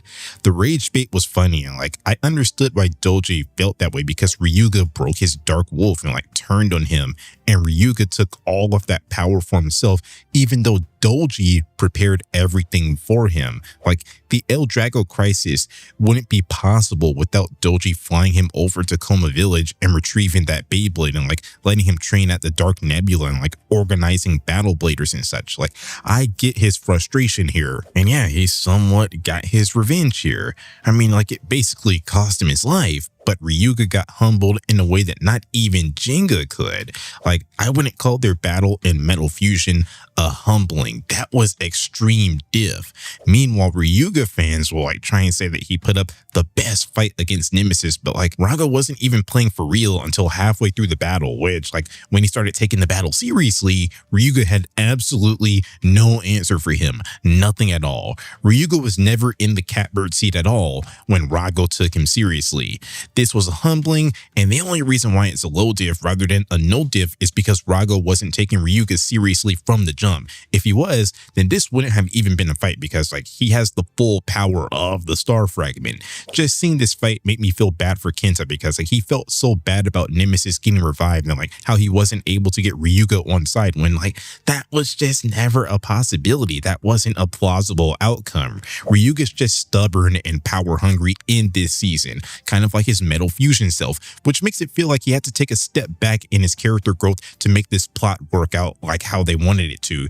He was warned about the Nemesis crisis on multiple occasions, including Kenta following him throughout this whole journey. He also got to see Nemesis's power up close before this battle. Like, this is not Kenta's fault at all. It's Ryuga's fault for why he ended up this way. The star fragment was not given to him to carry out his selfish goal to be number one. It was given to him so that he could fulfill his role as one of the 4-season legendary bladers to create Zeus's barrier. He went rogue like Assassin's Creed and paid the ultimate price. That's the destiny that he chose for himself. He didn't pick a side, but like he was a major reason why Nemesis was revived. And now you see why the star fragments couldn't go to our heroes that we already knew. Masamune, Kenta, Benkei, Tsubasa, Deshayan, whatever, all of them couldn't be legendary bladers because there's no conflict, there's no intrigue to this story. This crisis would have been over with, and we're not having this conversation right now. This video just wouldn't be this long because the season would already be over. So that's why you need guys like Aguma, Chris, and Ryuga to have the star fragment inside of their Beyblades to like stir up some conflict and either be on the opposing side or take no side at all. That's why instead of replacing these legendary bladers, I say that like they should have had a longer season to build up these legendary bladers to like be guys that we actually cared about, which is possible with a 51 episode season. Like think Masamune, think Deshayan. Not originals from Fusion, but people call for them to be legendary bladers because like they were well developed characters that had the benefit of being in a 51 episode season. So I say develop the legendary bladers more in like a 51 episode season, then give some of our old friends some 4D evolutions, 4D Beyblades, so everyone wins. But yeah, like that's why you need those opposing sides and worldviews so we can actually have a season. So like that's kind of like crazy. It's kind of like just a really bad take when people say that all of Jenga's friends should have been the legendary bladers. Like no, that was never a realistic possibility. Just no opposing sides at all. You just don't have a story unless they get corrupted like Dynamis. Also, while I'm here, let me get off my Ryuga is overrated take. He keeps on getting glazed because he only took 2 losses in this saga. Well, first off, he has a very small sample size in comparison to guys like Digya and Kyoya. There were times in Fusion when Digya was caught off guard, so like, even if you're better, you can still lose. But because Ryuga didn't get many battles, he didn't succumb to stuff like that. Also, when he has a forbidden Beyblade that can absorb power, how is he supposed to lose? By normal means. All of his El Dragos could absorb power in some way. I will give him that he's strong and like he was able to beat King fair and square in an equal left rotating legendary battle, showing that without that advantage, he'll struggle some, but like he can still beat high level opponents. But against someone stronger like the Jingas and like Kyoya's, that's where the Spin Steel comes into play. And like, I believe it's absolutely necessary to beat them now that they have more mastery over their Beyblades. He's strong, but to be the strongest, it all relies on power absorption, power stealing, which isn't his own strength, which is a reason why I say that he's overrated. That's why his humbling was needed. Like, it showed that he's absolutely beatable without spin stealing capabilities. Also, as a blader, I don't have him very high on that list either. He's very strong, but like he doesn't embody everything it means to be a true blader. Power and strength is only like one aspect of being a blader. I know people don't like the power of friendship, but like that's a core pillar of this series and like what truly makes someone a great blader. You can only accomplish so much by yourself, which you have learned even in this season. Beyblade isn't a solo sport. It's about the bonds they share, making friends, competing against your friends, and getting stronger because of that. When Jing was able to take the spirits of Hikaru, Tsubasa, and Kyoya into battle with them to help him defeat Lightning El Drago, that's not plot armor, rather that was actually like set up by the plot. Because Jinga has made those friendships, connected with them through battle, he can rely on stuff like that and what's coming up in the final because like he's just a better blader. Something like that would never happen for Ryuga because he's not a better blader than Jinga. Possibly has more power on his own, but like that's not what Beyblade is all about. Ryuga wasn't able to put his pride aside to help defeat Nemesis, which is why, despite the power level difference, I would say that most of these legendary bladers are better bladers than Ryuga just because they embody what it means to be a true blader better than Ryuga. So yeah, like that's really all. A tier episode, moving on. Episode 36, The Missing Star of the 4 Seasons. This is an episode that tries, like they attempt to get you in your feels for real. You had guys like Jinga and Kyoya defending Ryuga, which like I just can't agree with for the reasons that I already explained. Maybe I would care more if they didn't regress his character to like how he was in Fusion and like he fought the good fight. But he chose this, like he chose himself over the others despite having like so many warnings, and because of that, he put everyone in a deficit. The legendary bladers, the rest of Team Gengen, Galaxy, and Kenta tried to battle Nemesis, but he had like dark Nemesis versions of everyone's avatar, actually, because Nemesis has the power of everyone they've ever battled, which thwarted a really nice coordinated plan from Aguma that like I didn't know he had that in him. Like I didn't know he was capable of coming up with something like that. Because of this overwhelming strength and not having access to Zeus's barrier because Ryuga's out of commission, everyone finally like started accepting that the world will end. Everyone except for Kenta, that is. They tried to get me to care about Ryuga. I wasn't buying it, but they definitely got me to care about Kenta for sure. He has the first Beyblade we've seen in this series, going up against the most recent and final Beyblade of the series, not counting Zero G. He's fighting Nemesis all by himself, basically powerless, getting deflected all of the time. But he's having this emotional recap of his journey as like the first named character we met in this series, going through all of those good times, like highlighting his growth and determination, which was nice to see in such a serious situation. It was because of his hard work that Ryuga, after getting destroyed first, I'm just going to say that, but like, yeah, he finally lived up to his end of the deal, realized that he took Kenta seriously when he used his ultimate move on him a few episodes. So because of that, he handed the power of the star fragment over to someone that was just more deserving in Kenta. And as Ryuga and his Beyblade disappeared, Kenta gained the strength to become a legendary blader, and his Beyblade evolved into a Flash Sagittario, meaning that the fight can't continue. They have the 4-season legendary bladers, and they're all on the same page. I'm going to give this episode an A because of the Kenta of it all, I would say. Like, it's really good. Like, it's a nice feel-good moment. And yeah, like, we're finally at the stage where everyone's bringing out all the stops. Everyone's cooperating. This is the final battle for their lives. Episode 37, Flash Sagittario. In this episode, everyone got their Beyblades trapped inside of Nemesis's barrier, excluding Sagittario, keeping it on the outside so it couldn't form Zeus's barrier.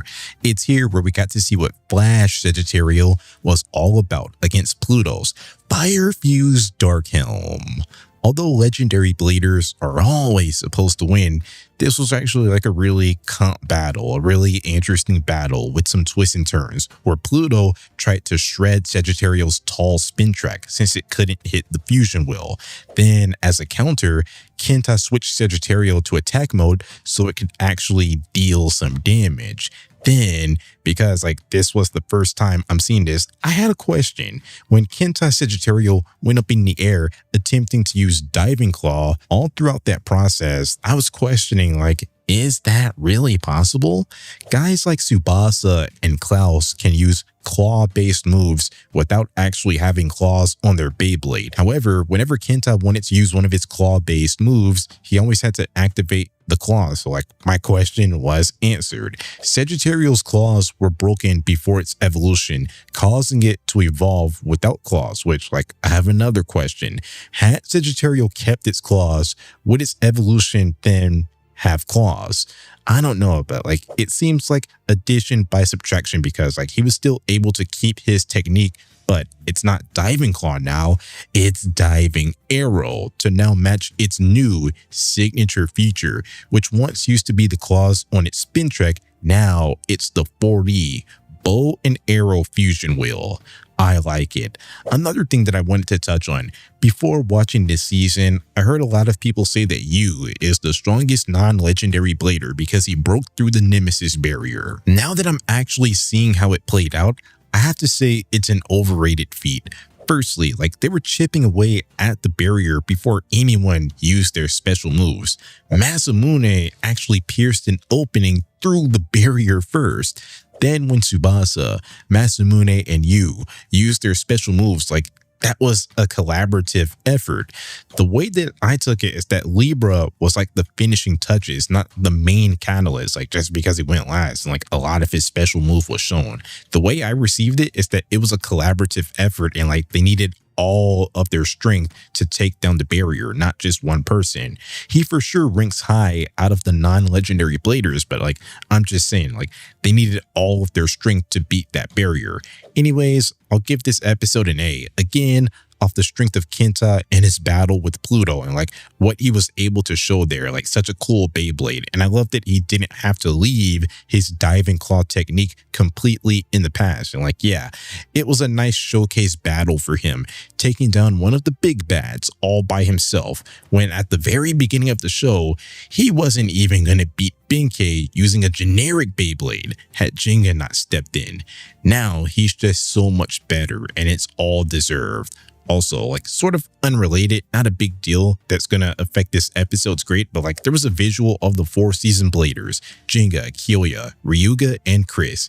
Even if you added Kenta to this picture in place of Ryuga, Chris is still ruining the aura of the picture and like throwing off the vibes. In all of the talk about this person and that person should have been a legendary blader, I say like the legendary bladers that we got were mostly like fine. They needed new bladers, but they needed to be developed. Like, that was the only caveat. However, for the 4-season bladers, considering the caliber of those bladers, like considering that they're all from Metal Fusion, that's the only time where I say that spot should have actually been reserved for someone that we already knew, like someone that we already had a bunch of time to connect with, even if they're from Metal Masters. It just shouldn't have been Chris or anyone that we met in this shortened season, considering how Jinga, Kyoya, Ryuga, and now Kenta are 4-season legendary bladers. That's not going to affect this episode great, but I just wanted to mention that. Episode 38, Hades' Persistence. It turns out that the sealing up of Nemesis that happened was all a fake out because at the end of the previous episode, a piece of Pluto's Beyblade fell and cracked Zeus's barrier. It might seem confusing because the English name for that Beyblade is Fire Fused Darkhelm, but like it's actually Fusion Hades, so like a piece of Hades cracked the barrier. So the celebrations were short-lived as the Nemesis crisis was back on against the god of destruction that had like Rago and Pluto inside of it, or like taking their form, something like that. I don't even know if they're still alive or like if they're like part of it. I'm like, yeah, the battle's still on. However, because everyone used up so much strength battling Nemesis, all of their Beyblades were broken in this fight, leaving one Beyblade spinning. Of course, Jinga's Pegasus. And if you're a Jinga hater or a Jinga critiquer, well, you're not gonna like this because basically, like, it's just a bunch of Jinga glazing. Like, it's all of these people saying how he inspired them and like how he's the main character of this group, which took a lot for Kyoya to admit, but like that's gonna be one of the things that separates him from someone like Ryuga. Like sometimes you're not the main character and like you can't accomplish everything on your own, which is something that Kyoya learned from Jinga and Aguma. Sometimes you should just play your role, like how Ryuga and Kyoya did in the Spiral Force crisis. Like put your pride aside to defeat a greater evil that can destroy the world. Anyways, with only one Beyblade left spinning, everyone gave their power to Jinga, setting up the final showdown. I'll give this episode a B. The fight wasn't all that interesting. Everyone like kind of just got their Beyblades destroyed and like they were talking about darkness for most of this episode. But I will say they managed to really get me in my feels when everyone was talking about their experiences with Jinga, giving it the right sense of finality and like setting up the finale perfectly. Episode 39, A Ray of Hope. I'll give this episode an A, although I have a problem with it. It's the absolute final showdown, end of the road, with Jinga not just using all of the legendary Bladers' power, but since Pegasus and its right rotation was the basis or like sort of the blueprint, every Beyblade was modeled with that in mind, then actually everyone has some of the original Coma Village star fragment inside of their Beyblade, meaning that Jinga had access to everyone's power, which he was able to use to defeat the Black Sun and this like ultra charged up Nemesis amalgamation with his new Super Cosmic Nova special move to officially end the Nemesis crisis and solidify himself as the GOAT of Beyblade, the greatest of all time, as he saved the world, making for a very happy ending. At least a happy ending for Jinga. I actually like this finale. I like the music. I like how colorful it is with Jinga getting to use everyone's spirits and like get this golden Pegasus. I like that. However, I can't help but feel like, what was the point of this season? Like, what was the point of having all of these legendary bladers if Jinga is going to be the one to defeat Nemesis in the end? He wasn't alone. He had the power of every blader in the world, but like his Beyblade was the only one left spinning, which kind of feels like a shame that we spent so much time knowing or like not knowing guys like Chris and Titi, really underdeveloped, but some of these legendary bladers were so cool. So it's like, why did we spend time on all of these guys if it was just going to be Jinga taking the spotlight in the end? I actually like it despite that, but like it definitely felt like the other characters were kind of wasted for not letting the ultimate conclusion be more of a collaborative effort defeating Nemesis with the unique features of their Beyblade. Like, no, it's just like everyone gave their power to Jinga. So it's a happy ending. And like just to make the ending even happier, it seems that prior to his battle with Jinga that we didn't get to see, Kyoya was able to defeat each and every single legendary blader off screen, and Jinga is last on the list. That means that some OGs, the heated rivalry, the first two really strong bladers that we met are the best living bladers, which no matter how that battle went, it's a good ending for their story and like their chapter of the Metal Saga. Definitely better than the Masters finale, and like it's on par with the Fusion finale. I like it. And that was every episode of Beyblade Metal Fury rated. This was a season that I came in low on because like I just lacked knowledge on it, and like my only knowledge of it was kind of negative, thinking that it was mostly like a lore dump style season more than like the previous seasons. And while I was right, because like there were some of those episodes and times where maybe that was prioritized over the intensity of the fights, I kind of understand because like they had to tie in everything like Doji and like the Dark Nebula and Spiral Force and like the Nemesis crisis of the past with the solar system legendary bladers while also meeting new bladers. I have a new and better outlook on the season. Like I love the 4D system Beyblades. I love that Balin Fist versus Balin Temple rivalry. All of the main tournaments were really good, and like yeah, this is a solid good season, I would say. I don't walk away all that disappointed, but I still say like 39 episodes, like, are you sure? I'd say that most of my problems with this season can be attributed to the fact that like because they only had 39 episodes to work with, some plot points feel rushed or like they didn't get enough explanation, or like some things got too much explanation which just couldn't be afforded considering the season length, which caused like other aspects to get the short end. Maybe lengthen it to the normal 51 so like you wouldn't have to rush so much, give the season a more natural flow, and like maybe you get some extra episodes to give Benkei something more. Maybe see more views training. Maybe Jigsaw could have been more than just a Destroyer Dome exclusive. Maybe Ryoto could have been more than just a Mist Mountain exclusive. Maybe Chris and Tippy get more battles because like they just flat out weren't as important or as prominent as someone like Aguma, as we met them with over 50% of the season already over with, while Aguma, like we seem to run into him at every major checkpoint. Maybe we meet the Nemesis Bladers earlier and they actually cause some real damage because as is, these guys are so forgettable. Maybe we care about Rago more and like are more threatened by him because as is, like we're more threatened by Nemesis. The whole story is getting us to fear Nemesis, and it only feels like Rago's here because like they need someone to control the Beyblade. There's nothing really all that special about him. It's like every time he engages in dialogue, he's always talking about a pit of darkness or something along those lines.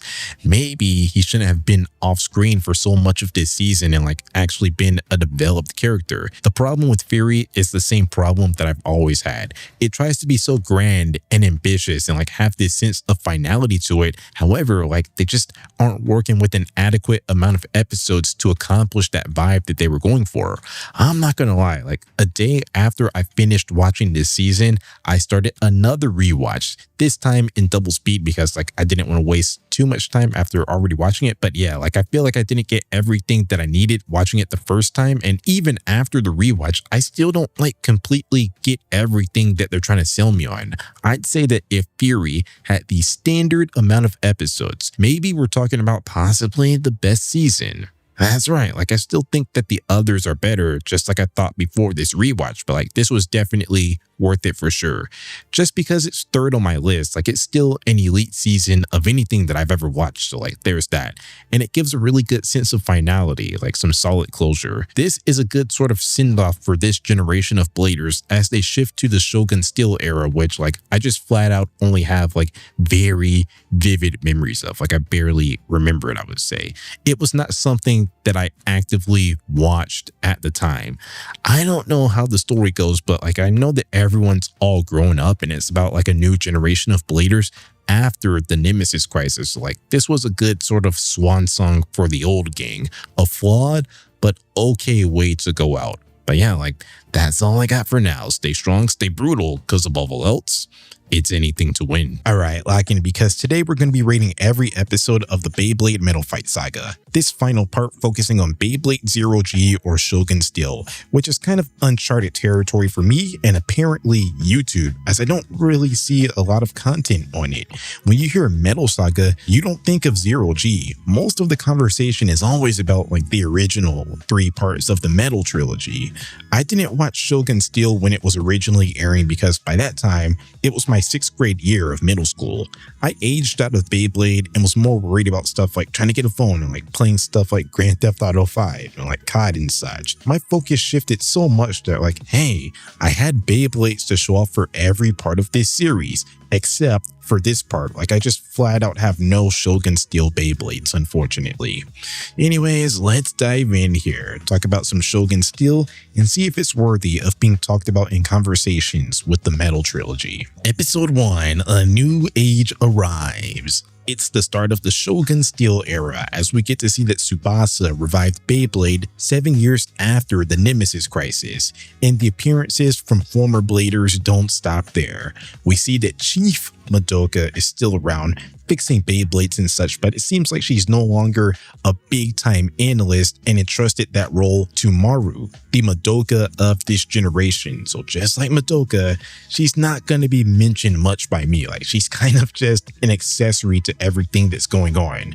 Madoka sent her out to keep an eye on our main protagonist, so like that's going to be how she got involved with him.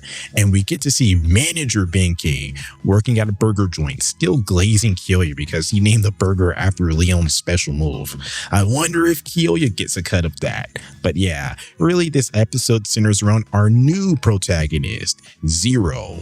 He got his Samurai Ifrit Beyblade from Jenga, which looks to be like right after the Nemesis crisis ended, so it's kind of like a passing of the torch moment. He even has a similar special move. Shooting Star Crush is his version of Shooting Star Attack or Star Blast Attack, so you get those Sora vibes as well, like when Sora was trying to use Jenga's special move.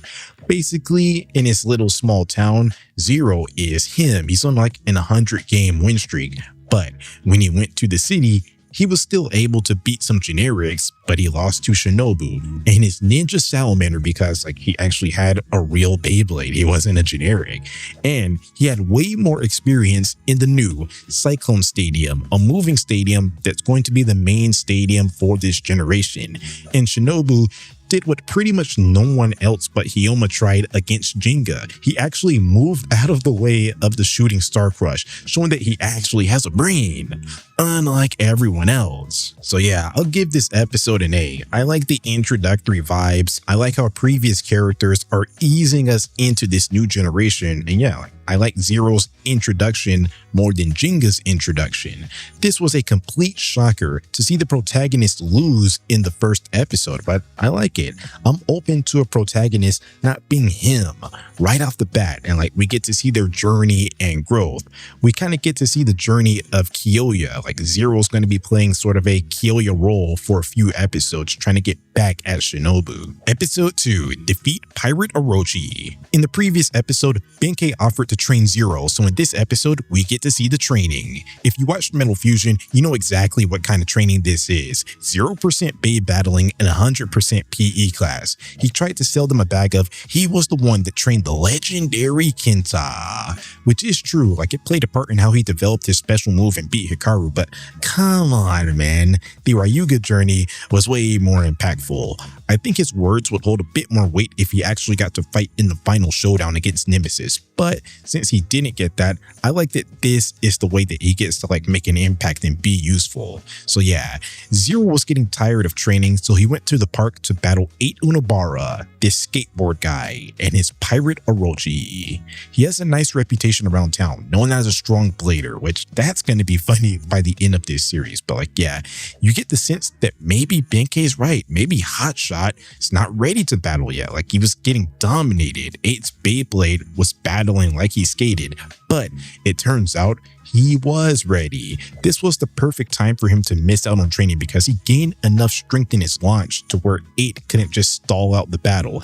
And by battling in the stadium, getting experience, watching how 8 used the stadium and implementing that into his strategy, Hotshot actually learned how to use the stadium and beat 8, which impressed Madoka and Tsubasa. They're keeping eyes on him, which I am like a little confused about. I actually understand why they want to keep eyes on him, like he looks like he could be a trendsetter, an influential guy that can help revive Beyblade and like lead the next generation and such. That makes sense. However, my question is, Digya gave Zero his Beyblade and like Madoka and Tsubasa are his best friends. They won a world championship together, so like did he really not tell them about Zero? Obviously, he thought that there was something special about Zero, so like, I don't know why he wouldn't tell his friends. But yeah, I'll give this episode an A because it was a good balance between the training and the battle. Nothing got shortchanged. And the battle was actually really good, really strategic, as we got to learn more about the stadium, and like it doesn't feel like a plot armor main character type of win. Like there was actual growth for Zero in this fight, as he got to learn the stadium and show off his training, showing that he has Masamune type potential, maybe even more, because while Masamune took so many beatings while learning Jinga's Pegasus, Zero learned the Cyclone Stadium with much less experience. Episode 3, the Blazing Special Move. In this episode, Tsubasa, Madoka, and Benkei commits their next step in reviving Beyblade by hosting this one-day tournament and broadcasting it nationwide so everyone could see the new Cyclone Stadium. The random battles don't matter, you know what we're here for. It's all about the Zero versus Shinobu rematch. I say that the fight was interesting, seeing Zero's growth and his use of new strategies. Zero was only planning on using one strategy, like the one that he used to beat 8 by circling around the stadium, rocking it, bringing the other Beyblade in for an attack. That's his signature technique. He wanted to spam it until he remembered what Benkei said about risk-taking, which caused him to move unpredictably and create a burning uppercut special move that actually worked better for the stadium than his shooting Star Crush special move and got him the win. Also, I don't know if it was intended, but burning uppercut? Bull uppercut? You can tell bro's been training with Benkei now. I'll give this episode an A. It's just a good episode. It's really banking like all on the Zero versus Shinobu fight, but it was good. The payback was nice and it feels earned because Zero went on that training journey. It's just like a little bit of a shocker because like I wasn't expecting him to beat Shinobu. Like I thought that Shinobu was more in line with being somewhat of a final boss or something like that. Despite not watching Shogun Steel really, there's one character that has some really nice theme music. So like throughout the years, I always watched this one battle just for the music, and Zero told him like something along the lines of he's gonna beat him, face Shinobu in the finals, and surpass the legendary Blader. So like I thought that meant that he didn't beat Shinobu until the finals of that tournament. I thought that like he was still in the hunt for a win. Apparently not, which caught me off guard here, but like that won't affect this episode's grade. It's a solid episode, and I like that Zero like kind of learned a lesson that Sora learned. He came up with shooting Star Crush to mimic Jinga, but in the Cyclone Stadium, it's not that effective, forcing him to come up with his own way of battling. Episode 4, The Extraordinary Synchron.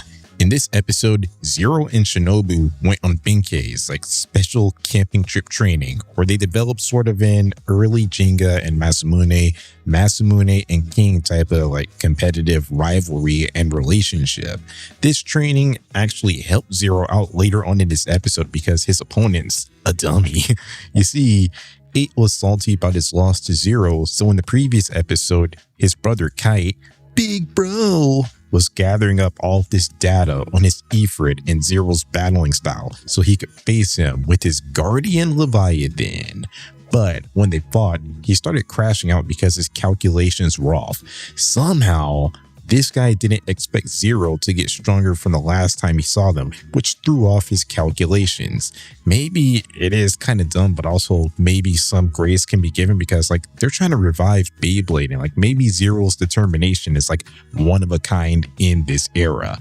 Maybe his opponents never trained hard like Zero, so like that's why he wasn't expecting Zero to get better. Anyways, it's here where we get quite an introduction to the Synchron system, where after the loss, Kite took his brother's Beyblade and made an Orochi Leviathan that Ifrit just couldn't touch low def. I'll give this episode an A because it's the perfect way to show off the synchron system.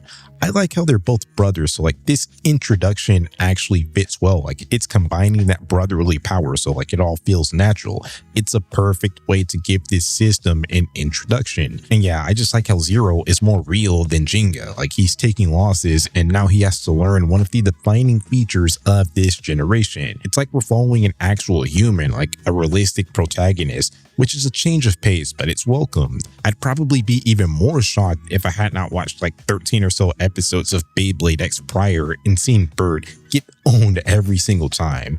I have not watched Burst yet, but maybe Shogun Steel is where this shift towards more realistic protagonists started. Episode 5, The Strength of a Bond. In this episode, Zero and Shinobu finally got a formal introduction to everything we've been learning about so far with Tsubasa, Madoka, and Benkei, and like the Cyclone Stadium and Synchron system, and just being trusted with being influential bleeders in this new era of Beyblade, you know, like being part of that revival. But Shinobu didn't want to combine his strength with Zero because he was being a drama queen. He didn't like that the legendary Jenga gave someone like Zero his samurai Ifrit.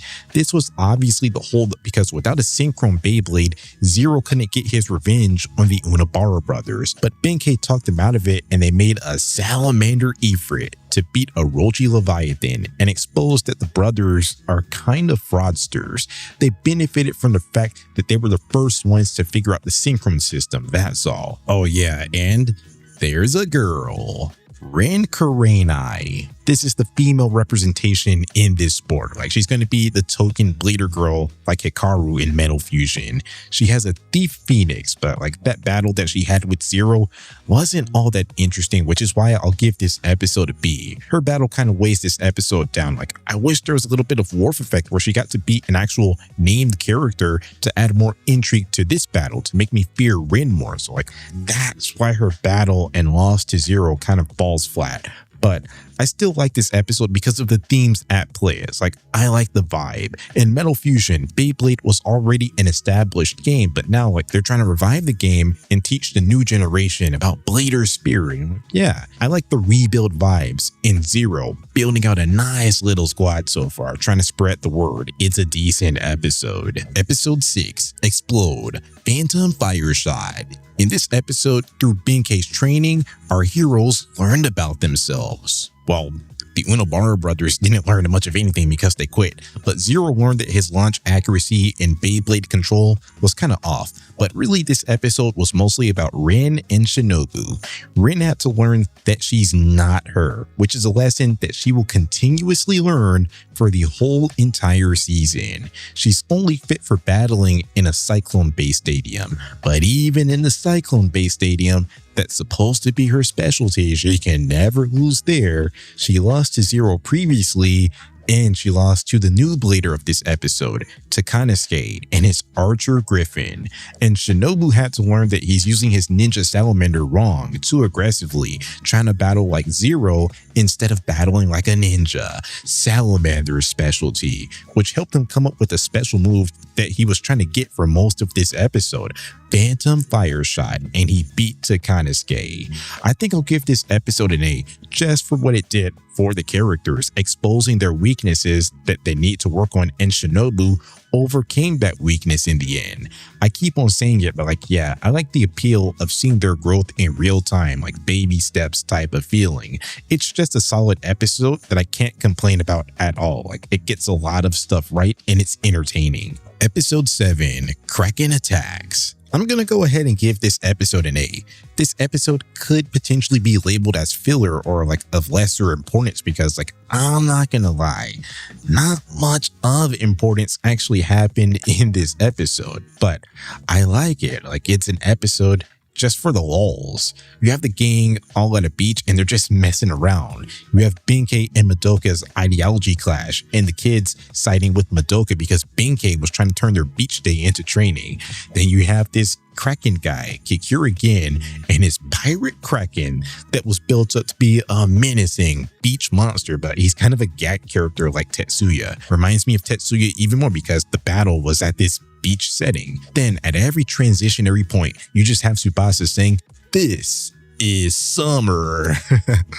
I don't think this episode did anything good for the characters, or I don't think it did anything at all for the characters. Like, I don't think they got better at anything, but I like the idea of this episode, you know, like getting a breather from all of that Beyblade and like training stuff and like just laughing. I feel like with the intensity of the Nemesis crisis, we didn't have episodes like these in Fury. So like an episode like this kind of reminds me of why I like Fusion, because like they had a fair bit of comedy focused episodes as well. Episode 8, the Jet Black Dragon.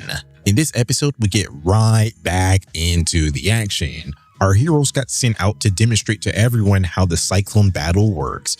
Zero and Shinobu had it easy, but at the Unabara Brothers Stadium and Rin and Takanosuke Stadium, we get to meet the Dragon Emperor.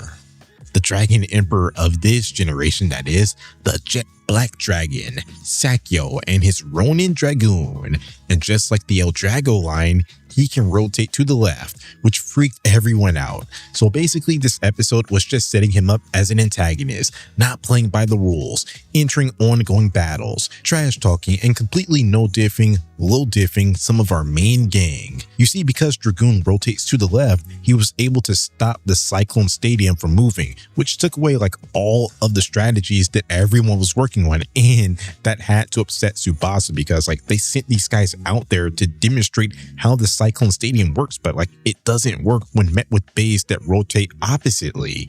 I'll give this episode a B. I like the reverse rotation gimmick, freaking everyone out and like disrupting their stasis, but I don't think this was the best episode ever or anything, because Sakyo didn't battle our main guys. Like, it was a bit too easy for him to just completely dominate. Also, I don't think that Sakyo is an interesting character quite yet, which matters because he's the main character of this episode, and Zero and Shinobu being stuck in filler weighs this episode down. Like, it kind of guarantees that we're not getting a good battle, a good showdown here. Episode 9, Clash, Zero versus Sakyo. In this episode, the focus is now on Zero and Shinobu taking on the bad guys. Zero had to take on Akuya and his archer Gargoyle. He's this guy that had a gang like they were trying to take over the stadium, but Zero low diffed him. He wasn't all that, just like the Kraken guy, and like they didn't even give him a major win for his introduction so we could really fear him. Challenging the main character right away is a bold move, especially when it's clear that with the new Dragon Emperor in town, they're gonna have to preserve Zero's unbeatable aura, so like you think that he has a chance at beating Sakyo. If he loses here, you know he's not beating Sakyo, which is why this Akuya match comes at a very unfortunate time in the story. Like, he just can't win here. But yeah, after this, it's pretty much Sakyo versus Shinobu and Sakyo versus Zero in some decent battles. The Sakyo versus Zero fight was definitely better, but like, I'm just shocked. They managed to fit 3 decent to solid fights within an episode, which is nice. Like, it's handled so well here. But despite that, I want to give this episode a B, because like, I don't think that Akuya made his mark as a character. Like, he wasn't menacing at all. And like, I would have preferred a Wharf Effect demonstration where he was set up to be a big bad guy that Zero had to take down, which would have made his loss more shocking. But yeah, that's all. Like, that's holding it down a bit, but the fights against Sakyo were good, and like Zero gave him some difficulty, which made the battle more interesting. Probably could have won if the terrain weren't so rocky. Oh yeah, also like, not gonna affect this grade, but I'm gonna touch on something. I hear that people say like it's confirmed that Ryuga is still alive because of how Sakyo got his Beyblade. However, unlike Zero, outright stating that he got his Beyblade from Jenga, Sakyo said that he got his Beyblade from a legendary blader. Everyone assumed that it's Ryuga, but like, what if it's not him? What if Ryuga actually died in the anime? Because like, I know something different happens in the manga, but like, what if he actually died in the anime and maybe Kenta was the one that gave Sakyo the Beyblade? Because like, you know, Kenta's connected to Ryuga because of that journey, and like Ryuga gave him the power of El Drago's star fragment. So like, maybe he has some of that El Drago power, I would say. Also, later on, Tsubasa said that Dragoon was the only reverse rotating Bey that the WBBA created. So like, did they give it to Ryuga or Kenta so like they could pass it to Sakyo, kind of like how they probably gave Ifrit to Jenga to pass on to Zero? Just something to think about. Like, maybe that could have been expanded on with a longer season. Oh yeah, And speaking of Kenta and Ryuga, they're trying to reheat those nachos here, with Takanosuke being impressed with Sakyo and like he wanted to follow him so he could master his Archer Griffin. It's a relationship that ends up being somewhat of a middle ground between Kenta and Ryuga and Kyoya and Benkei. Episode 10, the Ironclad Golem.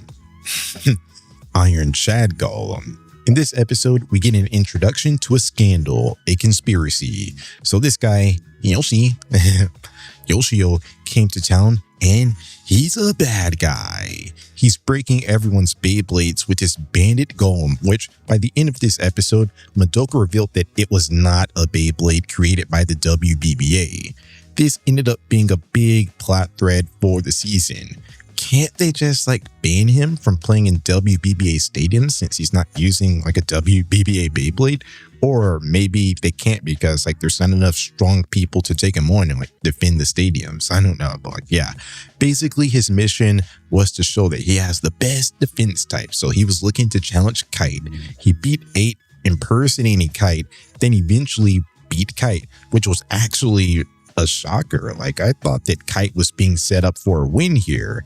It's an episode that really focuses on the brothers and like Kite researched the Beyblade and all that. And like I thought he was going to get revenge for 8. I even thought that there was going to be some synchron action with 8 again, but like no, like none of that happened, which was shocking. I'm not going to lie. I was fully expecting Kite to win. I'll give this episode a C. The battles aren't reaching the levels that they met in the previous seasons, which has a good reason. Like these Beyblades were probably meant to be less destructive because of the Nemesis crisis, but like these battles were boring. I don't like how the Unobara brothers were fodder in this episode. Like I thought it was their time to shine, but apparently only Zero and Shinobu can shine, and like we don't get a happy ending here. But to be fair, I did kind of want something like this to happen somewhat because like we had no reason to fear the Kraken guy and Akiyuya because like they never won before they got beat. So like at least they're setting up Yoshio to be formidable. It's just that the battle was kind of boring and like I thought that with everything they had going on, the wrong character got the shine. Like it should have been the Unobara brothers with how much they put into them for this episode. Episode 11, a heated battle of friendship. So this episode was essentially a training episode. The Unobara brothers trained with their synchron Beyblade against Takanosuke, someone that was unsuspecting. So of course he lost, but you know, Sakyo was stalking them, learning about the synchron system. So he finally accepted Takanosuke to use him. Then you have Zero, Shinobu, Rin, and Maru training as well. They decided that Zero would battle Yoshio. So Shinobu and Rin were test dummies and like they were trying to get Zero to sharpen his skills by dodging and using the stadium to his advantage. It's funny how Rin thought that she had a chance to battle Yoshio.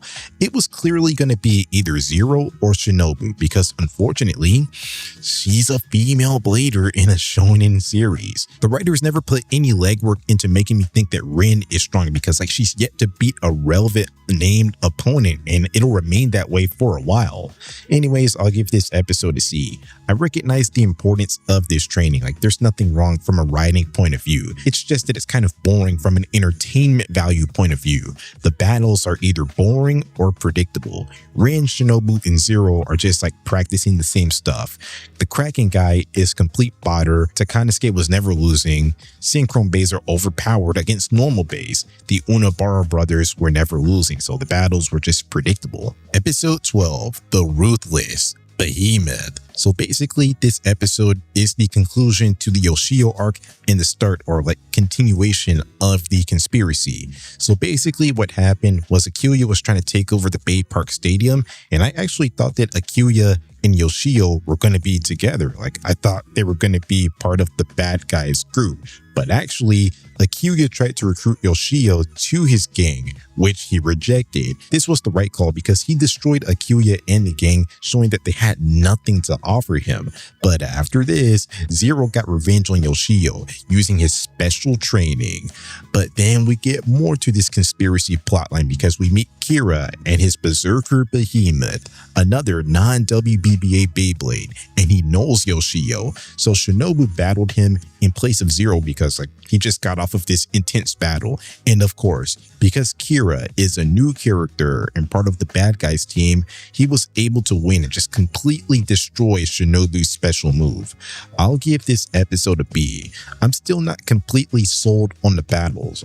Like I said, they're not as good or entertaining as the ones in the Metal Trilogy, which completely matters.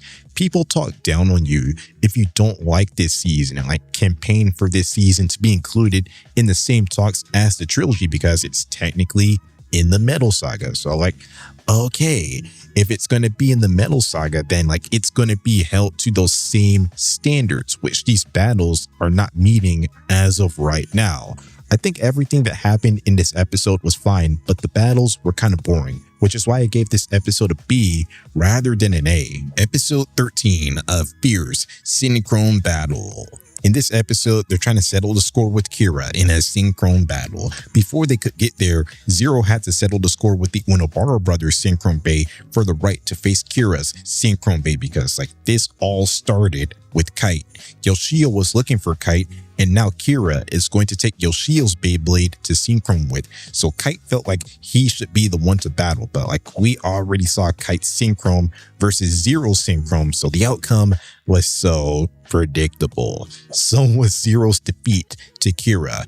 They could have sold me on this fight being up in the air if it weren't for this new Octagon Showdown Stadium, which guaranteed Kira's win because all of Zero's training was Cyclone Stadium dependent. He had a good play when Kira was blocking him from getting up one side. He used the other side to leap over and hit him, but like that's really about it. Kira's just better. They're just a step ahead, kind of like when they hacked into the WBBA and now they know about the national tournament and are trying to take over this age of Beyblade with their DNA organization. I'll give this episode a C because like while there was one hype moment in these battles, I'll say the battles weren't all that and like the outcomes were so predictable. And just keep in mind, this is my first time watching, like no spoilers really. I'm not saying this stuff with a bird's eye view. The outcomes were just that predictable, which ruins this episode some. Episode 14, Neo Battle Bladers. In this episode, we get a bombshell reveal that the guys that are behind the DNA are the Garcias. These guys just haven't changed. Still slimy, but I will applaud them actually. When they battled Gen Galaxy and Metal Masters, they wouldn't shut up about how they're broke. Now, it looks like they're kind of rich, so like that's swell. So yeah, basically, they're going to try and take over this new era of Beyblade with their specially chosen bladers. Like they agreed to settle this matter at Neo Battle Bladers. It's kind of reheating Metal Fusion's nachos, but it's different because basically like a third of Metal Fusion was the road to Battle Bladers. Meanwhile, this qualification tournament is going to go by so quick.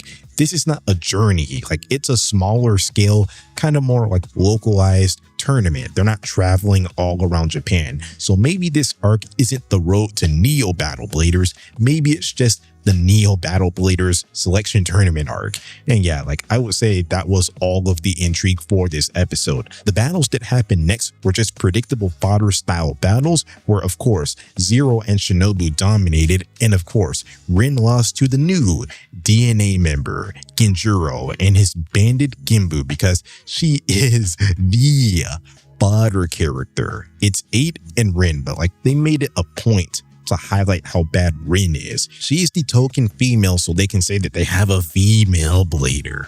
Never beat a relevant named opponent so far, and of course, Genjuro isn't going to lose in his big introduction for this bad guy group that they're trying to really hype up. So it's just a predictable L for Rin. So really, my enjoyment for this episode comes down to the Garcia reveal, which is enough to get this episode a C grade. Episode 15, the best 8 decided. In this episode, approaching the time limit, we get more DNA chaos with them trying to stall our heroes or like damage their Beyblades. So either they won't make the finals tournament or they won't be at peak performance for it. We even get a new blader from the DNA side, Spike, and his Thief Zarago that was all about damaging and weakening his opponents, so Kira would have a better chance to win, which comes directly out of the Garcia playbook with how they use each other for Argo to win. So we're just hopping around between a bunch of qualifying matches, which, like, at least this time, everyone in these battles were named bladers. However,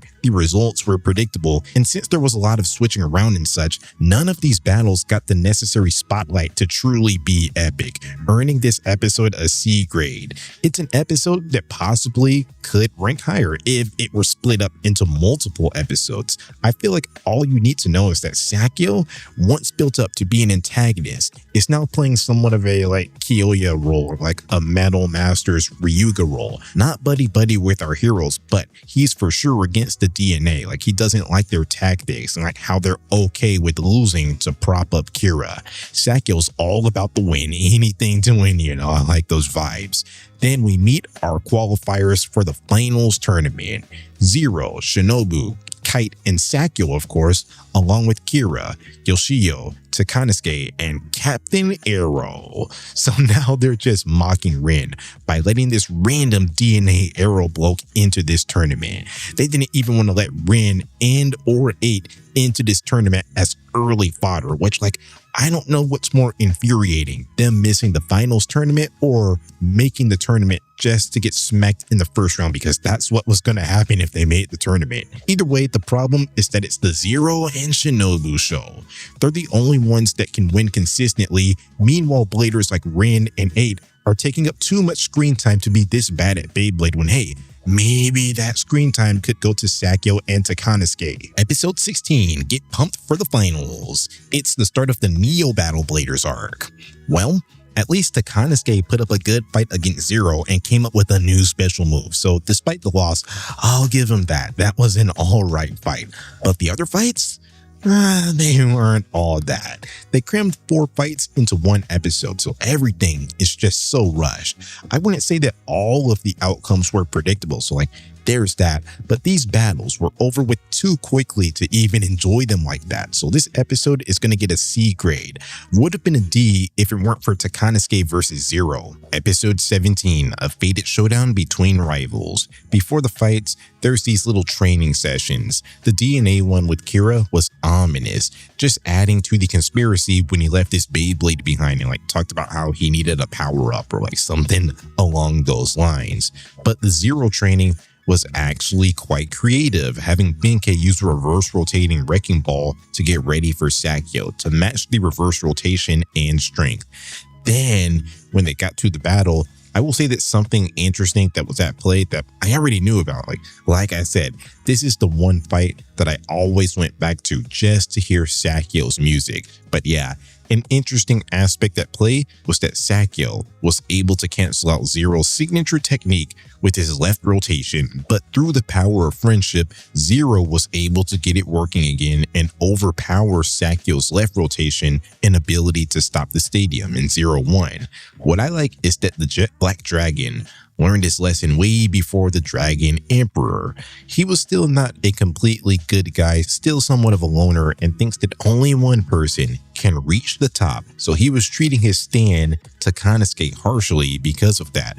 But after he saw what the power of friendship did for Zero, increasing his base strength, handing him his first and only loss of this season, Sakyo realized the importance of friendship, gaining rivals and training with friends, and started embracing this friendship stuff more and was nicer to Takanosuke. I like this take on someone that's clearly supposed to be the Ryuga of this generation, the Ryuga successor, but this time he goes down the right path in this new generation of Beyblade. I'll give this episode an A. If you compare it to like any of Jinga and Ryuga's showdowns, it's just not as good, but for Shogun Steel standards, like this is absolutely an A tier fight. The battle was hype, and I feel like a character in Sakyo actually got better. Like this battle did something for the characters, giving it more weight, and it's just like giving us somewhat of a different take on a previous character where Ryuga realized too late, but now Sakyo learned his lesson earlier, so like he'll have more to give, I would say. Episode 18, the ultimate Emperor of Destruction, Bahamut. So in this episode, now we know what Kira was talking about. He feared that he wouldn't beat our big three, with Berserker Behemoth, so he made a Gladiator Bahamut that's bigger than the other Beyblades. So basically, he easily beat Shinobu. Like, really no reason to think that Shinobu was winning here, especially for the grand introduction of the bad guys, new Beyblade, and the rivals never battle in the finals. Like, it's always the protagonist versus the bad guy, it seems. Then the Garcias got the script flipped on them as Kira tried to take over. So like, I'm guessing that having that weaker Behemoth Beyblade was keeping Kira in check.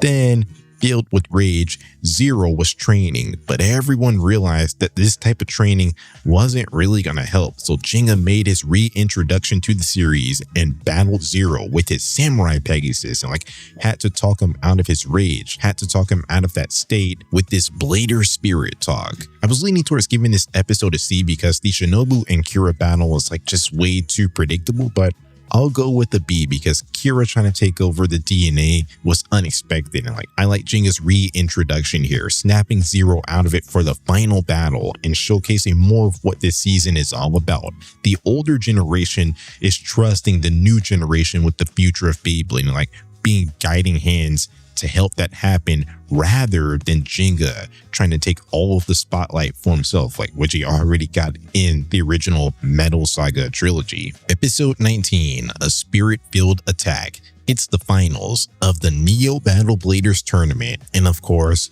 you already knew the outcome, especially when Jinga came into the picture, especially since it's supposed to be the new generation of Battle Bladers. So like, it's gonna play out the exact same way it played out the last time. The same way Zero beat Sakyo through friendship and base spirit was the same way that he was able to beat Kira and come up with a new special move through friendship and base spirit. I'll probably give this episode a B. Like, the fight was good. I probably like the Dragoon fight better, and I will say, like, I'm not really used to something like this. Every other like final boss of a tournament is like a two-parter, like Ryuga and Damien. I think it's still a good battle, a decent battle, but like to be more memorable, it probably deserved two parts. But yeah, that's all I really have to say about this episode. It's a good fight. Jinga's pep talk ended up coming into play, and yeah, it's a fine episode. Episode 20, A New Fight. It's the start of the Dark Nebula Again arc. So there should be a lot of excitement in the air right now. 01 Neo Battle Bladers, Beyblade's going global again. They're planning a world tournament, and Zero, Shinobu, and Kite got selected as regular, so like they're really following the same structure of Metal Fusion and Metal Masters. Should be happy times because the DNA got defeated, but psych, they're still around.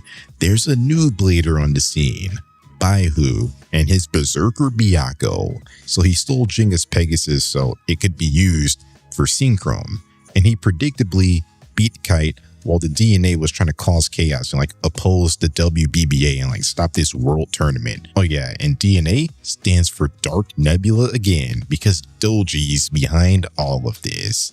He is the main antagonist of the Metal Fight Saga, kind of like how the Joker's the main antagonist of the Arkham games because he was in all 4 Arkham games. Meanwhile, Doji's in like 3 of the 4 Metal Fight seasons. But yeah, this is supposed to be a bombshell reveal, but his voice was just so recognizable for all of these episodes.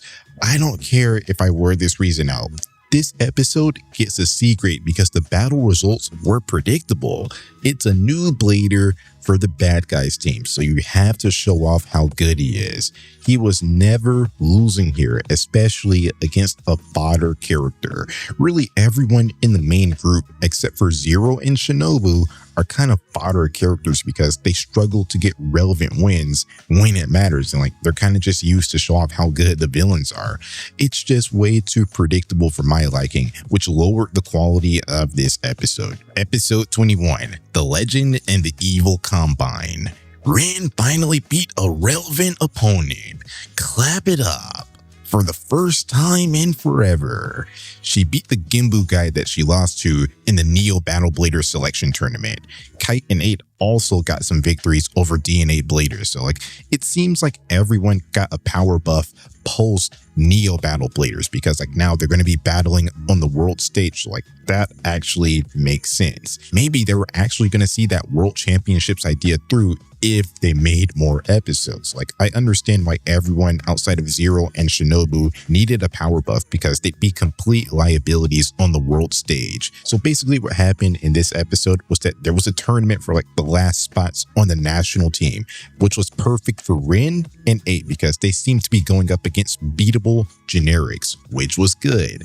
That should have given them an easy pathway to join in the team, as they're the only ones in the main friend group that aren't on the team. However, they were interrupted because the DNA ran up on them with the squad, which didn't matter a ton because like all of them were taken down so easily and very boring in short battles, because everyone, like I said, like they possibly got a power buff post Neo Battle Bladers. But you know, it wasn't a complete loss for the DNA, because Kira got a power buff with his Pegasus Bahamut that was able to absolutely destroy Zero. And then we spent the second half of this episode questioning if Digya actually joined the Dark Nebula and learning about how Doji survived that fall from Metal Fury. His brain survived that fall at least. Like he was talking about how he organized all of this stuff. So our main guys agreed to find their hideout. I'll give this episode a C. None of the battles were interesting at all, but like I liked how they shocked me. Finally giving Rin a real win. Finally letting the other characters shine a bit. And like I thought that the Doji story was interesting, which is kind of sad that the battles are so mid, so underwhelming, that a highlight of this season is like exposition. But hey, like that's just Shogun Steel for you. Sometimes you just have to find the good in the bad, because if not, then every episode this season would get like a D or an F. Episode 22, Doji Stronghold. In this episode, they went to the Dark Nebula's base. Before they got inside, they were met with this guy, Karua, and his guardian Garudis Beyblade. Basically, his thing was that he could control all of these natural elements, which would make you think that he's really strong and should have competed in Neo Battle Bladers. However, it was all gimmicky and location based, and like he was just good at timing his base movement when all of that stuff was happening. Everyone tried to battle him, but Kite told them to go on ahead. What I like a lot about this battle is that when Karua's gimmicks were exposed, like he wasn't a complete sitting duck. I mean, like, of course, he was left to rely on the natural abilities of his Beyblade, but his Beyblade is actually really solid, being able to have great stamina and deliver good counterattacks when hit because of its performance tip. I think we know how this stuff kind of goes. Like we've seen gauntlets where guys like stay behind and like beat the bad guys so their friends could move on. So like it's no different here. But this was an amazing battle right here. One of the best so far. Made even better by the fact that someone else, like other than Zero and Shinobu, got to shine. That's why I'll give this episode an A grade. It's an entertaining fight for Shogun Steel standards, I'll say. Episode 23, Entering the Trap. So continuing on from the previous episode, basically all of the villains have a gimmick, and by the end of this episode, all of those gimmicks will be broken through or interrupted. Our heroes split up, so Shinobu had to battle Genjuro, but this time, he's encased in glass, not allowing Shinobu to get his special move off, so he had to break the glass. Rin and 8 took on Spike and Captain Arrow, but they couldn't battle right because of the electromagnetic waves in the hallway. I thought they were going to give Rin and 8 the win because like we've seen invasions like the Dark Nebula Castle infiltration and the Hades City infiltration. And one thing's for sure, maybe like they might lose when they get to the top, like when Digya lost to Ryuga, but along the way, none of our heroes like are ever gonna lose because like you need one person to be the final boss. Because of that, I thought that Rin and 8 were in for a win, which kind of happened, but like they weren't the driver of that. They were getting dominated, which I wasn't expecting because like it seemed like they got a power buff because like they were possibly in line to compete on the world stage had the DNA not interrupted that tournament. But here, they're saved by Sakyo and Takanosuke, which like I wouldn't say them coming in right here at this moment was predictable, but come on, man. Of course they were going to rejoin the story. They're not bad guys. Despite Sakyo being neutral for most of his run, he was against the DNA, and this is like the last arc of the season. So of course they weren't going to leave these decently prominent characters out of it. Characters that actually had arcs, especially since Sakyo is the jet black dragon, this generation's Ryuga. So like he had to be important, and he still hasn't used Synchrome yet. He still hasn't used the Synchrome Beyblade yet, which he questioned Takanosuke about all of those episodes ago. So like there was absolutely no way that these guys weren't coming back into the story. You see, this Synchrome stuff comes into play because Zero was battling Yoshio, and his gimmick was that he was using an Octagon Showdown Stadium and a Synchrome Beyblade, a behemoth golem that Zero had no answer for. But Sakyo challenged Yoshio to a Synchrome battle with his Griffin Dragoon so Zero could move on. I'll give this episode an A because of the familiarity. Despite some of this stuff being like somewhat predictable, I will say like I was talking about, we have seen Fortress break-ins before, and like they always hit. I feel like the battles were balanced out nicely. All of them got decent screen time. And while like I maybe wanted Rin and 8 to win on their own, I'll take the shock factor of Sakyo and Takanosuke showing up. And like I kind of like how everyone can't be a winner, just like in the previous break-ins in the Metal Saga.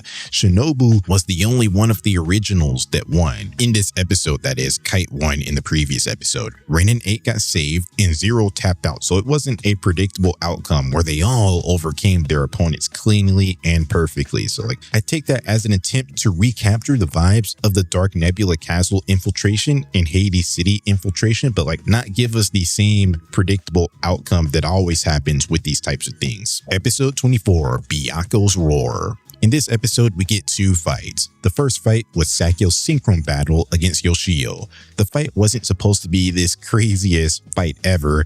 It just serves as a resolution to Sakyo's character arc. He learned his lesson in the Zero fight, and now he gets to show it off here through Synchrome. Two bladers have to combine their hearts for Synchrome to truly work, which is why he and Takanosuke's Synchrome was better than Yoshio and Kira's Synchrome. Then we get to Shinobu versus Baihu, which was kind of boring, not gonna lie.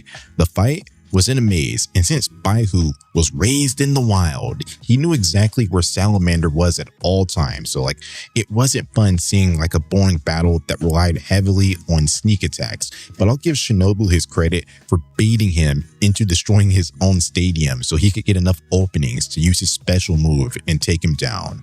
I'll give this episode a C. I like these fights a little less than the previous fights, but I like that Sakyo gets a fight to show that he learned his lesson and is taking a different path than Ryuga.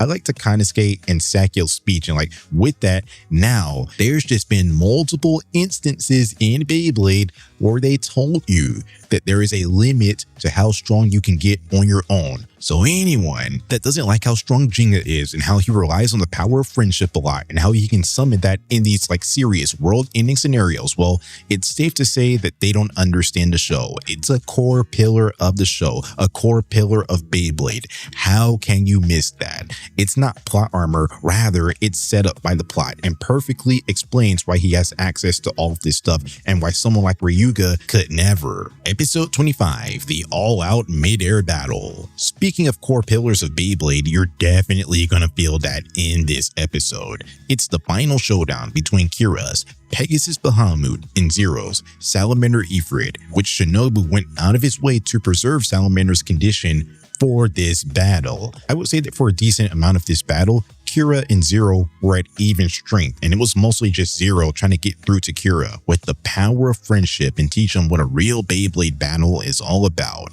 Why is he blading for Doji rather than himself? Kind of reminds me of the Digya and Chris battle where the actual battle wasn't the focus. Like Digya was just trying to talk Chris out of that blader for hire stuff.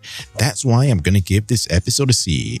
It's the preachier setup half of the finale. Episode 26, The Bridge to the Future. So in this episode, Zero and Kira's battle ended earlier than expected in a Zero win. But it turns out the preaching and trying to get Kira to choose his own destiny was because Kira wasn't the actual final boss. Rather, he was needed to beat the actual final boss. The real final boss was Doji in the form of a robot Beyblade. With the help of Jinga, of course, and Yoshio and Kira, because they got through to them, they were able to beat Doji. However, they still had to escape the base, which Takanosuke and Sakyo helped with. After this, we learned that all of the bad guys were sort of just victims that were promised by Doji to be able to live out their dreams. They weren't all that bad. So what happened was we finally got back to the World Championship stuff. All of our main heroes were selected for the WBBA team to represent Japan. But before the World Championships, Team BTF, Bridge to the Future, which were all of the bad guys, got the chance to challenge them for the right to represent Japan in a completely legal way. They're on the good guy side now and committed to having spirited battles. And after getting some cameos of some previous bladers from the trilogy, just looking on and being happy about where Beyblade's at right now, yeah, that's where Shogun Steel ends. I'll give this episode a B. For a finale, it wasn't quite the quality that I was expecting, but it's still good quality, and I like the resolution a lot. Zero accomplished his goal. In the original 3 seasons, Jinga wasn't able to completely get to Ryuga despite defeating him in Fusion. Sometimes he was an ally, sometimes he was an enemy, which made their job harder when trying to stop the Nemesis crisis. So I like that Zero did something that Jinga wasn't really able to and converted all of these guys over to the good side, which helps his and the WBBA's goal of reviving Beyblade and having strong friends and rivals to train against. It's a good ending to Zero G, especially post-Nemesis crisis. This was absolutely the ending that a season like Zero G needed. And that's every episode of Beyblade Zero G, Shogun Steel, rated. Like I said, uncharted territory. I didn't know much of what I was getting into. Whenever I ranked Beyblade seasons, I always ranked it low because of the new characters and my lack of knowledge on it. The fact that it only had 26 episodes. If it were good, why not give it more episodes? Now, after watching it, I'd still rank it low. Definitely not better than Fusion and Masters, but it might be on par or slightly better than Fury. I'm willing to say that. I thought this was going to be a waste of time, epilogue style content, but I'm glad that I gave Zero G a chance. It's solid. One of the main things that I like about this season is that Benkei got to be important after not getting to fight in the Nemesis battle when maybe he should have. He was a very relevant character, especially in Fusion. So I like that he got to play a big role in the next generation of bladers, and it kind of starts to make up for how he was done in Masters and Fury, actually giving him a purpose in the story. However, I don't really feel like I gained a ton from Shogun Steel. Like I've said multiple times, it follows some of the same tropes and structure and writing choices of the original trilogy, and now it's season 4 of this stuff. So there's a lot of predictability, and there's times where they're just flat out trying to reheat their own nachos, like Takanosuke and Sakyo being Kenta and Ryuga, Neo battle bladers in the World Tournament. But I don't think that watching Shogun Steel is going to hurt, especially if it's looked at as a season that's not on the level of the other seasons, but it's an extra season. I agree that it's probably the worst of the Metal Saga, but it's only 26 episodes and you get to see into the future and how the Nemesis crisis affected things. The Synchron system was interesting, and while some of these fights and episodes were kind of mid, I think it was finding its footing near the end, and a possible World Tournament arc could have gone crazy had they continued the show. And remember what I said about Ren and 8 getting power buffs? It feels like had they got to the World Tournament, those buffs would have actually come into play. And just like how I don't consider Jinga to be the main character of Masters, as he didn't really have a character arc that was Masamune, maybe this World Tournament season could have been the time for Ren to have an arc. Maybe guys like Masamune and Kyoya re-enter the story for mentorship arcs. Yeah, I think the show had potential to be decent. I think it was picking up steam near the end, but also the fact that this show fell from grace from the Masters days was maybe a sign that the show needed to end. It wasn't going to reach those same heights again. I'll say that Shogun Steel is mid because it had an equal amount of things going for it and against it. So it all cancels out. I don't think what we got was an amazing season, but like it had potential. It's a fine season. That's what I'll say. Like if you're still craving some Metal Fight content, this is fine to watch. But yeah, that's all I got for now. Stay strong, stay brutal, because above all else, it's anything to win. I won't let you down, Bruce. I'll keep fighting. Always.